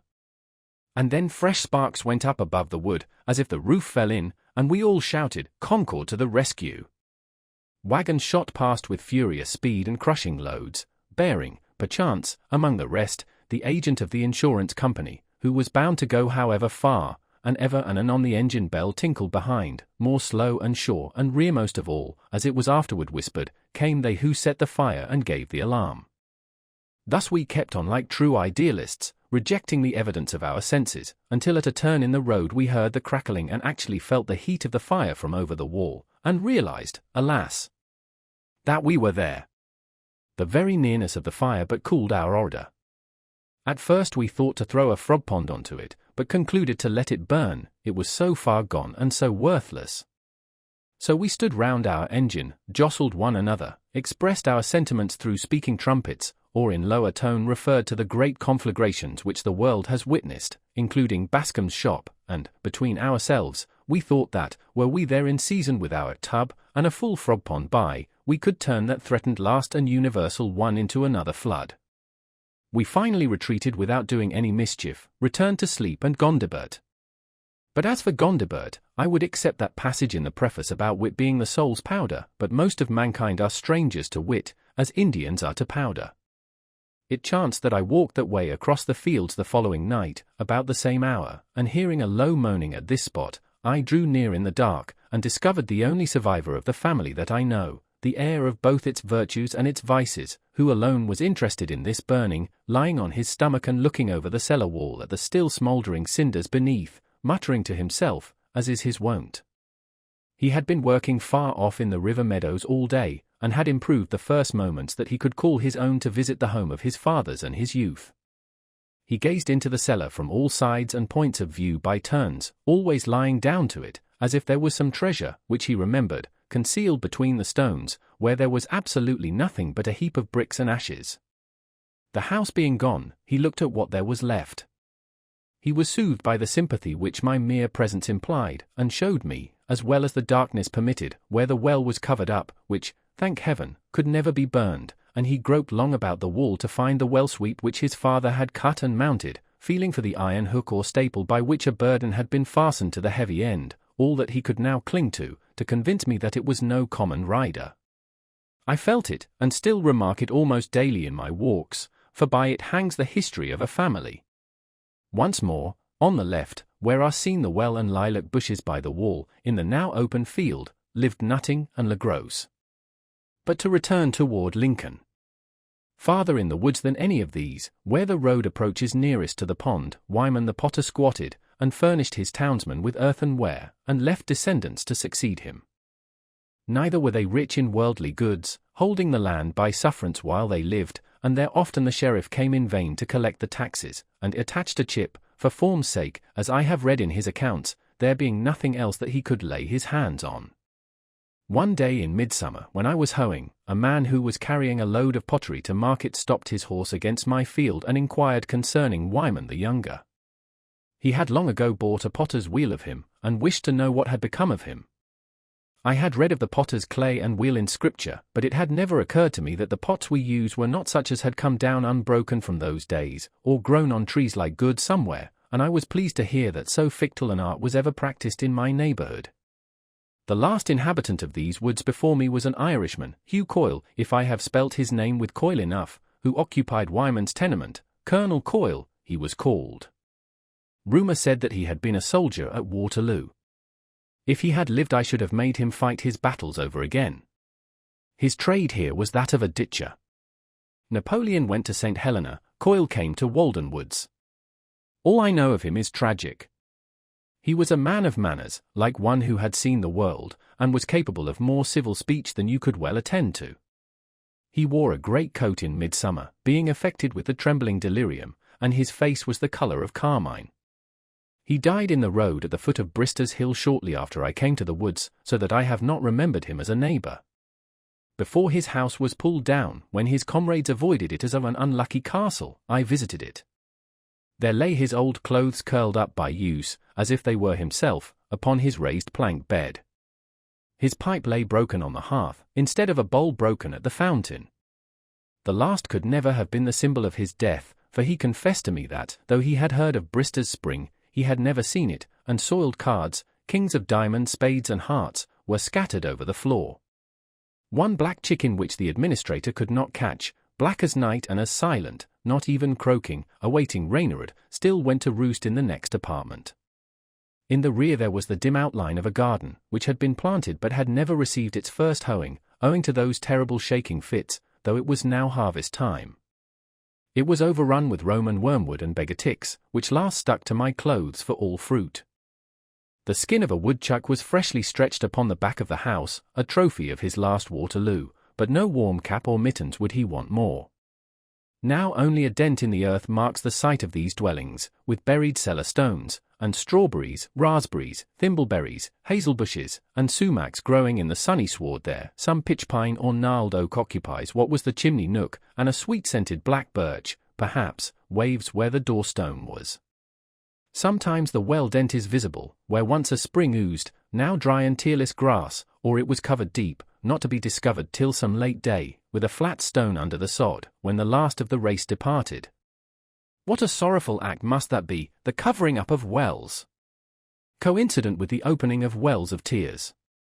These cellar dents, like deserted fox burrows, old holes, are all that is left where once were the stir and bustle of human life, and fate, free will, foreknowledge absolute, in some form and dialect or other were by turns discussed.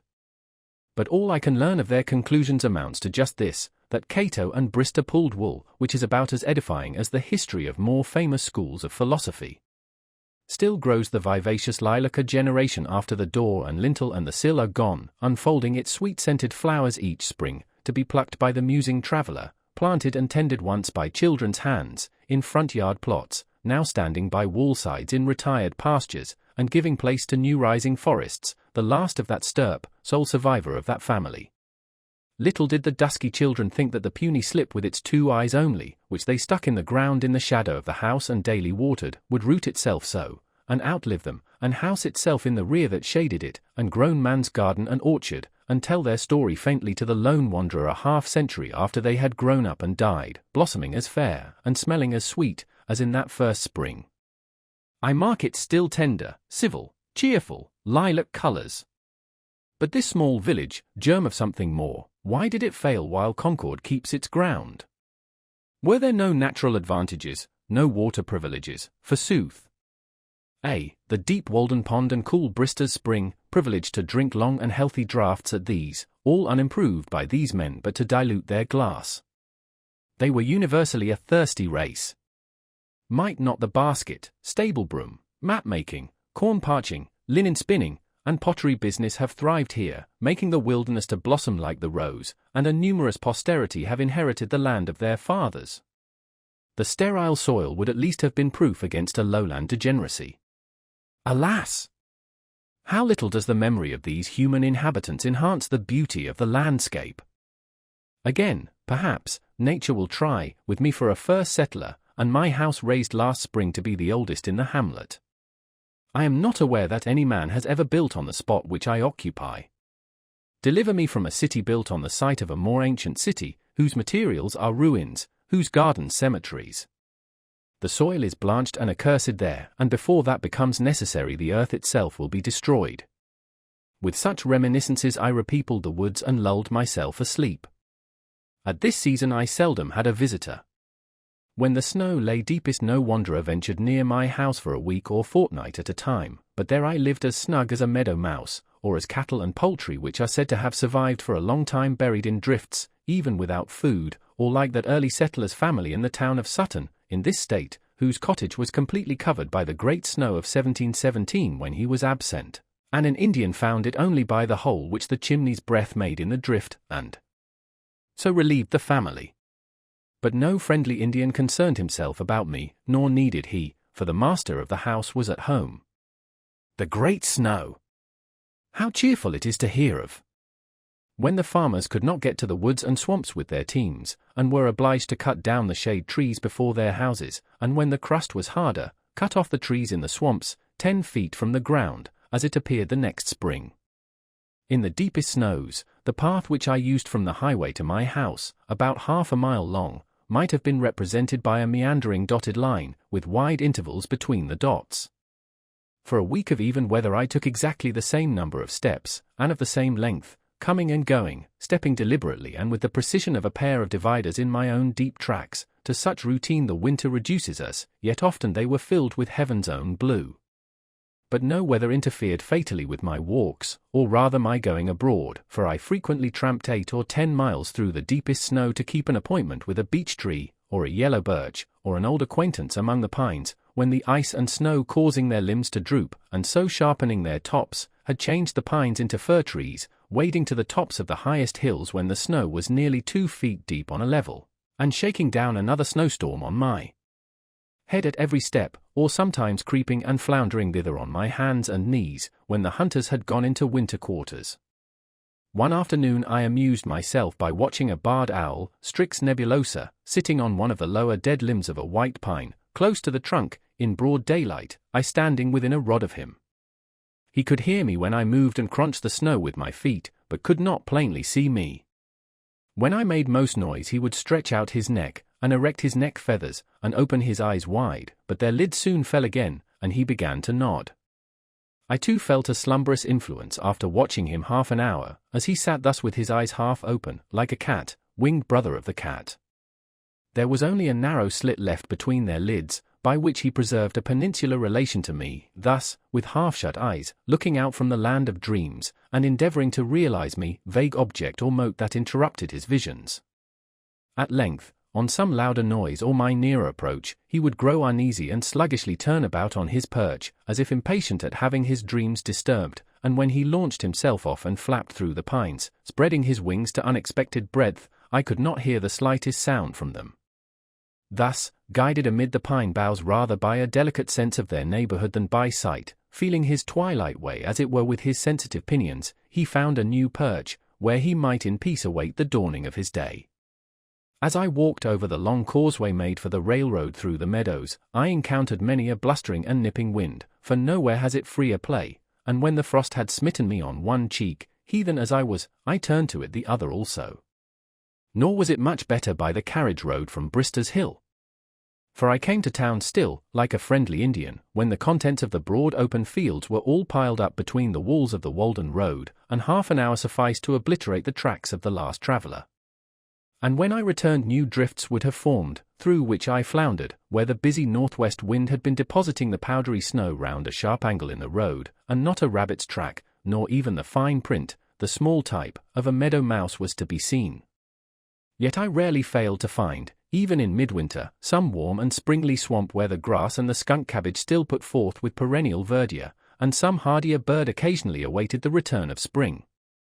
Sometimes, notwithstanding the snow, when I returned from my walk at evening I crossed the deep tracks of a woodchopper leading from my door, and found his pile of whittlings on the hearth, and my house filled with the odour of his pipe. Or on a Sunday afternoon, if I chanced to be at home, I heard the crunching of the snow made by the step of a long-headed farmer who from far through the wood sought my house, to have a social crack, one of the few of his vocation who are men on their farms, who donned a frock instead of a professor's gown, and is as ready to extract the moral out of church or state as to haul a load of manure from his barnyard. We talked of rude and simple times, when men sat about large fires in cold bracing weather, with clear heads, and when other desert failed, we tried our teeth on many a nut which wise squirrels have long since abandoned, for those which have the thickest shells are commonly empty. The one who came from farthest to my lodge, through deepest snows and most dismal tempests, was a poet. A farmer, a hunter, a soldier, a reporter, even a philosopher, may be daunted, but nothing can deter a poet, for he is actuated by pure love. Who can predict his comings and goings? His business calls him out at all hours, even when doctors sleep. We made that small house ring with boisterous mirth and resound with the murmur of much sober talk, making amends then to Walden Vale for the long silences. Broadway was still and deserted in comparison. At suitable intervals there were regular salutes of laughter, which might have been referred indifferently to the last uttered or the forthcoming jest. We made many a brand-new theory of life over a thin dish of gruel, which combined the advantages of conviviality with the clear-headedness which philosophy requires. I should not forget that during my last winter at the pond there was another welcome visitor, who at one time came through the village, through snow and rain and darkness, till he saw my lamp through the trees, and shared with me some long winter evenings. One of the last of the philosophers, Connecticut gave him to the world. He peddled first her wares, afterwards, as he declares, his brains. These he peddles still, prompting God and disgracing man, bearing for fruit his brain only, like the nut its kernel. I think that he must be the man of the most faith of any alive. His words and attitude always suppose a better state of things than other men are acquainted with, and he will be the last man to be disappointed as the ages revolve. He has no venture in the present. But though comparatively disregarded now, when his day comes, laws unsuspected by most will take effect, and masters of families and rulers will come to him for advice. How blind that cannot see serenity! A true friend of man, almost the only friend of human progress. An old mortality, say rather an immortality, with unwearied patience and faith making plain the image engraven in men's bodies, the God of whom they are but defaced and leaning monuments. With his hospitable intellect he embraces children, beggars, insane, and scholars, and entertains the thought of all, adding to it commonly some breadth and elegance. I think that he should keep a caravansary on the world's highway, where philosophers of all nations might put up, and on his sign should be printed, entertainment for man, but not for his beast. Enter ye that of leisure and a quiet mind, who earnestly seek the right road. He is perhaps the sanest man and has the fewest crotchets of any I chance to know, the same yesterday and tomorrow. Of yore we had sauntered and talked, and effectually put the world behind us, for he was pledged to no institution in it, freeborn, ingenuous. Whichever way we turned, it seemed that the heavens and the earth had met together, since he enhanced the beauty of the landscape. A blue-robed man, whose fittest roof is the overarching sky which reflects his serenity. I do not see how he can ever die, nature cannot spare him.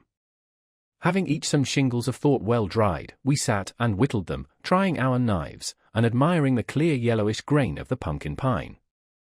We waded so gently and reverently, or we pulled together so smoothly, that the fishes of thought were not scared from the stream, nor feared any angler on the bank, but came and went grandly, like the clouds which float through the western sky, and the mother-o'-pearl flocks which sometimes form and dissolve there. There we worked, revising mythology, rounding a fable here and there, and building castles in the air for which earth offered no worthy foundation. Great looker! Great expector! To converse with whom was a New England night's entertainment. Ah! Such discourse we had, hermit and philosopher, and the old settler I have spoken of, we three. It expanded and racked my little house. I should not dare to say how many pounds weight there was above the atmospheric pressure on every circular inch. It opened, it seemed, so that they had to be corked with much dullness thereafter to stop the consequent leak, but I had enough of that kind of oakum already picked. There was one other with whom I had solid seasons, long to be remembered, at his house in the village, and who looked in upon me from time to time, but I had no more for society there. There too, as everywhere, I sometimes expected the visitor who never comes. The Vishnu Purana says, the householder is to remain at eventide in his courtyard as long as it takes to milk a cow, or longer if he pleases, to await the arrival of a guest. I often performed this duty of hospitality, waited long enough to milk a whole herd of cows, but did not see the man approaching from the town. Winter animals. When the ponds were firmly frozen, they afforded not only new and shorter routes to many points, but new views from their surfaces of the familiar landscape around them. When I crossed Flint's Pond, after it was covered with snow, though I had often paddled about and skated over it, it was so unexpectedly wide and so strange that I could think of nothing but Baffin's Bay. The Lincoln Hills rose up around me at the extremity of a snowy plain, in which I did not remember to have stood before, and the fishermen, at an indeterminable distance over the ice, moving slowly about with their wolfish dogs, passed for sealers or Eskimos, or in misty weather loomed like fabulous creatures, and I did not know whether they were giants or pygmies. I took this course when I went to lecture in Lincoln in the evening, travelling in no road and passing no house between my own hut and the lecture room. In Goose Pond, which lay in my way, a colony of muskrats dwelt, and raised their cabins high above the ice, though none could be seen abroad when I crossed it. Walden, being like the rest usually bare of snow, or with only shallow and interrupted drifts on it, was my yard, where I could walk freely when the snow was nearly 2 feet deep on a level elsewhere and the villagers were confined to their streets. There, far from the village street, and except at very long intervals, from the jingle of sleigh bells, I slid and skated, as in a vast moose yard well trodden, overhung by oak woods and solemn pines bent down with snow or bristling with icicles. For sounds in winter nights, and often in winter days, I heard the forlorn but melodious note of a hooting owl indefinitely far, such a sound as the frozen earth would yield if struck with a suitable plectrum, the very lingua vernacular of Walden Wood, and quite familiar to me at last, though I never saw the bird while it was making it. I seldom opened my door in a winter evening without hearing it, hoo, hoera, who, sounded sonorously, and the first 3 syllables accented somewhat like how-do, or sometimes hoo only. One night in the beginning of winter, before the pond froze over, about 9 o'clock, I was startled by the loud honking of a goose, and, stepping to the door, heard the sound of their wings like a tempest in the woods as they flew low over my house. They passed over the pond toward Fair Haven, seemingly deterred from settling by my light, their commodore honking all the while with a regular beat. Suddenly an unmistakable cat-owl from very near me, with the most harsh and tremendous voice I ever heard from any inhabitant of the woods, responded at regular intervals to the goose, as if determined to expose and disgrace this intruder from Hudson's Bay by exhibiting a greater compass and volume of voice in a native, and boohoo him out of Concord horizon. What do you mean by alarming the citadel at this time of night consecrated to me? Do you think I am ever caught napping at such an hour, and that I have not got lungs and a larynx as well as yourself? Boo-hoo, boo-hoo, boo-hoo. It was one of the most thrilling discords I ever heard. And yet, if you had a discriminating ear, there were in it the elements of a concord such as these plains never saw nor heard. I also heard the whooping of the ice in the pond, my great bedfellow in that part of Concord, as if it were restless in its bed and would fain turn over, were troubled with flatulency and had dreams, or I was waked by the cracking of the ground by the frost, as if some one had driven a team against my door, and in the morning would find a crack in the earth 1/4 of a mile long and 1/3 of an inch wide. Sometimes I heard the foxes as they ranged over the snow crust, in moonlight nights, in search of a partridge or other game, barking raggedly and demoniacally like forest dogs, as if laboring with some anxiety, or seeking expression, struggling for light and to be dogs outright and run freely in the streets, for if we take the ages into our account, may there not be a civilization going on among brutes as well as men? They seem to me to be rudimental, burrowing men, still standing on their defense, awaiting their transformation. Sometimes one came near to my window, attracted by my light, barked a vulpine curse at me, and then retreated. Usually the red squirrel, Sciurus hudsonius, waked me in the dawn, coursing over the roof and up and down the sides of the house, as if sent out of the woods for this purpose.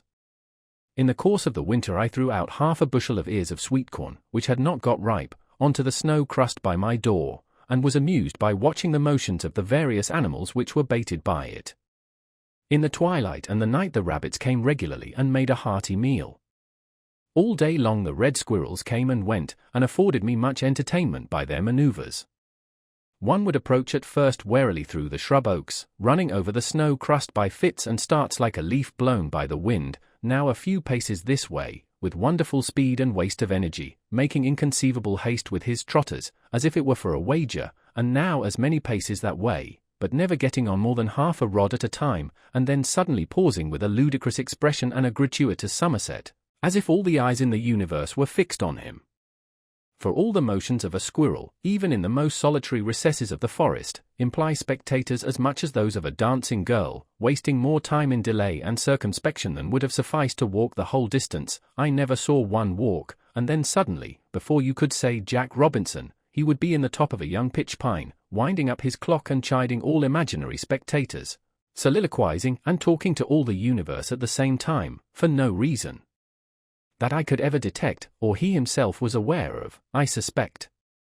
At length he would reach the corn, and selecting a suitable ear, frisk about in the same uncertain trigonometrical way to the topmost stick of my woodpile, before my window, where he looked me in the face, and there sit for hours, supplying himself with a new ear from time to time, nibbling at first voraciously and throwing the half-naked cobs about, till at length he grew more dainty still and played with his food, tasting only the inside of the kernel, and the ear, which was held balanced over the stick by one paw, slipped from his careless grasp and fell to the ground, when he would look over at it with a ludicrous expression of uncertainty, as if suspecting that it had life, with a mind not made up whether to get it again, or a new one, or be off, now thinking of corn, then listening to hear what was in the wind. So the little impudent fellow would waste many an ear in a forenoon, till at last, seizing some longer and plumper one, considerably bigger than himself, and skillfully balancing it, he would set out with it to the woods, like a tiger with a buffalo, by the same zigzag course and frequent pauses, scratching along with it as if it were too heavy for him and falling all the while, making its fall a diagonal between a perpendicular and horizontal, being determined to put it through at any rate, a singularly frivolous and whimsical fellow, and so he would get off with it to where he lived, perhaps carry it to the top of a pine tree 40 or 50 rods distant, and I would afterwards find the cobs strewn about the woods in various directions. At length the jays arrive, whose discordant screams were heard long before, as they were warily making their approach an eighth of a mile off, and in a stealthy and sneaking manner they flit from tree to tree, nearer and nearer, and pick up the kernels which the squirrels have dropped. Then, sitting on a pitch pine bough, they attempt to swallow in their haste a kernel which is too big for their throats and chokes them, and after great labor they disgorge it, and spend an hour in the endeavor to crack it by repeated blows with their bills. They were manifestly thieves, and I had not much respect for them, but the squirrels, though at first shy, went to work as if they were taking what was their own. Meanwhile also came the chickadees in flocks, which, picking up the crumbs the squirrels had dropped, flew to the nearest twig, and, placing them under their claws, hammered away at them with their little bills, as if it were an insect in the bark, till they were sufficiently reduced for their slender throats. A little flock of these titmice came daily to pick a dinner out of my woodpile, or the crumbs at my door, with faint flitting lisping notes, like the tinkling of icicles in the grass, or else with sprightly day, or more rarely, in spring-like days, a wiry summary pheb from the woodside. They were so familiar that at length one alighted on an armful of wood which I was carrying in, and pecked at the sticks without fear. I once had a sparrow alight upon my shoulder for a moment while I was hoeing in a village garden, and I felt that I was more distinguished by that circumstance than I should have been by any epaulet I could have worn. The squirrels also grew at last to be quite familiar, and occasionally stepped upon my shoe when that was the nearest way.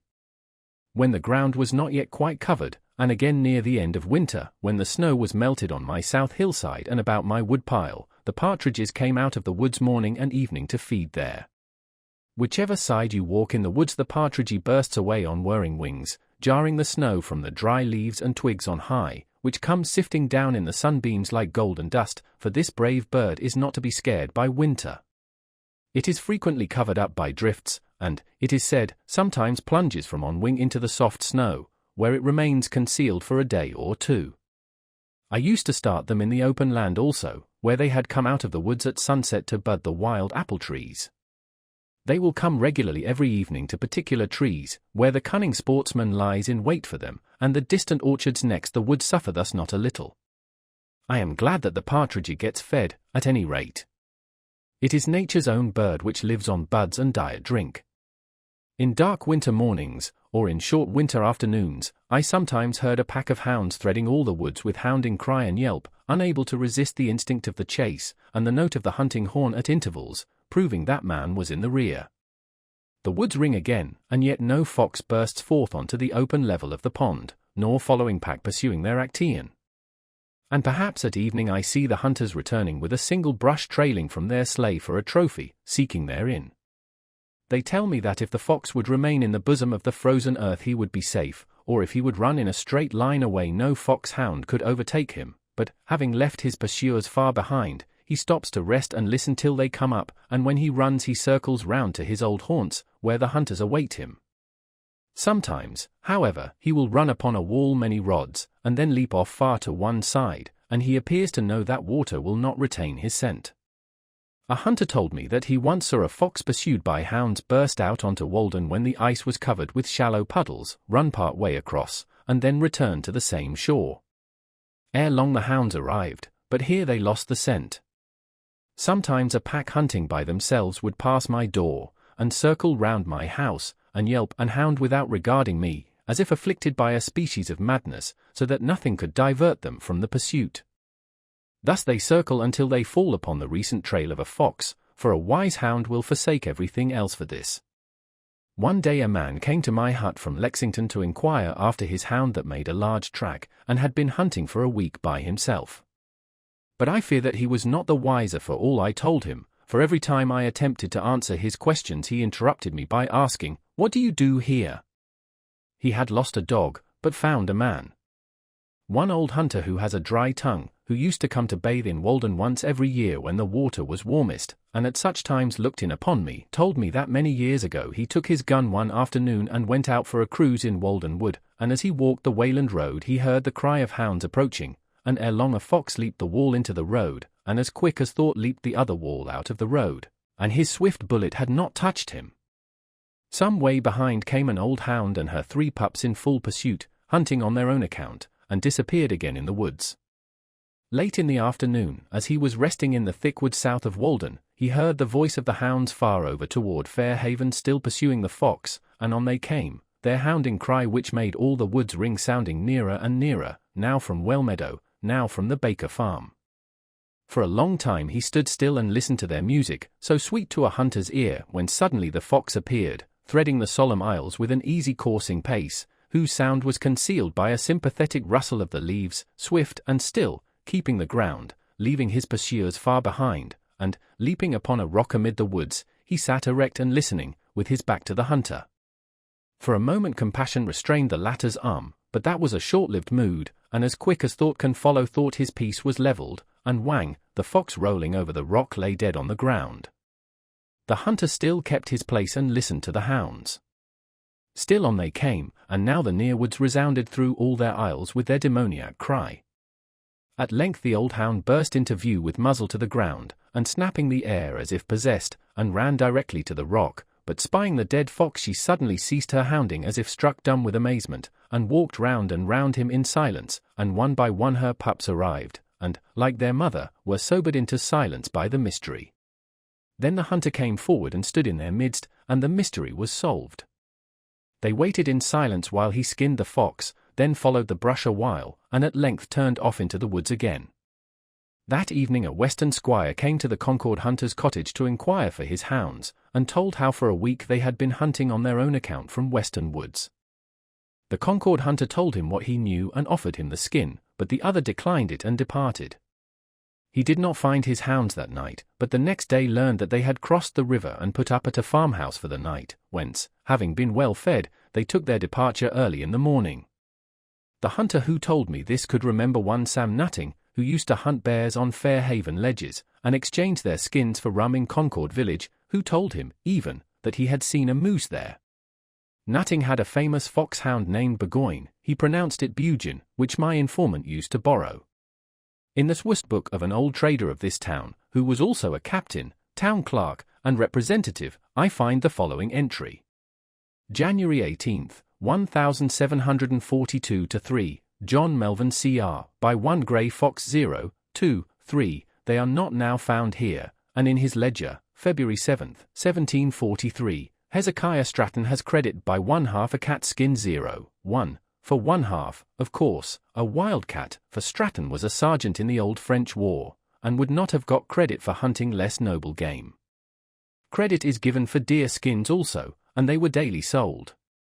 One man still preserves the horns of the last deer that was killed in this vicinity, and another has told me the particulars of the hunt in which his uncle was engaged.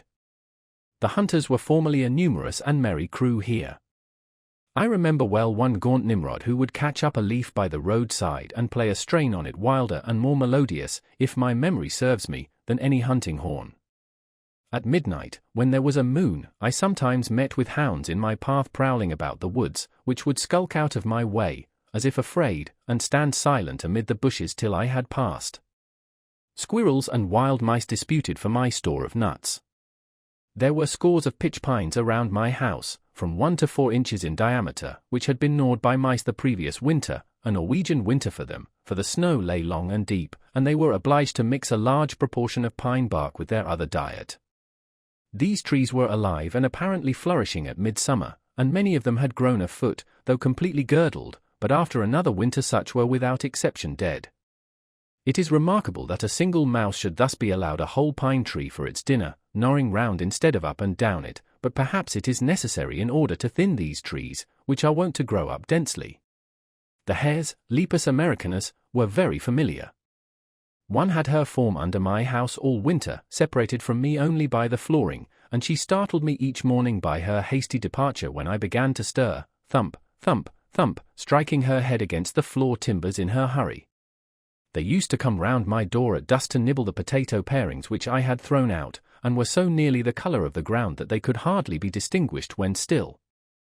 Sometimes in the twilight I alternately lost and recovered sight of one sitting motionless under my window. When I opened my door in the evening, off they would go with a squeak and a bounce. Near at hand they only excited my pity. One evening one sat by my door 2 paces from me, at first trembling with fear, yet unwilling to move, a poor wee thing, lean and bony, with ragged ears and sharp nose, scant tail and slender paws. It looked as if nature no longer contained the breed of nobler bloods, but stood on her last toes. Its large eyes appeared young and unhealthy, almost dropsical. I took a step, and lo, away it scud with an elastic spring over the snow crust, straightening its body and its limbs into graceful length, and soon put the forest between me and itself, the wild free venison, asserting its vigor and the dignity of nature. Not without reason was its slenderness. Such then was its nature. Lepus, Levipes, Lightfoot, some think. What is a country without rabbits and partridges? They are among the most simple and indigenous animal products, ancient and venerable families known to antiquity as to modern times, of the very hue and substance of nature, nearest allied to leaves and to the ground, and to one another, it is either winged or it is legged. It is hardly as if you had seen a wild creature when a rabbit or a partridge bursts away, only a natural one, as much to be expected as rustling leaves. The partridge and the rabbit are still sure to thrive, like true natives of the soil, whatever revolutions occur. If the forest is cut off, the sprouts and bushes which spring up afford them concealment, and they become more numerous than ever. That must be a poor country indeed that does not support a hare. Our woods teem with them both, and around every swamp may be seen the partridge or rabbit walk, beset with twiggy fences and horsehair snares, which some cowboy tends. The pond in winter. After a still winter night I awoke with the impression that some question had been put to me, which I had been endeavoring in vain to answer in my sleep, as what, how, when, where. But there was dawning nature, in whom all creatures live, looking in at my broad windows with serene and satisfied face, and no question on her lips. I awoke to an answered question, to nature and daylight. The snow lying deep on the earth dotted with young pines, and the very slope of the hill on which my house is placed, seemed to say, forward. Nature puts no question and answers none which we mortals ask. She has long ago taken her resolution. O Prince, our eyes contemplate with admiration and transmit to the soul the wonderful and varied spectacle of this universe. The night veils without doubt a part of this glorious creation, but day comes to reveal to us this great work, which extends from earth even into the plains of the ether. Then to my morning work. First I take an axe and pail and go in search of water, if that be not a dream. After a cold and snowy night it needed a divining rod to find it. Every winter the liquid and trembling surface of the pond, which was so sensitive to every breath, and reflected every light and shadow, becomes solid to the depth of a foot or a foot and a half, so that it will support the heaviest teams, and perchance the snow covers it to an equal depth, and it is not to be distinguished from any level field. Like the marmots in the surrounding hills, it closes its eyelids and becomes dormant for 3 months or more. Standing on the snow-covered plain, as if in a pasture amid the hills, I cut my way first through a foot of snow, and then a foot of ice, and open a window under my feet, where, kneeling to drink, I look down into the quiet parlor of the fishes, pervaded by a softened light as through a window of ground glass, with its bright sanded floor the same as in summer. There a perennial waveless serenity reigns as in the amber twilight sky, corresponding to the cool and even temperament of the inhabitants. Heaven is under our feet as well as over our heads.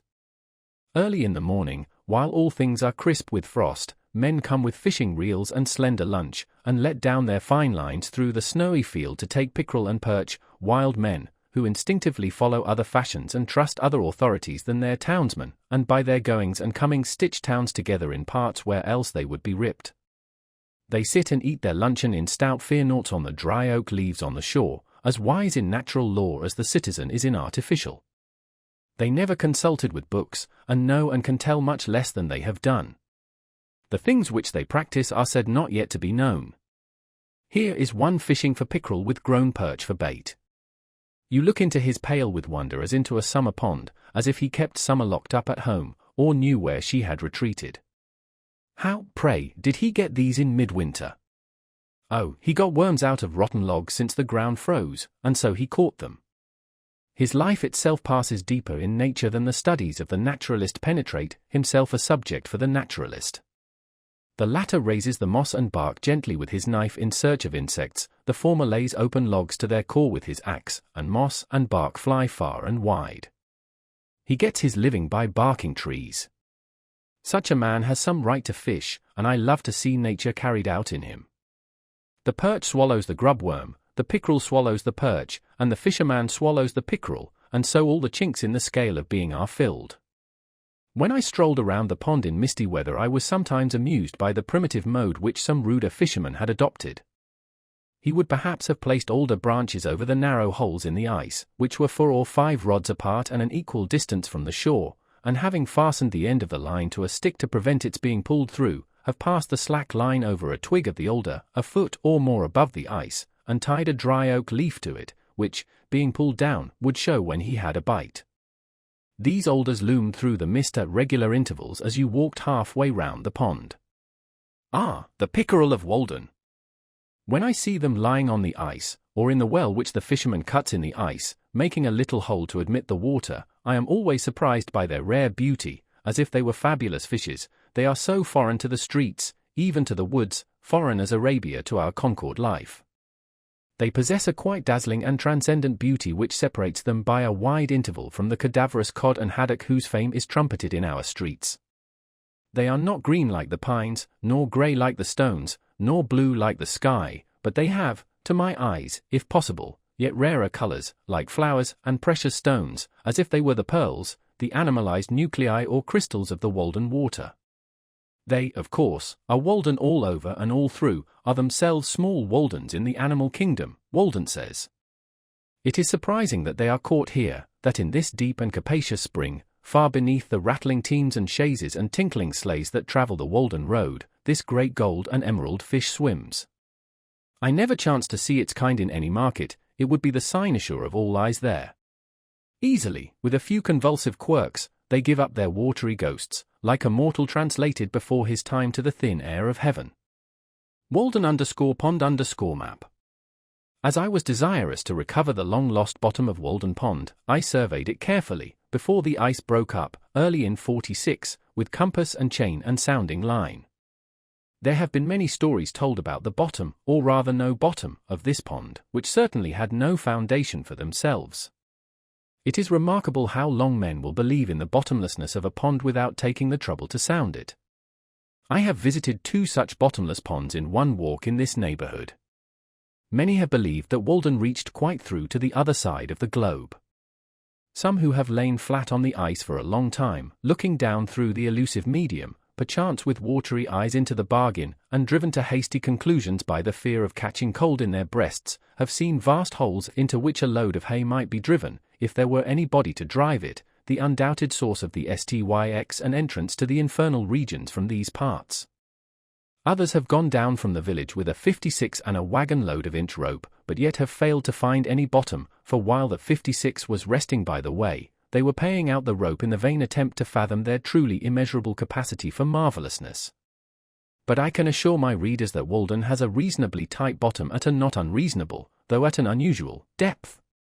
I fathomed it easily with a codline and a stone weighing about 1.5 pounds, and could tell accurately when the stone left the bottom, by having to pull so much harder before the water got underneath to help me. The greatest depth was exactly 102 feet, to which may be added the 5 feet which it has risen since, making 107. This is a remarkable depth for so small an area, yet not an inch of it can be spared by the imagination. What if all ponds were shallow? Would it not react on the minds of men? I am thankful that this pond was made deep and pure for a symbol. While men believe in the infinite, some ponds will be thought to be bottomless. A factory owner, hearing what depth I had found, thought that it could not be true, for, judging from his acquaintance with dams, sand would not lie at so steep an angle.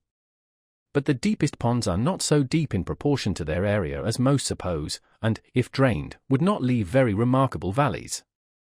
They are not like cups between the hills, for this one, which is so unusually deep for its area, appears in a vertical section through its center not deeper than a shallow plate. Most ponds, emptied, would leave a meadow no more hollow than we frequently see. William Gilpin, who is so admirable in all that relates to landscapes, and usually so correct, standing at the head of Loch Fyne, in Scotland, which he describes as a bay of salt water, 60 or 70 fathoms deep, for miles in breadth, and about 50 miles long, surrounded by mountains, observes, if we could have seen it immediately after the diluvian crash, or whatever convulsion of nature occasioned it, before the waters gushed in, what a horrid chasm must it have appeared! So high as heaved the tumid hills, so low. Down sunk a hollow bottom broad and deep. Capacious bed of waters. But if, using the shortest diameter of Loch Fyne, we apply these proportions to Walden, which, as we have seen, appears already in a vertical section only like a shallow plate, it will appear 4 times as shallow. So much for the increased horrors of the chasm of Loch Fyne when emptied. No doubt many a smiling valley with its stretching cornfields occupies exactly such a horrid chasm, from which the waters have receded, though it requires the insight and the far sight of the geologist to convince the unsuspecting inhabitants of this fact. Often an inquisitive eye may detect the shores of a primitive lake in the low horizon hills, and no subsequent elevation of the plain has been necessary to conceal their history. But it is easiest, as they who work on the highways know, to find the hollows by the puddles after a shower. The amount of it is, the imagination give it the least license, dives deeper and soars higher than nature goes. So, probably, the depth of the ocean will be found to be very inconsiderable compared with its breadth. As I sounded through the ice, I could determine the shape of the bottom with greater accuracy than is possible in surveying harbors which do not freeze over, and I was surprised at its general regularity. In the deepest part there are several acres more level than almost any field which is exposed to the sun, wind and plough. In one instance, on a line arbitrarily chosen, the depth did not vary more than 1 foot in 30 rods, and generally, near the middle, I could calculate the variation for each 100 feet in any direction beforehand within 3 or 4 inches. Some are accustomed to speak of deep and dangerous holes even in quiet sandy ponds like this, but the effect of water under these circumstances is to level all inequalities. The regularity of the bottom and its conformity to the shores and the range of the neighboring hills were so perfect that a distant promontory betrayed itself in the soundings quite across the pond, and its direction could be determined by observing the opposite shore. Cape becomes bar, and plain shoal, and valley and gorge deep water and channel. When I had mapped the pond by the scale of 10 rods to an inch, and put down the soundings, more than 100 in all, I observed this remarkable coincidence. Having noticed that the number indicating the greatest depth was apparently in the center of the map, I laid a rule on the map lengthwise, and then breadthwise, and found, to my surprise, that the line of greatest length intersected the line of greatest breadth exactly at the point of greatest depth, notwithstanding that the middle is so nearly level, the outline of the pond far from regular, and the extreme length and breadth were got by measuring into the coves, and I said to myself, who knows but this hint would conduct to the deepest part of the ocean as well as of a pond or puddle? Is not this the rule also for the height of mountains, regarded as the opposite of valleys? We know that a hill is not highest at its narrowest part. Of 5 coves, 3, or all which had been sounded, were observed to have a bar quite across their mouths and deeper water within, so that the bay tended to be an expansion of water within the land not only horizontally but vertically, and to form a basin or independent pond, the direction of the 2 capes showing the course of the bar. Every harbor on the sea coast, also, has its bar at its entrance. In proportion as the mouth of the cove was wider compared with its length, the water over the bar was deeper compared with that in the basin. Given, then, the length and breadth of the cove, and the character of the surrounding shore, and you have almost elements enough to make out a formula for all cases. In order to see how nearly I could guess, with this experience, at the deepest point in a pond, by observing the outlines of its surface and the character of its shores alone, I made a plan of White Pond, which contains about 41 acres, and, like this, has no island in it, nor any visible inlet or outlet, and as the line of greatest breadth fell very near the line of least breadth, where 2 opposite capes approached each other and 2 opposite bays receded, I ventured to mark a point A. Short distance from the latter line, but still on the line of greatest length, as the deepest. The deepest part was found to be within 100 feet of this, still farther in the direction to which I had inclined, and was only 1 foot deeper, namely, 60 feet. Of course, a stream running through, or an island in the pond, would make the problem much more complicated. If we knew all the laws of nature, we should need only one fact, or the description of one actual phenomenon, to infer all the particular results at that point. Now we know only a few laws, and our result is vitiated, not, of course, by any confusion or irregularity in nature, but by our ignorance of essential elements in the calculation. Our notions of law and harmony are commonly confined to those instances which we detect, but the harmony which results from a far greater number of seemingly conflicting, but really concurring, laws, which we have not detected, is still more wonderful. The particular laws are as our points of view, as, to the traveler, a mountain outline varies with every step, and it has an infinite number of profiles, though absolutely but one form. Even when cleft or bored through, it is not comprehended in its entireness. What I have observed of the pond is no less true in ethics. It is the law of average. Such a rule of the 2 diameters not only guides us toward the sun in the system and the heart in man, but draw lines through the length and breadth of the aggregate of a man's particular daily behaviors and waves of life into his coves and inlets, and where they intersect will be the height or depth of his character. Perhaps we need only to know how his shores trend and his adjacent country or circumstances, to infer his depth and concealed bottom.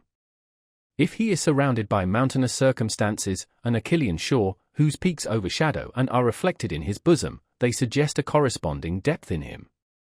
But a low and smooth shore proves him shallow on that side. In our bodies, a bold projecting brow falls off to and indicates a corresponding depth of thought.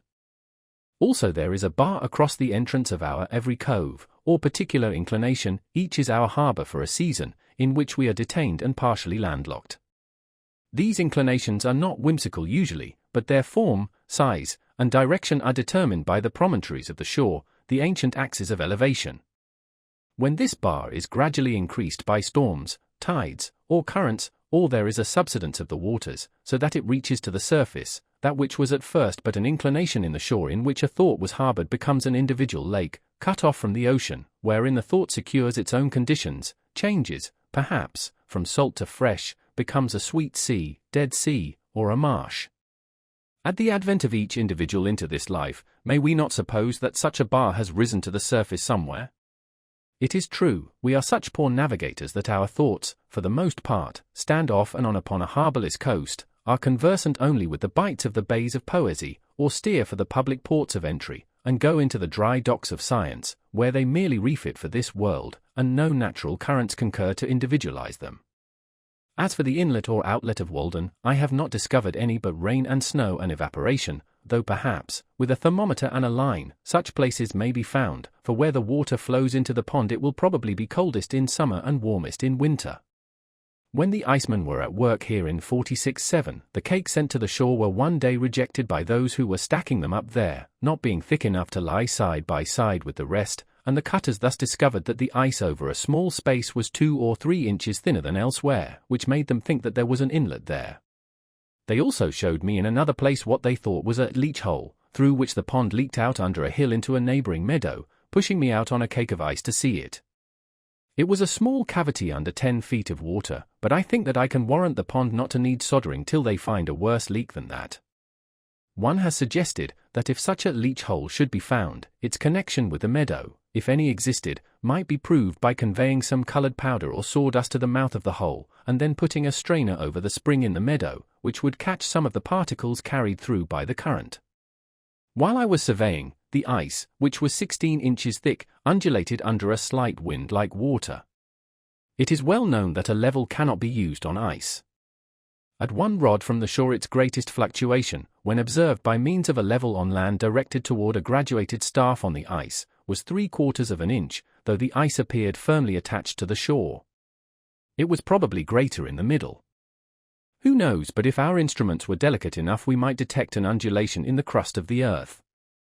When 2 legs of my level were on the shore and the third on the ice, and the sights were directed over the latter, a rise or fall of the ice of an almost infinitesimal amount made a difference of several feet on a tree across the pond. When I began to cut holes for sounding, there were 3 or 4 inches of water on the ice under a deep snow which had sunk it thus far, but the water began immediately to run into these holes, and continued to run for 2 days in deep streams, which wore away the ice on every side, and contributed essentially, if not mainly, to dry the surface of the pond, for, as the water ran in, it raised and floated the ice. This was somewhat like cutting a hole in the bottom of a ship to let the water out. When such holes freeze, and a rain succeeds, and finally a new freezing forms a fresh smooth ice over all, it is beautifully mottled internally by dark figures, shaped somewhat like a spider's web, what you may call ice rosettes, produced by the channels worn by the water flowing from all sides to a centre. Sometimes, also, when the ice was covered with shallow puddles, I saw a double shadow of myself, one standing on the head of the other, one on the ice, the other on the trees or hillside. While yet it is cold January, and snow and ice are thick and solid, the prudent landlord comes from the village to get ice to cool his summer drink, impressively, even pathetically wise, to foresee the heat and thirst of July now in January, wearing a thick coat and mittens. When so many things are not provided for, it may be that he lays up no treasures in this world which will cool his summer drink in the next. He cuts and saws the solid pond, unroofs the house of fishes, and carts off their very element and air, held fast by chains and stakes like corded wood, through the favouring winter air, to wintry cellars, to underlie the summer there. It looks like solidified azure, as, far off, it is drawn through the streets. These ice cutters are a merry race, full of jest and sport, and when I went among them they were wont to invite me to saw-pit fashion with them, I standing underneath. In the winter of 46-7 there came 100 men of Hyperborean extraction swooped down onto our pond one morning, with many carloads of ungainly-looking farming tools, sleds, ploughs, drill barrows, turf knives, spades, saws, rakes, and each man was armed with a double-pointed pike staff, such as is not described in the New England farmer or the cultivator. I did not know whether they had come to sow a crop of winter rye, or some other kind of grain recently introduced from Iceland. As I saw no manure, I judged that they meant to skim the land, as I had done, thinking the soil was deep and had lain fallow long enough. They said that a gentleman farmer, who was behind the scenes, wanted to double his money, which, as I understood, amounted to $500,000 already, but in order to cover each one of his dollars with another, he took off the only coat, the skin itself, of Walden Pond in the midst of a hard winter. They went to work at once, ploughing, harrowing, rolling, furrowing, in admirable order, as if they were bent on making this a model farm. But when I was looking sharp to see what kind of seed they dropped into the furrow, a gang of fellows by my side suddenly began to hook up the virgin mold itself, with a peculiar jerk, clean down to the sand, or rather the water, for it was a very springy soil, indeed all the terra firma there was, and haul it away on sleds, and then I guessed that they must be cutting peat in a bog. So they came and went every day, with a peculiar shriek from the locomotive, from and to some point of the polar regions, as it seemed to me, like a flock of Arctic snowbirds. But sometimes Squaw Walden had her revenge, and a hired man, walking behind his team, slipped through a crack in the ground down toward Tartarus, and he who was so brave before suddenly became but the 9th part of a man, almost gave up his animal heat, and was glad to take refuge in my house, and acknowledged that there was some virtue in a stove, or sometimes the frozen soil took a piece of steel out of a plowshare, or a plow got set in the furrow and had to be cut out. To speak literally, 100 Irishmen, with Yankee overseers, came from Cambridge every day to get out the ice. They divided it into cakes by methods too well known to require description, and these, being sledded to the shore, were rapidly hauled off onto an ice platform, and raised by grappling irons and block and tackle, worked by horses, onto a stack, as surely as so many barrels of flour, and there placed evenly side by side, and row upon row, as if they formed the solid base of an obelisk designed to pierce the clouds. They told me that in a good day they could get out 1,000 tons, which was the yield of about 1 acre. Deep ruts and cradle holes were worn in the ice, as on terra firma, by the passage of the sleds over the same track, and the horses invariably ate their oats out of cakes of ice hollowed out like buckets. They stacked up the cakes thus in the open air in a pile 35 feet high on one side and 6 or 7 rods square, putting hay between the outside layers to exclude the air, for when the wind, though never so cold, finds a passage through, it will wear large cavities, leaving slight supports or studs only here and there, and finally topple it down. At first it looked like a vast blue fort or Valhalla, but when they began to tuck the coarse meadow hay into the crevices, and this became covered with rime and icicles, it looked like a venerable moss-grown and hoary ruin, built of azure-tinted marble, the abode of winter, that old man we see in the almanac, his shanty, as if he had a design to estivate with us. They calculated that not 25% of this would reach its destination, and that 2 or 3% would be wasted in the cars. However, a still greater part of this heap had a different destiny from what was intended, for, either because the ice was found not to keep so well as was expected, containing more air than usual, or for some other reason, it never got to market. This heap, made in the winter of 46-7 and estimated to contain 10,000 tons, was finally covered with hay and boards, and though it was unroofed the following July, and a part of it carried off, the rest remaining exposed to the sun, it stood over that summer and the next winter, and was not quite melted till September 1848. Thus the pond recovered the greater part. Like the water, the Walden ice, seen near at hand, has a green tint, but at a distance is beautifully blue, and you can easily tell it from the white ice of the river, or the merely greenish ice of some ponds, a quarter of a mile off. Sometimes one of those great cakes slips from the iceman's sled into the village street, and lies there for a week like a great emerald, an object of interest to all passers.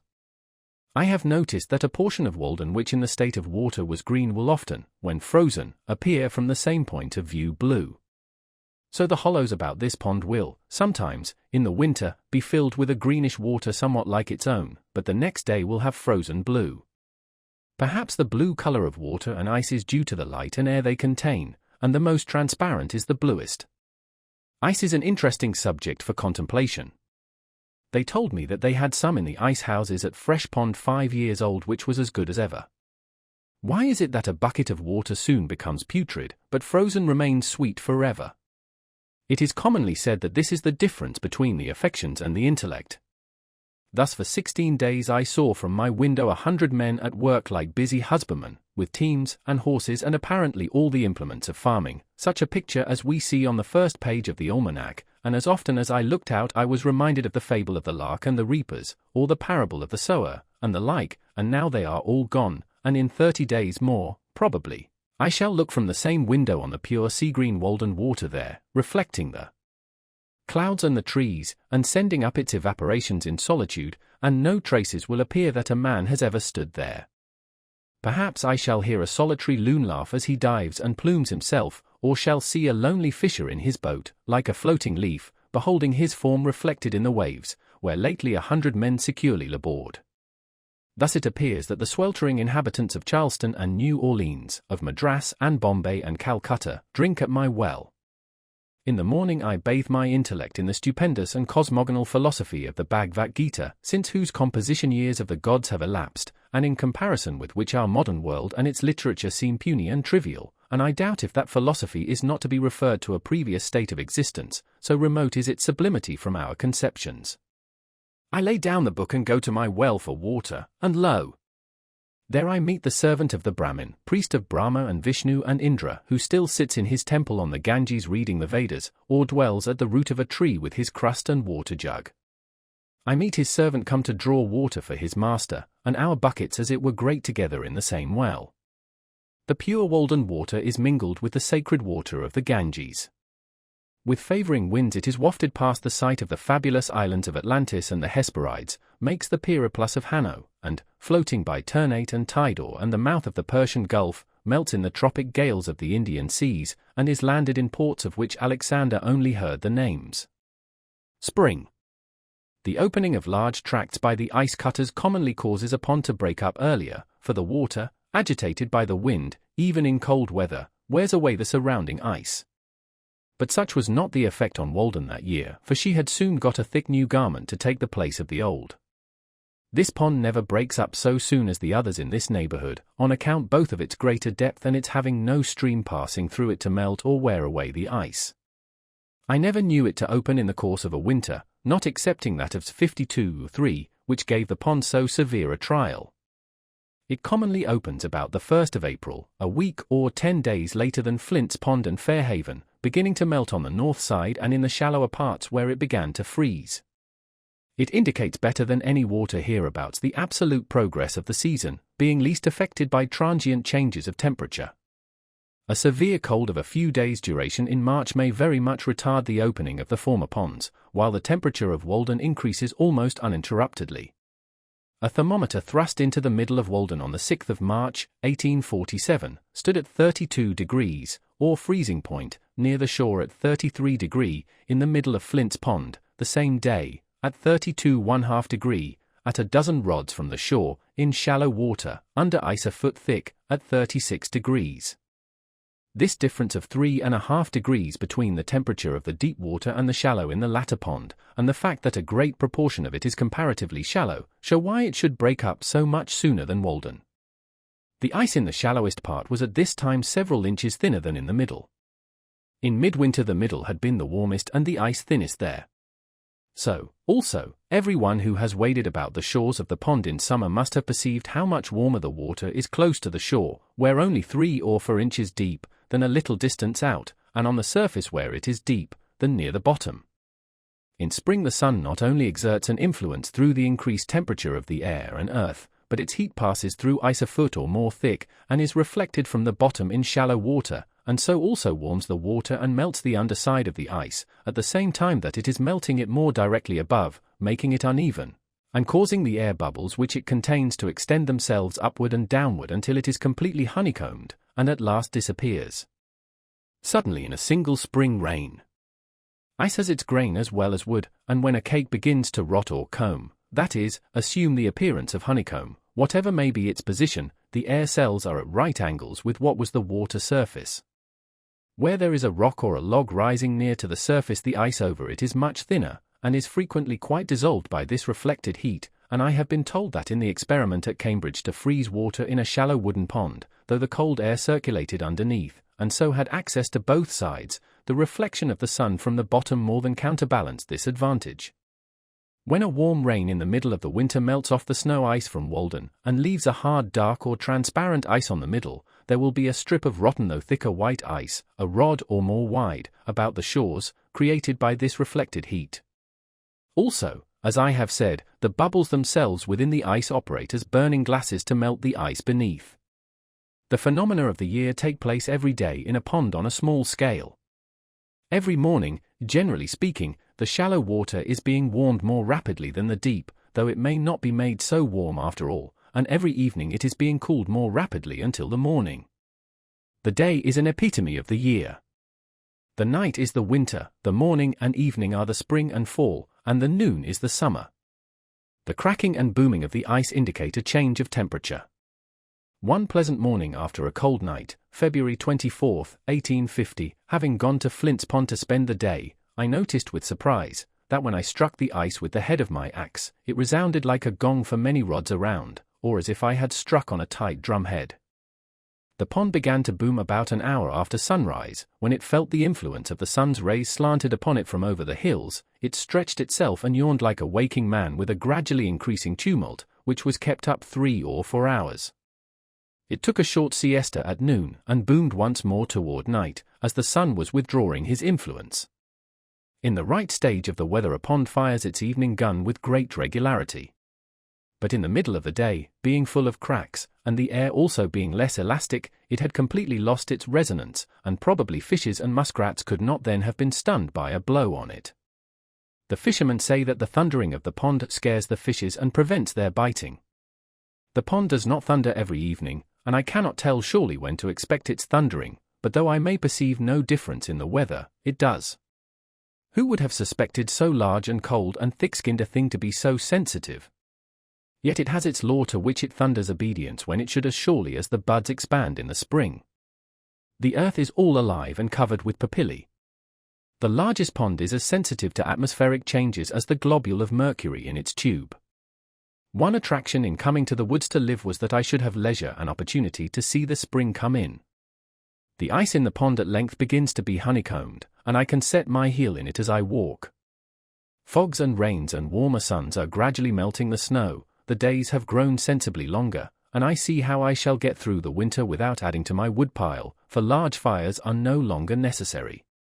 I am on the alert for the first signs of spring, to hear the chance note of some arriving bird, or the striped squirrel's chirp, for his stores must be now nearly exhausted, or see the woodchuck venture out of his winter quarters.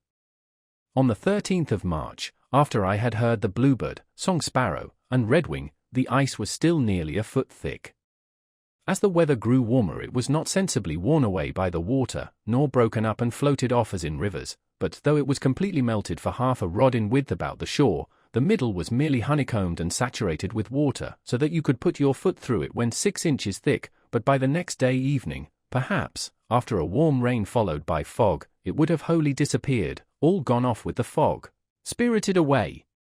One year I went across the middle only 5 days before it disappeared entirely. In 1845 Walden was first completely open on the 1st of April, in 46, the 25th of March, in 47, the 8th of April, in 51, the 28th of March, in 52, the 18th of April, in 53, the 23rd of March, in 54, about the 7th of April. Every incident connected with the breaking up of the rivers and ponds and the settling of the weather is particularly interesting to us who live in a climate of so great extremes. When the warmer days come, they who dwell near the river hear the ice crack at night with a startling whoop as loud as artillery, as if its icy fetters were rent from end to end, and within a few days see it rapidly going out. So the alligator comes out of the mud with quakings of the earth. One old man, who has been a close observer of nature, and seems as thoroughly wise in regard to all her operations as if she had been put upon the stocks when he was a boy, and he had helped to lay her keel, who has come to his growth, and can hardly acquire more of natural law if he should live to the age of Methuselah, told me, and I was surprised to hear him express wonder at any of nature's operations, for I thought that there were no secrets between them. That one spring day he took his gun and boat, and thought that he would have a little sport with the ducks.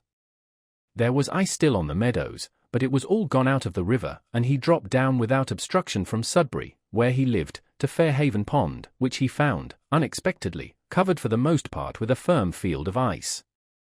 It was a warm day, and he was surprised to see so great a body of ice remaining. Not seeing any ducks, he hid his boat on the north or back side of an island in the pond, and then concealed himself in the bushes on the south side, to await them. The ice was melted for 3 or 4 rods from the shore, and there was a smooth and warm sheet of water, with a muddy bottom, such as the ducks love, within, and he thought it likely that some would be along pretty soon.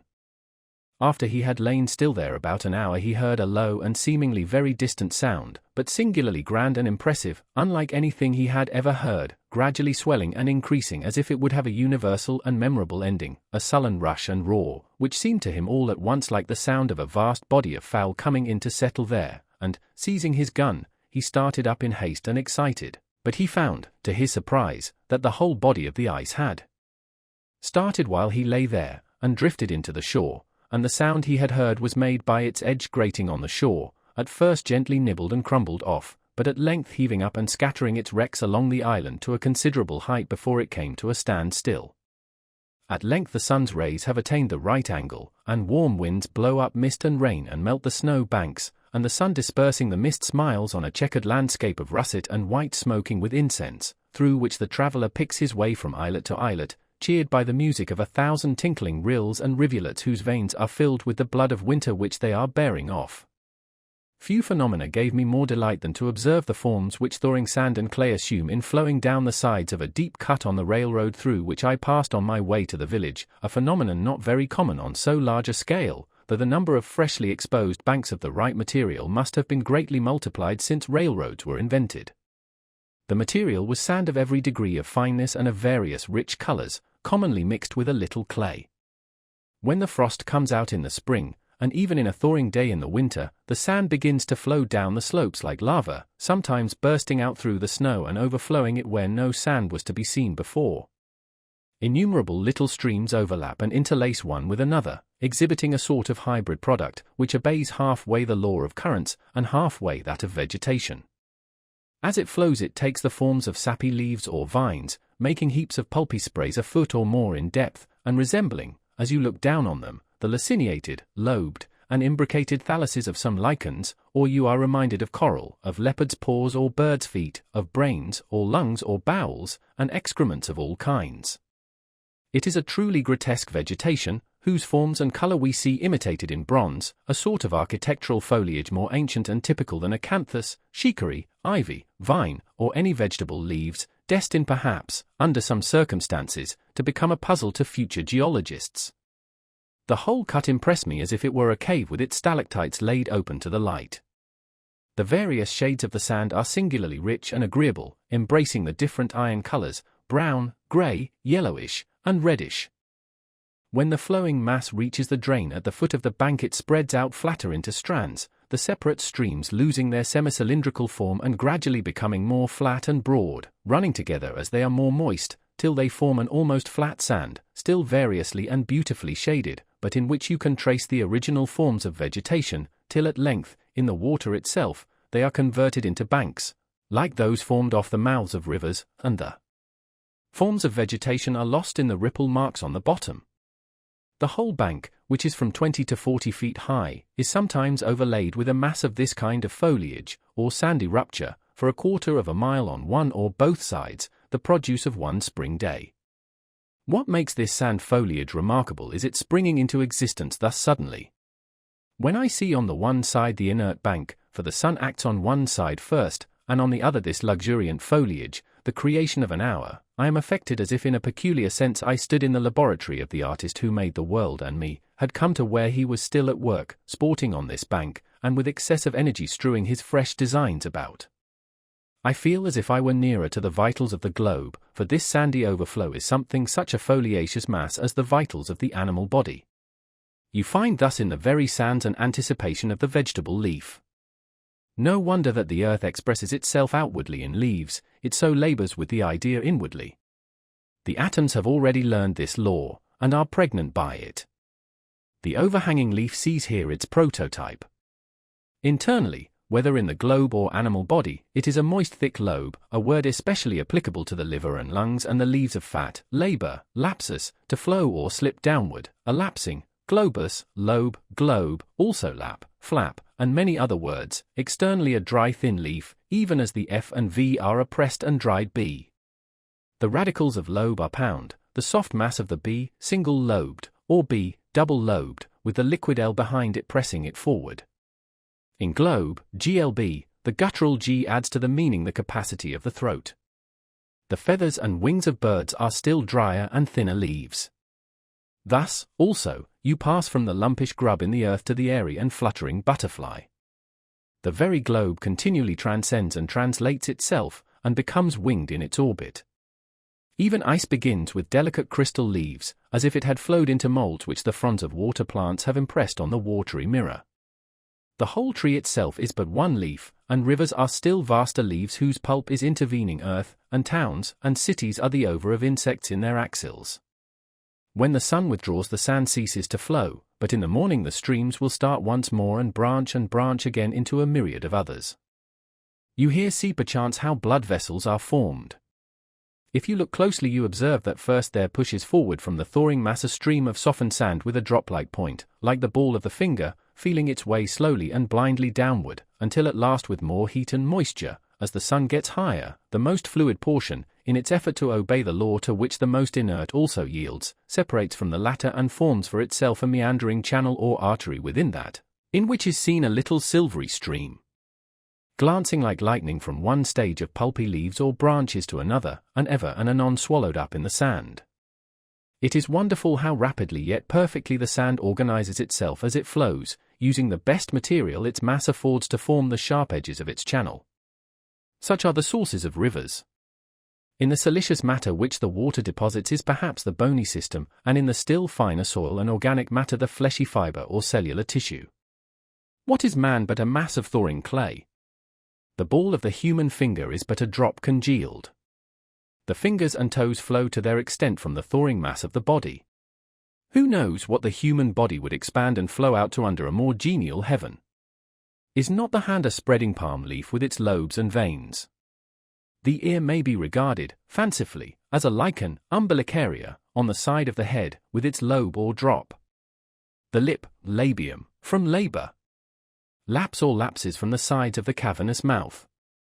The nose is a manifest congealed drop or stalactite. The chin is a still larger drop, the confluent dripping of the face.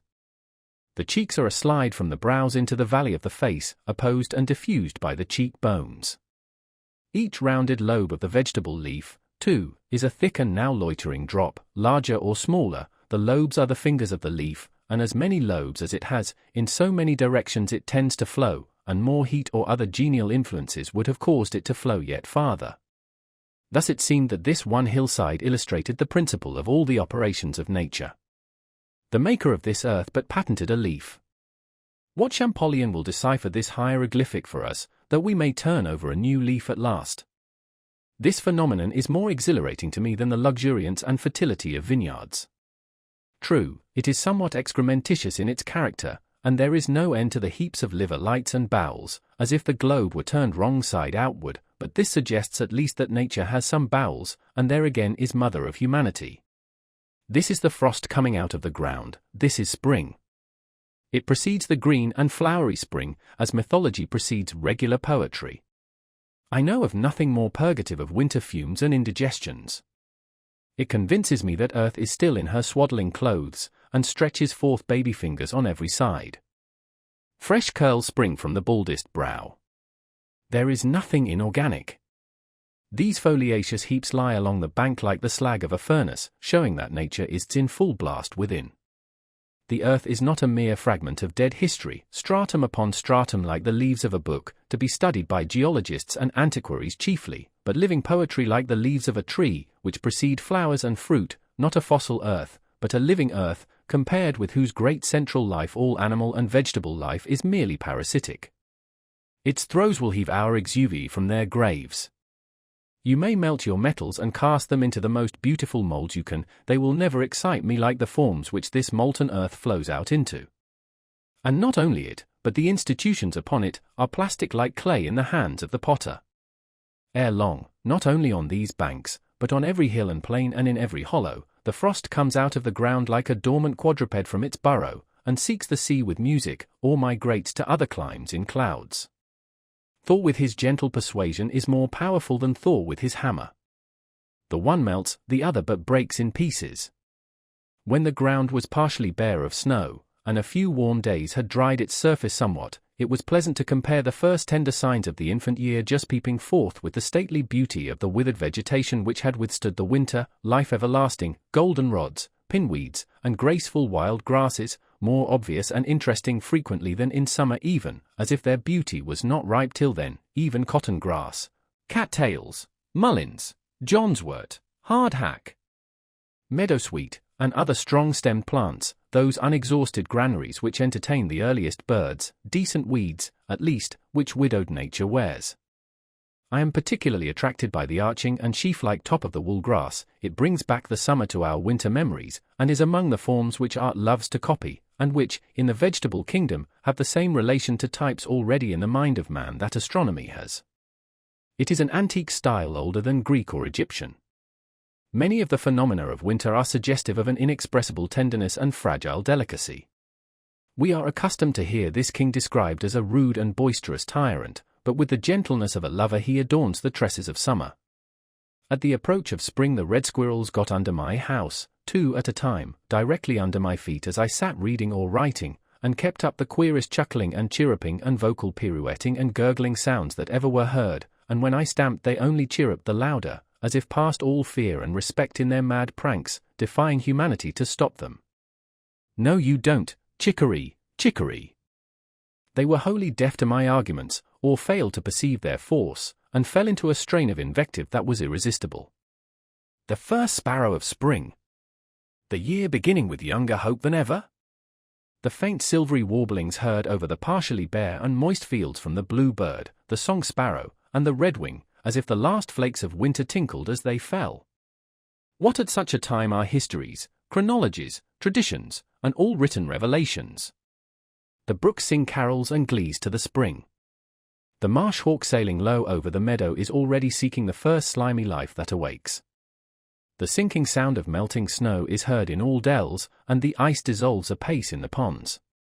The grass flames up on the hillsides like a spring fire, et primitus orator herba imbribus primaribus evocata, as if the earth sent forth an inward heat to greet the returning sun. Not yellow but green is the color of its flame, the symbol of perpetual youth. The grass blade, like a long green ribbon, streams from the sod into the summer, checked indeed by the frost, but anon pushing on again, lifting its spear of last year's hay with the fresh life below.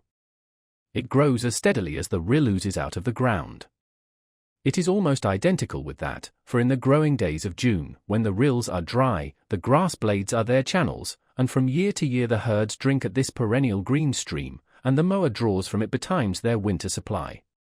So our human life but dies down to its root, and still puts forth its green blade to eternity. Walden is melting apace.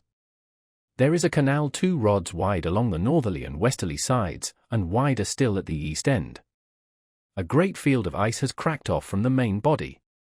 I hear a song sparrow singing from the bushes on the shore, ollet, ollet, ollet, chip, chip, chip, che-char, che-whis, whis, whis. He too is helping to crack it. How handsome the great sweeping curves in the edge of the ice, answering somewhat to those of the shore, but more regular. It is unusually hard, owing to the recent severe but transient cold, and all watered or waved like a palace floor. But the wind slides eastward over its opaque surface in vain, till it reaches the living surface beyond. It is glorious to behold this ribbon of water sparkling in the sun, the bare face of the pond full of glee and youth, as if it spoke the joy of the fishes within it, and of the sands on its shore, a silvery sheen as from the scales of a leuciscus, as it were all one active fish. Such is the contrast between winter and spring. Walden was dead and is alive again. But this spring it broke up more steadily, as I have said. The change from storm and winter to serene and mild weather, from dark and sluggish hours to bright and elastic ones, is a memorable crisis which all things proclaim. It is seemingly instantaneous at last. Suddenly an influx of light filled my house, though the evening was at hand, and the clouds of winter still overhung it, and the eaves were dripping with sleety rain. I looked out the window, and lo! Where yesterday was cold grey ice there lay the transparent pond already calm and full of hope as in a summer evening, reflecting a summer evening sky in its bosom, though none was visible overhead, as if it had intelligence with some remote horizon. I heard a robin in the distance, the first I had heard for many 1,000 years, methought, whose note I shall not forget for many 1,000 more, the same sweet and powerful song as of yore. Oh, the evening robin, at the end of a New England summer day! If I could ever find the twig he sits upon. I mean the twig. This at least is not the turdus migratorius. The pitch pines and shrub oaks about my house, which had so long drooped, suddenly resumed their several characters, looked brighter, greener, and more erect and alive, as if effectually cleansed and restored by the rain. I knew that it would not rain any more. You may tell by looking at any twig of the forest, at your very woodpile, whether its winter is past or not. As it grew darker, I was startled by the honking of geese flying low over the woods, like weary travelers getting in late from southern lakes, and indulging at last in unrestrained complaint and mutual consolation. Standing at my door, I could hear the rush of their wings, when, driving toward my house, they suddenly spied my light, and with hushed clamor wheeled and settled in the pond. So I came in, and shut the door, and passed my first spring night in the woods. In the morning I watched the geese from the door through the mist, sailing in the middle of the pond, 50 rods off, so large and tumultuous that Walden appeared like an artificial pond for their amusement. But when I stood on the shore they at once rose up with a great flapping of wings at the signal of their commander, and when they had got into rank circled about over my head, 29 of them, and then steered straight to Canada, with a regular honk from the leader at intervals, trusting to break their fast in muddier pools. A plump of ducks rose at the same time and took the route to the north in the wake of their noisier cousins. For a week I heard the circling, groping clangor of some solitary goose in the foggy mornings, seeking its companion, and still peopling the woods with the sound of a larger life than they could sustain. In April the pigeons were seen again flying express in small flocks, and in due time I heard the martins twittering over my clearing, though it had not seemed that the township contained so many that it could afford me any, and I fancied that they were peculiarly of the ancient race that dwelt in hollow trees ere white men came. In almost all climes the tortoise and the frog are among the precursors and heralds of this season, and birds fly with song and glancing plumage, and plants spring and bloom, and winds blow, to correct this slight oscillation of the poles and preserve the equilibrium of nature. As every season seems best to us in its turn, so the coming in of spring is like the creation of cosmos out of chaos and the realization of the golden age. Eurus ad auroram nabathec regna recessit. Persidac, it radiis juga subdita matutinus. The east wind withdrew to Aurora and the Nabathean kingdom. And the Persian, and the ridges placed under the morning rays. Asterisk asterisk asterisk asterisk. Man was born.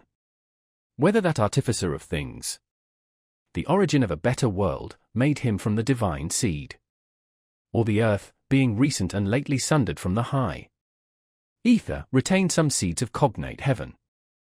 A single gentle rain makes the grass many shades greener.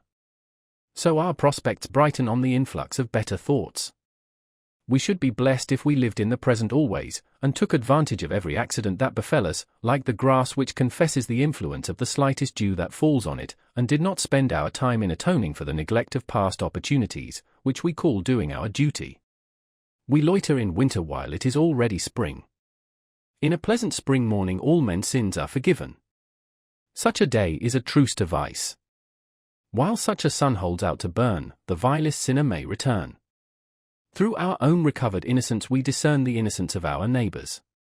You may have known your neighbor yesterday for a thief, a drunkard, or a sensualist, and merely pitied or despised him, and despaired of the world, but the sun shines bright and warm this first spring morning, recreating the world, and you meet him at some serene work, and see how his exhausted and debauched veins expand with still joy and bless the new day, feel the spring influence with the innocence of infancy, and all his faults are forgotten. There is not only an atmosphere of goodwill about him, but even a savor of holiness groping for expression, blindly and ineffectually perhaps, like a newborn instinct, and for a short hour the south hillside echoes to no vulgar jest. You see some innocent fair shoots preparing to burst from his gnarled rind and try another year's life, tender and fresh as the youngest plant. Even he has entered into the joy of his Lord. Why the jailer does not leave open his prison doors, why the judge does not dismiss his case, why the preacher does not dismiss his congregation. It is because they do not obey the hint which God gives them, nor accept the pardon which He freely offers to all.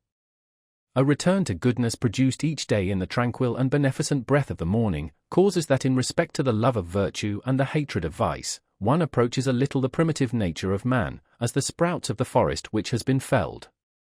In like manner the evil which one does in the interval of a day prevents the germs of virtues which began to spring up again from developing themselves and destroys them. After the germs of virtue have thus been prevented many times from developing themselves, then the beneficent breath of evening does not suffice to preserve them. As soon as the breath of evening does not suffice longer to preserve them, then the nature of man does not differ much from that of the brute. Men, seeing the nature of this man like that of the brute, think that he has never possessed the innate faculty of reason. Are those the true and natural sentiments of man? The golden age was first created, which without any avenger, spontaneously without law cherished fidelity and rectitude. Punishment and fear were not, nor were threatening words read on suspended brass, nor did the suppliant crowd fear the words of their judge, but were safe without an avenger. Not yet the pine felled on its mountains had descended to the liquid waves that it might see a foreign world. And mortals knew no shores but their own. Asterisk, asterisk, asterisk, asterisk. There was eternal spring, and placid zephyrs with warm blast soothed the flowers born without seed. On the 29th of April, as I was fishing from the bank of the river near the 9-acre corner bridge, standing on the quaking grass and willow roots, where the muskrats lurk, I heard a singular rattling sound, somewhat like that of the sticks which boys play with their fingers, when, looking up, I observed a very slight and graceful hawk, like a night hawk, alternately soaring like a ripple and tumbling a rod or two over and over, showing the underside of its wings, which gleamed like a satin ribbon in the sun, or like the pearly inside of a shell. This sight reminded me of falconry and what nobleness and poetry are associated with that sport. The merlin it seemed to me it might be called, but I care not for its name. It was the most ethereal flight I had ever witnessed. It did not simply flutter like a butterfly, nor soar like the larger hawks, but it sported with proud reliance in the fields of air, mounting again and again with its strange chuckle. It repeated its free and beautiful fall, turning over and over like a kite, and then recovering from its lofty tumbling, as if it had never set its foot on terra firma. It appeared to have no companion in the universe, sporting there alone, and to need none but the morning and the ether with which it played. It was not lonely, but made all the earth lonely beneath it. Where was the parent which hatched it, its kindred, and its father in the heavens? The tenant of the air, it seemed related to the earth but by an egg hatched sometime in the crevice of a crag, or was its native nest made in the angle of a cloud, woven of the rainbow's trimmings and the sunset sky, and lined with some soft midsummer haze caught up from earth? Its airy now some cliffy cloud. Beside this I got a rare mess of golden and silver and bright cupreous fishes, which looked like a string of jewels. Ah! I have penetrated to those meadows on the morning of many a first spring day, jumping from hummock to hummock, from willow root to willow root, when the wild river valley and the woods were bathed in so pure and bright a light as would have waked the dead if they had been slumbering in their graves, as some suppose.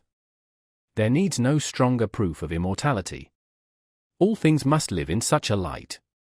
O death, where was thy sting? O grave, where was thy victory, then? Our village life would stagnate if it were not for the unexplored forests and meadows which surround it. We need the tonic of wildness, to wade sometimes in marshes where the bittern and the meadow hen lurk, and hear the booming of the snipe, to smell the whispering sedge where only some wilder and more solitary fowl builds her nest, and the mink crawls with its belly close to the ground.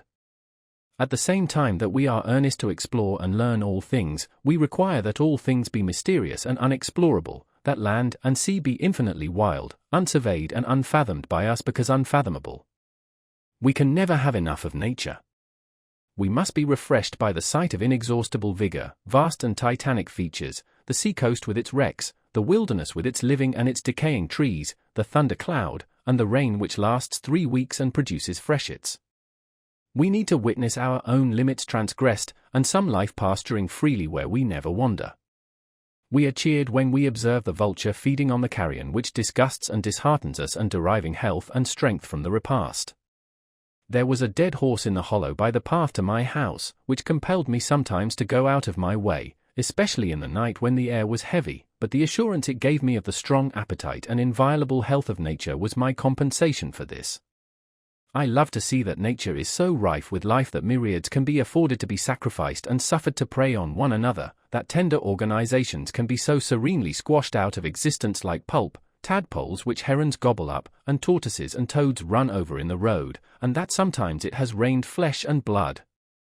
With the liability to accident, we must see how little account is to be made of it. The impression made on a wise man is that of universal innocence. Poison is not poisonous after all, nor are any wounds fatal. Compassion is a very untenable ground. It must be expeditious. Its pleadings will not bear to be stereotyped.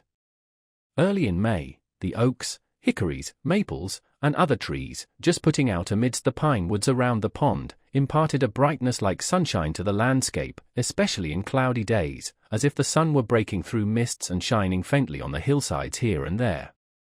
On the 3rd or 4th of May I saw a loon in the pond, and during the first week of the month I heard the whippoorwill, the brown thrasher, the veery, the wood pewee, the chewink, and other birds. I had heard the wood thrush long before. The phoebe had already come once more and looked in at my door and window, to see if my house was cavern-like enough for her, sustaining herself on humming wings with clinched talons, as if she held by the air, while she surveyed the premises. The sulphur-like pollen of the pitch pine soon covered the pond and the stones and rotten wood along the shore, so that you could have collected a barrelful. This is the sulphur showers we hear of.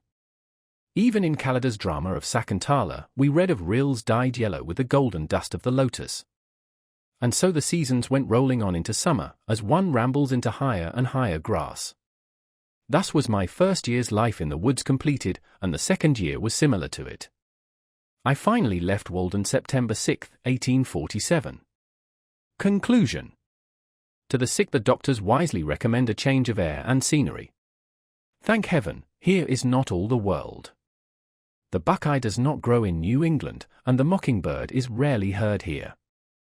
The wild goose is more of a cosmopolite than we. He breaks his fast in Canada, takes a luncheon in the Ohio, and plumes himself for the night in a southern bayou. Even the bison, to some extent, keeps pace with the seasons, cropping the pastures of the Colorado only till a greener and sweeter grass awaits him by the Yellowstone. Yet we think that if rail fences are pulled down and stone walls piled up on our farms, bounds are henceforth set to our lives and our fates decided. If you are chosen town clerk, forsooth, you cannot go to Tierra del Fuego this summer, but you may go to the land of infernal fire nevertheless. The universe is wider than our views of it. Yet we should oftener look over the taffrail of our craft, like curious passengers, and not make the voyage like stupid sailors picking oakum. The other side of the globe is but the home of our correspondent. Our voyaging is only great circle sailing, and the doctors prescribe for diseases of the skin merely. One hastens to southern Africa to chase the giraffe, but surely that is not the game he would be after.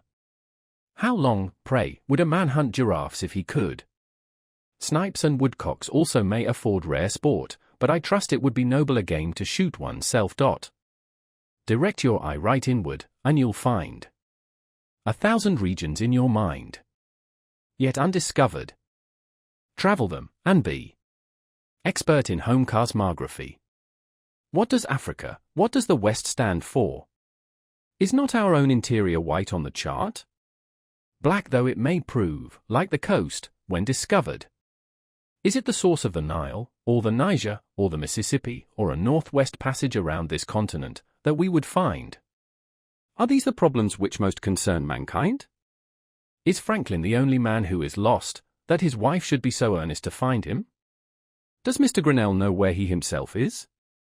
Be rather the Mungo Park, the Lewis and Clark and Frobisher of your own streams and oceans, explore your own higher latitudes, with shiploads of preserved meats to support you, if they be necessary, and pile the empty can sky-high for a sign. Were preserved meats invented to preserve meat merely? Nay, be a Columbus to whole new continents and worlds within you, opening new channels, not of trade, but of thought. Every man is the lord of a realm beside which the earthly empire of the Char is but a petty state, a hummock left by the ice. Yet some can be patriotic who have no self-respect, and sacrifice the greater to the less. They love the soil which makes their graves, but have no sympathy with the spirit which may still animate their clay. Patriotism is a maggot in their heads. What was the meaning of that South Sea exploring expedition, with all its parade and expense, but an indirect recognition of the fact that there are continents and seas in the moral world to which every man is an isthmus or an inlet, yet unexplored by him, but that it is easier to sail many thousand miles through cold and storm and cannibals, in a government ship, with 500 men and boys to assist one, than it is to explore the private sea, the Atlantic and Pacific Ocean of one's being. Alone. Erit, et extremos alter scrutitur iberos. Plus habet hic vitae, plus habet il vai. Let them wander and scrutinize the outlandish Australians. I have more of God, they more of the road. It is not worth the while to go round the world to count the cats in Zanzibar. Yet do this even till you can do better, and you may perhaps find some Sim's hole by which to get at the inside at last.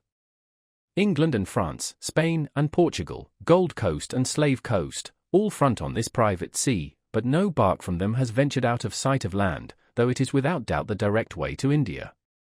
If you would learn to speak all tongues and conform to the customs of all nations, if you would travel farther than all travelers, be naturalized in all climes, and cause the Sphinx to dash her head against a stone, even obey the precept of the old philosopher, and explore thyself.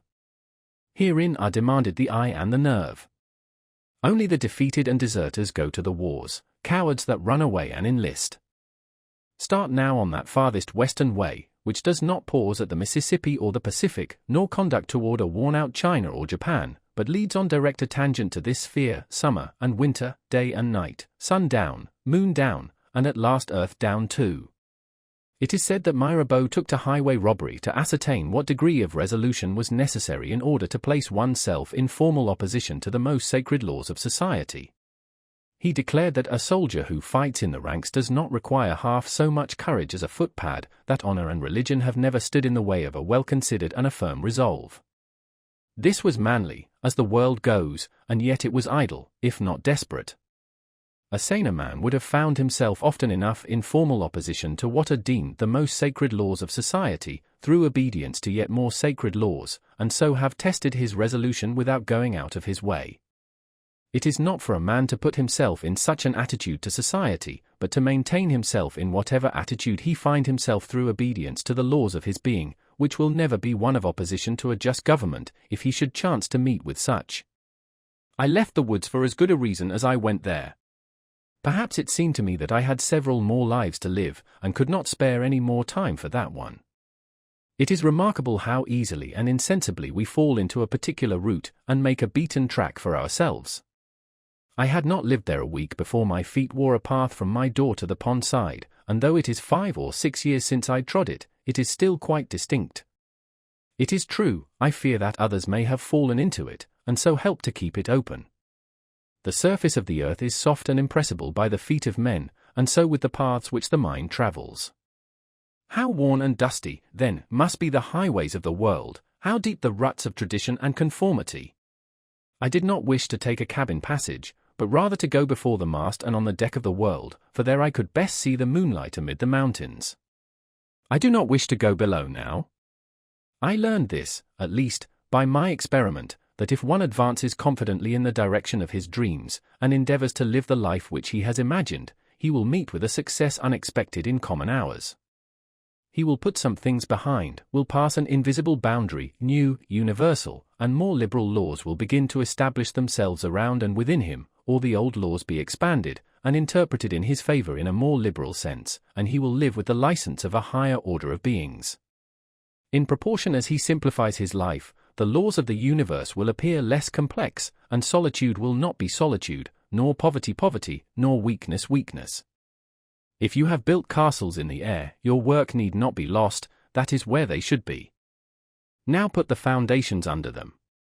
It is a ridiculous demand which England and America make, that you shall speak so that they can understand you. Neither men nor toadstools grow so. As if that were important, and there were not enough to understand you without them. As if nature could support but one order of understandings, could not sustain birds as well as quadrupeds, flying as well as creeping things, and hush and who, which Bright can understand, were the best English. As if there were safety in stupidity alone. I fear chiefly lest my expression may not be extravagant enough, may not wander far enough beyond the narrow limits of my daily experience, so as to be adequate to the truth of which I have been convinced. Extravagance. It depends on how you are yarded. The migrating buffalo, which seeks new pastures in another latitude, is not extravagant like the cow which kicks over the pail, leaps the cowyard fence, and runs after her calf, in milking time.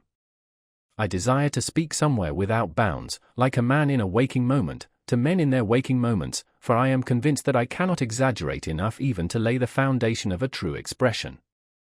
Who that has heard a strain of music feared then lest he should speak extravagantly any more forever?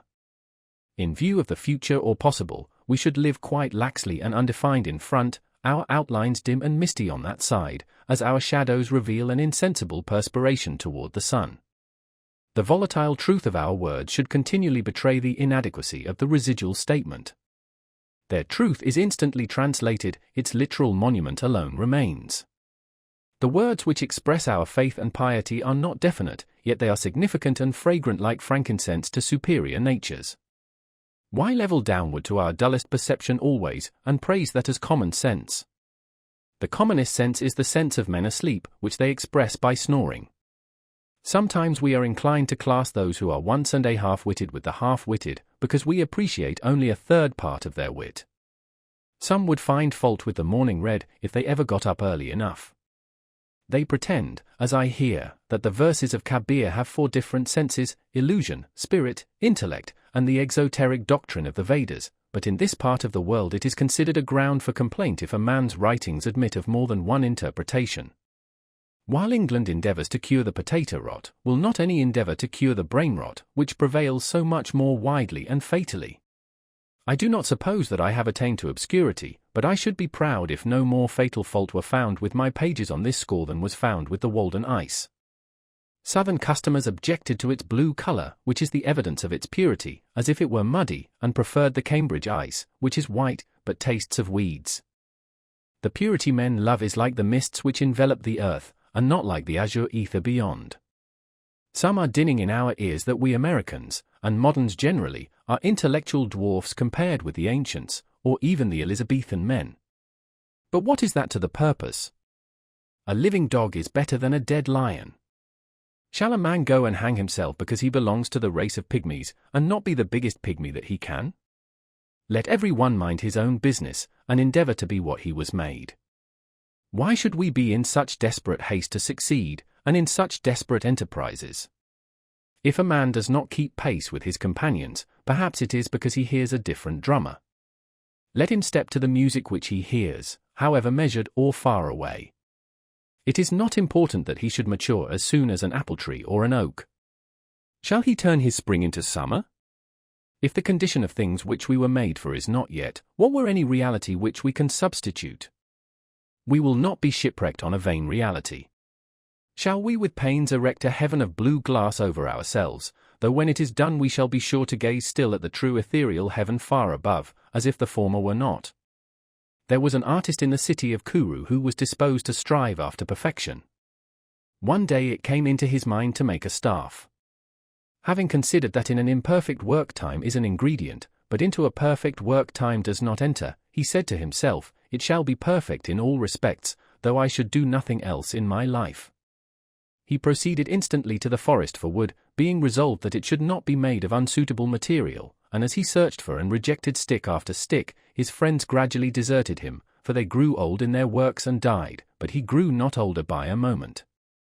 His singleness of purpose and resolution, and his elevated piety, endowed him, without his knowledge, with perennial youth.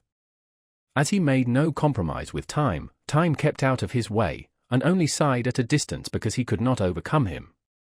Before he had found a stock in all respects suitable, the city of Kuru was a hoary ruin, and he sat on one of its mounds to peel the stick. Before he had given it the proper shape, the dynasty of the Kandahars was at an end, and with the point of the stick he wrote the name of the last of that race in the sand, and then resumed his work. By the time he had smoothed and polished the staff, Kalpa was no longer the pole star, and ere he had put on the ferrule and the head adorned with precious stones, Brahma had awoke and slumbered many times.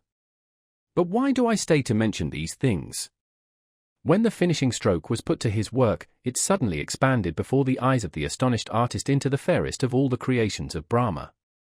He had made a new system in making a staff, a world with full and fair proportions, in which, though the old cities and dynasties had passed away, fairer and more glorious ones had taken their places. And now he saw by the heap of shavings still fresh at his feet, that, for him and his work, the former lapse of time had been an illusion, and that no more time had elapsed than is required for a single scintillation from the brain of Brahma to fall on and inflame the tinder of a mortal brain. The material was pure, and his art was pure. How could the result be other than wonderful? No face which we can give to a matter will stead us so well at last as the truth. This alone wears well. For the most part, we are not where we are, but in a false position. Through an infirmity of our natures, we suppose a case, and put ourselves into it, and hence are in two cases at the same time, and it is doubly difficult to get out. In sane moments we regard only the facts, the case that is. Say what you have to say, not what you ought. Any truth is better than make-believe. Tom Hyde, the tinker, standing on the gallows, was asked if he had anything to say. "Tell the tailors," said he, "to remember to make a knot in their thread before they take the first stitch." His companion's prayer is forgotten. However mean your life is, meet it and live it, do not shun it and call it hard names. It is not so bad as you are. It looks poorest when you are richest. The fault finder will find faults even in paradise. Love your life, poor as it is. You may perhaps have some pleasant, thrilling, glorious hours, even in a poor house.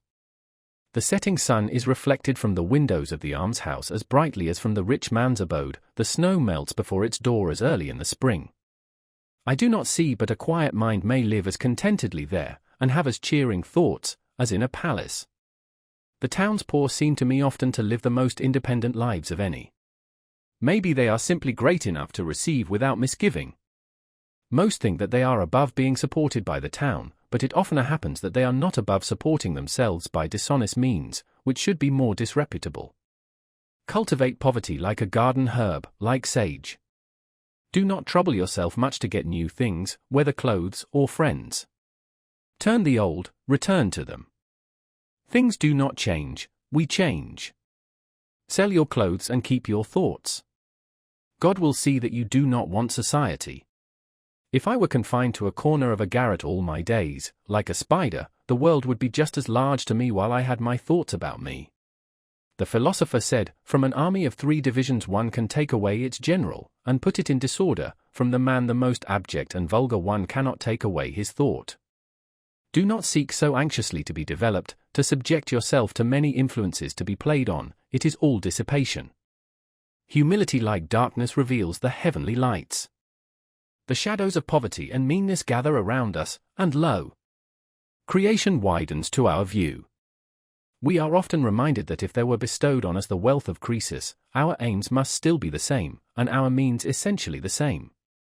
Moreover, if you are restricted in your range by poverty, if you cannot buy books and newspapers, for instance, you are but confined to the most significant and vital experiences, you are compelled to deal with the material which yields the most sugar and the most starch.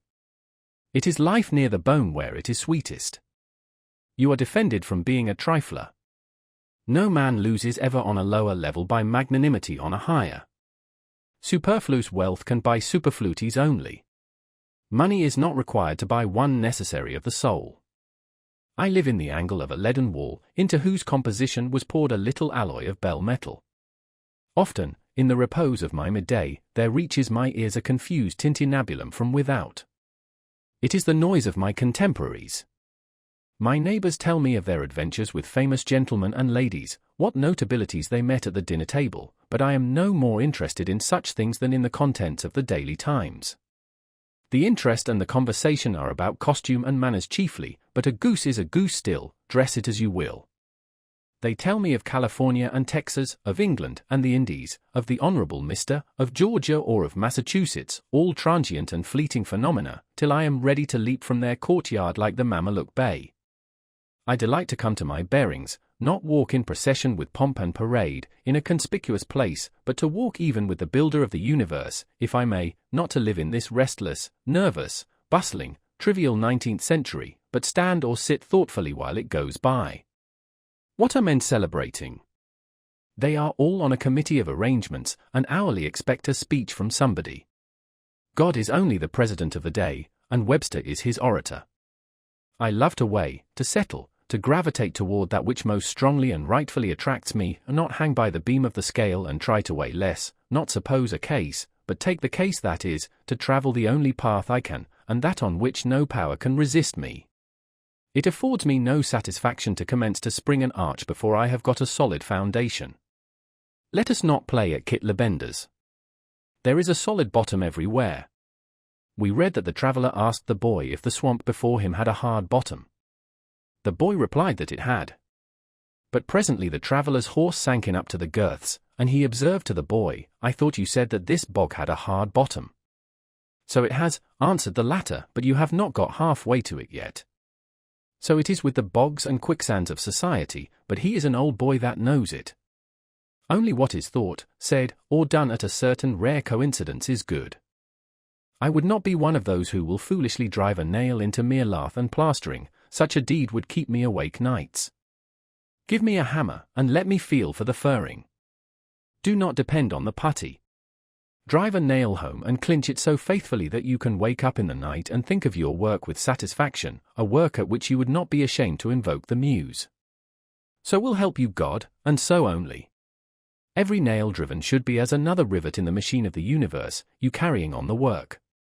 Rather than love, than money, than fame, give me truth. I sat at a table where were rich food and wine in abundance, and obsequious attendants, but sincerity and truth were not, and I went away hungry from the inhospitable board. The hospitality was as cold as the ices. I thought that there was no need of ice to freeze them. They talked to me of the age of the wine and the fame of the vintage, but I thought of an older, a newer, and purer wine, of a more glorious vintage, which they had not got, and could not buy. The style, the house and grounds and entertainment pass for nothing with me. I called on the king, but he made me wait in his hall, and conducted like a man incapacitated for hospitality. There was a man in my neighborhood who lived in a hollow tree. His manners were truly regal. I should have done better had I called on him. How long shall we sit in our porticos practicing idle and musty virtues, which any work would make impertinent? As if one were to begin the day with long suffering, and hire a man to hoe his potatoes, and in the afternoon go forth to practice Christian meekness and charity with goodness aforethought. Consider the China pride and stagnant self-complacency of mankind. This generation inclines a little to congratulate itself on being the last of an illustrious line, and in Boston and London and Paris and Rome, thinking of its long descent, it speaks of its progress in art and science and literature with satisfaction. There are the records of the philosophical societies, and the public eulogies of great men. It is the good Adam contemplating his own virtue. Yes, we have done great deeds, and sung divine songs, which shall never die, that is, as long as we can remember them. The learned societies and great men of Assyria, where are they? What youthful philosophers and experimentalists we are! There is not one of my readers who has yet lived a whole human life. These may be but the spring months in the life of the race. If we have had the 7-year siege, we have not seen the 17-year locust yet in concord. We are acquainted with a mere pellicle of the globe on which we live. Most have not delved 6 feet beneath the surface, nor leaped as many above it. We know not where we are. Beside, we are sound asleep nearly half our time. Yet we esteem ourselves wise, and have an established order on the surface. Truly, we are deep thinkers, we are ambitious spirits. As I stand over the insect crawling amid the pine needles on the forest floor, and endeavoring to conceal itself from my sight, and ask myself why it will cherish those humble thoughts, and hide its head from me who might, perhaps, be its benefactor, and impart to its race some cheering information, I am reminded of the greater benefactor and intelligence that stands over me, the human insect. There is an incessant influx of novelty into the world, and yet we tolerate incredible dullness. I need only suggest what kind of sermons are still listened to in the most enlightened countries. There are such words as joy and sorrow, but they are only the burden of a psalm, sung with a nasal twang, while we believe in the ordinary and mean. We think that we can change our clothes only. It is said that the British Empire is very large and respectable, and that the United States are a first-rate power. We do not believe that a tide rises and falls behind every man which can float the British Empire like a chip if he should ever harbour it in his mind. Who knows what sort of 17-year locust will next come out of the ground? The government of the world I live in was not framed, like that of Britain, in after-dinner conversations over the wine. The life in us is like the water in the river. It may rise this year higher than man has ever known it, and flood the parched uplands. Even this may be the eventful year, which will drown out all our muskrats. It was not always dry land where we dwell. I see far inland the banks which the stream anciently washed, before science began to record its freshets. Every one has heard the story which has gone the rounds of New England, of a strong and beautiful bug which came out of the dry leaf of an old table of apple-tree wood, which had stood in a farmer's kitchen for 60 years, first in Connecticut, and afterward in Massachusetts, from an egg deposited in the living tree many years earlier still, as appeared by counting the annual layers beyond it, which was heard gnawing out for several weeks, hatched perchance by the heat of an urn. Who does not feel his faith in a resurrection and immortality strengthened by hearing of this? Who knows what beautiful and winged life, whose egg has been buried for ages under many concentric layers of woodenness in the dead dry life of society, deposited at first in the alburnum of the green and living tree, which has been gradually converted into the semblance of its well-seasoned tomb, heard perchance gnawing out now for years by the astonished family of man, as they sat round the festive board, may unexpectedly come forth from amidst society's most trivial and hand-sold furniture, to enjoy its perfect summer life at last. I do not say that John or Jonathan will realize all this, but such is the character of that morrow which mere lapse of time can never make to dawn. The light which puts out our eyes is darkness to us. Only that day dawns to which we are awake. There is more day to dawn. The sun is but a morning star. The end. On the Duty of Civil Disobedience. I heartily accept the motto, that government is best which governs least, and I should like to see it acted up to more rapidly and systematically. Carried out, it finally amounts to this, which also I believe, that government is best which governs not at all, and when men are prepared for it, that will be the kind of government which they will have. Government is at best but an expedient, but most governments are usually, and all governments are sometimes, inexpedient. The objections which have been brought against a standing army, and they are many and weighty, and deserve to prevail, may also at last be brought against a standing government. The standing army is only an arm of the standing government. The government itself, which is only the mode which the people have chosen to execute their will, is equally liable to be abused and perverted before the people can act through it. Witness the present Mexican War, the work of comparatively a few individuals using the standing government as their tool, for, in the outset, the people would not have consented to this measure. This American government, what is it but a tradition, though a recent one, endeavoring to transmit itself unimpaired to posterity, but each instant losing some of its integrity? It has not the vitality and force of a single living man, for a single man can bend it to his will. It is a sort of wooden gun to the people themselves, and, if ever they should use it in earnest as a real one against each other, it will surely split. But it is not the less necessary for this, for the people must have some complicated machinery or other, and hear its din, to satisfy that idea of government which they have. Governments show thus how successfully men can be imposed on, even impose on themselves, for their own advantage. It is excellent, we must all allow, yet this government never of itself furthered any enterprise, but by the alacrity with which it got out of its way. It does not keep the country free. It does not settle the West. It does not educate. The character inherent in the American people has done all that has been accomplished, and it would have done somewhat more, if the government had not sometimes got in its way.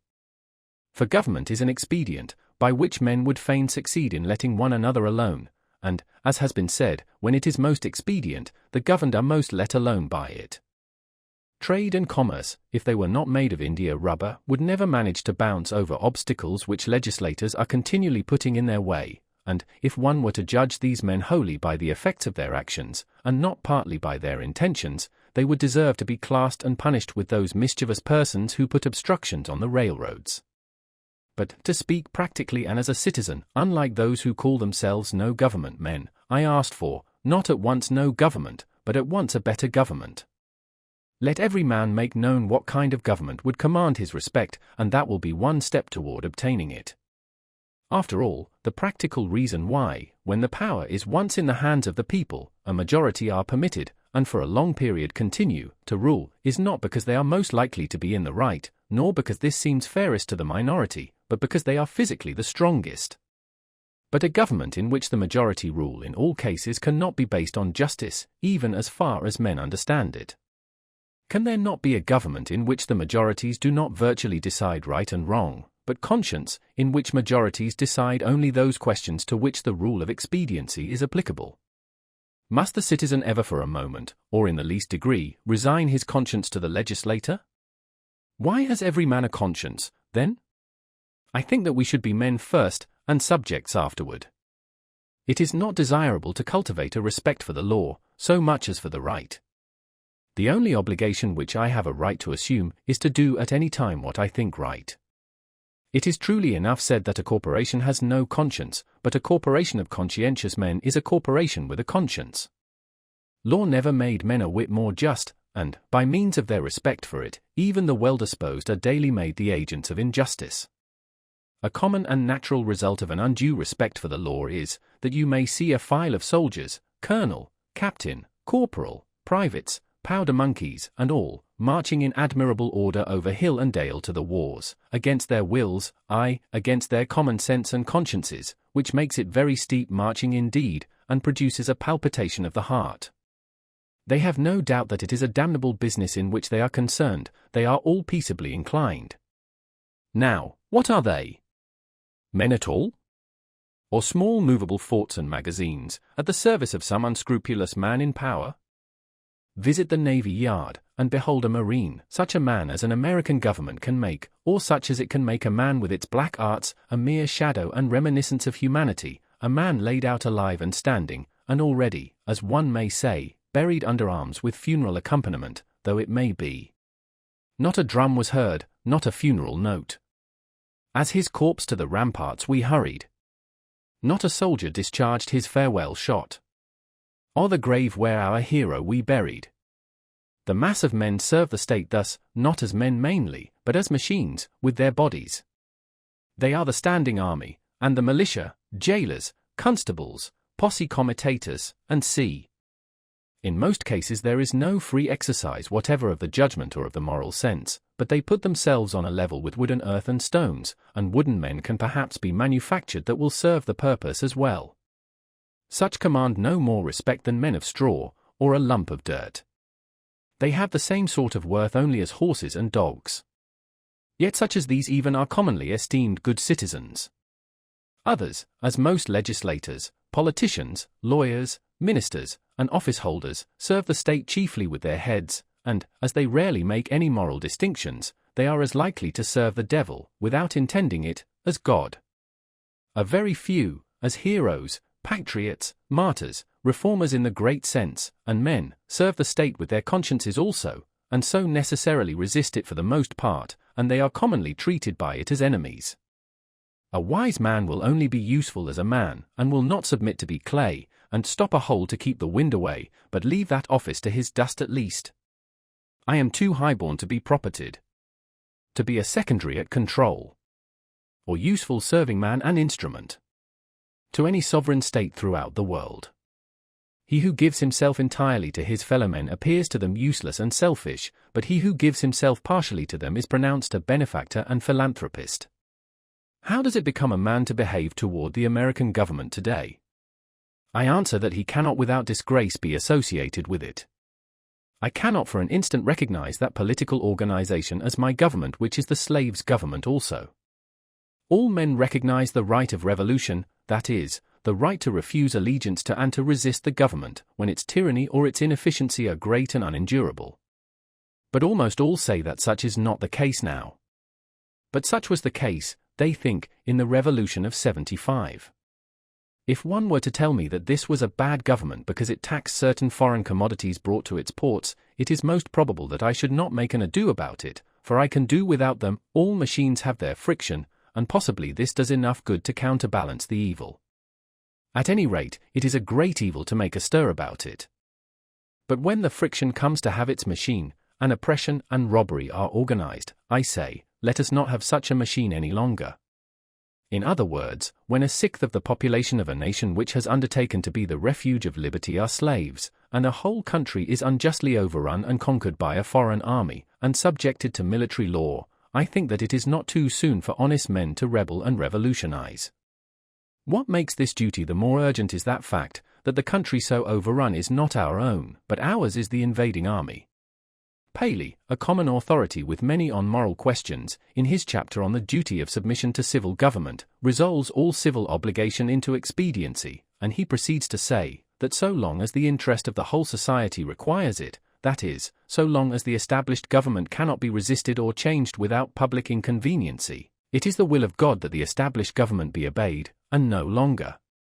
This principle being admitted, the justice of every particular case of resistance is reduced to a computation of the quantity of the danger and grievance on the one side, and of the probability and expense of redressing it on the other. Of this, he says, every man shall judge for himself.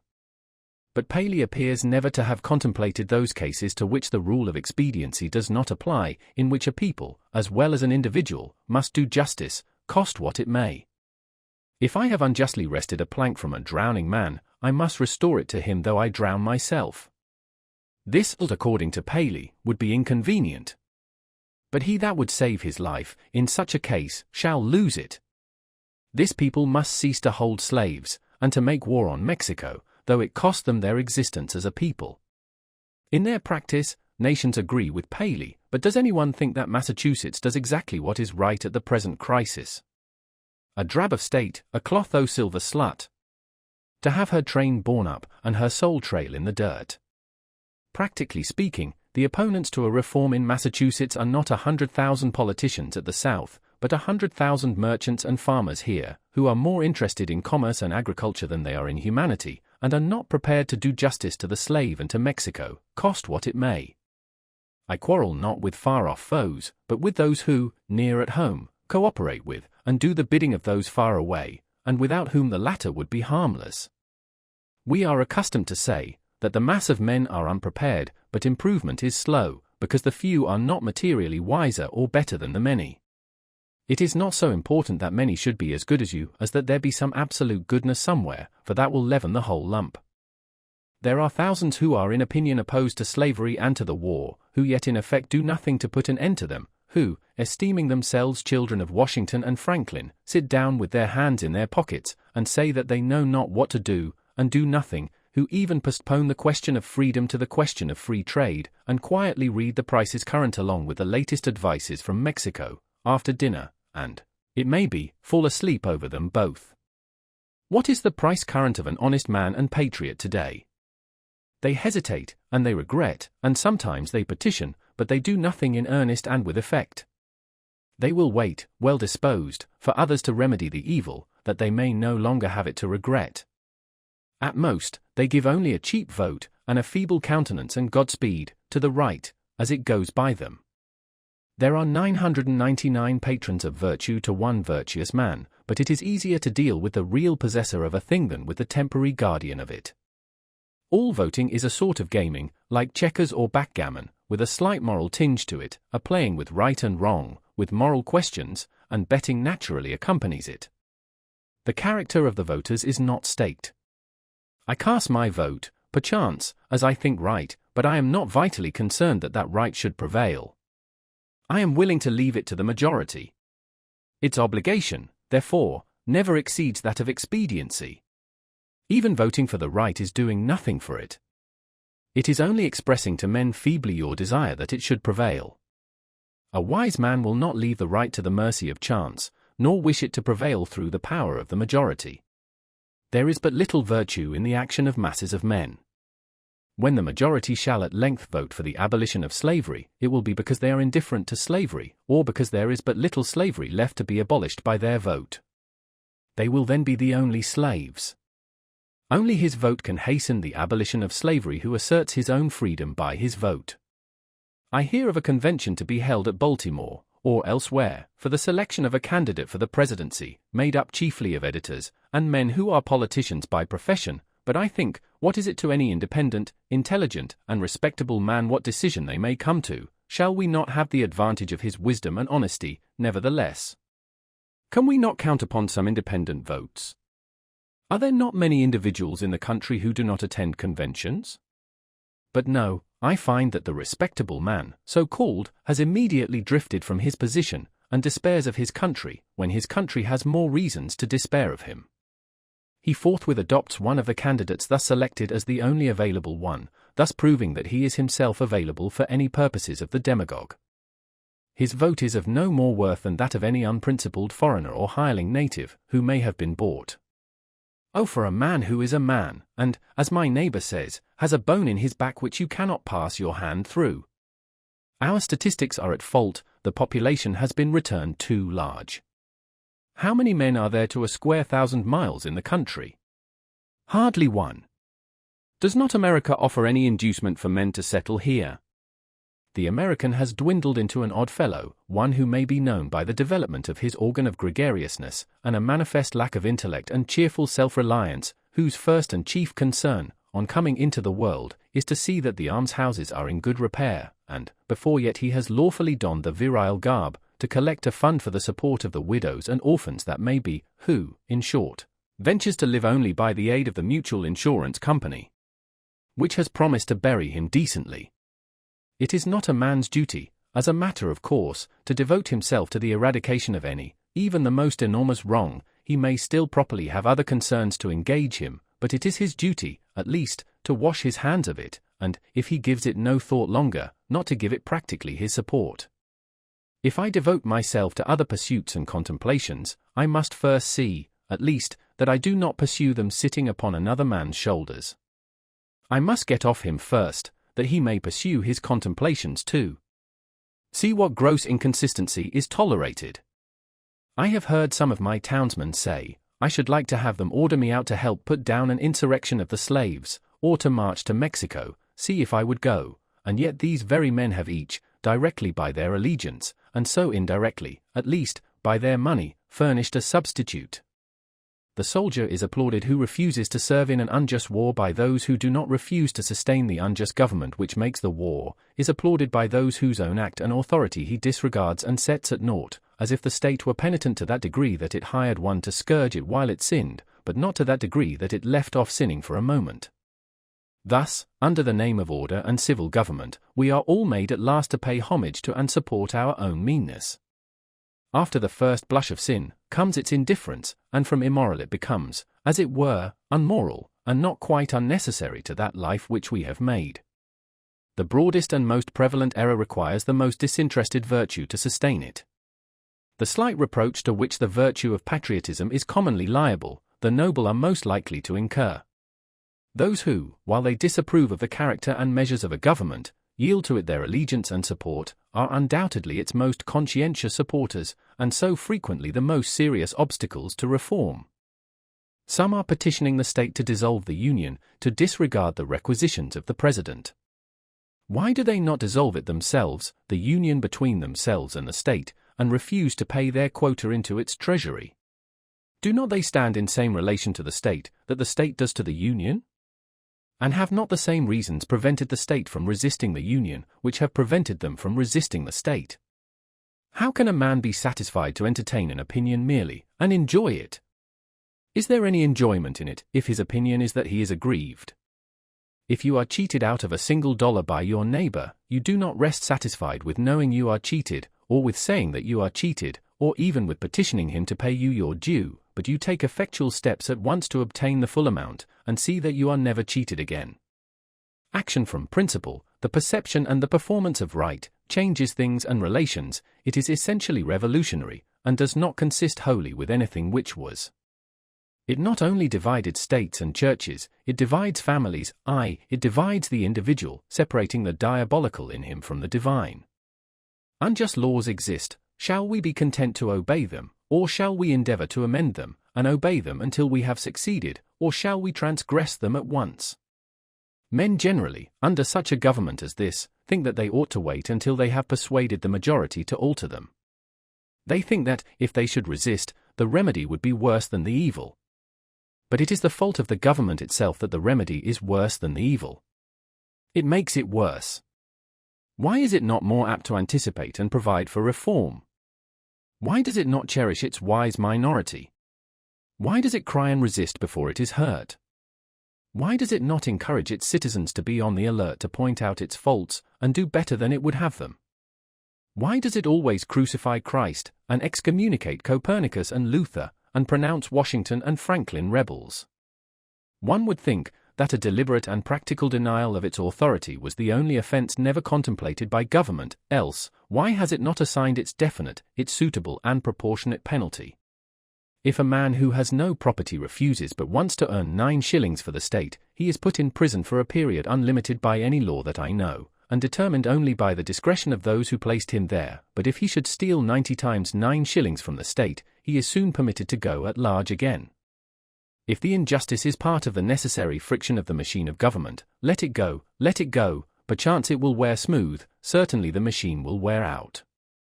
If the injustice has a spring, or a pulley, or a rope, or a crank, exclusively for itself, then perhaps you may consider whether the remedy will not be worse than the evil. But if it is of such a nature that it requires you to be the agent of injustice to another, then, I say, break the law. Let your life be a counter-friction to stop the machine. What I have to do is to see, at any rate, that I do not lend myself to the wrong which I condemn. As for adopting the ways which the state has provided for remedying the evil, I know not of such ways. They take too much time, and a man's life will be gone. I have other affairs to attend to. I came into this world, not chiefly to make this a good place to live in, but to live in it, be it good or bad. A man has not everything to do, but something, and because he cannot do everything, it is not necessary that he should do something wrong. It is not my business to be petitioning the governor or the legislature any more than it is theirs to petition me, and, if they should not hear my petition, what should I do then? But in this case the state has provided no way, its very constitution is the evil. This may seem to be harsh and stubborn and unconciliatory, but it is to treat with the utmost kindness and consideration the only spirit that can appreciate or deserves it. So is all change for the better, like birth and death which convulse the body. I do not hesitate to say that those who call themselves abolitionists should at once effectually withdraw their support, both in person and property, from the government of Massachusetts, and not wait till they constitute a majority of one, before they suffer the right to prevail through them. I think that it is enough if they have God on their side, without waiting for that other one. Moreover, any man more right than his neighbors constitutes a majority of one already. I meet this American government, or its representative, the state government, directly, and face to face, once a year, no more, in the person of its tax gatherer. This is the only mode in which a man situated as I am necessarily meets it, and it then says distinctly, recognize me, and the simplest, the most effectual, and, in the present posture of affairs, the indispensablest mode of treating with it on this head, of expressing your little satisfaction with and love for it, is to deny it then. My civil neighbor, the tax gatherer, is the very man I have to deal with, for it is, after all, with men and not with parchment that I quarrel, and he has voluntarily chosen to be an agent of the government.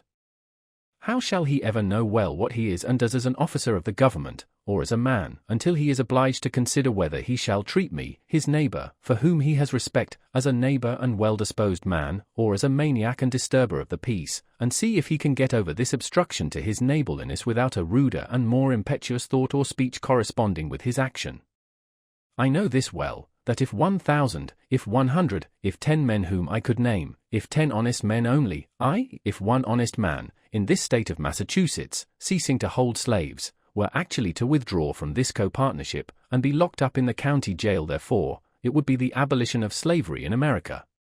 For it matters not how small the beginning may seem to be, what is once well done is done forever. But we love better to talk about it, that we say is our mission. Reform keeps many scores of newspapers in its service, but not one man.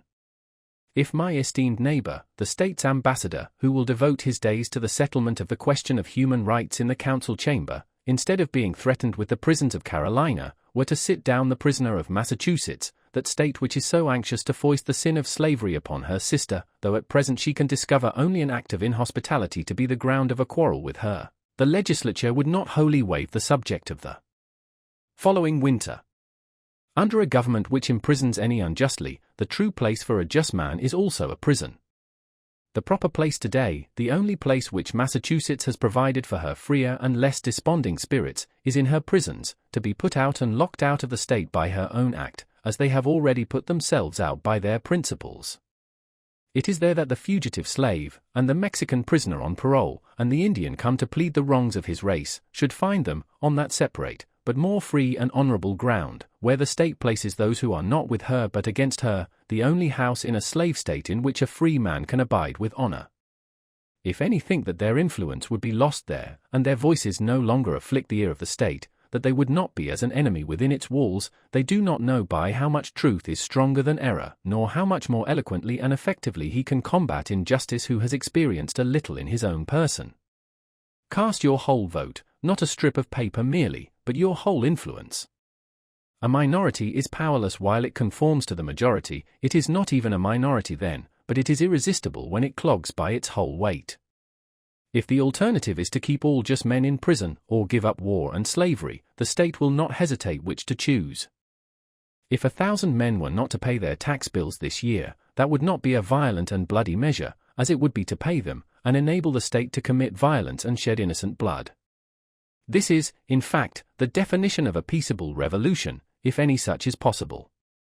If the tax gatherer, or any other public officer, asks me, as one has done, "But what shall I do?" my answer is, if you really wish to do anything, resign your office. When the subject has refused allegiance, and the officer has resigned his office, then the revolution is accomplished. But even suppose blood should flow. Is there not a sort of blood shed when the conscience is wounded? Through this wound a man's real manhood and immortality flow out, and he bleeds to an everlasting death. I see this blood flowing now. I have contemplated the imprisonment of the offender rather than the seizure of his goods, though both will serve the same purpose, because they who assert the purest right, and consequently are most dangerous to a corrupt state, commonly have not spent much time in accumulating property. To such the state renders comparatively small service, and a slight tax is wont to appear exorbitant, particularly if they are obliged to earn it by special labor with their hands. If there were one who lived wholly without the use of money, the state itself would hesitate to demand it of him. But the rich man, not to make any invidious comparison, is always sold to the institution which makes him rich. Absolutely speaking, the more money, the less virtue, for money comes between a man and his objects, and obtains them for him. It was certainly no great virtue to obtain it. It puts to rest many questions which he would otherwise be taxed to answer, while the only new question which it puts is the hard but superfluous one, how to spend it. Thus his moral ground is taken from under his feet. The opportunities of living are diminished in proportion as what are called the means are increased. The best thing a man can do for his culture when he is rich is to endeavor to carry out those schemes which he entertained when he was poor. Christ answered the Herodians according to their condition. "Show me the tribute money," said he, and one took a penny out of his pocket. "If you use money which has the image of Caesar on it, and which he has made current and valuable, that is, if you are men of the state, and gladly enjoy the advantages of Caesar's government, then pay him back some of his own when he demands it. Render therefore to Caesar that which is Caesar's, and to God those things which are God's, leaving them no wiser than before as to which was which, for they did not wish to know." When I converse with the freest of my neighbors, I perceive that, whatever they may say about the magnitude and seriousness of the question, and their regard for the public tranquility, the long and the short of the matter is, that they cannot spare the protection of the existing government, and they dread the consequences of disobedience to it to their property and families. For my own part, I should not like to think that I ever rely on the protection of the state. But if I deny the authority of the state when it presents its tax bill, it will soon take and waste all my property, and so harass me and my children without end. This is hard. This makes it impossible for a man to live honestly and at the same time comfortably in outward respects. It will not be worth the while to accumulate property, that would be sure to go again. You must hire or squat somewhere, and raise but a small crop, and eat that soon. You must live within yourself, and depend upon yourself, always tucked up and ready for a start, and not have many affairs. A man may grow rich in Turkey even, if he will be in all respects a good subject of the Turkish government. Confucius said, if a state is governed by the principles of reason, poverty and misery are subjects of shame. If a state is not governed by the principles of reason, riches and honors are the subjects of shame. no, until I want the protection of Massachusetts to be extended to me in some distant southern port, where my liberty is endangered, or until I am bent solely on building up an estate at home by peaceful enterprise, I can afford to refuse allegiance to Massachusetts and her right to my property and life. It costs me less in every sense to incur the penalty of disobedience to the state than it would to obey. I should feel as if I were worth less in that case. Some years ago, the state met me in behalf of the church and commanded me to pay a certain sum toward the support of a clergyman whose preaching my father attended, but never I myself. Pay it, it said, or be locked up in the jail. I declined to pay. But, unfortunately, another man saw fit to pay it. I did not see why the schoolmaster should be taxed to support the priest, and not the priest the schoolmaster, for I was not the state schoolmaster, but I supported myself by voluntary subscription. I did not see why the Lyceum should not present its tax bill, and have the state to back its demand, as well as the church. However, at the request of the selectmen, I condescended to make some such statement as this in writing: Know all men by these presents, that I, Henry Thoreau, do not wish to be regarded as a member of any incorporated society which I have not joined. This I gave to the town clerk, and he has it. The state, having thus learned that I did not wish to be regarded as a member of that church, has never made a like demand on me since, though it said that it must adhere to its original presumption that time. If I had known how to name them, I should then have signed off in detail from all the societies which I never signed on to, but I did not know where to find such a complete list. I have paid no poll tax for 6 years. I was put into a jail once on this account, for one night, and, as I stood considering the walls of solid stone, 2 or 3 feet thick, the door of wood and iron, a foot thick, and the iron grating which strained the light, I could not help being struck with the foolishness of that institution which treated me as if I were mere flesh and blood and bones, to be locked up.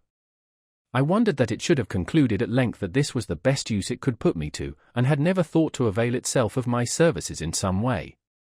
I saw that, if there was a wall of stone between me and my townsmen, there was a still more difficult one to climb or break through, before they could get to be as free as I was. I did nor for a moment feel confined, and the wall seemed a great waste of stone and mortar. I felt as if I alone of all my townsmen had paid my tax. They plainly did not know how to treat me, but behaved like persons who are underbred.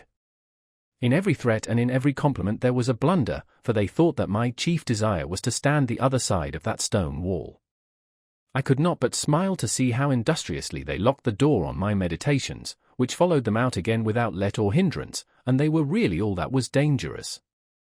As they could not reach me, they had resolved to punish my body, just as boys, if they cannot come at some person against whom they have a spite, will abuse his dog.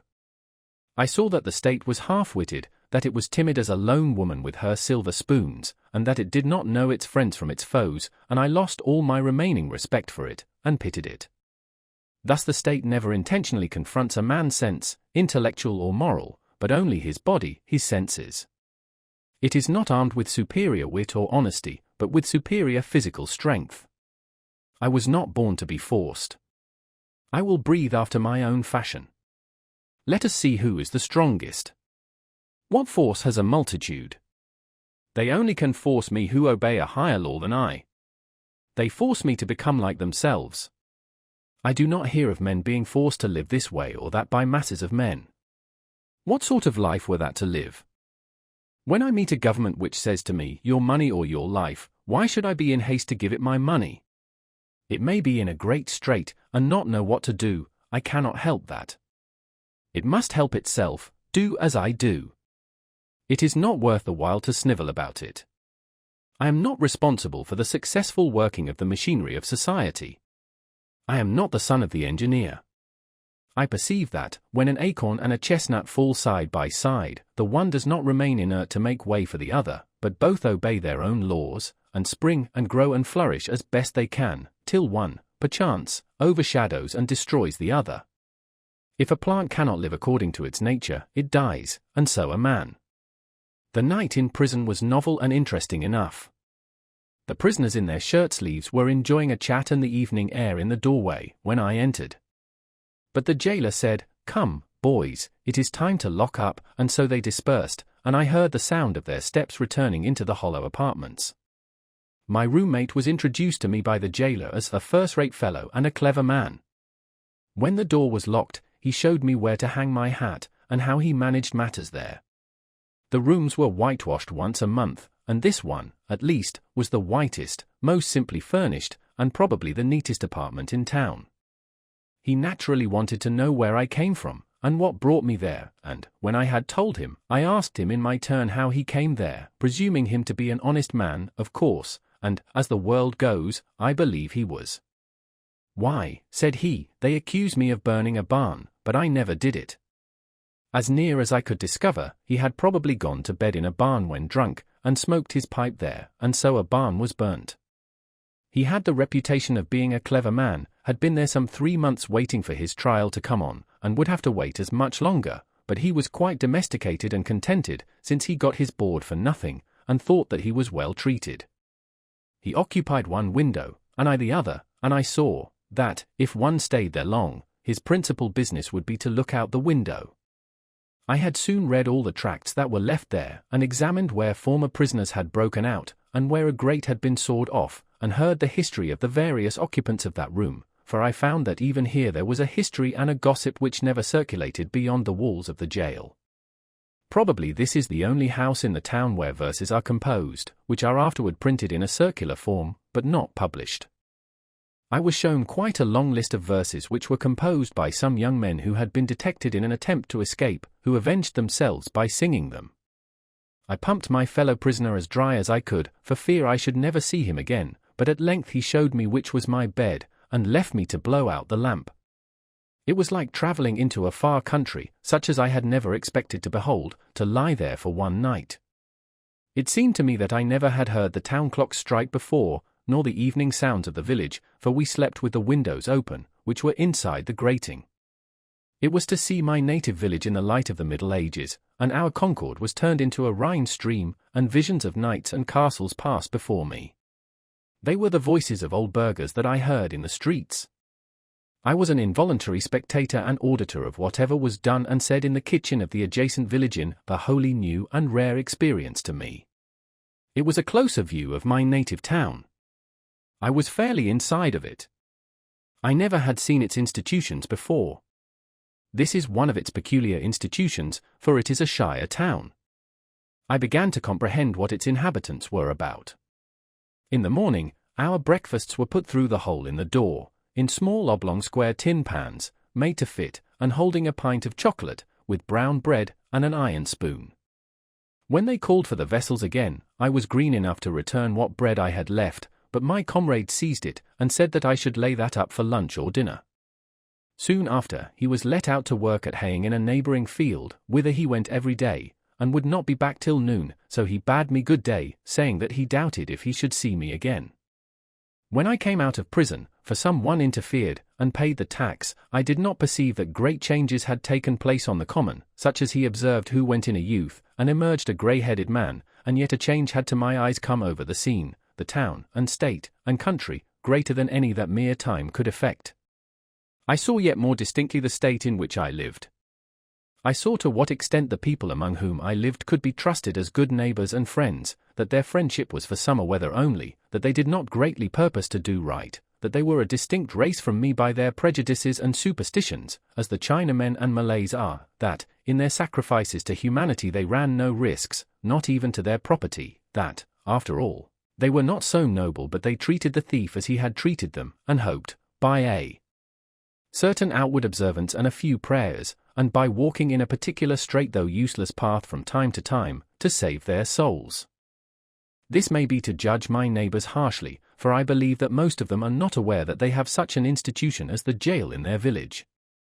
It was formerly the custom in our village, when a poor debtor came out of jail, for his acquaintances to salute him, looking through their fingers, which were crossed to represent the grating of a jail window, "How do ye do?" My neighbours did not thus salute me, but first looked at me, and then at one another, as if I had returned from a long journey. I was put into jail as I was going to the shoemaker's to get a shoe which was mended. When I was let out the next morning, I proceeded to finish my errand, and, having put on my mended shoe, joined a huckleberry party who were impatient to put themselves under my conduct, and in half an hour, for the horse was soon tackled, was in the midst of a huckleberry field, on one of our highest hills, 2 miles off, and then the state was nowhere to be seen. This is the whole history of my prisons. I have never declined paying the highway tax, because I am as desirous of being a good neighbor as I am of being a bad subject, and, as for supporting schools, I am doing my part to educate my fellow countrymen now. It is for no particular item in the tax bill that I refuse to pay it. I simply wish to refuse allegiance to the state, to withdraw and stand aloof from it effectually. I do not care to trace the course of my dollar, if I could, till it buys a man, or a musket to shoot one with. The dollar is innocent, but I am concerned to trace the effects of my allegiance. In fact, I quietly declare war with the state, after my fashion, though I will still make use and get what advantages of her I can, as is usual in such cases. If others pay the tax which is demanded of me, from a sympathy with the state, they do but what they have already done in their own case, or rather they abet injustice to a greater extent than the state requires. If they pay the tax from a mistaken interest in the individual taxed, to save his property or prevent his going to jail, it is because they have not considered wisely how far they let their private feelings interfere with the public good. This, then, is my position at present. But one cannot be too much on his guard in such a case, lest his actions be biased by obstinacy, or an undue regard for the opinions of men. Let him see that he does only what belongs to himself and to the hour. I think sometimes, why, this people mean well, they are only ignorant, they would do better if they knew how. Why give your neighbors this pain to treat you as they are not inclined to? But I think, again, this is no reason why I should do as they do, or permit others to suffer much greater pain of a different kind. Again, I sometimes say to myself, when many millions of men, without heat, without ill will, without personal feeling of any kind, demand of you a few shillings only, without the possibility, such is their constitution, of retracting or altering their present demand, and without the possibility, on your side, of appeal to any other millions, why expose yourself to this overwhelming brute force? You do not resist cold and hunger, the winds and the waves, thus obstinately, you quietly submit to 1,000 similar necessities. You do not put your head into the fire. But just in proportion as I regard this as not wholly a brute force, but partly a human force, and consider that I have relations to those millions as to so many millions of men, and not of mere brute or inanimate things, I see that appeal is possible, first and instantaneously, from them to the maker of them, and, secondly, from them to themselves. But if I put my head deliberately into the fire, there is no appeal to fire or to the maker of fire, and I have only myself to blame.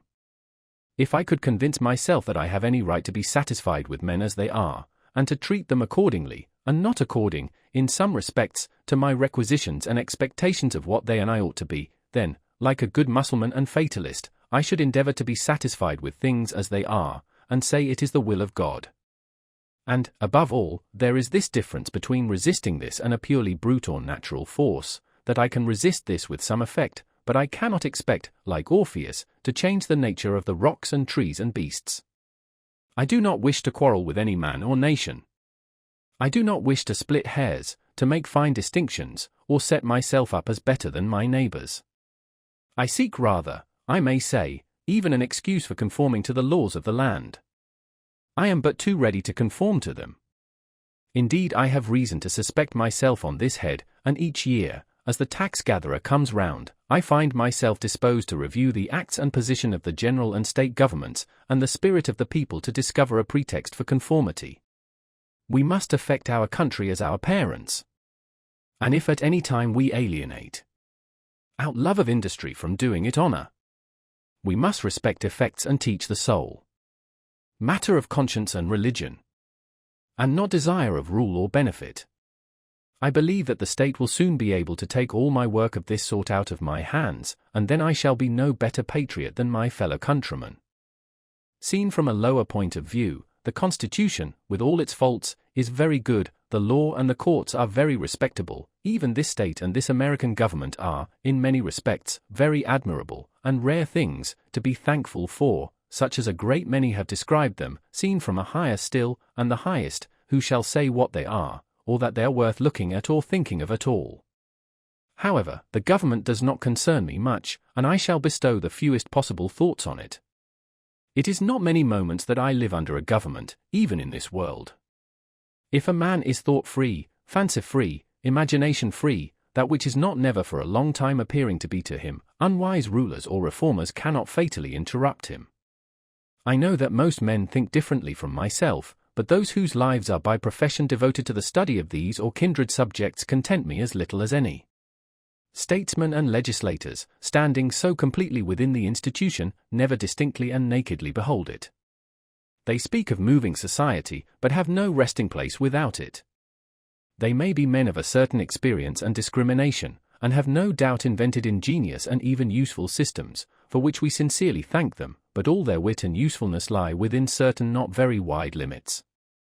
They are wont to forget that the world is not governed by policy and expediency.